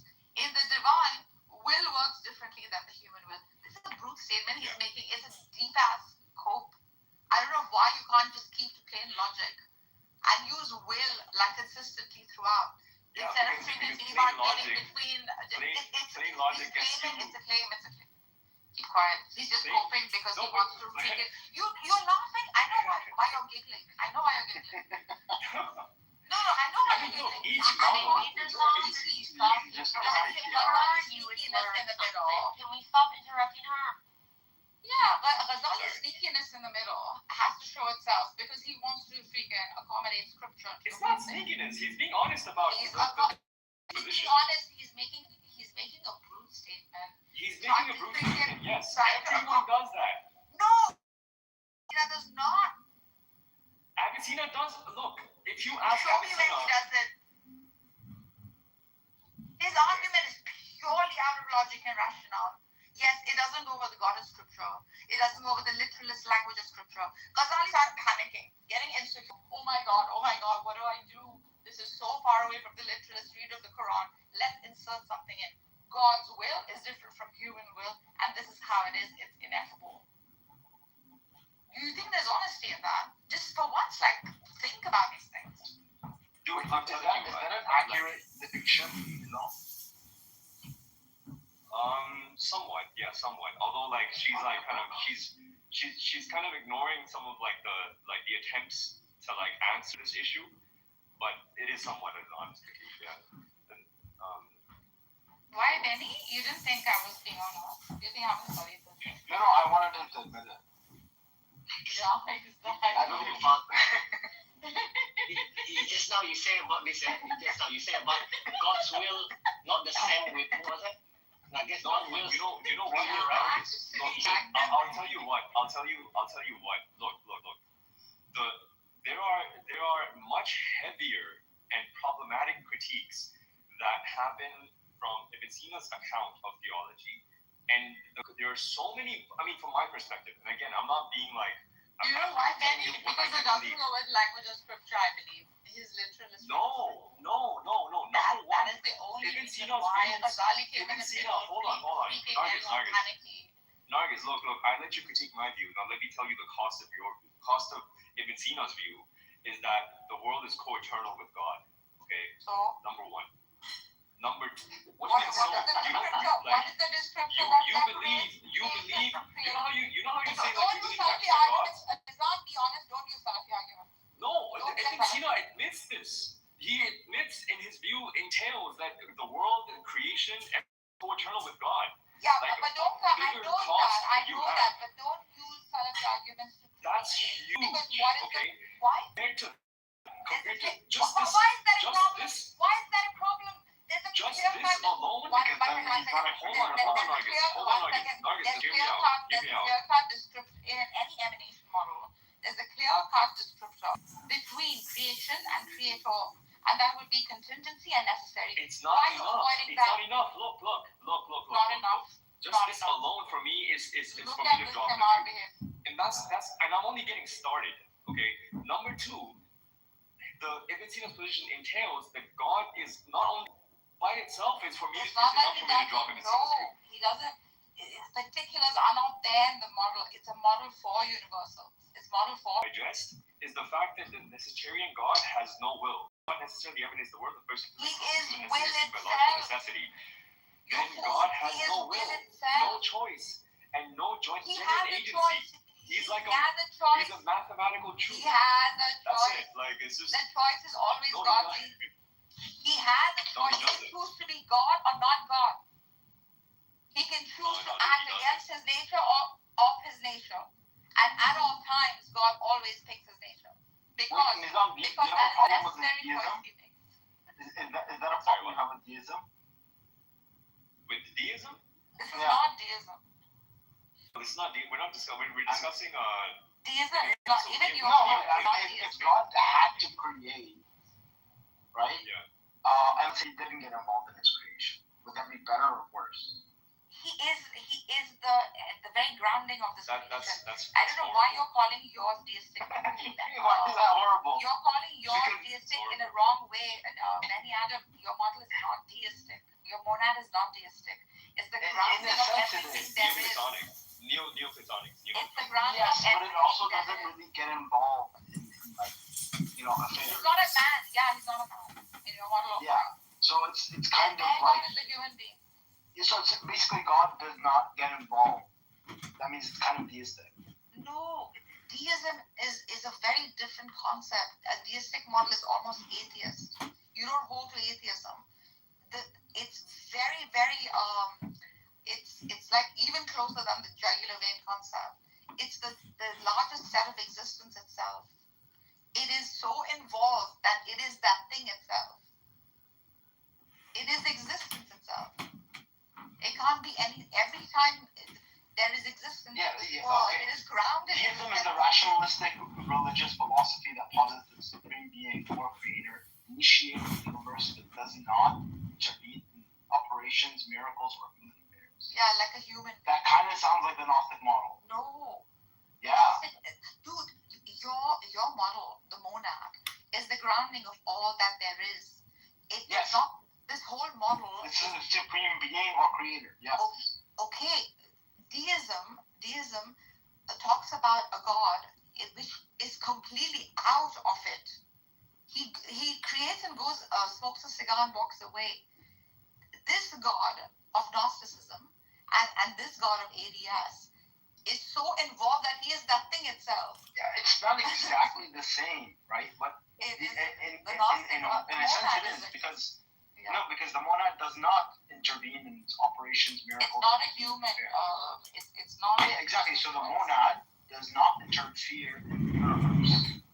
The monad doesn't have emotions. The basic state shows no. Yeah, but that's what I'm trying to say. So, like, in a sense, there is a similarity. There's a crossover. The God of simplicity. Well, that's assuming God has will. Classical theist God is. Okay, gods have will. Let me say, gods have will. Right? Yeah. So, and this, and that's what I'm just trying to say. Like, is it worse if he's, like, he intervenes and he will, or if he doesn't intervene. Intervening, right, in creation is such a retarded concept that if he has to be a person to do that. There has to be Okay, so okay, so acceptable. Hold on, but yeah, it doesn't go with this. Our models don't go with the language of scripture. Okay, yeah, alright, fair enough. Yeah, that's fine. It's better to hold to truth than to hold to a literalist read of a scripture. Okay. Okay. I'd rather take truth through rational faculties than to freaking try to cope just because scripture. Okay, so you don't believe that God interferes in this world? God is the very biggest set of this world. Yeah, biggest set in this world. But no, I'm saying in a conscious effort. No, again, you say God sifat does that. 20 sifat does that. Even no. Yeah, 20 sifat does that. Sifat is his nature itself. No, the sifat is the subsequence, which means they say ujud. They say kalam. They say basar. Yeah. Yes. No, my point is that subsequent is the subsequent. Is the sifat. I say sugar. Is the mahia. The sweetness. Yeah, the sweetness. You can test it by Adam. Does he necessitate will? No, but why? Why should there be? What do you mean why? What reason? Why do we need will to make choices? But when do we make choices? When we have potential to actualize. We're talking about an actualized being. You Hemars. You freaking John Murakams. We're talking about an actualized being. Can you repeat the sentence again? Hemars. No, before. Why do we need will to make choices? Why do we need will? How else are we going to make choices? The potential. There's a potential to actualize. Yeah, there's many potentials to actualize. Okay. Based on your will. That happens to a contingent being, not something that's already actualized, called the necessary. Okay, so you're fucking hypocritical. It's fucking hypocritical. How is it hypocritical? You're saying God's will is different than ours. Is his will? Okay, so God has a will. That doesn't have or possess anything. It's the thing is relationships. He does not have an identity relationship. Description. It is saying he is God utilizes his will. The model is not saying anything informative. It makes God an abstract property and inefficacious property. It doesn't make any sense at all. Yeah, because you're dying for that. So then how do you account for it? We're trying to obtain non-composition. We're trying the omni-property. No, I'm talking about your God. Compared to when I said God exemplifies perfect goodness and God exemplifies perfect power. What makes more sense? How are you using exemplify? There is no new information. It's like some. The largest set of goodness itself. You're saying X is equal to Y, therefore X is equal to X. This doesn't make sense. Because existence exists. Yeah, what else is there? Oh my God. I'm keeping ideas going. Even physiological. If you know any mathematics, which I suppose you do, of course. The moment you start adding and subtracting and carrying over, the idea is that the idea simply is that for these things to make any sense, there must be some distance between powers. So when we say Aristotle is wise, what we don't mean Aristotle is equal to wisdom. What we mean is Aristotle exemplifies some kind of wisdom. When something is all wise, right? Aristotle is wise. That means Aristotle, as a limited being, has limited wisdom. When I'm talking about it's not meta. It's not meta. When I'm talking about limited, you could still say, when I'm talking about because of God, you could still say he exemplifies perfect goodness. Talk about a limited being. There is no additional information you're giving. I'm saying he's the set of all wisdom. That's what I'm giving you. It doesn't make any sense though. I'm saying because at the same time you're also saying he's also power, he's also supreme intelligence. Because this would be true for mathematics to logical atoms. You'll understand this doesn't make any sense at all. Well, it makes that you can reduce it to that. That's why existence would be his ultimate and essential property, right? Existence is not a property. Existence is a property of concepts, not objects. Then it's a higher property of higher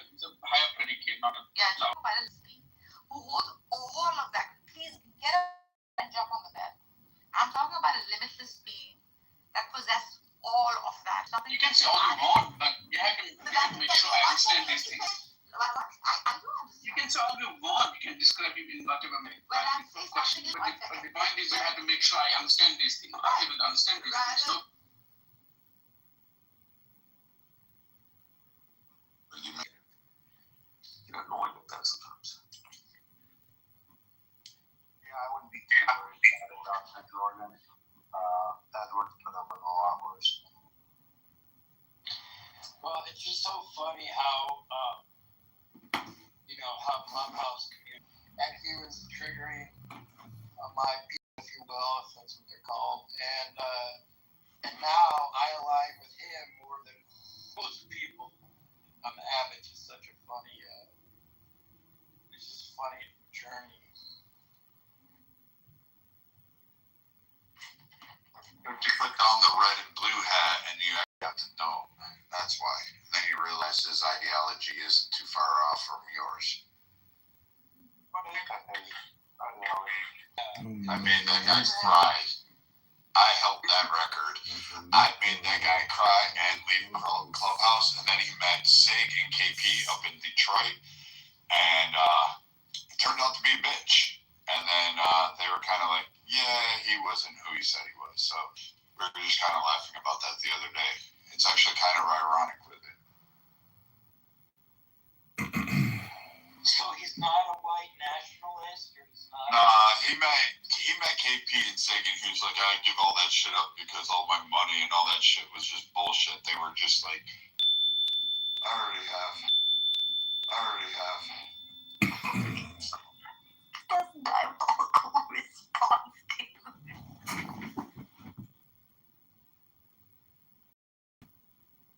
Well, you don't have any Jewish in you, or do you? Actually, I did my DNA. It came back with 0.014% Jew. So somewhere along the line, like 12 generations ago, someone had a one-night stand in my factory. Would Hitler accept you? Yeah, man. You Vikings went straight to the gas chamber. You know what I'm kidding. I know, right? Fuck it. I have like a little Italian, a little French, and then I think that makes up about 15%, and then the rest is all Irish. Food from the world, like they don't even have a national dish anymore. Like tiki masala is their national dish. I fucking hate all English food. Like I absolutely I hate bangers and mash. Well, I like fish and chips. I'm not gonna lie, that's the only dish I like. But America does it better. I mean, their food is bland. Like their toilet paper, like their women, like their culture. Wait, do we have a national dish here? Isn't it hamburgers? That's a hamburger. But isn't hamburger like from German? Yeah, it's called hamburger. We have several of them. We have the hamburger, the hot dog, ice cream cone, waffles. Aren't like actually go back to its sources like European, like German? I mean, yeah, you got people that mixed it, but I mean, you know, they added their flair. But I get what you're saying. I see what you're saying. It's not the same. However, that being said, like the original idea is from like those European countries rather than America. They just have like their own American flair. Does that make sense? Yeah, I'm with you on that. I mean, like, but we most assuredly ours. And we have 3 types. We have the dry rub, glossy ones up in Kansas City, and what is the other one? Something else. Style, Memphis. Yeah, something like that. Yeah. California is just like fucking avocados on everything, so they don't count. I mean, apples. There you go.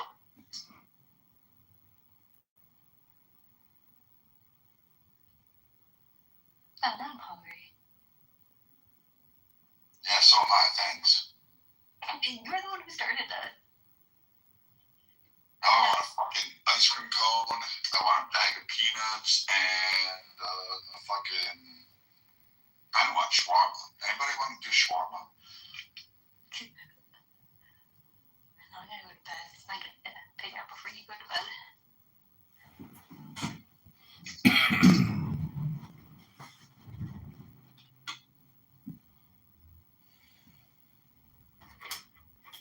So, like, what have we learned in this room? We learned a lot about people's emotions. I over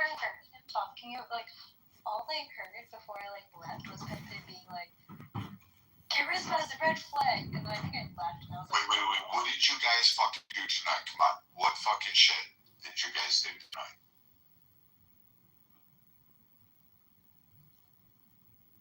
I listened to more of it than I did. Oh, I was asleep.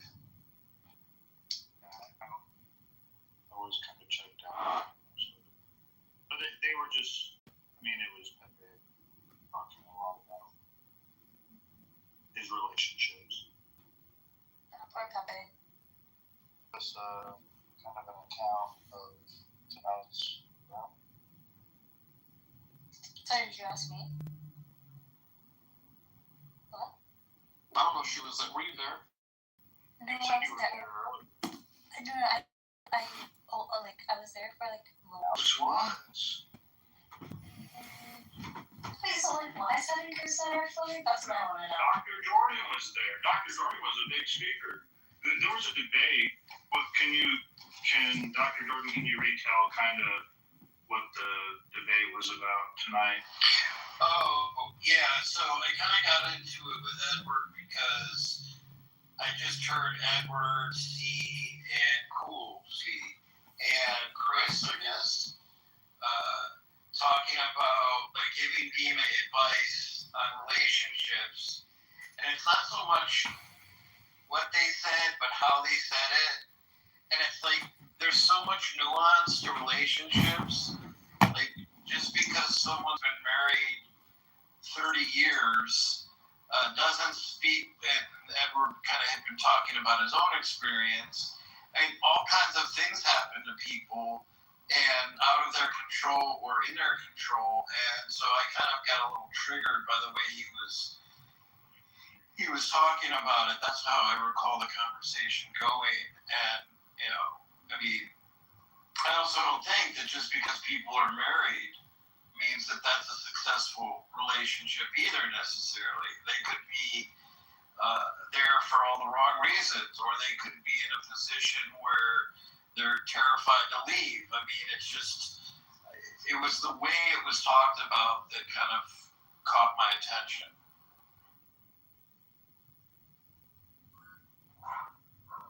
I think when you talk about relationships, you should leave the significant partner or somebody alone. Like you should just knock that shit out. But I think people get mad at me for putting that on certain people. But you know what? For 4 years, anybody mentions this, I'll tell Brown with the floor. So you know, stop on somebody else because you don't know the dynamics that's going on, and you should probably chill out on really trying to push a narrative onto somebody else with regards to their partner.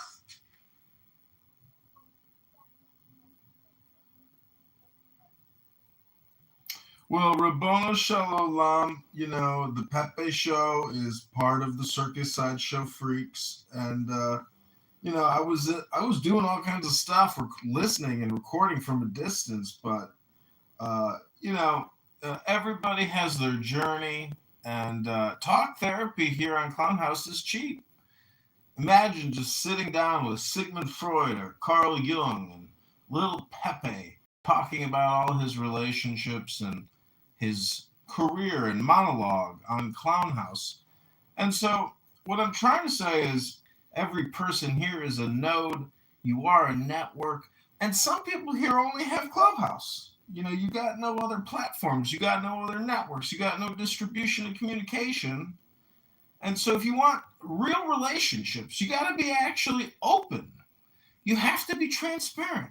You have to actually use these platforms with your real identity and say what you feel and feel what you say and move across the face of the earth, you know, in truth. And that is actually high morals and ethics when you're willing to literally bear all.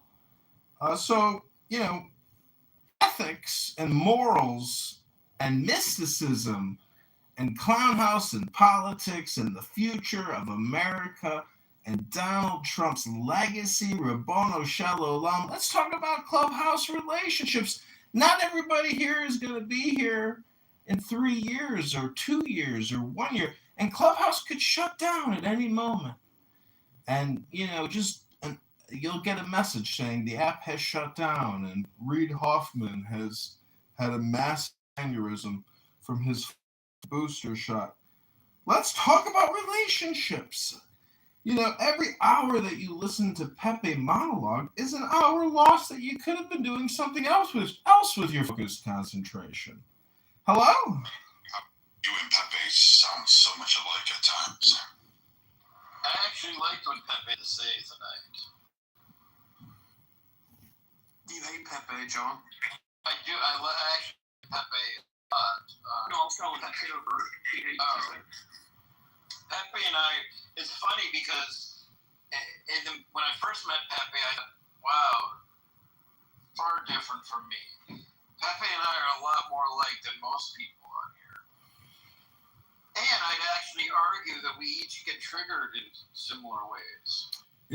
I don't hate Pepe. I just don't want to listen to Pepe or record Pepe. If I could mute him and censor him, I would gladly not listen to Pepe. Himself if Clubhouse shut down. Out of everybody you've met on Clubhouse, which guy would you say, yeah, that guy's going to probably himself if Clubhouse ever shut down? Me. Pick me. Not you. It would be Kitover.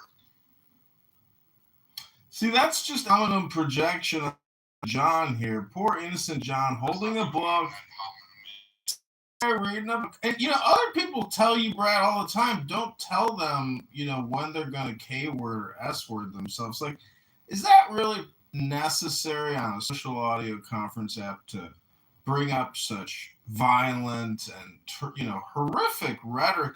Does anyone here think what Brad just said was maybe inappropriate, insensitive, maybe vulgar or profane? And does anyone here think it was projection on Viking's part? Thank you for consideration of my question. I am complete, and I have landed my plane.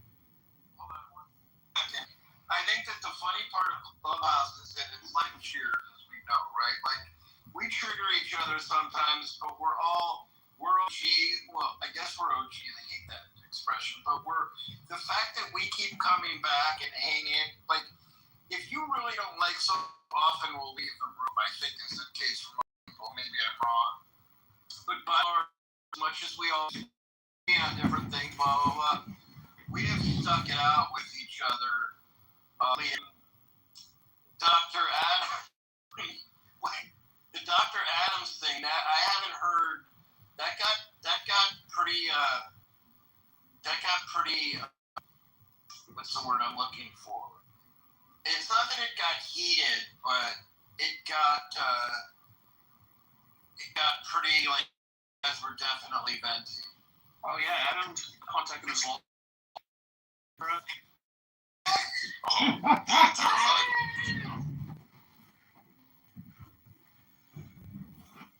Yeah, Dr. Jordan, I really think this place is as special as maybe you think it is. These internet forums have been around for many, many years. I have other stuff like football forums and groups. Are you surprised? Like, have you been on other apps as long as your tenure in Clubhouse, or does that not really even matter? Yeah, I have.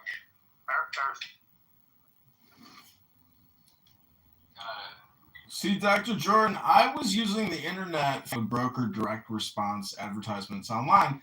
And so I met up with all those people. I played poker with them. I went to parties. I went to trade shows for years and years and years. And I'm still connected to all those people on Facebook. But we don't do business anymore. And we don't exchange traffic with each other and arbitrage traffic with each other. And so I don't know how much more you think Clubhouse is going to be anything, because nobody here is even engaged in any kind of actual commercial transaction. So it's really just a short-term entertainment, dopamine fix. That's not true. I actually have done some business with people who I'm friendly with, but I don't actually see. Well, what I'm saying is real business at scale and full automation, not like, hey, let's sign a contract and wire transfer me. John, get it right. It's arbitron, not arbitrage. You don't use it.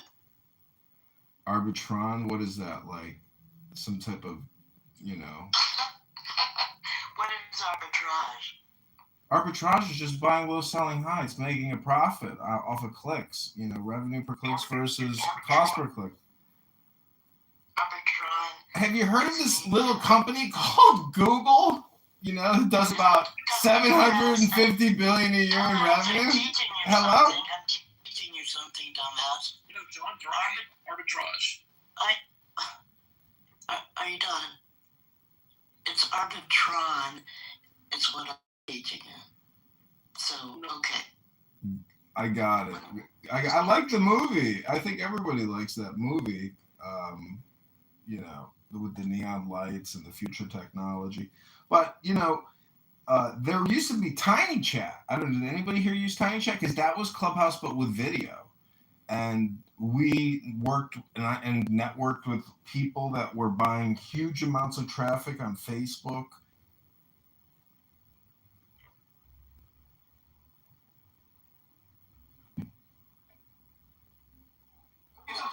So you can call them Pike, you can call them Tiny Cash, you can call them Baby. Tell them to go eat pepper roll. Come on, you guys gotta get creative. Today, I got into a congressman, Like, this is like, you know, and he was challenged for his drinking habits. And Cash Patel challenged the congressman back and said, well, I'll take a test if you take the test. That's really old. That's like from like Shakespeare. I like using your own language. All these like slurs. How does it impact me? Nothing.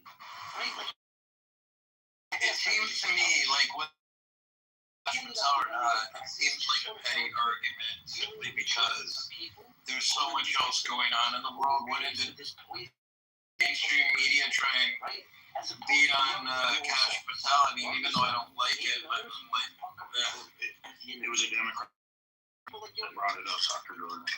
no, I understand what direction that they take it. Because I think it's hard to spin it in a very just a substantive issue. So your movement's based on a hate too? No. But let's be honest. Okay, so don't sit here and say that we're based on a hate. Don't say this is a hate move. This is a love of our own.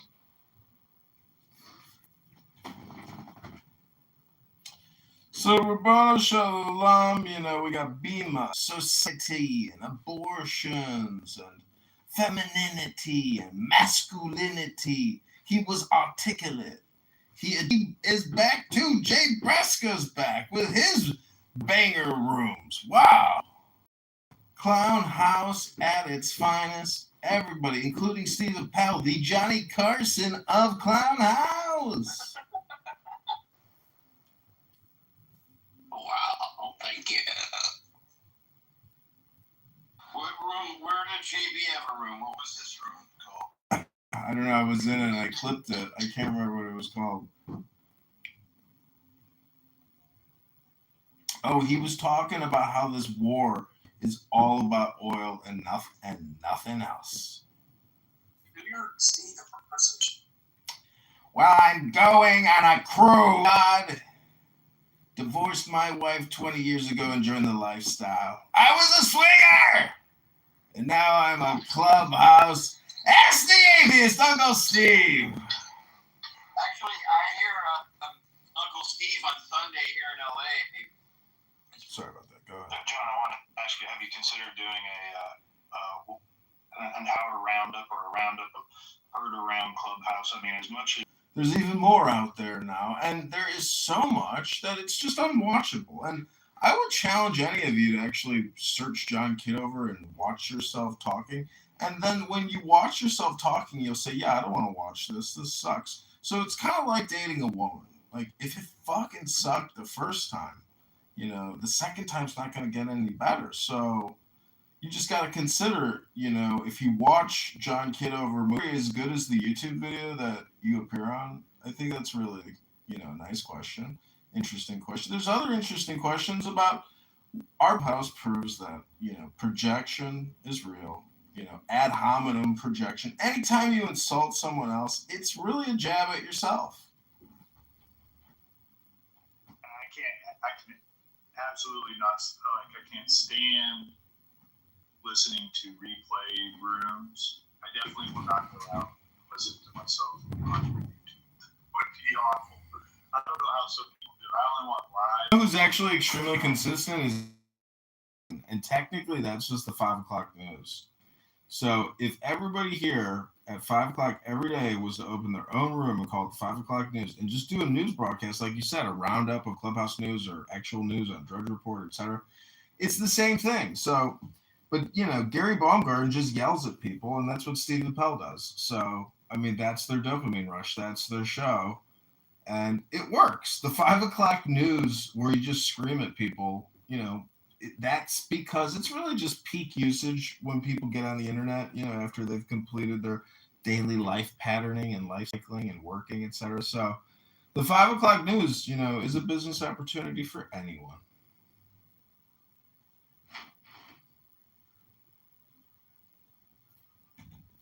Yeah, I try not to get on this app when daylight's out.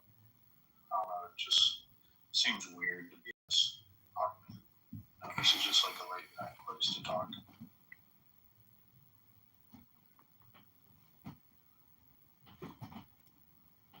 any of y'all actually listen to replay rooms? Not unless they involve Monica getting made fun of. No, never do that. I don't understand it.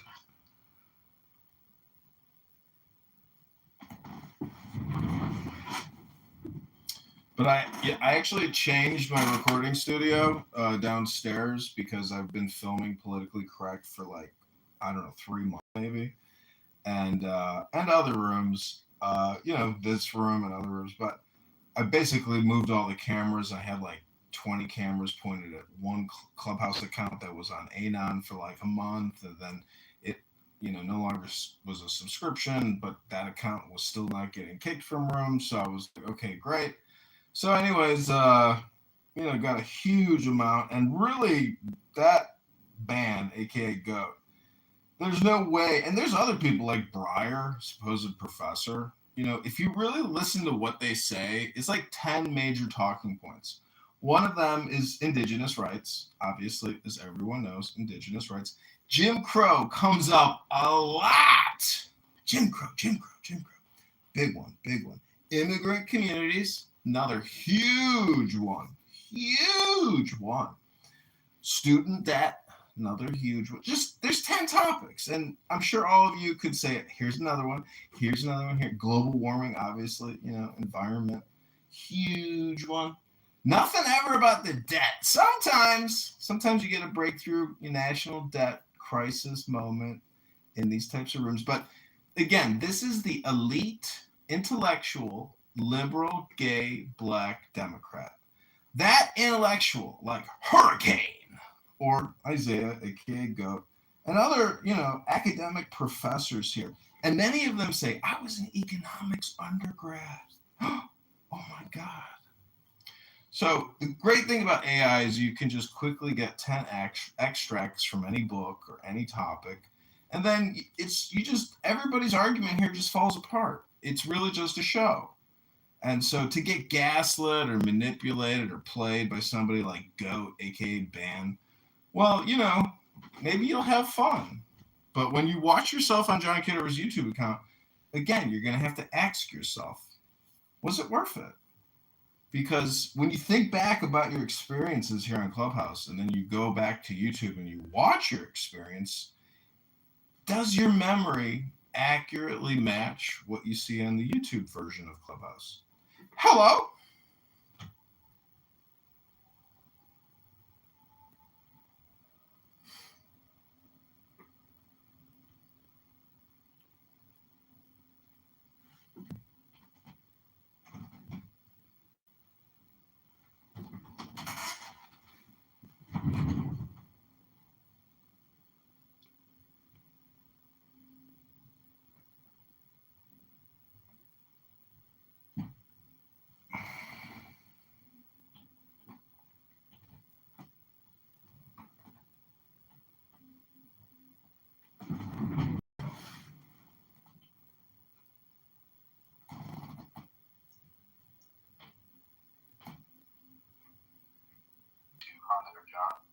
A lot of my own crash outs, I like to clip when I like mock people, you know, I think I'm like really making fun of people. I like to clip that to What does your store. family say about your clubhouse?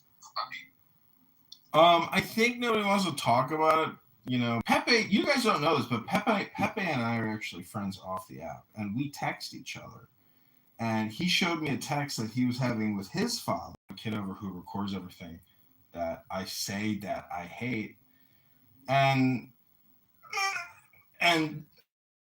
that is, you know, With all those living his best life.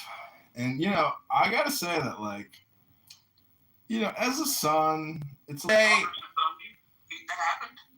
well, I'm just saying, like, if you had a son and you Googled him and then you watched his YouTube account, and you know, you would have to make an opinion, right? Like, is my son a clown and a quester on a social audio conference call app owned by Rothman that sells all the data, you know, to Tulsi Gabbard? I mean, oh, both my parents, both my parents got some good wallops on me, but my dad never ever like abused me. Like, he basically defended himself against my attacks, you could say.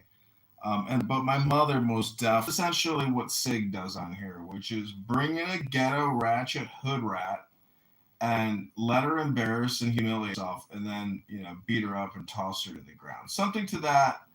It's cats playing with balls, you know, or men playing with their balls. It's relationships. Siblings, like a brother or sister, either? Yeah, I have a sister. She, you know, as far as possible to prevent any emotional triggering. And you know, Clown House is really just that. Like, you know, today he was talking about borderline personality disorder, and anyways, it's really not quite as bad as with Dr. Adams and Viking. Here, you know. But I gotta say, for the content, it's very unique. And actually, Marshall Rankin, I know everybody always sticks up for Marshall, maybe because they view him as being harmless. And I agree. I think Marshall Stankin Rankin is probably a harmless individual, but if you were in a hierarchical structure with Rankin over you, you might not be too work for Marshall Rankin. Just an opinion. Not saying anything. Just saying I wouldn't want to have to work under him if it ever came to that, which I'm sure it never will. And so, with regards to clubhouse relationships, we are all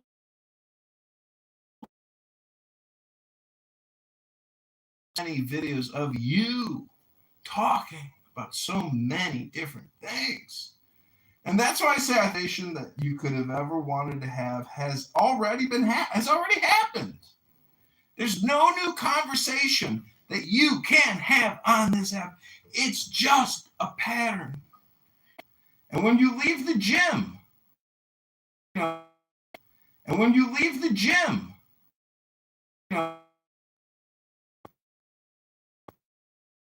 area of the gym to get back in your baby seat with your mom. Put it in, you know what? This is definitely the first stage of letting AI. Like, we're already in the first stages of letting, you know, coming to it and asking it for suggestions and everything else. We're definitely gonna rely very heavy.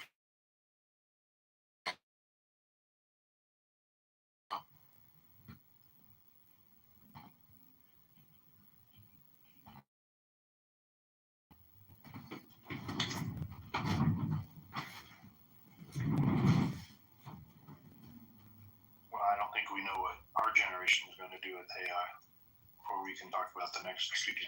I mean, our generation is doing a lot with AI as far as just going into write essays for us. We're making deep fake edits. It's like, we use it to like make jokes and everything now because it's like brand new, but I'm pretty sure within the next 50 years. Yeah, exactly. And you've got all these people that are tangentially tied to it, and some people that are like directly tied to it, you got what you got with. He diverge more on basically everything else, but yet he'll still get lumped in with us because he might say the same things about it, you know. But it's all just where they have civil litigation that they went through because they fucking scammed their like, you know, ex-employer or you know some other scandalous shit all the way to crimes to you know pedophile stuff, and it's fucking I don't know. We talk about disproportionately represented, you know. Fuck it, it is what it is, you know. You know, electoral success is one metric that always. Hang on. Let's shut the builder, right? Am I gonna be? I have to. Like, I've been really wanting to talk about that fucking guy. You've been saying that since day one, bro. And now everyone's saying the same shit. Yeah. Thanks, Colin. I'll say it. You know, like you were. Thanks. You guys got Wolfie.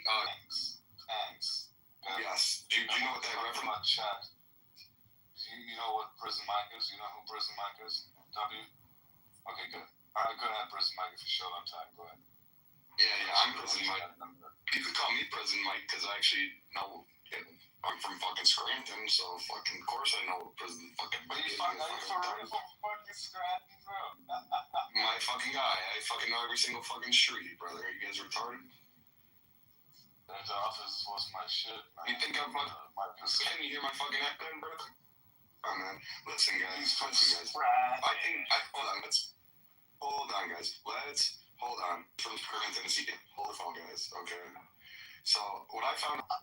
I'm not capping, bro. I swear to God, on my life, dude. On my life, these guys... Because I was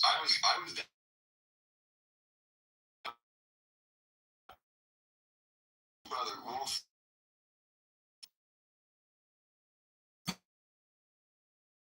I'm at this little restaurant or whatever. I'm just ready to go to my next hotel or whatever. And because the other one I was staying at was dog shit. So I was like, I gotta get the fuck out of this one. So I'm just chilling as I'm ready to check in. And these people come up to me with the freaking, you know, shit around their neck. Like a pass, you know, consensus. Everyone wears fucking passes around their neck. Like, who am I? What's your fucking hat? What's your name, man? And basically... just a consensus, where everyone's like wearing the fucking name tags. I'm like, well, what type of conference is this? They said the paper conference. I'm Matrix agents trying to take me out. Like, be honest with me for a second. Like, be real with me. I swear to God, it's just one of those synchronicities where they literally have a forestry, because apparently the whole paper industry cleaning conference, where everyone who cleans fucking commercial office buildings, the cleaners. So I literally went to consensus. But now, just by the grace of God, meandering around Western Florida, now I just hit 2 conferences. I didn't see a single fucking panel. I didn't fucking need to. It's all about paper and fucking cleaning toilet long-term future. I'm just consulting to ancient wisdom. I'm allowed to see sons.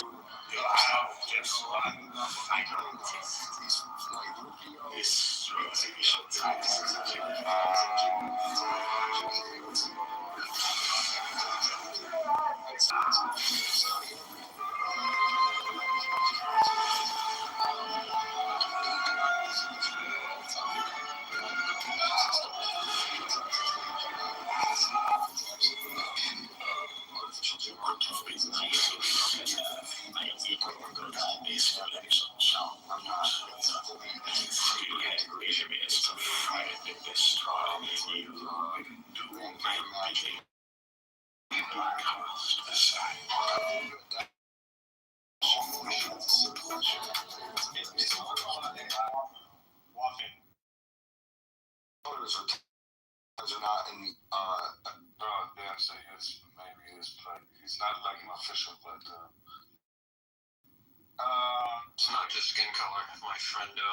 Well, no, the fact that you're not even in the holographic realm operating, I feel bad for you. Bro, I'm in the holographic realm. I know all about the holography. I got lasers all over my fucking apartment. I know, right? I wouldn't want my house, that's for sure. Last night, you guys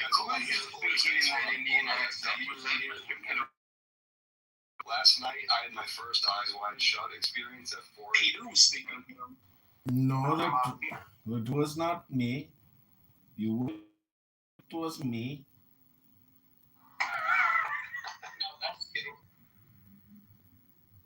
Some people say. You sounded like back for a moment, John. Do you know where I'm from politically correct? You sounded like him for a moment, for a second. Till London, attention. Yeah, 99.9% was not me. So I think that you have the shot. Could you imagine, just to change the subject for a second, could you imagine the congressman in therapy? He'd be mocking his therapist. It'd be funny. Mr. Congress. I have. I've done that for a panel of psychiatrists at the VA hospital. And I said, not one of you are even smiling. I was like, am I the only happy person in the room? And then they all started laughing. What's your diagnosis? Did they diagnose you with anything? Well, I'm not sure if you're familiar with HIPAA, Health Information Privacy Rights Act. I think, talking about health issues on social audio apps like Clownhouse, where people can weaponize videos about you, because I put people's name, like Brad Stauffenberger here, yesterday I created a ton of Brad Stauffenberger videos. That's a yes.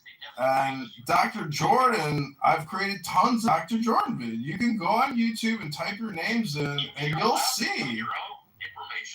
You'll see John Kitover videos of you, And a lot of the people here that don't use the real information, they're actually really big pussies. Big pussies. Big pussies. Because everybody here probably knows my home address. And, I'm not worried about it. If one of you guys show up and you got a problem with John Kitover, well, some people leave a postcard in the mail. Some people come back here and say, hey, I'm outside of John Kitover's house and I'd like to file a formal complaint. And, I called the police last night on 2 people who were on my property, and they were cutting shit down and stealing stuff and taking shit, and they were intoxicated. They had bags full of garbage. And he was an illegal alien, So I called ICE, and the ICE took him away. And I said, where are you going to send him? And they said, Alcatraz out on the floor. I said, I thought they were shutting that one. They said, oh, no, we're going to make sure they go right there, Mr. Kitover. Because I got people. Oh, you're one to talk, Mike Allen. I mean, I go into rooms in Anon and I hear you talking with other people. Is that action?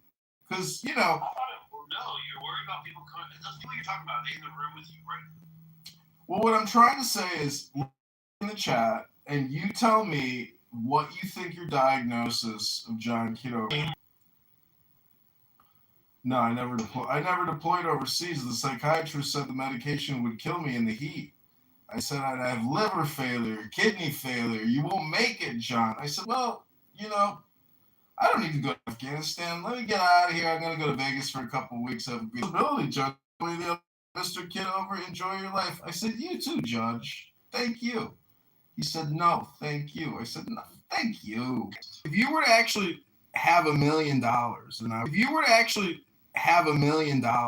were to say to you, okay, I want you to spend that million as efficiently as possible to try to make money. Well, you only got so many options of investment for that million. But again, we're not talking about buying stocks. I'm talking about trying to real. If you were to go out on Amazon, eBay, the internet, Google Shopping, etc., and try to spend $1 million, how would you actually efficiently buy shit? And being a business is very hard. Going $40 trillion into debt is not that hard, apparently, but creating real value, that's a challenge. And so a lot of people die with millions of dollars in stocks because you can't actually really kind of figure out how to efficiently. Communication networks and advertising networks, those are never going away. People will forever watch videos because it's such a compression. The data, the pixels, there's nothing like a video. So, I think my videos suck, but at least in my opinion, consistent. And Gary Baumgarten is an example of a guy who is consistent and has boundaries, time limitations, and he does his show. He's in, he's out. I mean, I want a woman like that, in and out, in and out, in and out. You might have killed plus on each profile, then did not lose the minute fraction of second. A screenshot and put it on the profile. In reality, I mean, obviously, cell phones are the most amazing thing that we've created to date as a human population. And look at clavicular. Clavicular made it big. And look at clavicular. Clavicular made it big as a live streamer on Kick, a platform. Big as a live streamer on Kick, a platform. Who here on this app, George Santos made it to Santos was on this app as a trans? Hello? Hello? Yeah, he told us he was going to run on this app. Was he your inspiration, Kitover? No, he's not my inspiration. I'm saying if that's as good as it gets, it's still amazing. Hello? What's the punch? What is the hello? Is that from a TV show? Some character? No, that's from Jazzy. Jasmine, the Florida Queen. Hello? And Santos what inspired you to run for Congress, Kitover? You thought you couldn't do it, so you thought you could do it? No. No, he inspired Santos. No. No, he inspired Santos. I ran for committee, also running for Chicago Public School Board, and they'll probably spend another $100,000 getting me off the ballot. And in the process, I can challenge Mayor Brandon Johnson, and I have an actual methodology on how to do challenges now because I've done them so many times, that there's a possibility I can played the game, and I'm going to keep playing the game. People on this app should play the game, but they just come here and play the Clubhouse game, and they run their mouths. They don't do anything. They do no do. At least I have done the do. And I get compliments. Well, I'm so proud of you. At least you did something. Yeah, that was my slogan. Vote for John Kitover. It's better than nothing. You can work from such a crap, baby. John, why are they worried about you? Why do they spend money to get you off the ballot, John? What are they afraid of? Because they control the Central Committee for the Illinois Republicans. No, I'm saying, what are they afraid that you're going to do? What are they not? What's your agenda that they're afraid Nothing. It's a clique, and they want to maintain their clique. I mean, people. It's a cool kid crowd, that's what you're saying. Yeah. The Republican Party doesn't really want blood, even though they advocate they do. You haven't connected that yet, Mike? I thought John was running on, I could see John being like, I'm going to indict all you motherfuckers. We're going to open up all kinds of investigations. All the dirt's coming out. And they're like, fuck me, John. Well, I've called, for Donald Trump to send in the FBI, the Border Patrol, and ICE and arrest criminal Illinois Democrat judges. That doesn't seem to me out of proportion with what they're doing. We have 200 plus murderers who have disappeared on ankle monitor because the DEI social equity justices, who are all black judge Democrats or female judge Democrats, release black murderers who end up disappearing. I wonder why they want to disappear. But the truth is they probably shouldn't even disappear because the sentencing is so light now that they've disappeared. Now they're basically, felons on the run and there's scofflaws and their life is only going to get worse. Hello?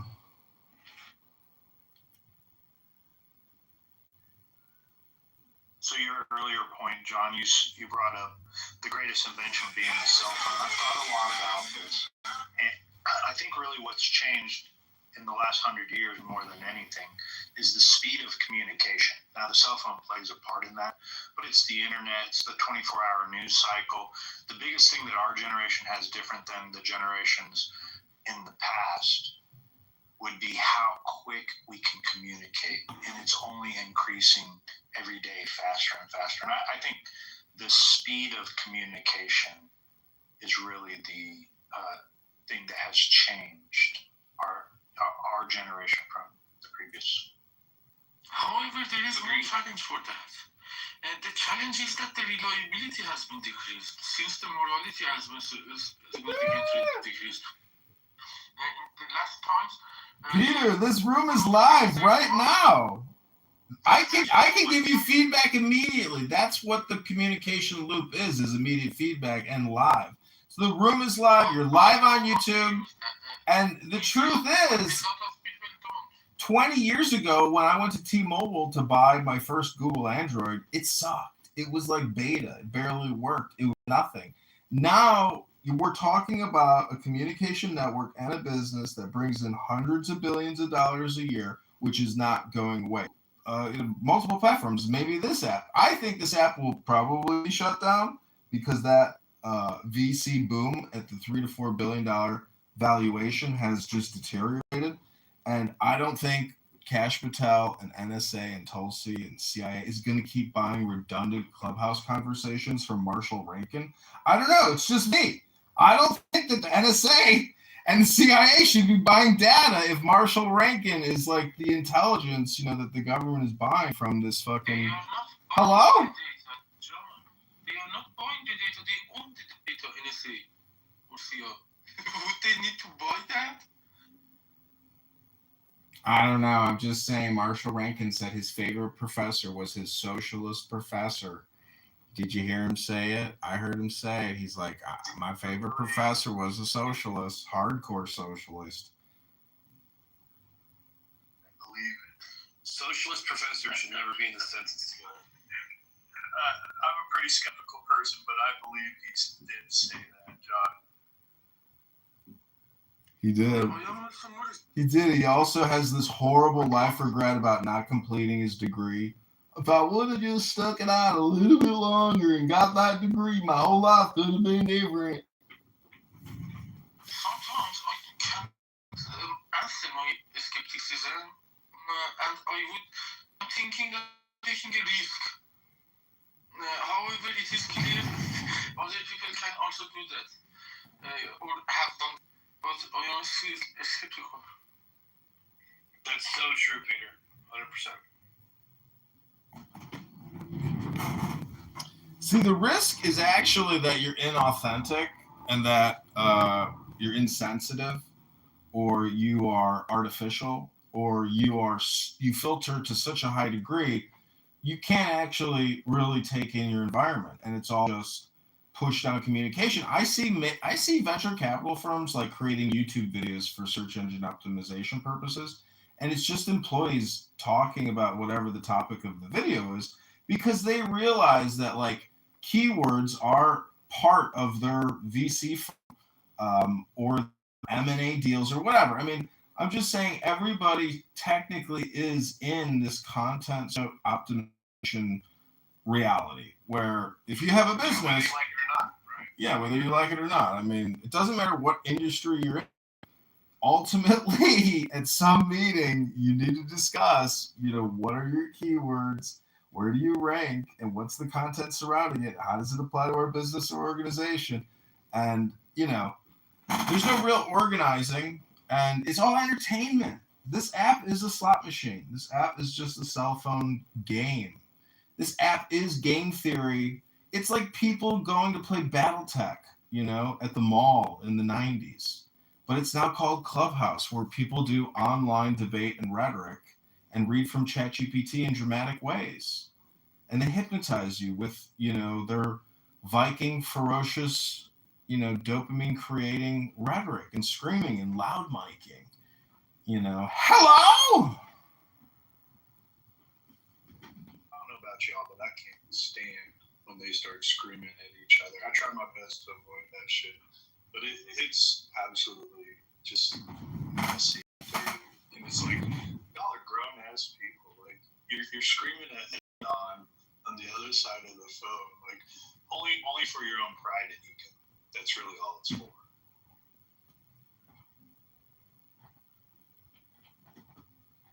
For my own assurance, I wanted to ask you this: if you opened the door, you were instead of me, or would have you keep it close?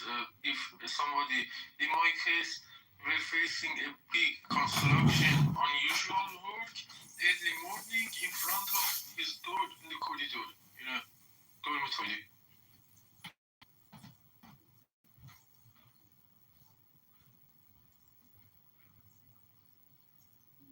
This was a heavy question. Peter, can you translate for us? I wanted to ask you if you were in my situation. The question is that I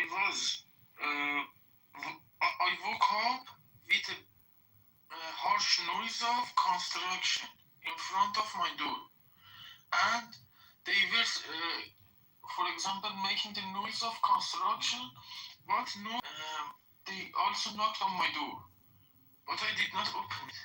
Would you have opened it if you were in my case or not? Because I want to know if I am too skeptical or not.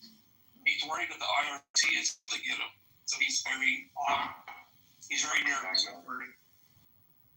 Yeah, I mean, it depends on where I would live. When I lived in some pretty tough areas of Cal, you don't have a peephole. I am fully alone. No, that's why. Because in the door though, do you have peephole in your door? No, it's just one person.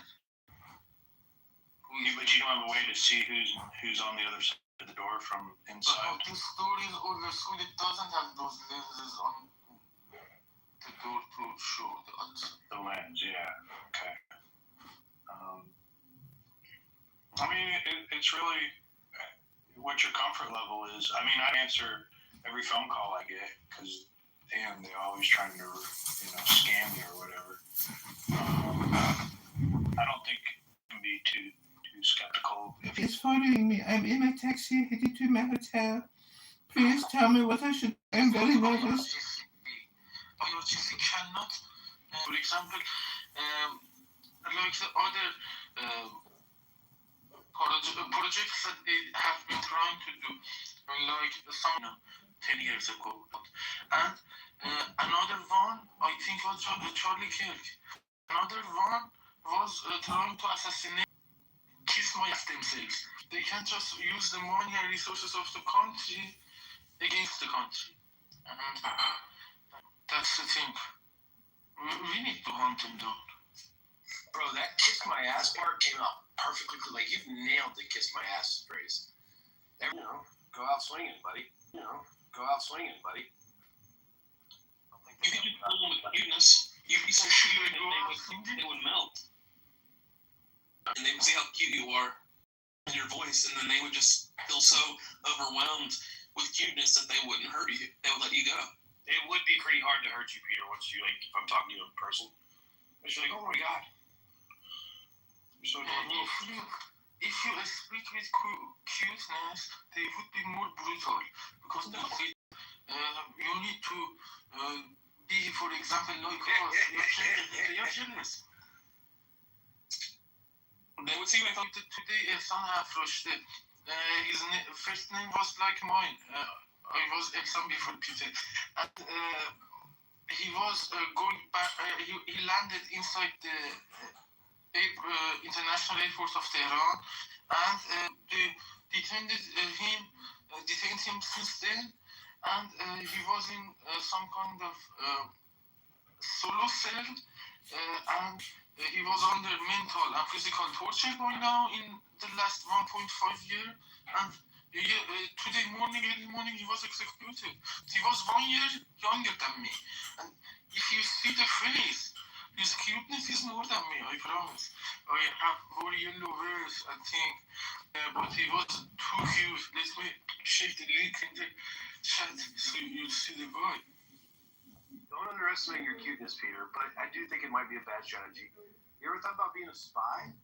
Like pretending to be on their side and then boom, getting intel and fucking put one of those things in your room where you have like a big thing on your wall and you got a bunch of yarn like connected to a bunch of fucking thumbtacks and shit, like fucking, next thing you know, like 10 years later there's a movie about you and shit.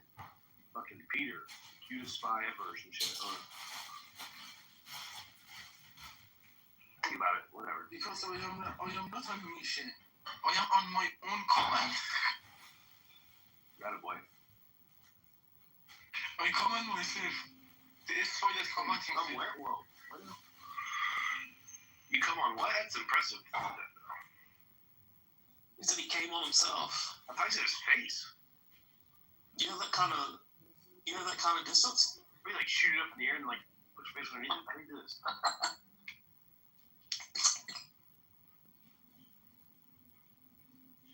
Let me check this out, Peter, see if there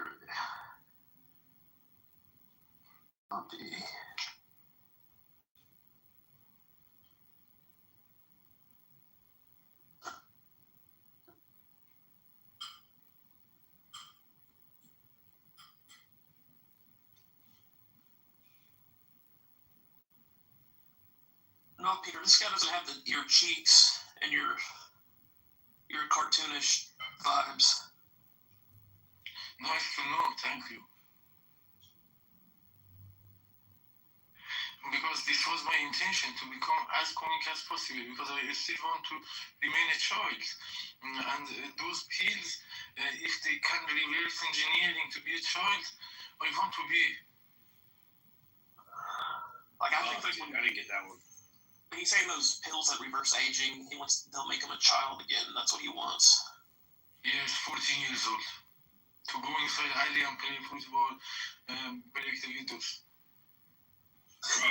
Beaver, did I stumble across this one thing? So I watch these fucking weird ass videos on YouTube every night. Like, not every night, but like, you know, when I'm getting ready to go to bed. They're like these fucking, like the, I don't know, it's like, there's like 3 people that do it that I've found so far. They like, look at like 10-second, 20-second conspiracy theories on like either TikTok or YouTube Shorts or blah, blah, blah, right? And they just kind of like blast through them all. They don't really talk about them. They don't really do it. They just let you hear them all. And it's fucking wild. Ted's Terror Tale's a good one. And the other dude's like iTrek. And then the other dude's, I forget the other guy's name. But whatever. The one I fucking heard, so these billionaires or whatever, they're working on these things where like they have like young bodies. Like a body. Like a clone body that doesn't have a brain. So it's like a 10-year-old body. And they're going to implant their brain into the new body, right? It's like a brain transplant. And basically their brain will now, it's like, remember that whole, like, the whole thing, like, I wish I knew what I knew now when I was younger? Yeah. So, yeah, so like now they're going to literally have their brain go back and being a 10-year-old. And then the body, and then once they activate the body, it ages. So, like, they basically just are a 10-year-old again.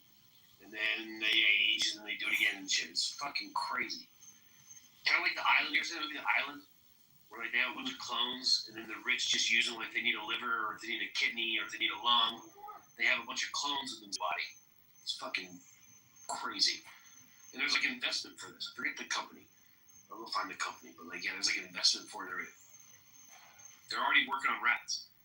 They're already doing it with rats. They clone like rats without brains. They're trying to transplant rat brains into other fucking nut. Like, it's like an 80-year-old person will take like a 20-year-old's blood, and they'll like put the 20-year-old's blood into the 80-year-old body, and the younger blood will like regenerate shit. That's fucking crazy too. Yeah. I have a news topic if y'all want to discuss. Anyone want to finish up that thread with mine? No, please don't. Go ahead, Joe.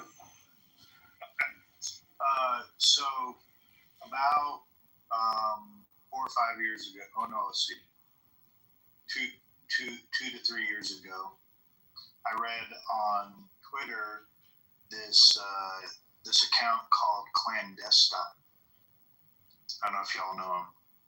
Clandestine was discussing in Ukraine there was American-funded biolabs that were doing gain of function to different strains of viruses, and the rumor was that this was part of some of the stuff that Hunter Biden was involved with. Well, real quick, Joe, what's the gain of function thing mean exactly? Like, it's stronger? Yeah, it's where they changed the molecular structure of the virus to. So they take the virus and make it weaponize it. Okay. Weaponize it. Yeah. Oh. Okay. Yeah. So during the heat of all this, and it might have been even prior to that, prior to 23, it might have been 22. And this was Twitter 1.0, I guess is what they call it. Clandestine was his account was deleted after this, and this was during all the COVID hype, and I remember reading about it, and I talked to Naveen about it for a while, and I'm like, man, do you hear what they're saying about this shit? Of course, I try not to get up on this app and like spread a bunch of stuff. I read a lot, but I don't talk about everything I read. And sure enough, here today, it was announced by Tulsi Gabbard that they are investigating 120 overseas that have received U.S. tax dollars for decades. Gabbard told the Post on Monday that her team is going to identify where these labs are, what pathogens they contain, and what research is being conducted to end dangerous gain-of-function research that threatens the health and well-being of the American people in the world. A few days ago, I was reading Clandestine's. He was talking about this, that this was going to get released, and he had actually been brought in by the Trump. Information is coming out. People that were trying to get honest reporting out, and that they were getting deleted and censored, and it's coming to fruition, or at least, more funding. So this is something that I guess the American public, I never heard of this before. What do y'all think about that? American tax money is funding gain-of-function for Irish research. I think you're slacking right there. Why are you crying about the iron? That's something psychotic. It's just like a shit show.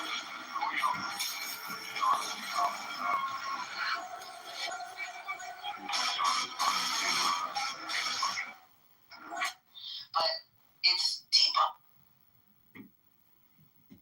Well, all you gotta do is talk to an intellectual, elite, liberal Democrat to tell you that everything you just said has been debunked. It's all a conspiracy and a lie. And, it's just ridiculous because we have a $1.2 trillion military-industrial complex budget. A lot of that goes for biodefense weapon systems and offensive bioweapon systems and chemical weapon systems, etc. It's part of our weapons of mass destruction stockpile sitting in multiple countries around the world, prepared for all eventualities. And, I just got to say, Peter, if you want to go back to Tehran or Esfahan, you want to come on Clubhouse, you want to talk about the situation, I think we would all really enjoy that. And I'd be willing to pitch in $1 to get you on a flight, to get you back into Iran, so you could do on-the-ground observational studies, and research and inform us about what's going on. Would you be open to possibly going back to Iran if we could fund your trip from Berlin to Tehran? I think that you will need to fight for yourself. You might need it more than me, because you are an athlete, a sportsman, and you are able to do this with very fast reactions. If you want to keep that standard of reactions, you need to spend your money on your players. And for the other team, I don't need the money for tickets. I need money for the living. Like, for example, when I work, I take salary, like that kind of money, real money, not money for tickets, I am not that poor. And it's like other Iranians that you expect, but going to Iran and Tehran, I am proud to be there. But in a safe situation, if I go there, they would take my liver out of my body when I am alive. Well, they can't take out your liver. What they would do is take out your second kidney. Hold on. Joe, could you read us the question? Labs that American taxpayers have been funding for decades, that they were doing gain of function in. How does it make you feel that I didn't know about this prior to the COVID era? I had investigated. It's our money. Yeah, the spin would be the viruses, so they can then create vaccines before those strains get out.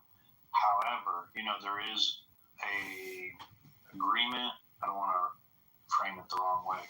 That countries are not supposed to be doing this. This is highly unethical and risky, but it's getting closer to find out that America China may be likely that China was right when they said, "Oh no, this is actually an American virus." It might not have originated here, because it'll all end up tying back into what they were doing at the Wuhan eventually. I believe. So, what a crazy era COVID was. Bro, do you know what I found out or whatever heard about? And it's true. There in I think it was 2018 or 2019, I forget what it was. There was the military games. Have you heard about this?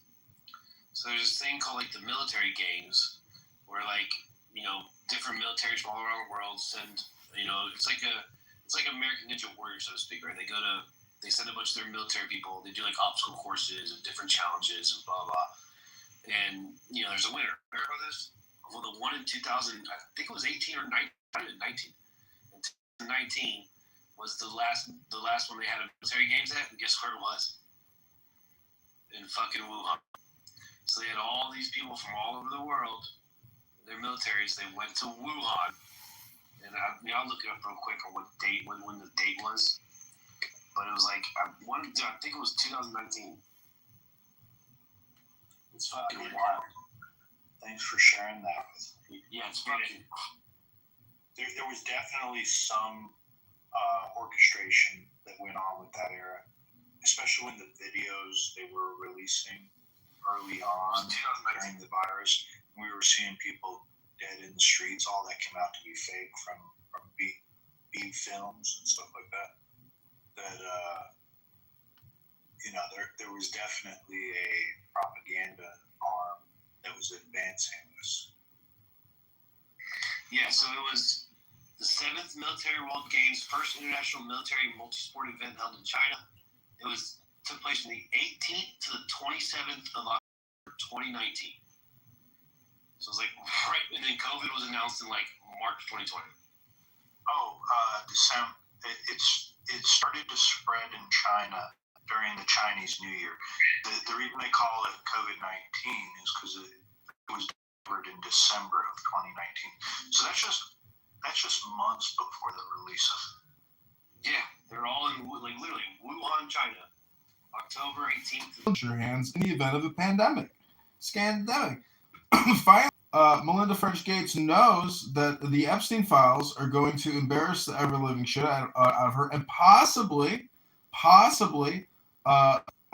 actually end with Bill Gates and her in jail. And so they got a divorce because that separation of assets protected at least half of the fortune. Hello? I do remember the Nancy Pelosi going down to Chinatown. And let me tell you, they've memory hold that story. If you try to go out and find it, it's very difficult to find the links. It's still out there. But anytime you try and talk to a leftist or a Democrat about this shit, they don't remember it at all. That never happened. What are you talking about? Yeah. And then fucking they all banged on Trump because he was shutting down the travel and everything. And then you look at China, and in China, if you were in China, you could travel anywhere else you wanted to, unless you were in Wuhan. Only Wuhan. You were not allowed to leave Wuhan or go anywhere else in China. But like if you were in like Beijing, you could go to somewhere else in China, like no problem. But like you could not leave Wuhan, so they restricted travel in Wuhan. But they were sitting there saying, "Oh no, it's not us, We had nothing to do with it." Like those motherfuckers knew the whole time. They like they like concreted people in. They like sealed their doors shut, like welded their doors shut. They wouldn't even let them leave. They had COVID-19 concentration camps in China, in Australia, probably Europe. I mean, these were like off-site housing facilities for those who were supposedly infected. Like welded their doors shut. Yeah, and our politicians, and they don't even say anything else about it. Like that was a very traumatizing part of my life. I think yours too. We've never been through medical tyranny like that before. The whole world had lost their mind. And that's really what put us on the course where we're at today. Well, if you look at the videos or the pictures from the 20s when they were really rolling out vaccines, it was kind of the same thing. And then even in the AIDS epidemic, it's really just a question of scale.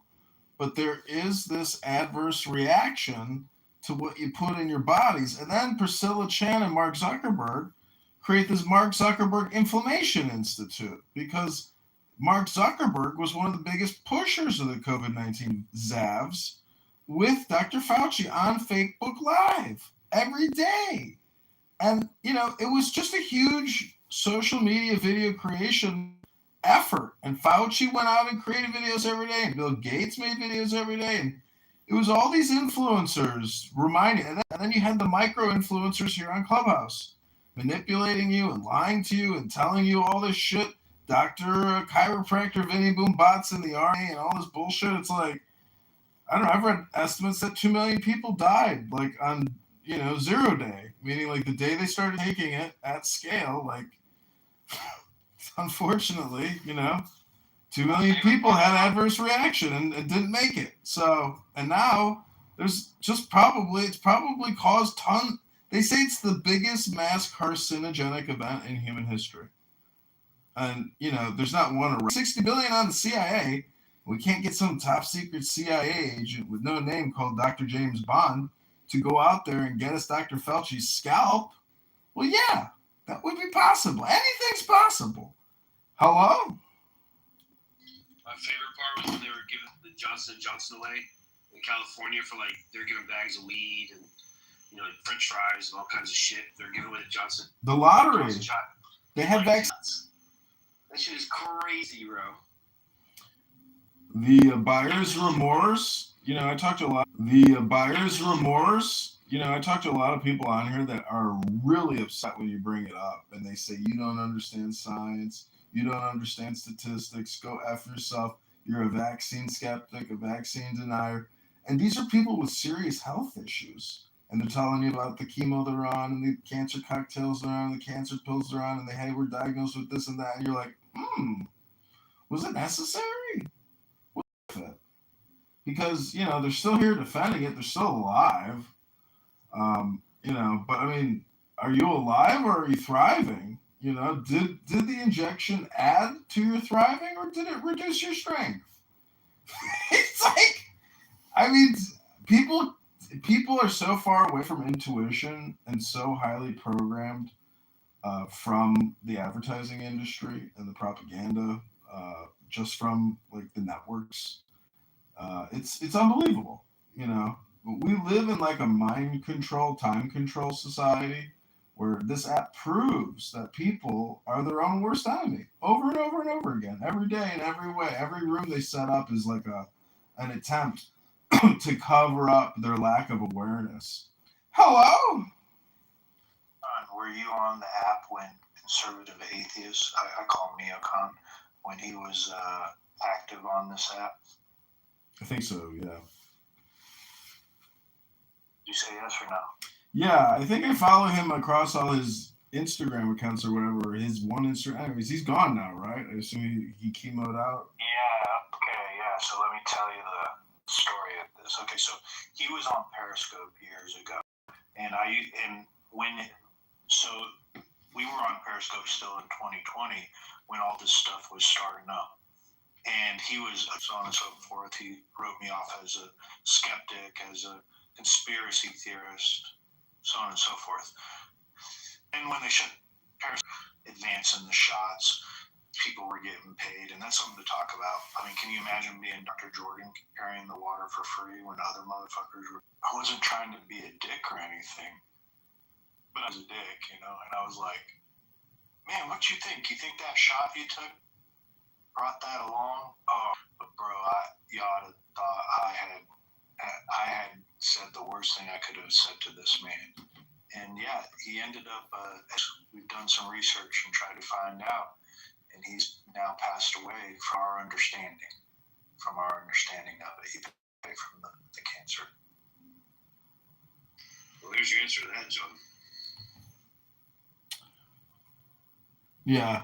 I mean, at the end of the day, They say in the Clubhouse way, like we're all creating records, some of us creating more than others.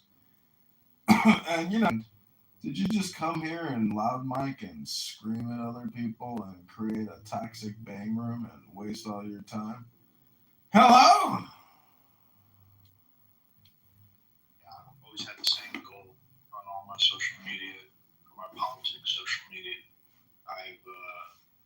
It's all about if I can exchange ideas with people. I think, we have a great opportunity with how fast communication is. You can ask someone, well, what's it like in, your part of the world? What are you experiencing, especially during medical tyranny?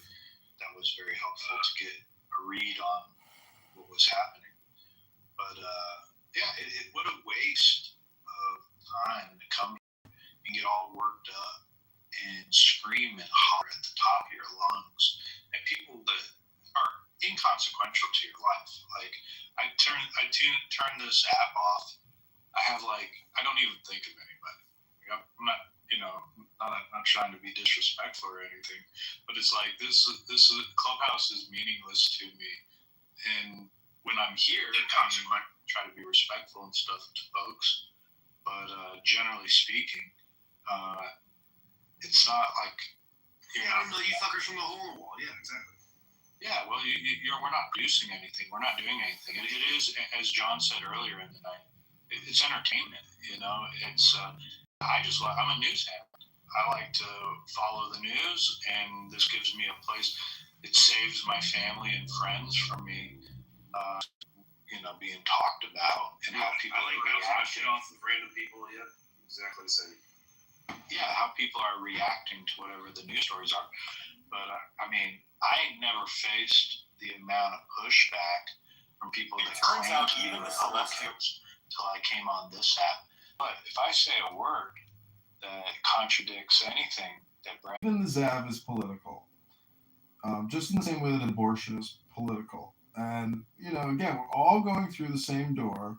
Some people who've been fooled and regret it, because most people who have regrets about it, like it's got to weigh kind of heavy on your conscience, like, oh, I never should have done that. I wonder if they even have like anger against their doctor that, or their nurse that did it. I mean, my mom went to the community center and the fire department put it in her. The fire department.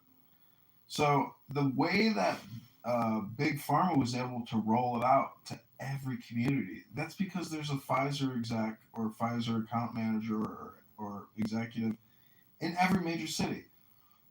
Because every major city has their Department of Health, and they all bought, the ZABs, and the government bought 30 billion of the ZABs. Then they had to destroy them because they couldn't even use them all. So, but the PPP loan is $1 trillion fraud. Then after that, it's the CARES Act and the HEROES Act.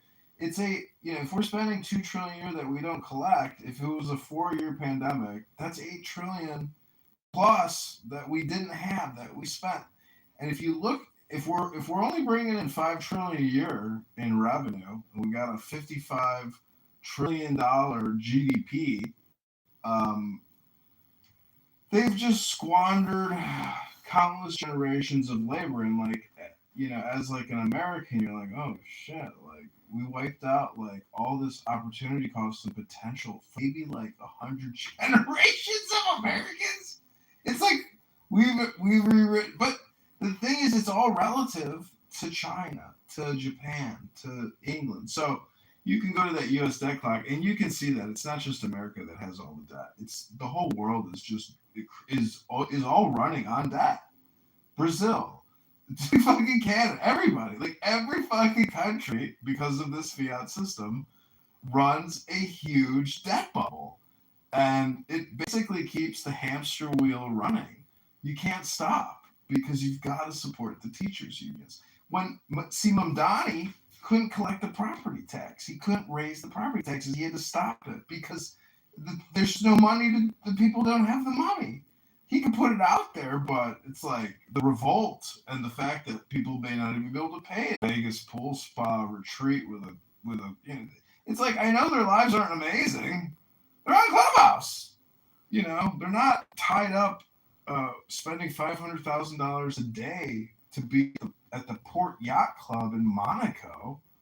Like Marshall is just like, oh, I just spend the whole day knocking on doors, and then I gotta drive my buddy to the airport and go pick up a donkey to bring to my fucking ranch. It's like, and then he gets a rip of weed, and then he gets loud mic, and it sounds kind of like he's got a gay southern accent. Like, who am I to judge how people play with their cell phones? Because I play with my cell phones in weird way too. Hello.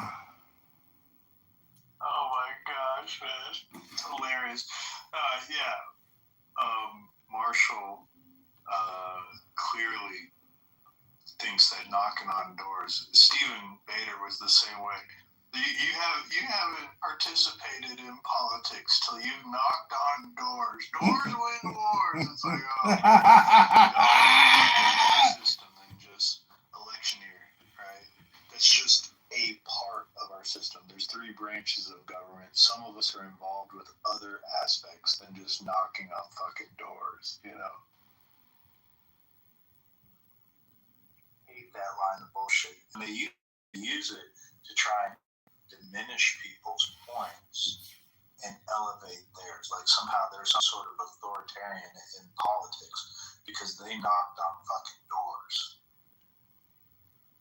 Well, the thing is, it's like this is the thing about Boy Who Cried Wolf, is that every time the boy that cries wolf, it just works every time. So like if Marshall Rankin is willing to come on here and loud mic every night of the week, well, in his mind's eye and in his, consciousness, like he thinks he's like, I don't know who does. The thing always goes back to my little brother. My little brother's in the know. He's my spy on Capitol Hill.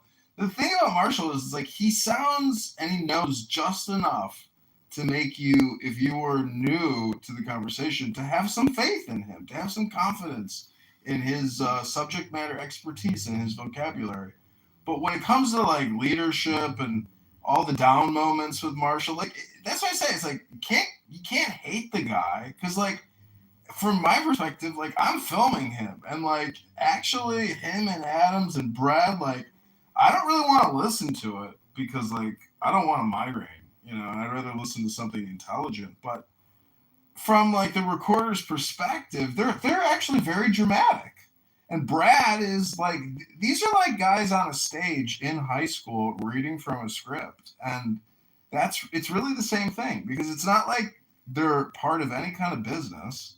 So it's really just like theater actors here pushing back all the time in like a John McCain kind of way. That's it, or a Lindsey Graham kind of way.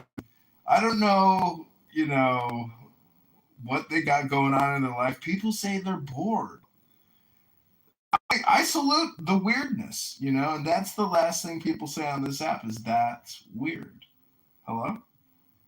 Laughing, John. I think you're the most misunderstood person on Clubhouse. I think you're hilarious.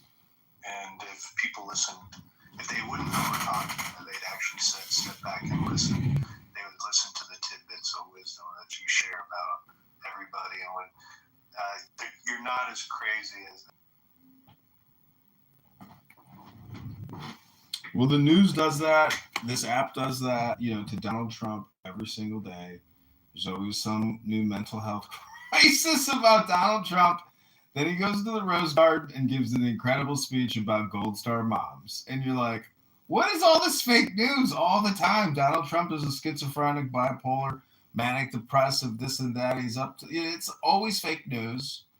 And man is a hard worker. He's got great work ethic. So, but people do the same thing to me on this app and other places, and that's fine. That's actually the game. If you get into politics, you will realize all incoming communication is negative communication. Like, and there's like a reason why it keeps pushing you. You're like, okay, well, I'll just keep going. I keep pushing back. And my sweet revenge is recording people on this app that I think are just like, depressed, lonely people who can't find anything better to do with their time. So they've created this online persona and character to LARP and roleplay as if it's a fucking video game or some kind of 1990s online MMPROG, LARPing type of society or something. And these are older men in their 40s. I'm 43 and Marshall and Viking and many other people, like, they used to use the internet when it was just text or something, and they were involved in these fantasy society, or they go out in the forest and they cast spells. Like, these are the kinds of guys we're talking about. Theater actors from high school, that did Les Miserables, or they did Fiddler on the Roof, or Annie, That's Brad. That's Marshall. These guys would have loved it. And if they were getting paid, well, swell. God darn it. They sold out all the tickets at the county fair and at the amphitheater downtown. One night only a year. Hello.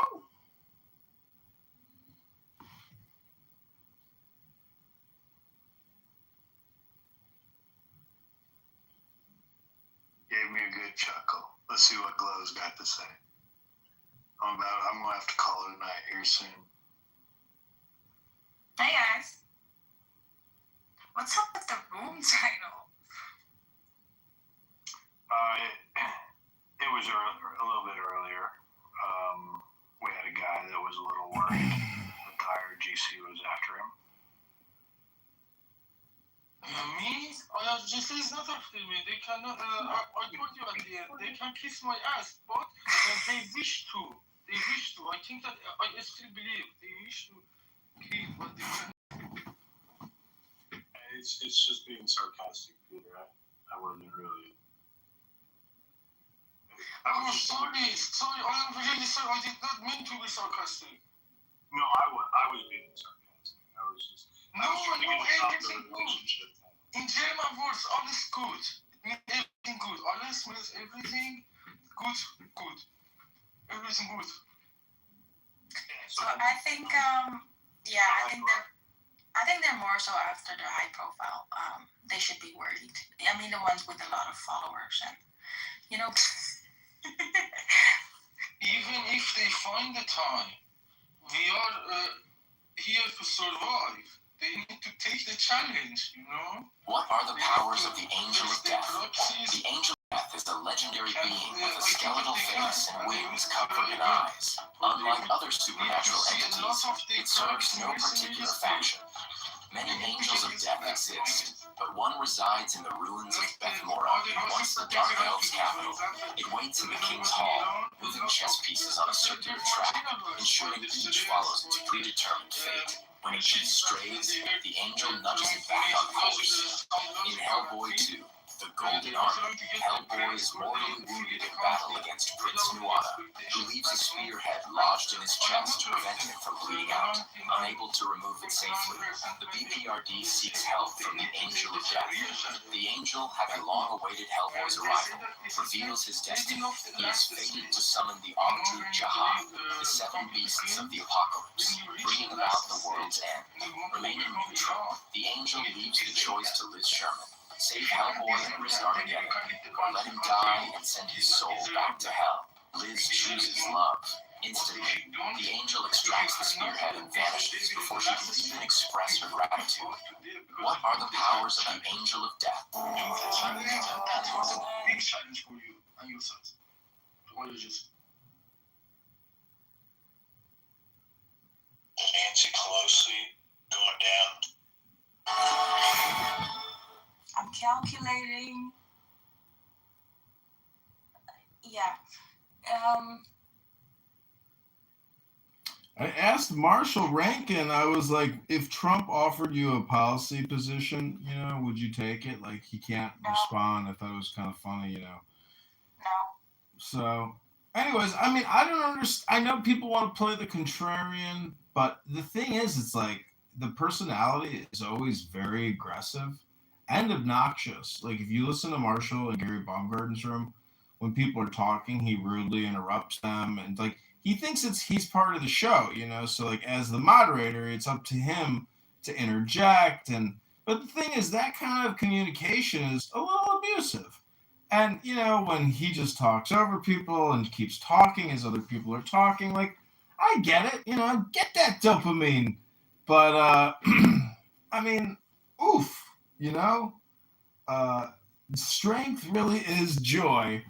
And if he was the Republican leader in my area, well, I would have to resist and fight back against that leadership. Hello? The oath that you said, I came from a big pain. I understand you.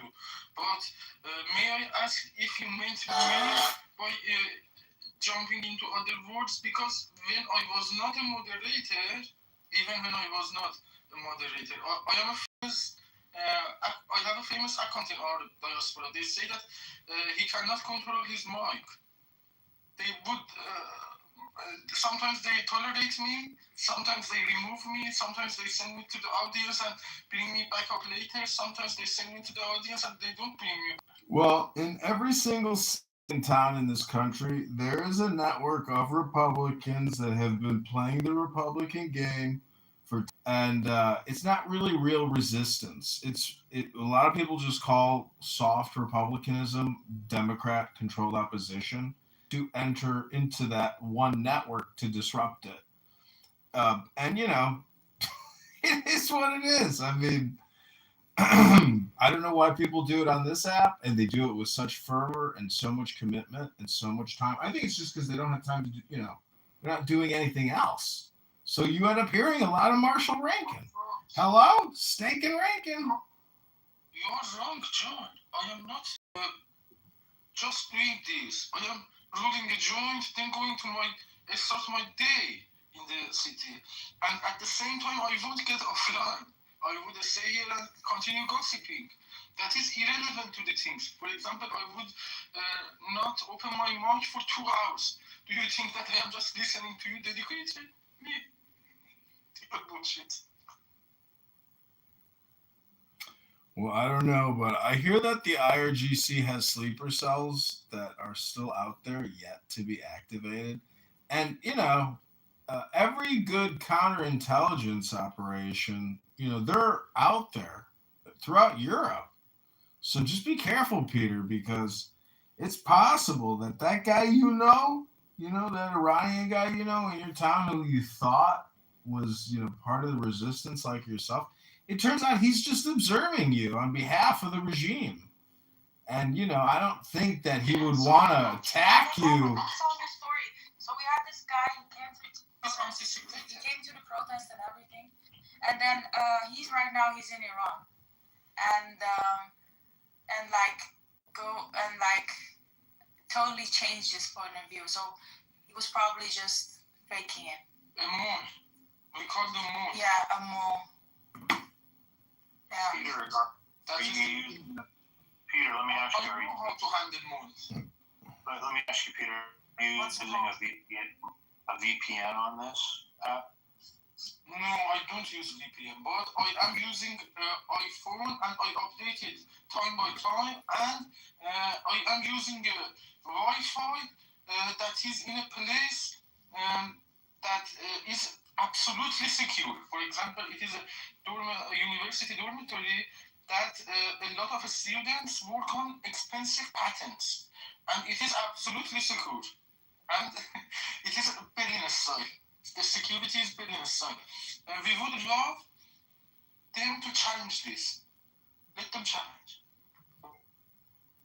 این چیزی که گفتی الان یعنی چی؟ What does that mean? It means that it is secure enough that mullahs, bitches, even with the high-end facilities that they have, they cannot do shit to me, digitally or physically, in the digital space or in the physical space. Even though they have tried and they will try, they won't stop. This is clear. They won't stop until they are there. That's the reason that we need to kick them out, because we need peace, because people like me came from Tehran to Berlin to stay safe. Enough. If I am not dumbass to hand over my information, that is sensitive actors here. If you don't hand over your information, sensitive information willingly, and you are vigilant, if you will in Tehran, as vigilant as Tehran, nothing happens to you. You all know too well, it's long past time digging you in a tree pit. Thank you very much. First of all, the Yarmouth and I have decided to appoint a latrine captain to oversee this crucial task.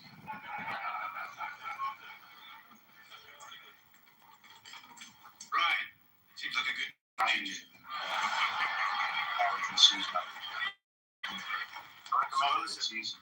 Download one. More experience than any other ranger at Castle Black. You You proved your valor many times over. Oh yes, I have Fell in the followed wall her. from the wild Exactly. I sometimes activate that when I and want then to you first ranger. open the browser. Go on my mom Instagram because I did not download the application of my mom to be able to call my family. Restore as best you can. But sometimes I open the browser and find them via browser. In that time, I use the video. But for now, in the clubhouse, I fixed it, it gets until mobile game and the get Arms and arms. so it is not necessary. Right It's for just break. you need to just be there. Freeze and die. Give it to one of the fools who cast the stone for you. I will not have it. Did you hear me, boy? I will not have it. You refuse to. Yes, and the number of glitches. For example, when you call them, they need to open their application space to be able to see the card. The card does not go automatically to the facility. And for example, sometimes the voice call, the sound call doesn't go.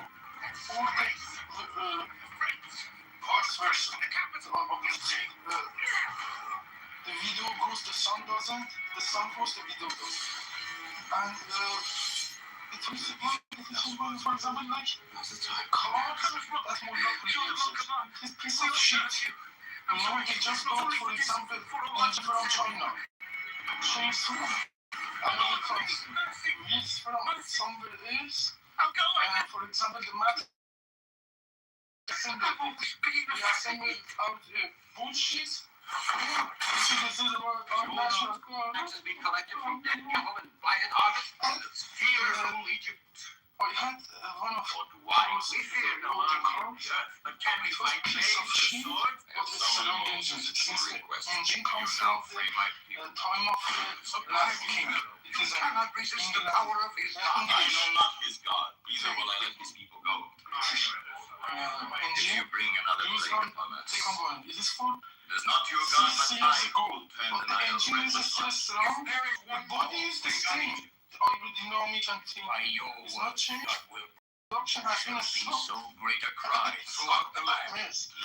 I was going to die. Come to me Not no more. by a trick, On the day again, you sure. by the car. Don't let it be. The car was going another side. I was trying to drive it another Taxes side. being collected. Learn to be.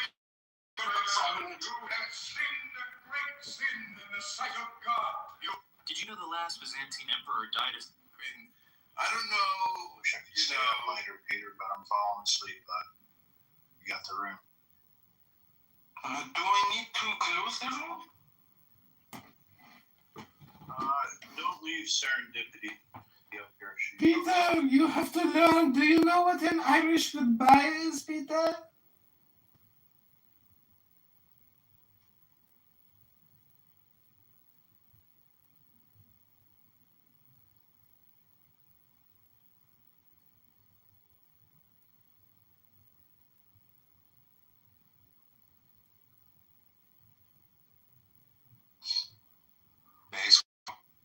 It's a mistake. Yeah, it's a mistake.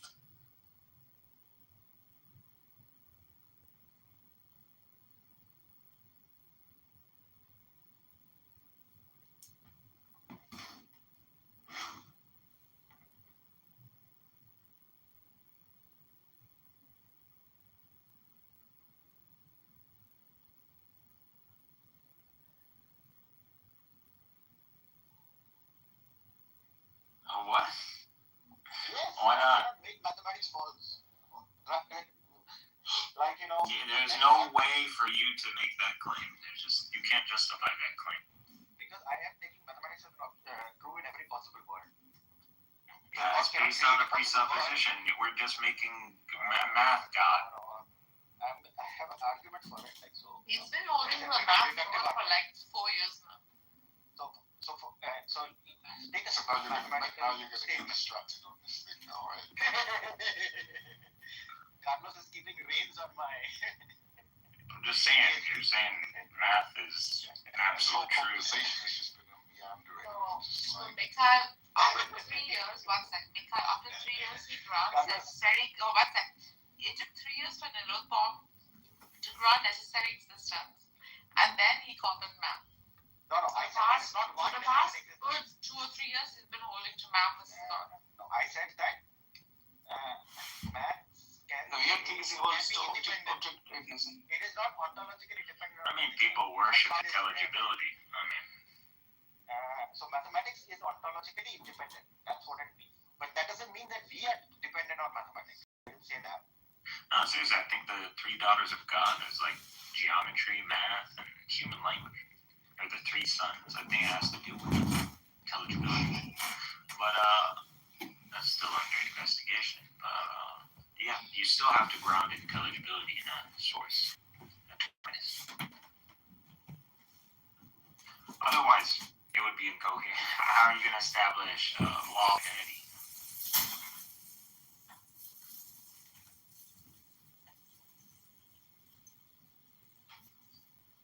That's my, that's the centering argument, or the... Do you have a new argument?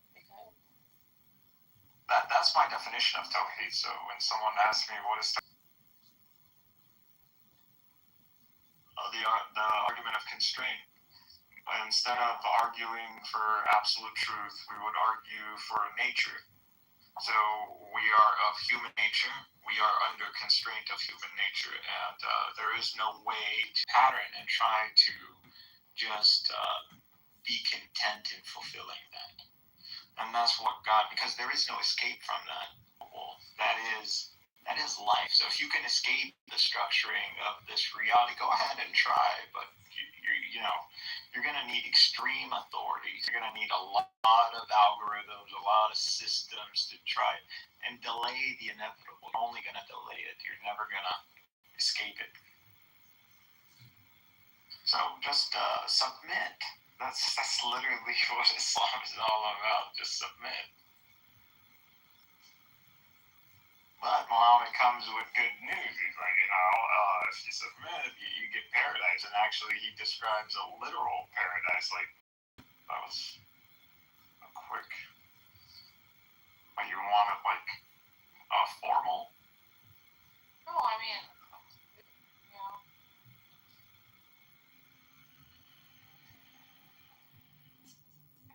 Just recognize you're a human.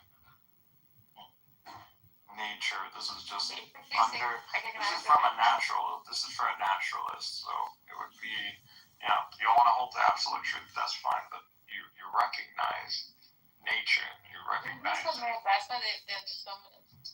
But that's why the Quran, like when it's this, the whole. If you try to get to the beginning of the affair, it's always about like the heavens and the earth.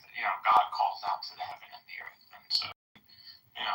And so the heavens, they recognize it. It's like whether you willingly or unwillingly, God says. And so they just willingly.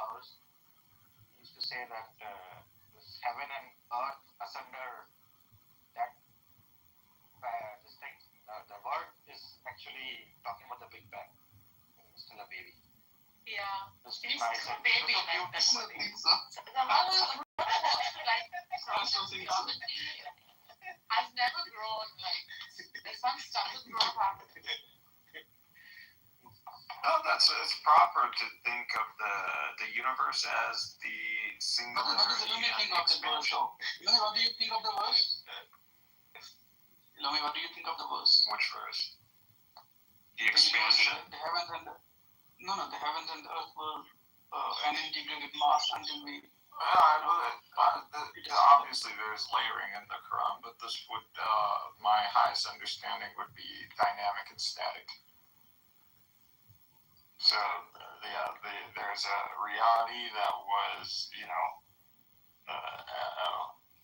proto, or whatever, static and dynamic. So, a neutral state of static and dynamic, which is extremely, I don't know how to even consider that other than maybe like a black hole, a singularity. In that sense. So, in that sense, and then there was a static and a dynamic, and the static was made the earth in 2 days, and then the constants and the equations, fate, destiny in 2 days, and the heaven was made 7 heavens in 2 days. So 6 intervals of time. And then there's the 8 angels that carry the throne. So that's 9. I've been tracking it. It's actually pretty. And then there's the world of command and then the world of creation. So the Quran gives you a full metaphysics that can translate in the very exact structuring to theories, predominant theories today. So one of the oldest models for the flat earth was the firmament, the ceiling, the water throne, etc. If you look at it, what is the most profound idea that you get from the Quran? Quran? You personally. Me personally, the verse from light, from God's light is like a niche in the, like the Lord. I would have expected you to say Tawheed. Yeah, that is the explanation also for Tawheed. That is the very concept for Tawheed. She's more of an artist. She's artistic. She doesn't care about no, I mean, of course, ikhlas, but that would be the most. That is the very argument illuminists use. It's the argument because I really like Mullah Sadra very much. His entire philosophy is based on that verse.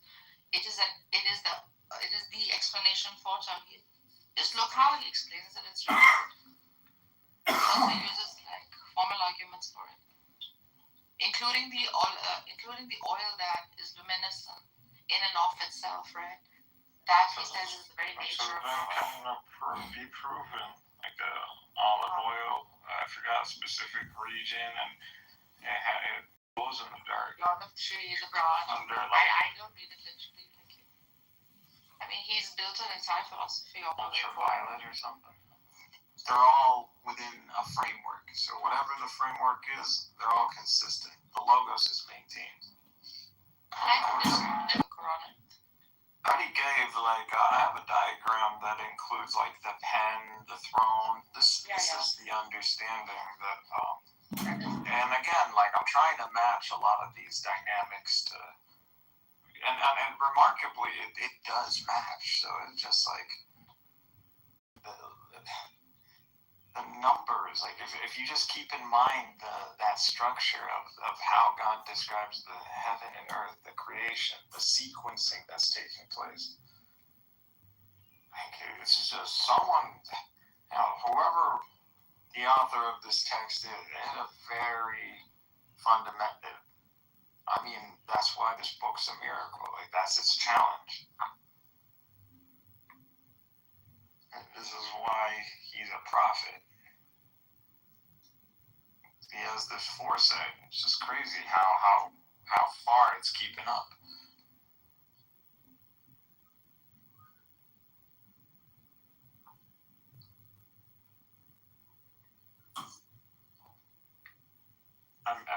Think about it. This could have been falsified. Like Einstein, if that was the completion of physics, that would have been it for the Quran. That would have been falsified. If information was lost or destroyed, that would have been it. But this text is making those statements clear axiomatic statements. In times where the natural science really pushed in the opposite direction. Your pictures of Miguel.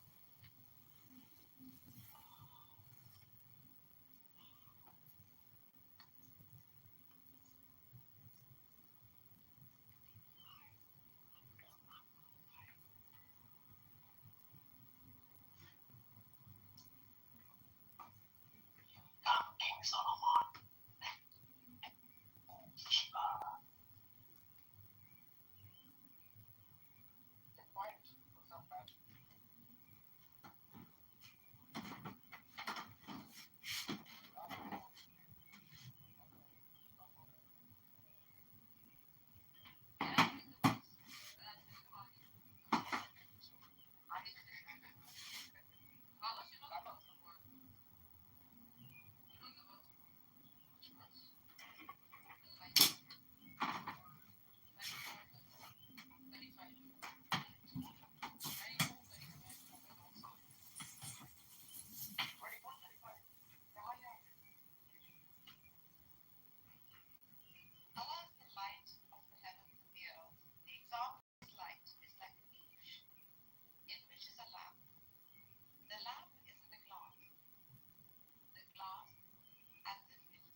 try to, again, it's missing 4D and all that, but it sounds very similar to this.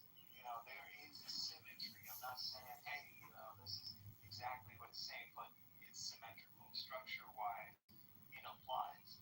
And then add the olive oil that glows, and it kind of gives you a sense in where this is all going. And so, you know, God is describing reality. God to reality, you know, is just like your consciousness to your soul in that sense. So God wants you to recognize the Holy Spirit in reality and the agency of that Spirit just as much as you recognize your spirit and your agency over your body. This is how he breaks it down. He uses it like transubstantial motion and substantial. He's probably the only philosopher who introduced these two terminologies. SADR, etc. So this is what he's saying, right? He's saying the existence of light itself. He calls it wujud.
I respect my ear.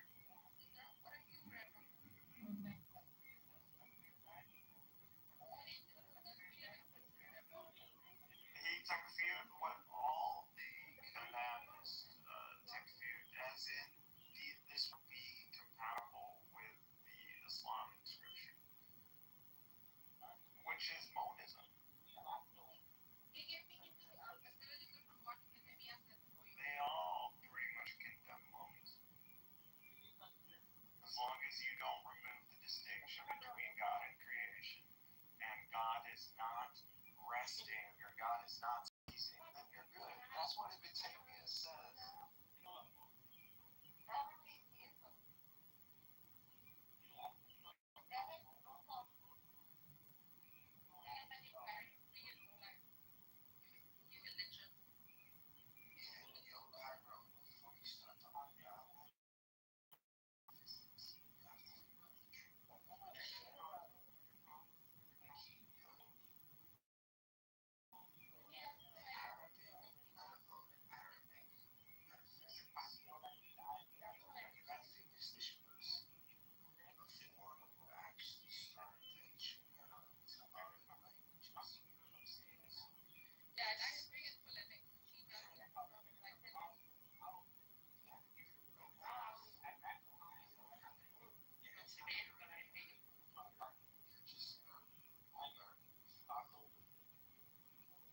Just let him talk, man. You guys allowed him on stage. You guys let him on stage. You guys let him on stage. Yeah, everybody is so I'm just reminding him that he's like, he thinks he's like, super genius. This means he's coming here. Essence chest. Well, we can just, I always do the argument of intelligibility. And see, if you decide to engage in intelligibility, you've already put yourself under the constraint of coherency, and hence the laws of logic. So you have to maintain your terms and your definition. So if you can do that, that's your law. Well, Michael Cairo, yeah, go for it. You see, he's just outside. You see, he knows, like, you haven't had many conversations with you about everything. You ask a lot of questions, and you feel like when you're going this tough, you just bail. Like, I gotta go.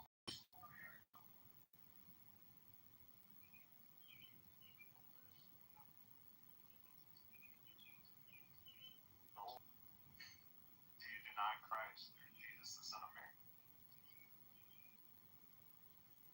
Son of Mary.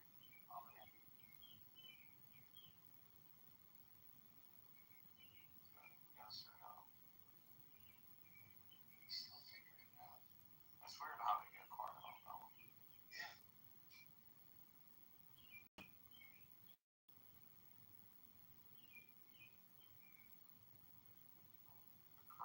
Again, always, why can't we break one of these, like, yeah,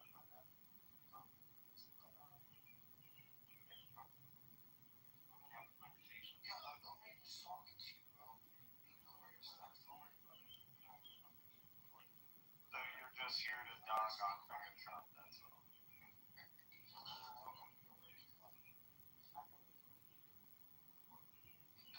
I'm just asking you a question. I'm like, the oldest Christ to be the Messiah?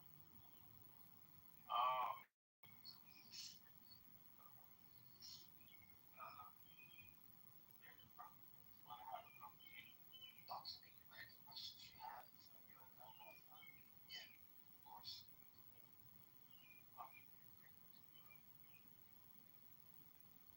Chapter 2 is you got this question.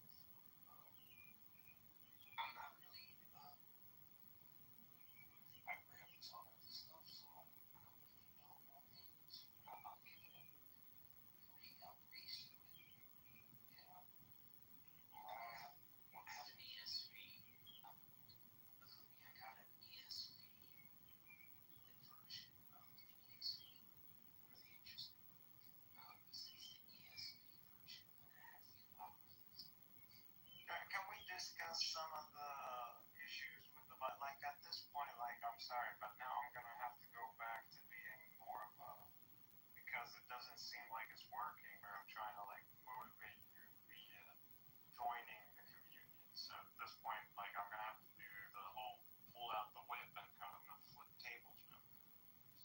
I don't like doing that. Okay, so my issue, and I could play the easy Muslim way out, but the Book of John kind of puts me in a predicament with the whole crucifixion narrative because it like makes very kind of axiomatic statements about this. Now, the Book of John comes later on. I could play that card, but we still have the synoptics to analyze, and there are the inconsistencies over there. And hopefully, if we can find a key or an algorithm or something, and then compare that to the narrative of John, hopefully something would pop up.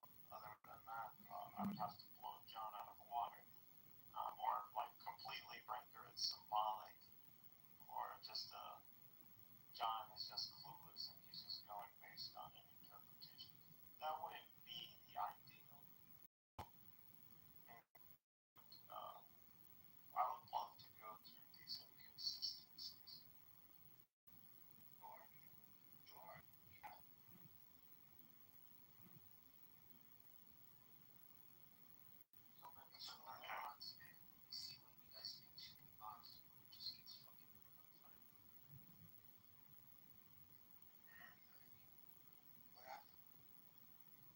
So, what do you know about Q and M? The Q is it's just an idea. It's like the Gospel of Thomas. If you read the Gospel of Thomas, it's just Jesus' sayings. If I want to write a gospel about someone who says parables, or for every story you carry, first Enoch was written around this time also. First Enoch is called the chapters are called the similitudes, or did I say parables? And first Enoch, they belong from first Enoch. The heavens, which is really missing from the Old Testament. When they speak of the devil, they speak of him talking, things like that. They have, or the spirit realm, like Jesus to exorcism, things like that. That's what the New Testament, that's what's missing in the New Testament. This realm, like for John the Baptist and James and Joseph, which should be these guys, which they're going to say. She's a freak, young kid, up by 6 years old. Some love, and the sales snow. When the juicy bad bag, I can't let you go. What she doing? They like, these things. Well, yeah. Well, that's it. That's all I got. Very they're going over the things that you wrote about. So, with Q not having a crucifixion and construction of Matthew, You're assuming Q is an actual that's fine. yeah, all these things, but when it comes down to the narrative of the crucifixion,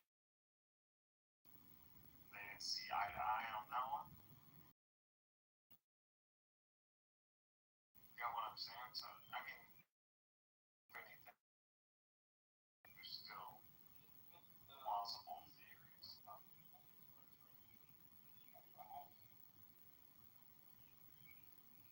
I mean, that's the whole point of claiming Q source. That there is a source that they are referencing, and that explains why there's a court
My issue is you believe there's a corruption that took place. Now, if we were to come and then set up the exact scene for this, like, which narrative are we going to follow? And that's the issue. So, I can come up with 3 different movies. And that's the problem. Which will not contradicts itself. It contradicts itself. That's perfectly fine. No, that's not perfect. So someone like a historical deaths. But the Muslims are going to continue to shoot your ass up over this because you're like, yeah, it contradicts. Honestly, they can keep doing it. It's interesting. No, you understand. It's logical. It's valid.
Okay, so you agree that's the order of the empire, correct?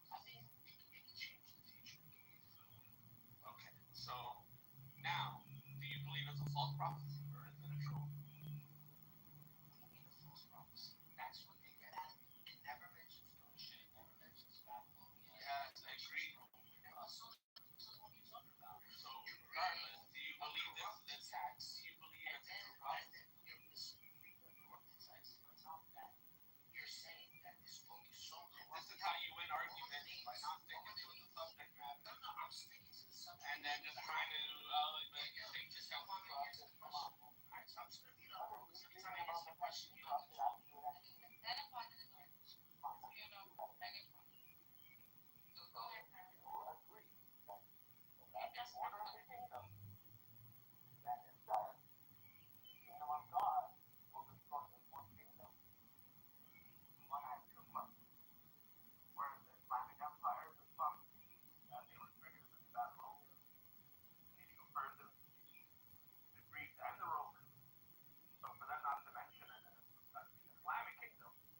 Coming in the name of the God of Abraham is already shows it must be a false prophecy. We're not bringing up the Barnabas Empire, but also if we take it as truth, and it says the kingdom of God will destroy the first empire, and it's the fourth empire is Rome, and we see the Islamic Empire is the one that defeated Rome. Then why do you not accept Islam in Trump? No. I'm asking you because you brought up Tertullian and those other people. So they mentioned Yes, the fifth one is talked about as the kingdom of God. Are we going back to war? 1 second. Why do you say he has to speak of this militant? Because that's usually what prophets do. From the last 300 times you ran this world. It's not going to change about this stuff. It's ego. What does the verse say? Do you not read the book of prophecy? So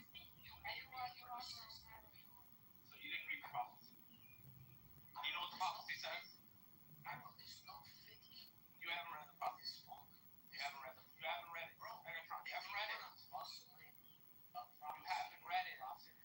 And you agreed that you didn't know what it was. And there is no fig prophet. Now you want to Illumi, you can get back to crucifixion. There is no fig.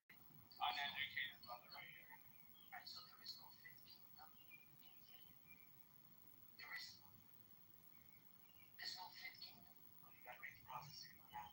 And I'm so proud of it. Of all the people you're calling I'm calling Megatron uneducated. That's correct. Yes. So read me the prophecy. Yes. Is that a problem? Do you disagree, aren't you? No, I thought he was calling it Yuki that I was going to crash out.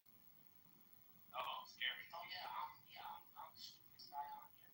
So just kidding. I don't know what the stupidest, but you're not right. Can you give me right? Read it. Bro, you haven't read it. I want you to read it. Because I don't see fire.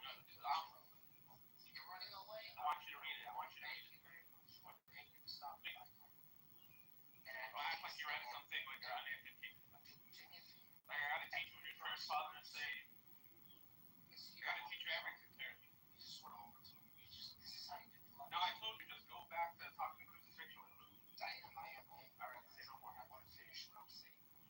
Do me a favor. Every person you speak to on this app, tell them that you owned me in Daniel 2 about the fifth kingdom of Islam. Do that, please. And watch Me telling people I own Megatron would be an embarrassment to me. Because they're gonna say, why are you arguing? Yeah. Crepidarian. Exactly. Why are you talking to this Jew? Well, then move on. Maybe you stop it, right? I'll be very much. Ultra Crepidarian doesn't mean Jew. Yeah, exactly. I don't know what you mean by that, but it's fine. Another insult by you, which is normal. Just tell everybody that I ran away from Daniel 2 because you say it's a fifth kingdom. I don't see the fifth kingdom, so I never ran. I'm over that. I'm fucking 100%. If there's 5 kingdoms in there, bro, if you see 5 kingdoms, show it to me. I don't see a fifth kingdom. You mentioned 4. It is the representation of Islam in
No, the notion of what I'm doing is not that there's a contradiction. What is that?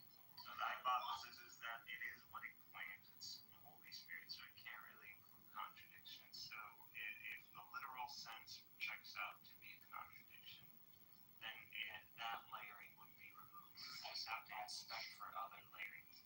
My idea is that this could be an inversion.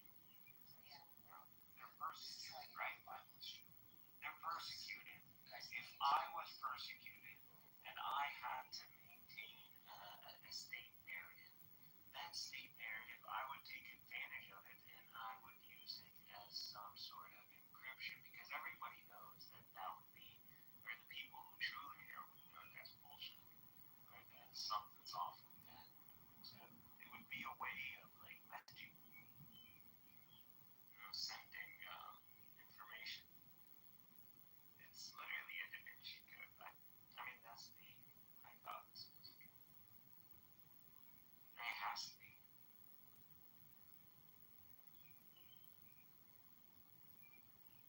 The Bible's not for beginners.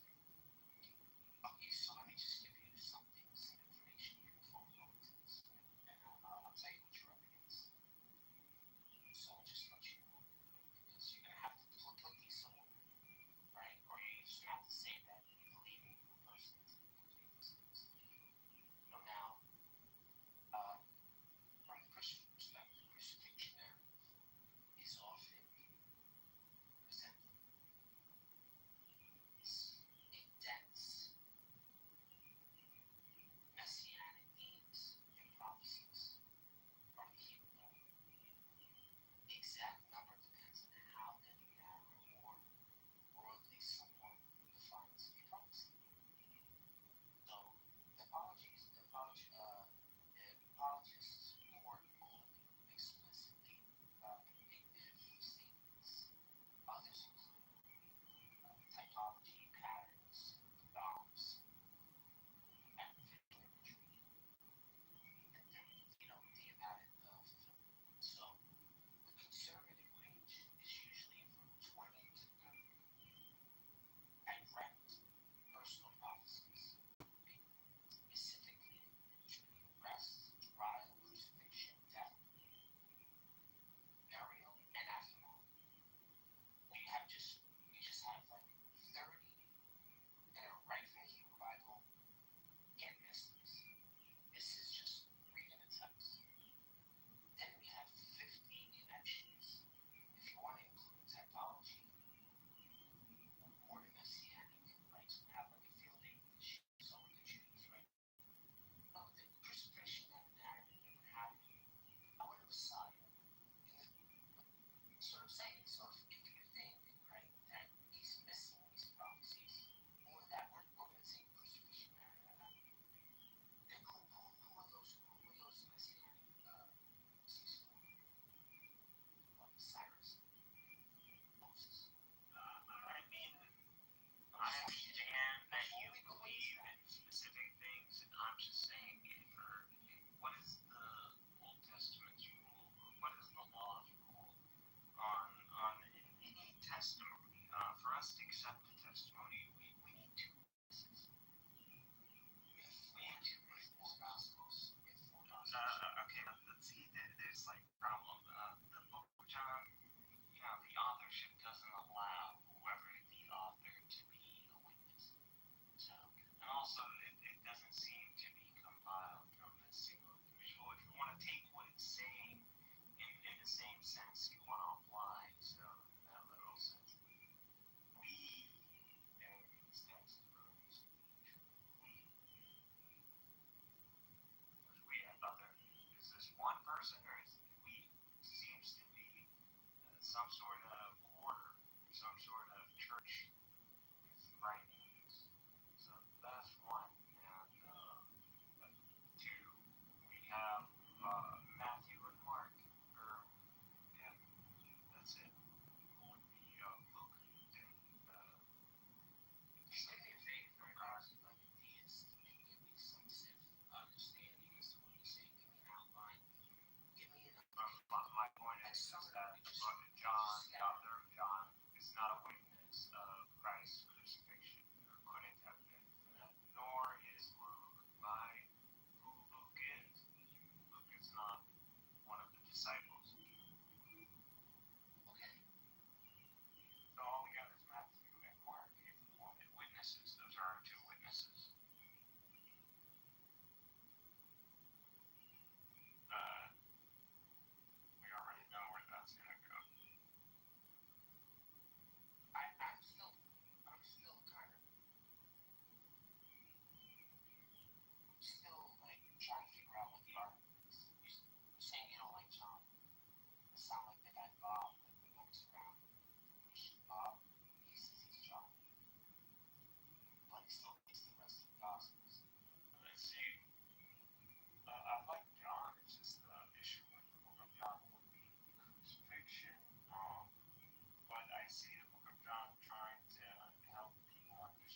some sort of symbolic structuring happening.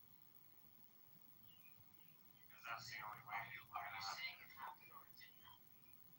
He's right. Obviously, I don't believe Jesus, the flesh was. Well, then how did Mary get to Ephesus? It's kind of far away. How did she get to Ephesus? Because that's what John was. That's the question. Then if How do you know she went to Ephesus? They have it recorded that she's in Ephesus under John's care. Who has this recorded? The book of John? Well, that's Catholic, man. There's no by based on the academia. Like, the author could not have. This is academia. What do you think I'm pulling this shit Book from? of John? Okay, who's the author of the book of John? John. Who's John? John what? I don't know. You don't know? Are you sure you're going to go and stand? This is going to be used against you. I'm telling you. You know what's against me?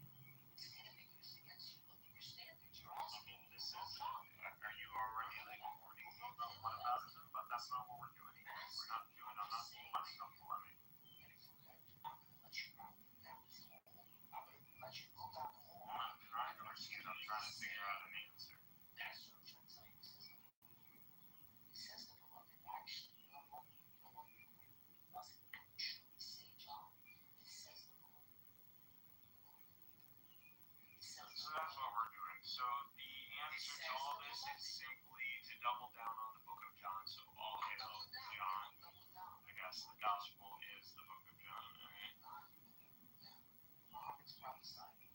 It's miracle being sent by So that's what it is. Okay. So maybe I should start with the book of John and just find that structure and just. Why don't you give me an argument first instead of just static? You know, I already made an argument. Obviously, the book of John. Okay, so what hour? Here. No problem. Just answer the question. What hour is just what hour is Christ crucified in the book of John? yeah, well, I don't know. I have to look it up. It's on like maybe 1 second. Just like if you told me something in the Quran right now, I would 90. You guys never know anything about the Quran. I literally have to give you the verses. I don't know anybody. If you said something about the Quran, I would pretty much 95% take 9. Okay, so when was the reason? What verse was the reason? It's how you understand that this is not the talking point. It's how you understand that this is not the talking point.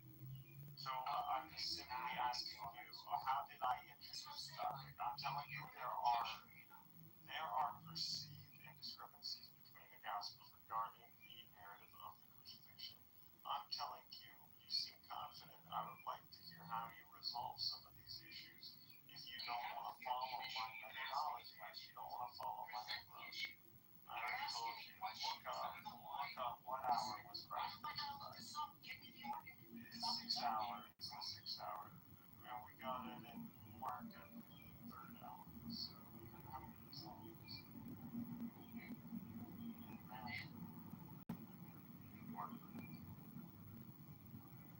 Yeah, so what time was he crucified? The 3rd hour or the 6th hour? No, Mark, it's 3rd hour.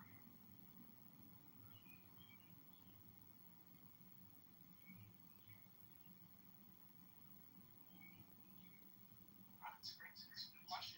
I don't know how to answer the question.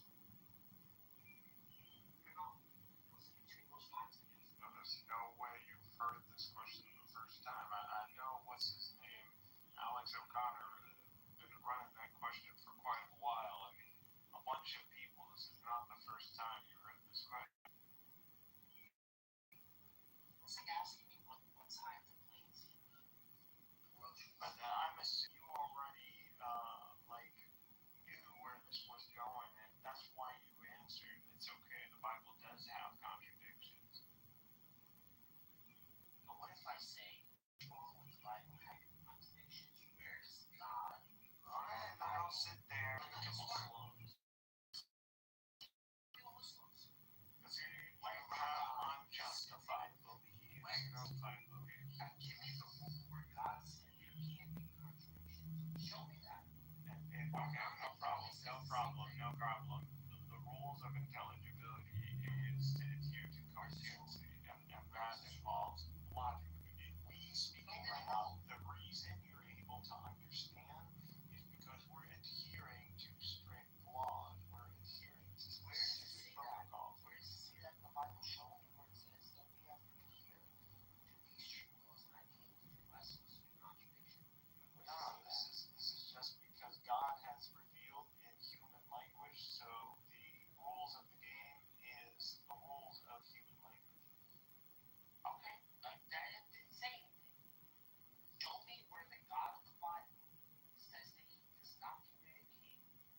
sometimes contradictory ways to give a lesson or to explain certain things. What's one thing? Is God not perfect in everything he does? He is.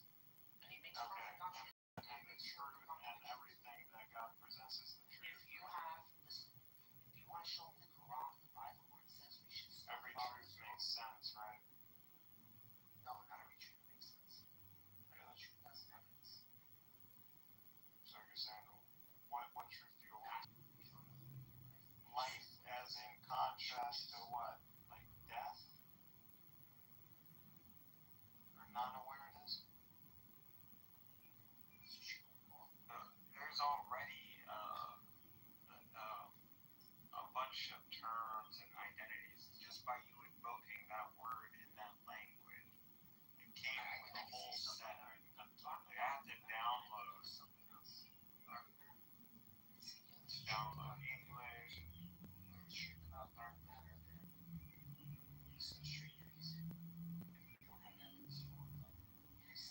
Okay, man. Like even there's like several angles we can come at this hypocrisy if we want. Like if you're already biting the bullet and saying, well, there are contradictions in the Bible. How are you going to convince? No problem. But convince anyone after conceding that the Bible concludes contradictions. You're going to tell me something. I would say, how do we know that's not a contradiction? To bring his people down. That's it.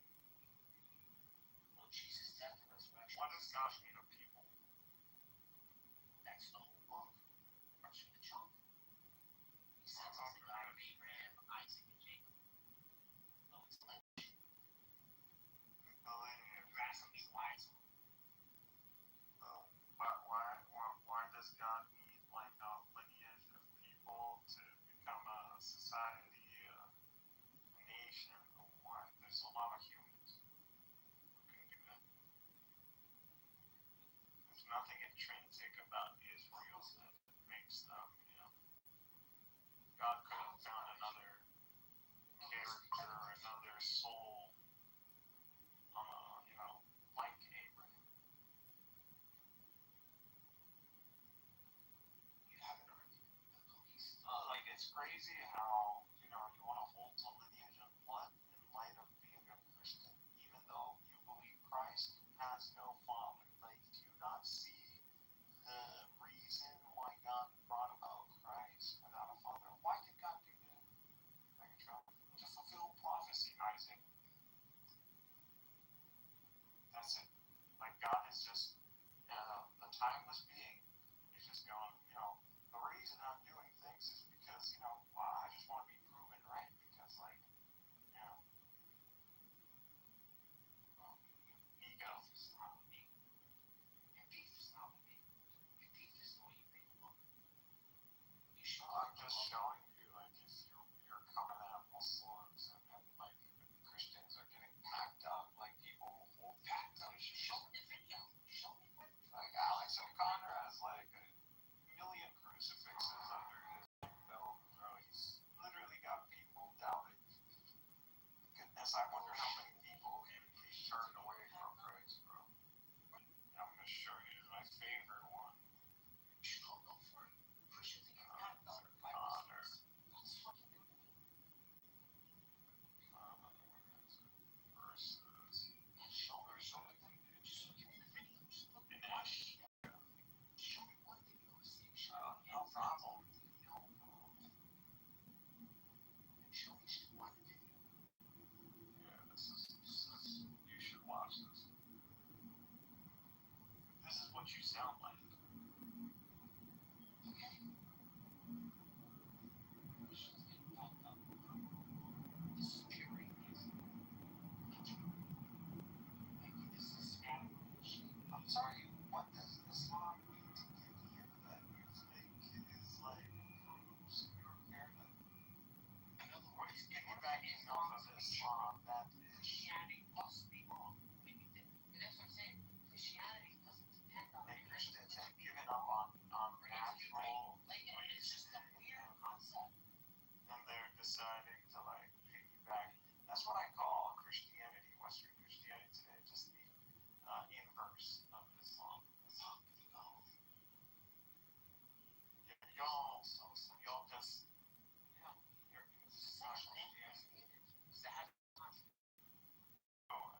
again, that's for a video. You should watch it because he actually gives all these questions and he highlights a lot of these contradictions because he's like, you want to be a fundamentalist, like he gives it to him. I'm not a fundamentalist. And the problem is this Ganesh guy or whatever his name is, he literally does what you're doing right now. He's like, yeah, bite the bullet. He just like, yeah. It's like, dude, he lost. He literally took that L.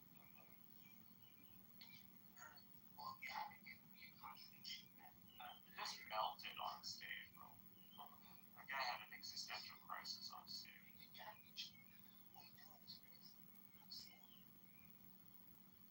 I already asked you, how would you resolve? And you said, yeah, there are contradictions. Oh, okay. And I was like, all right, if there are contradictions, you're trying to convince someone Jesus died on a cross in a gruesome kind of way.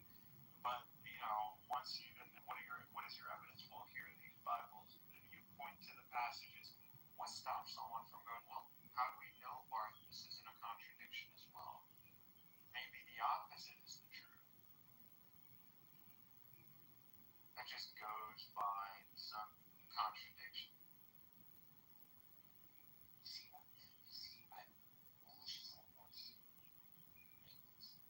Bro, I'm not trying to knock on you or corner you, bro. Can I finish your sentence?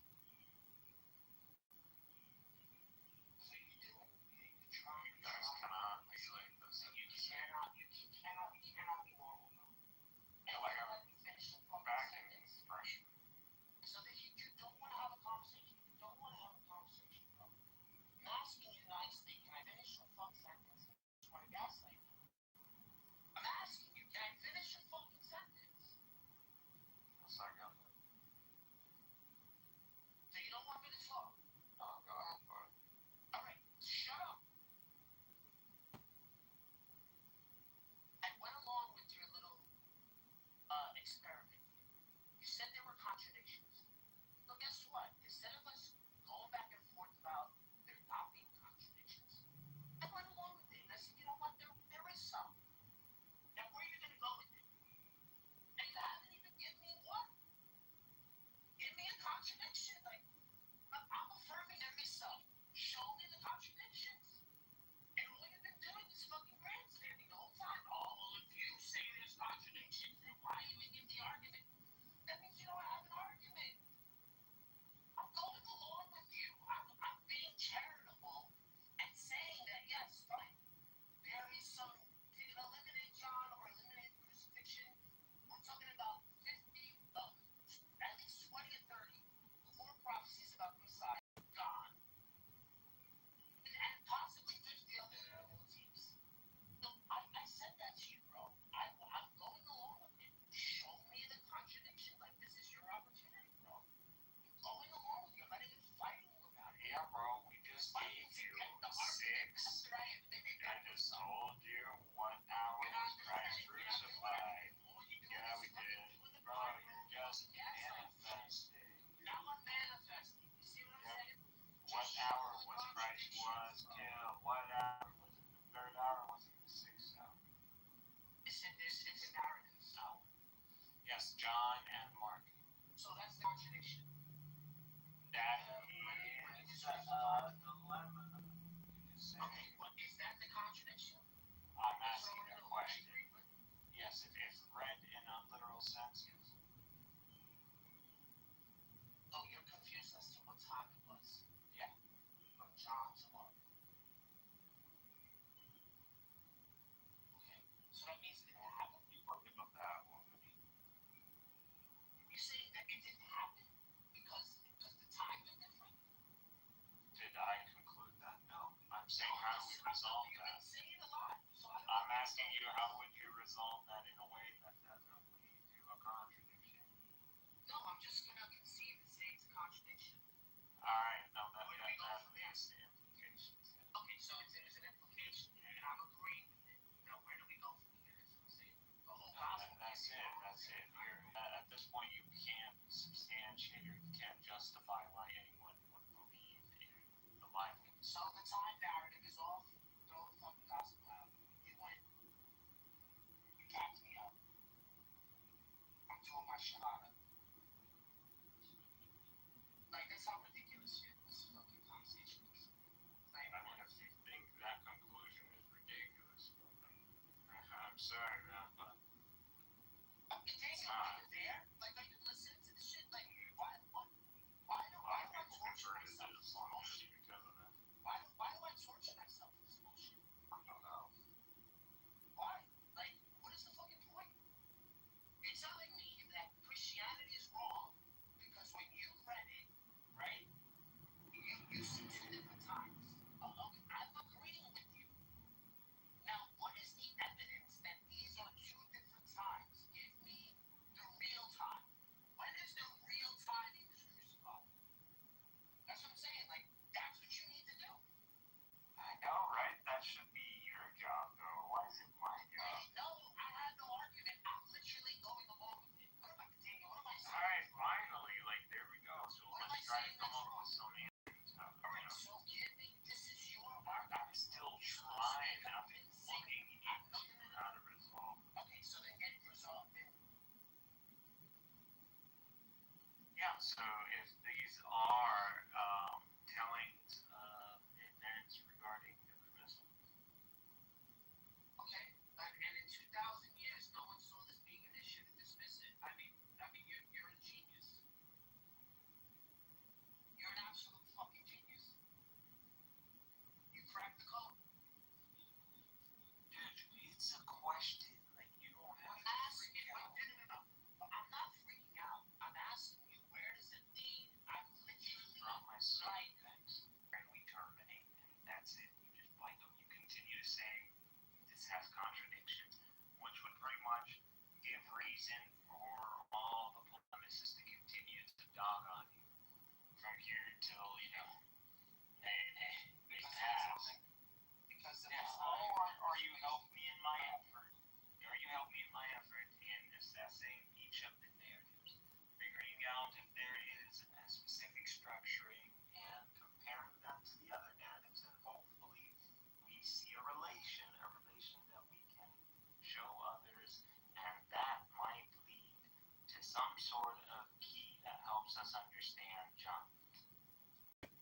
I'm just gonna point to this. I want to do a side note and tell Daniel, okay? So Daniel, just give me 1 second because I want to say something to Daniel really quick. Daniel, this guy has one fucking sentence. He has one sentence that says Shalabubu, something in us, and I'm trying to find out what it says in Arabic, right? And it says it made to appear so. So basically what he's saying, one sentence 600 years later trumps the entire foundation of Christianity because some random dude, we don't have a cave, we don't have any of this stuff. The Quran makes a statement, it was made to appear so, and you guys are like trying to get the Jews that are saying that he killed him. Okay, so the Jews didn't kill him, and it was made to appear so.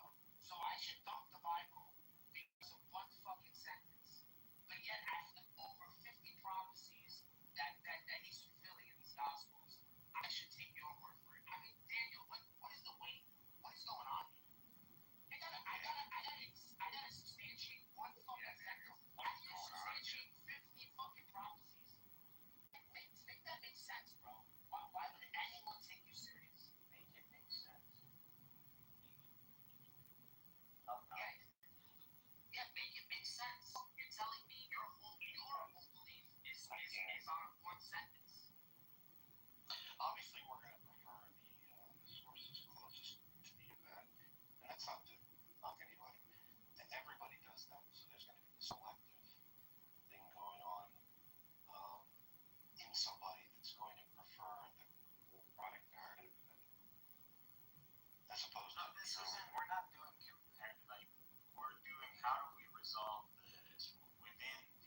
sense, they're not reliable witnesses. So there's the burden of proof, which God is literally telling people to witnesses. It's not established. You're an atheist. Just accept the fact that you argue like an atheist. Like You mean an academic? all right, so our argument is not extensive work. It still has many other scholars that take after. They never deny the crucifixion. They don't have any other narrative besides dying this way. They don't deny historicity, and I don't deny historicity. So then what are you talking about? And just because history writes something doesn't mean it's the truth of the matter. So, or people believe. So when and you already have this example in the Bible. So when Joseph, when his brothers betrayed him, they went back to their father. What did they tell him? Right now. What do you do an example? Yeah, but this doesn't contradict what you're saying. You're saying that someone made it. So Joseph, what is the Joseph story? All right, so show me the prophecy that Jesus is pulling from the Joseph story. Where are you pulling this from? No, I'm giving you an example. So as Israel believed Joseph was killed, and as people come to accept that Joseph was killed, he was rising through the ranks and interpreting dreams and became a finance minister. He was a lord over the treasuries. So in that sense, so he was assumed killed. Later on, he would appear. So same thing. The case for Christ. Assumed killed. Later on appears King of the world. Doesn't just because history, just like at a time where Joseph was thought to be killed, doesn't mean it's the actual truth of the matter.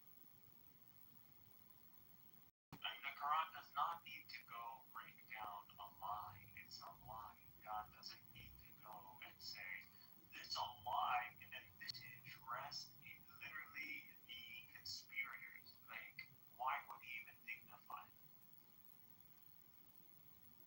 What is the argument here?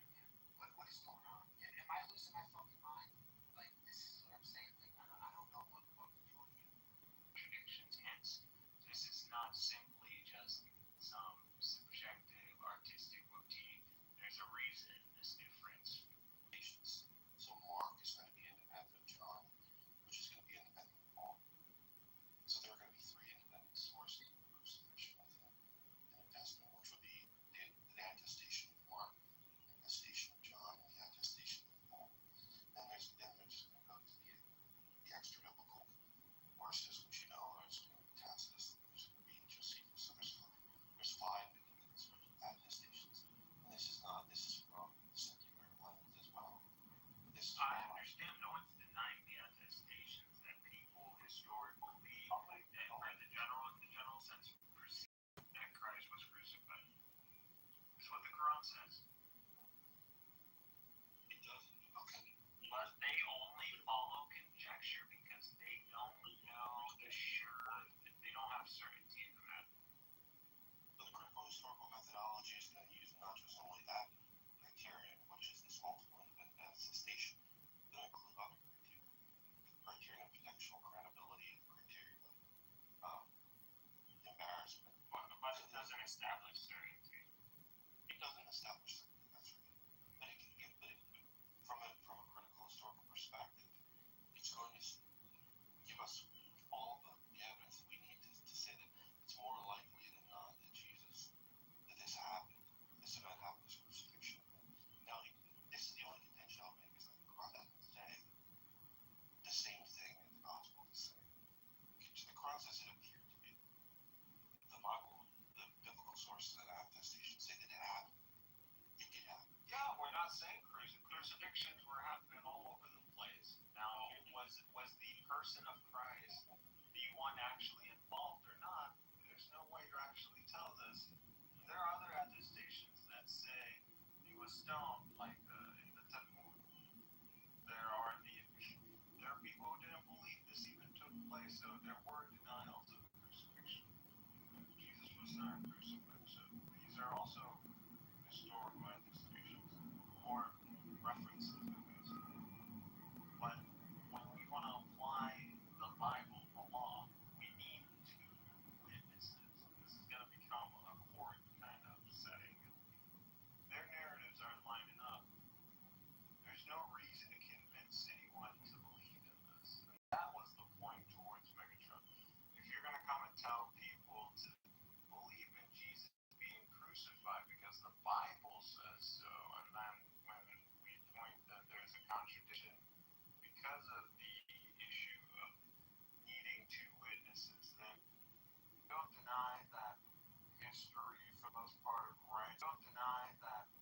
history, for the most part, writes that Christ was crucified, or the masses or the world perceive that Christ was crucified. Once we get to that narrative, the Gospels talk about them bailing. They weren't witnesses. Even Peter rebuking Christ several times. They don't seem to have witnessed the crucifixion themselves. And then we get John, he talks about three Marys and this beloved. Highly, it seems like there's some sort of, honestly, I think he might be describing the Trinity, kind of how it works here. It seems like, the Marys would somehow be hypostasis. There's a reason why they share a theme. He might be highlighting something here. So, I have ideas on what might be happening, but, maybe it'd be easier if you have a bunch of Christian minds that can recall the Bible, and just try to come up with something solid.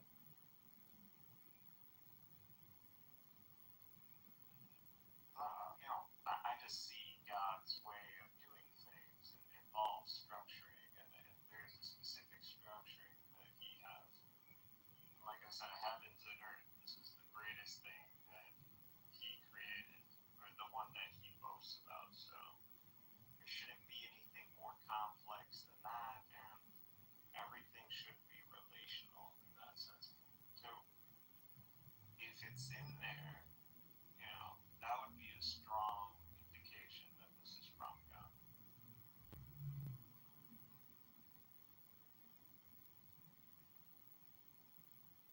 Where's the temple, bro? Where is it? It's right up there. No, where is the temple today? When was it destroyed? It's destroyed several times, and it's been rebuilt, bro. When was it destroyed last?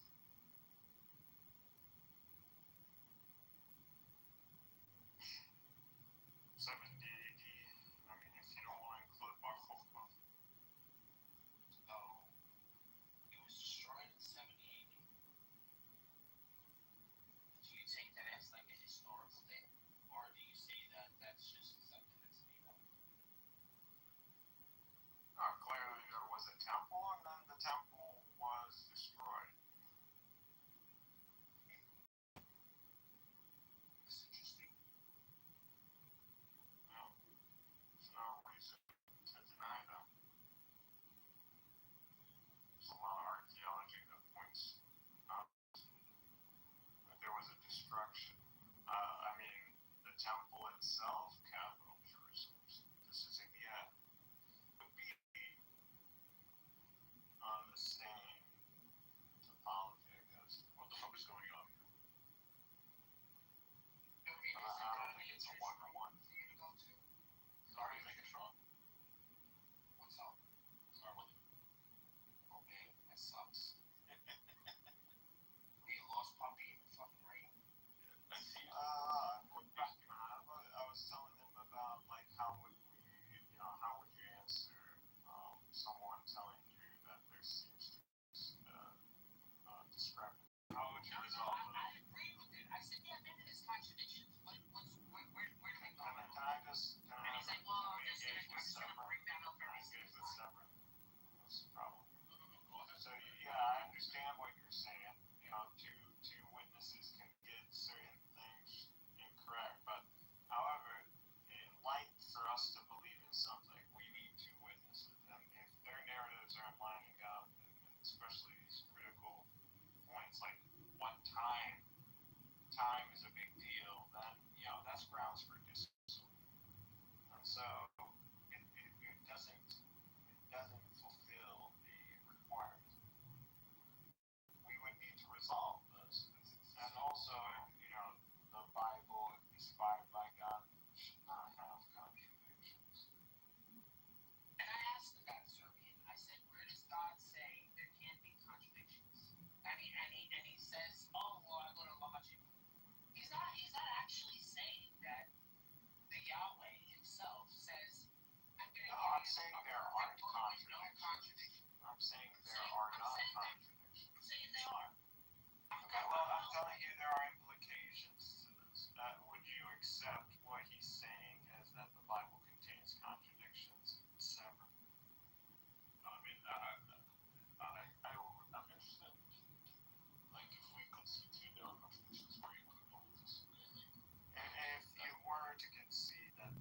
were contradictions in the Bible. How could you tell someone to believe in the Bible because of the statements it makes?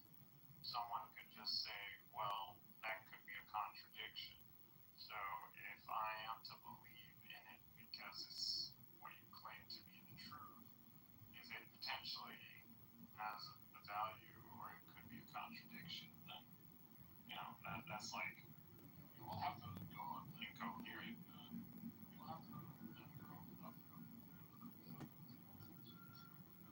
Yeah, I'm telling you, if there's a price. That's fine. Like, why would that still? Because like, even if there are errors, yeah, I already explained it. Like, why would you tell someone to believe in the Bible?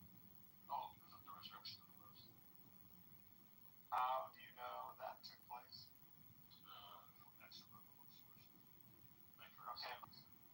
No, but there is no certainty. Can you steel man his argument, please? Because I'm trying to know. His argument is like, if you think there are contradictions. If you tell me Christ was crucified, I'll tell you. How do you know that's not an error? Because it's the core belief of our faith. Yeah, It is the there are whole core reason. beliefs. That's the core belief of the Christian faith, is that he died and he resurrected. Why? Because that's big. I didn't write the fucking book. I asked Jesus. Should you believe anything in the Bible? This is atheism.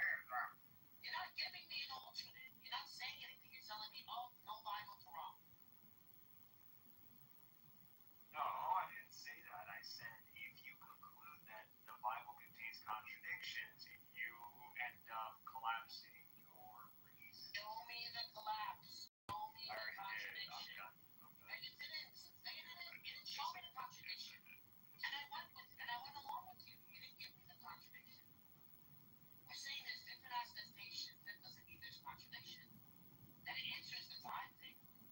Now you're just focusing on me saying, okay, well, where did God say beyond contradictions? And then you say, well, I'm saying there's contradiction.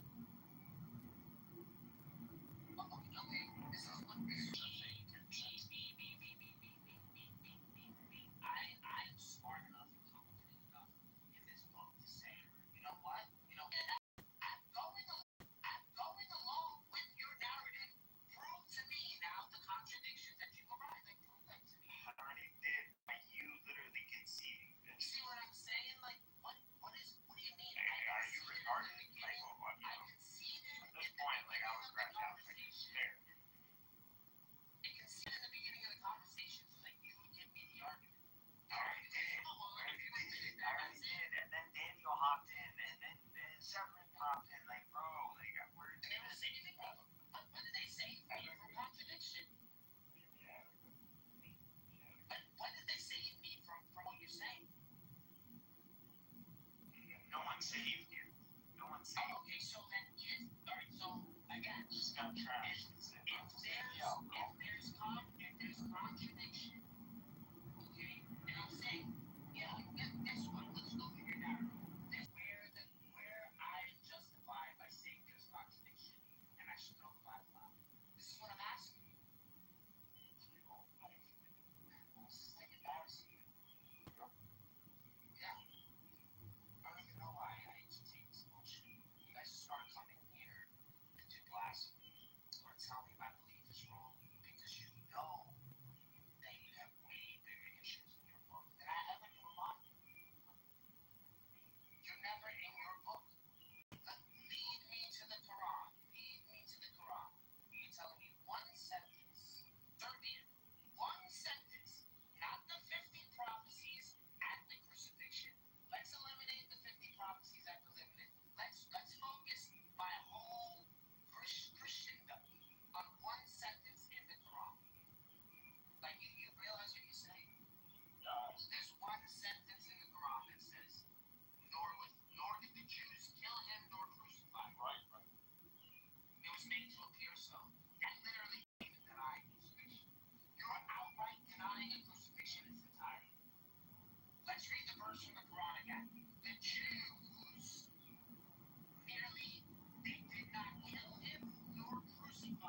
says to Jesus, I'm going to fulfill you. I am going to raise you to me. I'm going to cleanse you from those who conspire against you, the disbelievers. And I am going to make those who champion you above those who deny you till the day of judgment. So that is what's telling you there was no crucifixion. Can we read 159 in the Arabic? Read 159 in the Arabic. It says he has to die in order for people to believe him.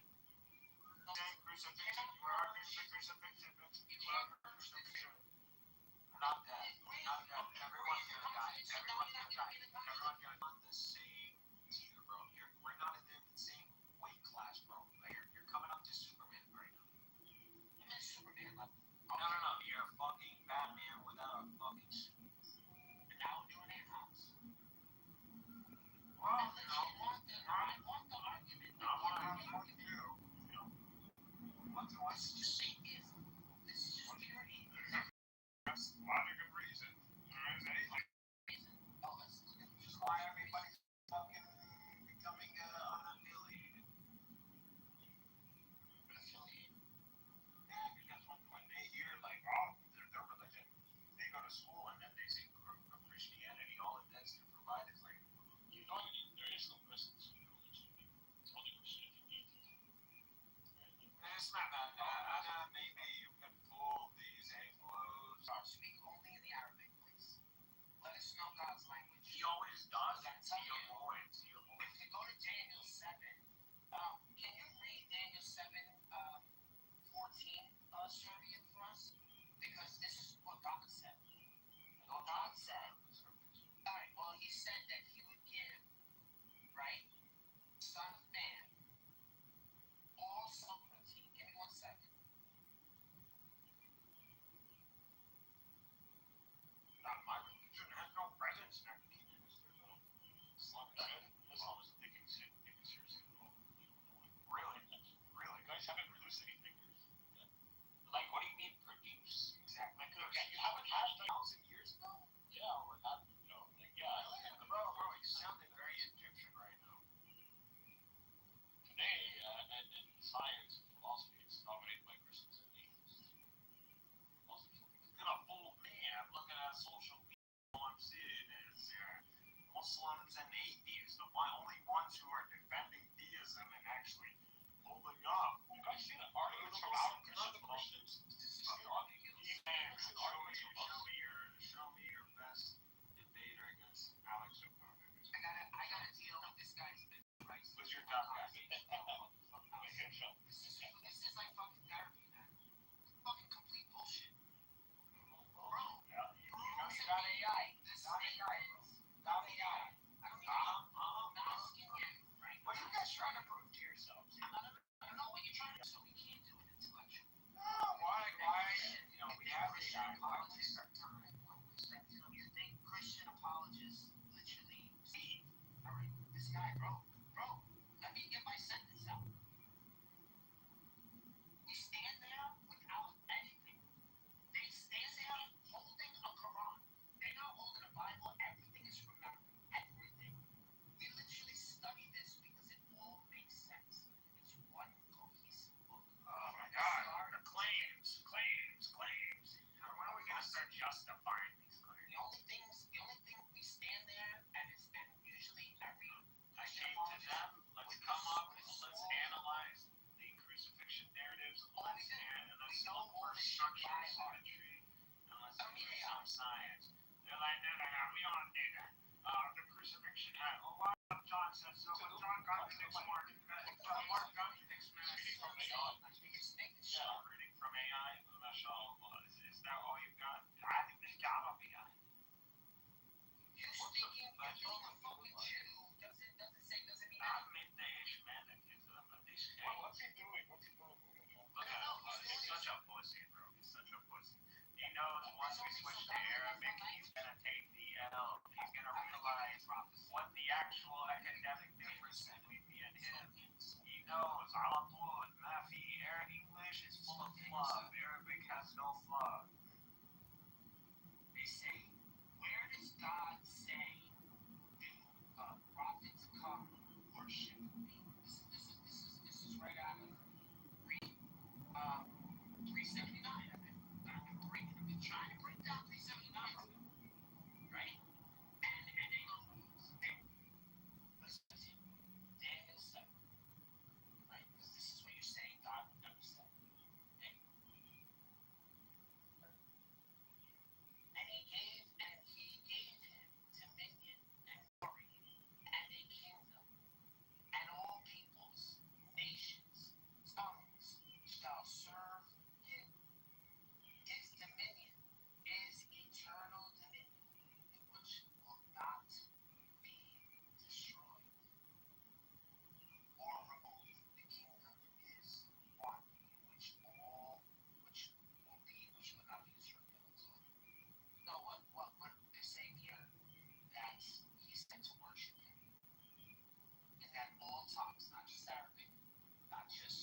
talk about no crucifixion happening, you're just separating yourself from the rest of the world. And you're literally doing antichrist. No.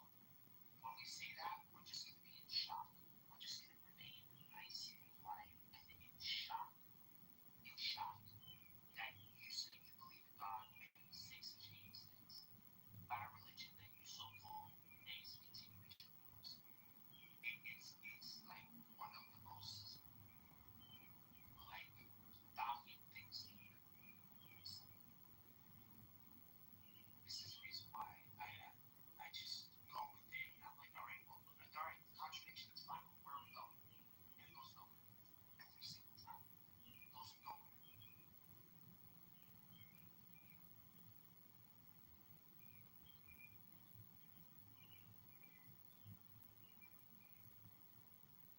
Danny, are you there? What is going on? Yeah, I'm here. I'm listening. What is going on? Like, what is he doing? What went on last night when I was sleeping? I don't know. I woke up, heard your conversation with Alomi. Yeah, I'm having the conversation. I'm like,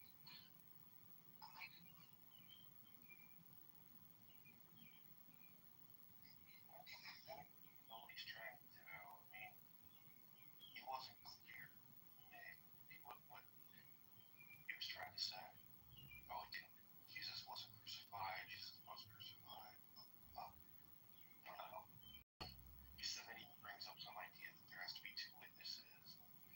This is just not any methodology that I'm aware of. It's Islam.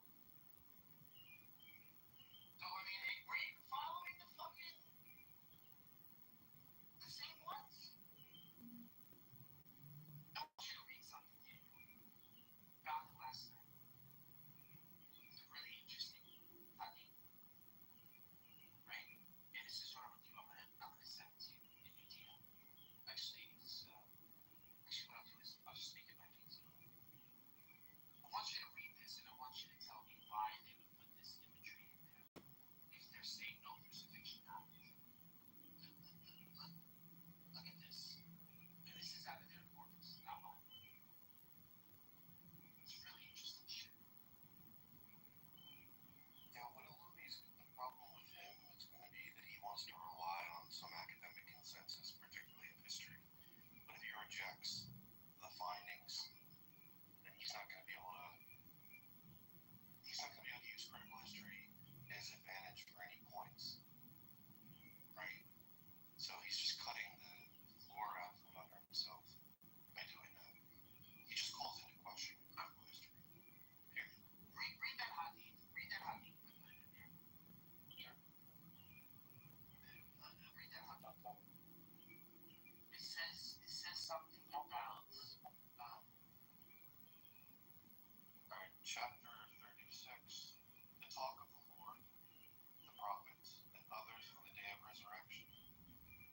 Muhammad talked to us saying, quote, on the day of resurrection, the people will surge with each other like waves. And then they will come to Adam and say, quote, please intercede for us with your Lord. He will say, I am not fit for that, but you'd better go to Abraham, as he is Khalil of the beneficent. He will go to Abraham and he will say, I am not fit for that, but you'd better go to Moses, as he is the one to whom Allah spoke directly. So they will go to Moses and he will say, I am not fit for that, but you'd better go to Jesus, as he is a soul created by Allah and his word. And it was. Keep going. Is that Sahih? Bro, yeah, keep going. That can't be Sahih. Yeah, Sahih, bro. Sahih Bukhari 7510. That's not even the best part. It's not even the best. Yes, Sahih Bukhari. Alright, so they will go to Moses and he will say, well, I'm not fit for that, but you'd better go to Jesus, as he is a soul created by Allah and his word. And it was. They will go to Jesus and he will say, quote, I am not fit for that. You'd better go to Muhammad, I am for that. Then I will ask for my Lord's permission, and it will be given. And then he will inspire me to praise him with such praises as I do. Sadi al-Bukhari 7510, book 97, hadith 135. That's a weird one, man. What the fuck? I'm not fit for that. But you'd better go to Muhammad. So Jesus tells him to go to Muhammad. They would come to me, and I would say, I am for that.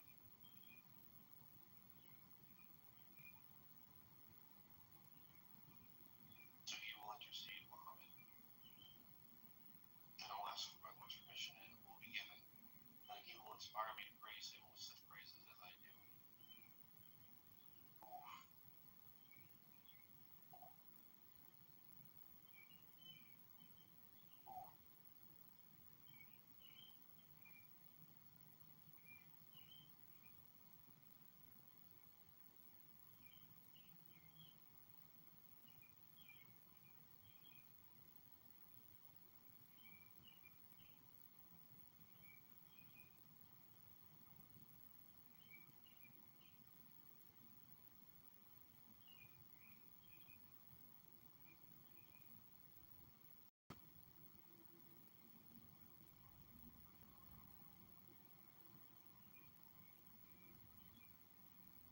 One more is this one that says, Elias left? No. Scarlet left to go to the state. Explain this to us.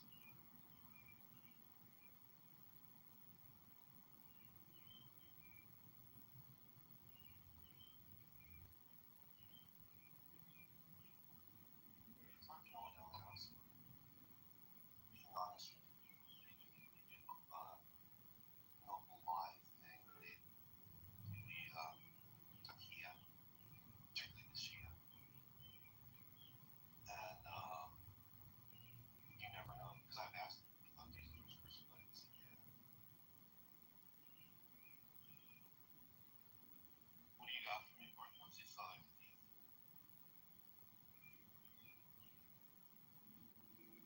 So what this indeed is really what he's saying is that, so this Bukhari 7510, on the day of resurrection, people will surge with each other like waves, and then they will come to Adam and say, well, please intercede for us with your Lord. So there are people looking for an intercessor between them and God, and they're referred to Abraham and Moses and Jesus, and ultimately they're referred to Muhammad as the intercessor. So Muhammad speaks on their behalf. And I'll ask for my Lord permission, and it will be given, and he will inspire me to praise him. And with such praises as I do, and I think there's more of that in me. I got, yeah, there is more. I got another one here, but this is Abu Herrera. Remember, they are universally all denying the crucifixion. You know what I mean? This is their thing from the start, right? This is another hadith here we can read. This is another good one.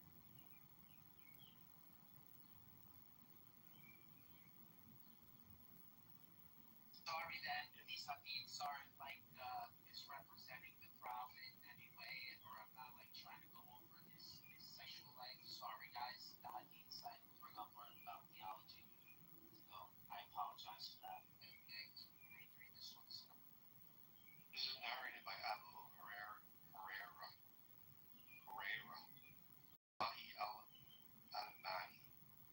The prophet said, there is no prophet between me and him.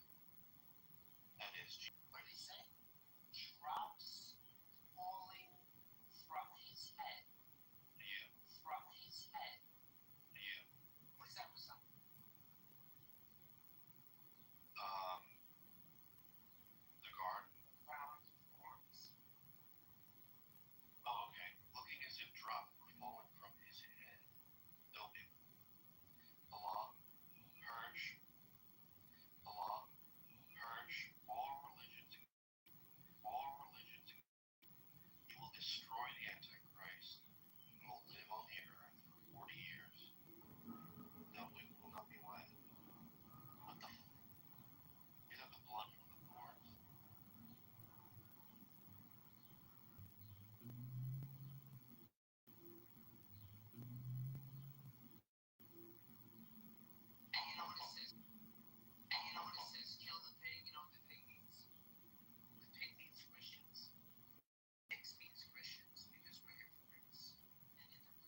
arch religion. He will destroy the Antichrist.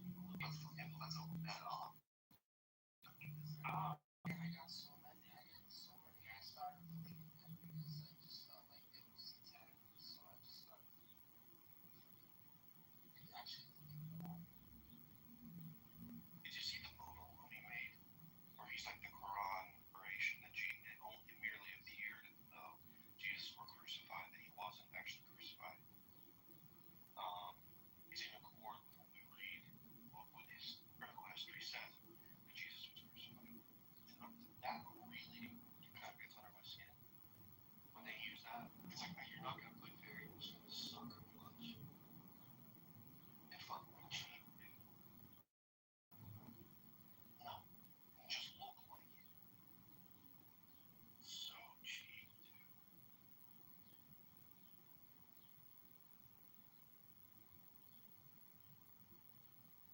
Then we got May asking me why did my God say that. That's a good question, May. That's actually one of the best questions you asked. Why would May? That was one of the fucking smartest you've ever said in this room. That's serious. Why would May? That's correct when we say that. None of your book comes from God in the first place.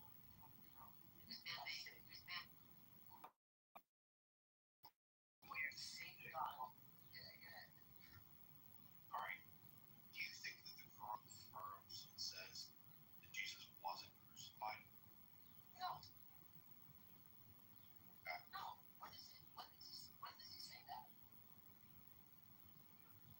Okay, fair enough. It just says the Jews didn't kill him. That's it.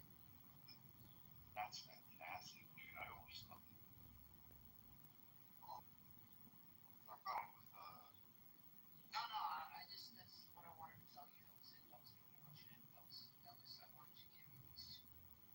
Because I wait for these moments, but I will give you the argument. It's like, well, if you just concede to the argument, then I'm not going to give you the argument. Like, how is that?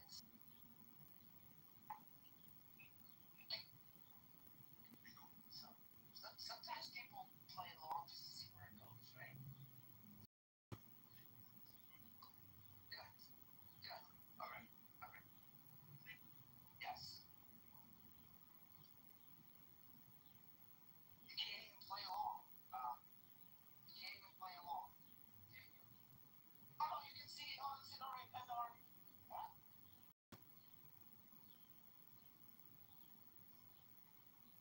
Like, if you can't sit there and insult me for 40 minutes, then there's no argument. You're making it too easy now. I can't insult you for 40 minutes.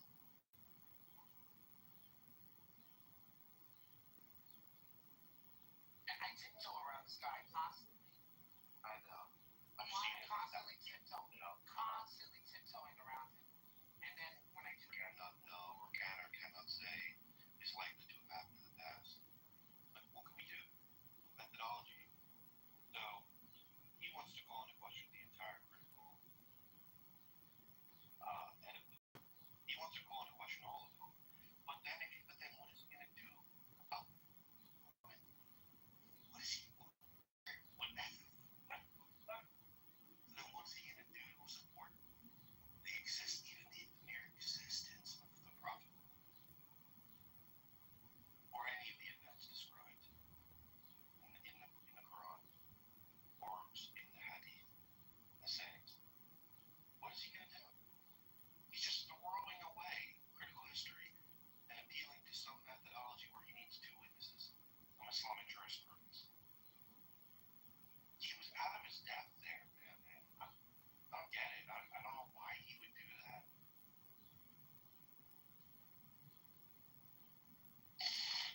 I mean, you were roughing him up. And then he wants to say something like, well, alright, we have Mark, Luke and Matthew saying one thing and John saying another.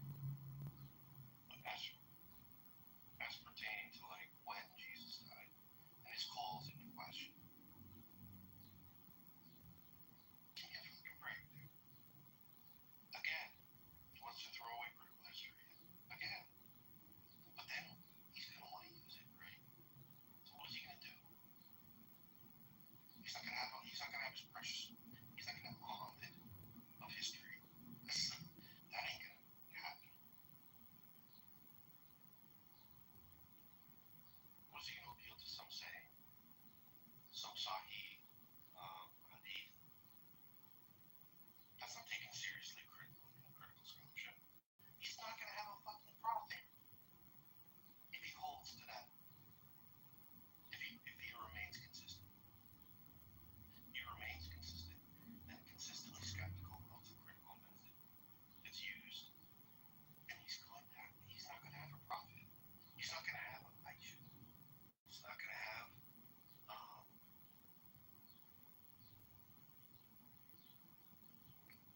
farms cattle.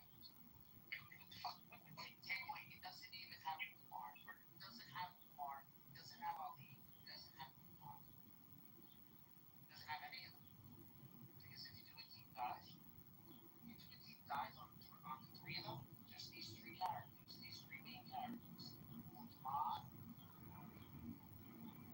Ali, and right? Give me any of them. What's up, baby? Give me anything. Let's just focus on Thor. Where are we using critical history? First person that wrote about him? 400 years later. 400. They're talking about 4.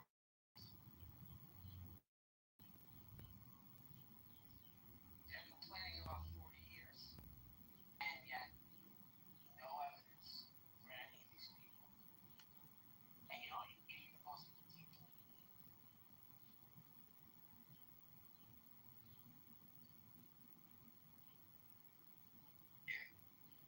I think that's so infuriating about it. That's what gets me. That's what gets under my skin is the hypocrisy of it.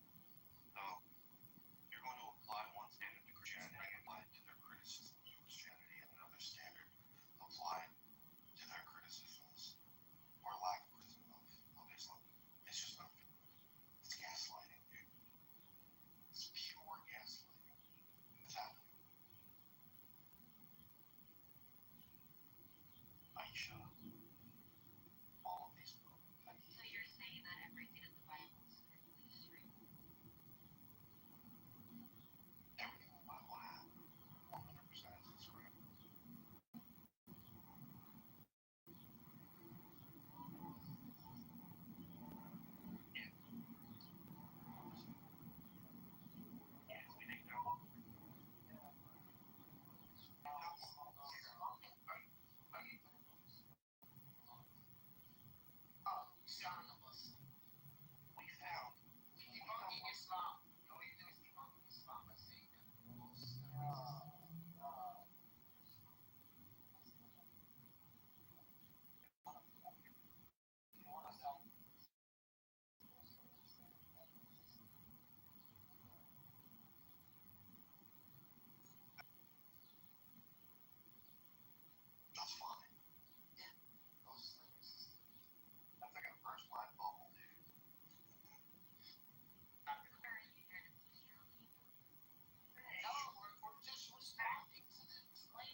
much.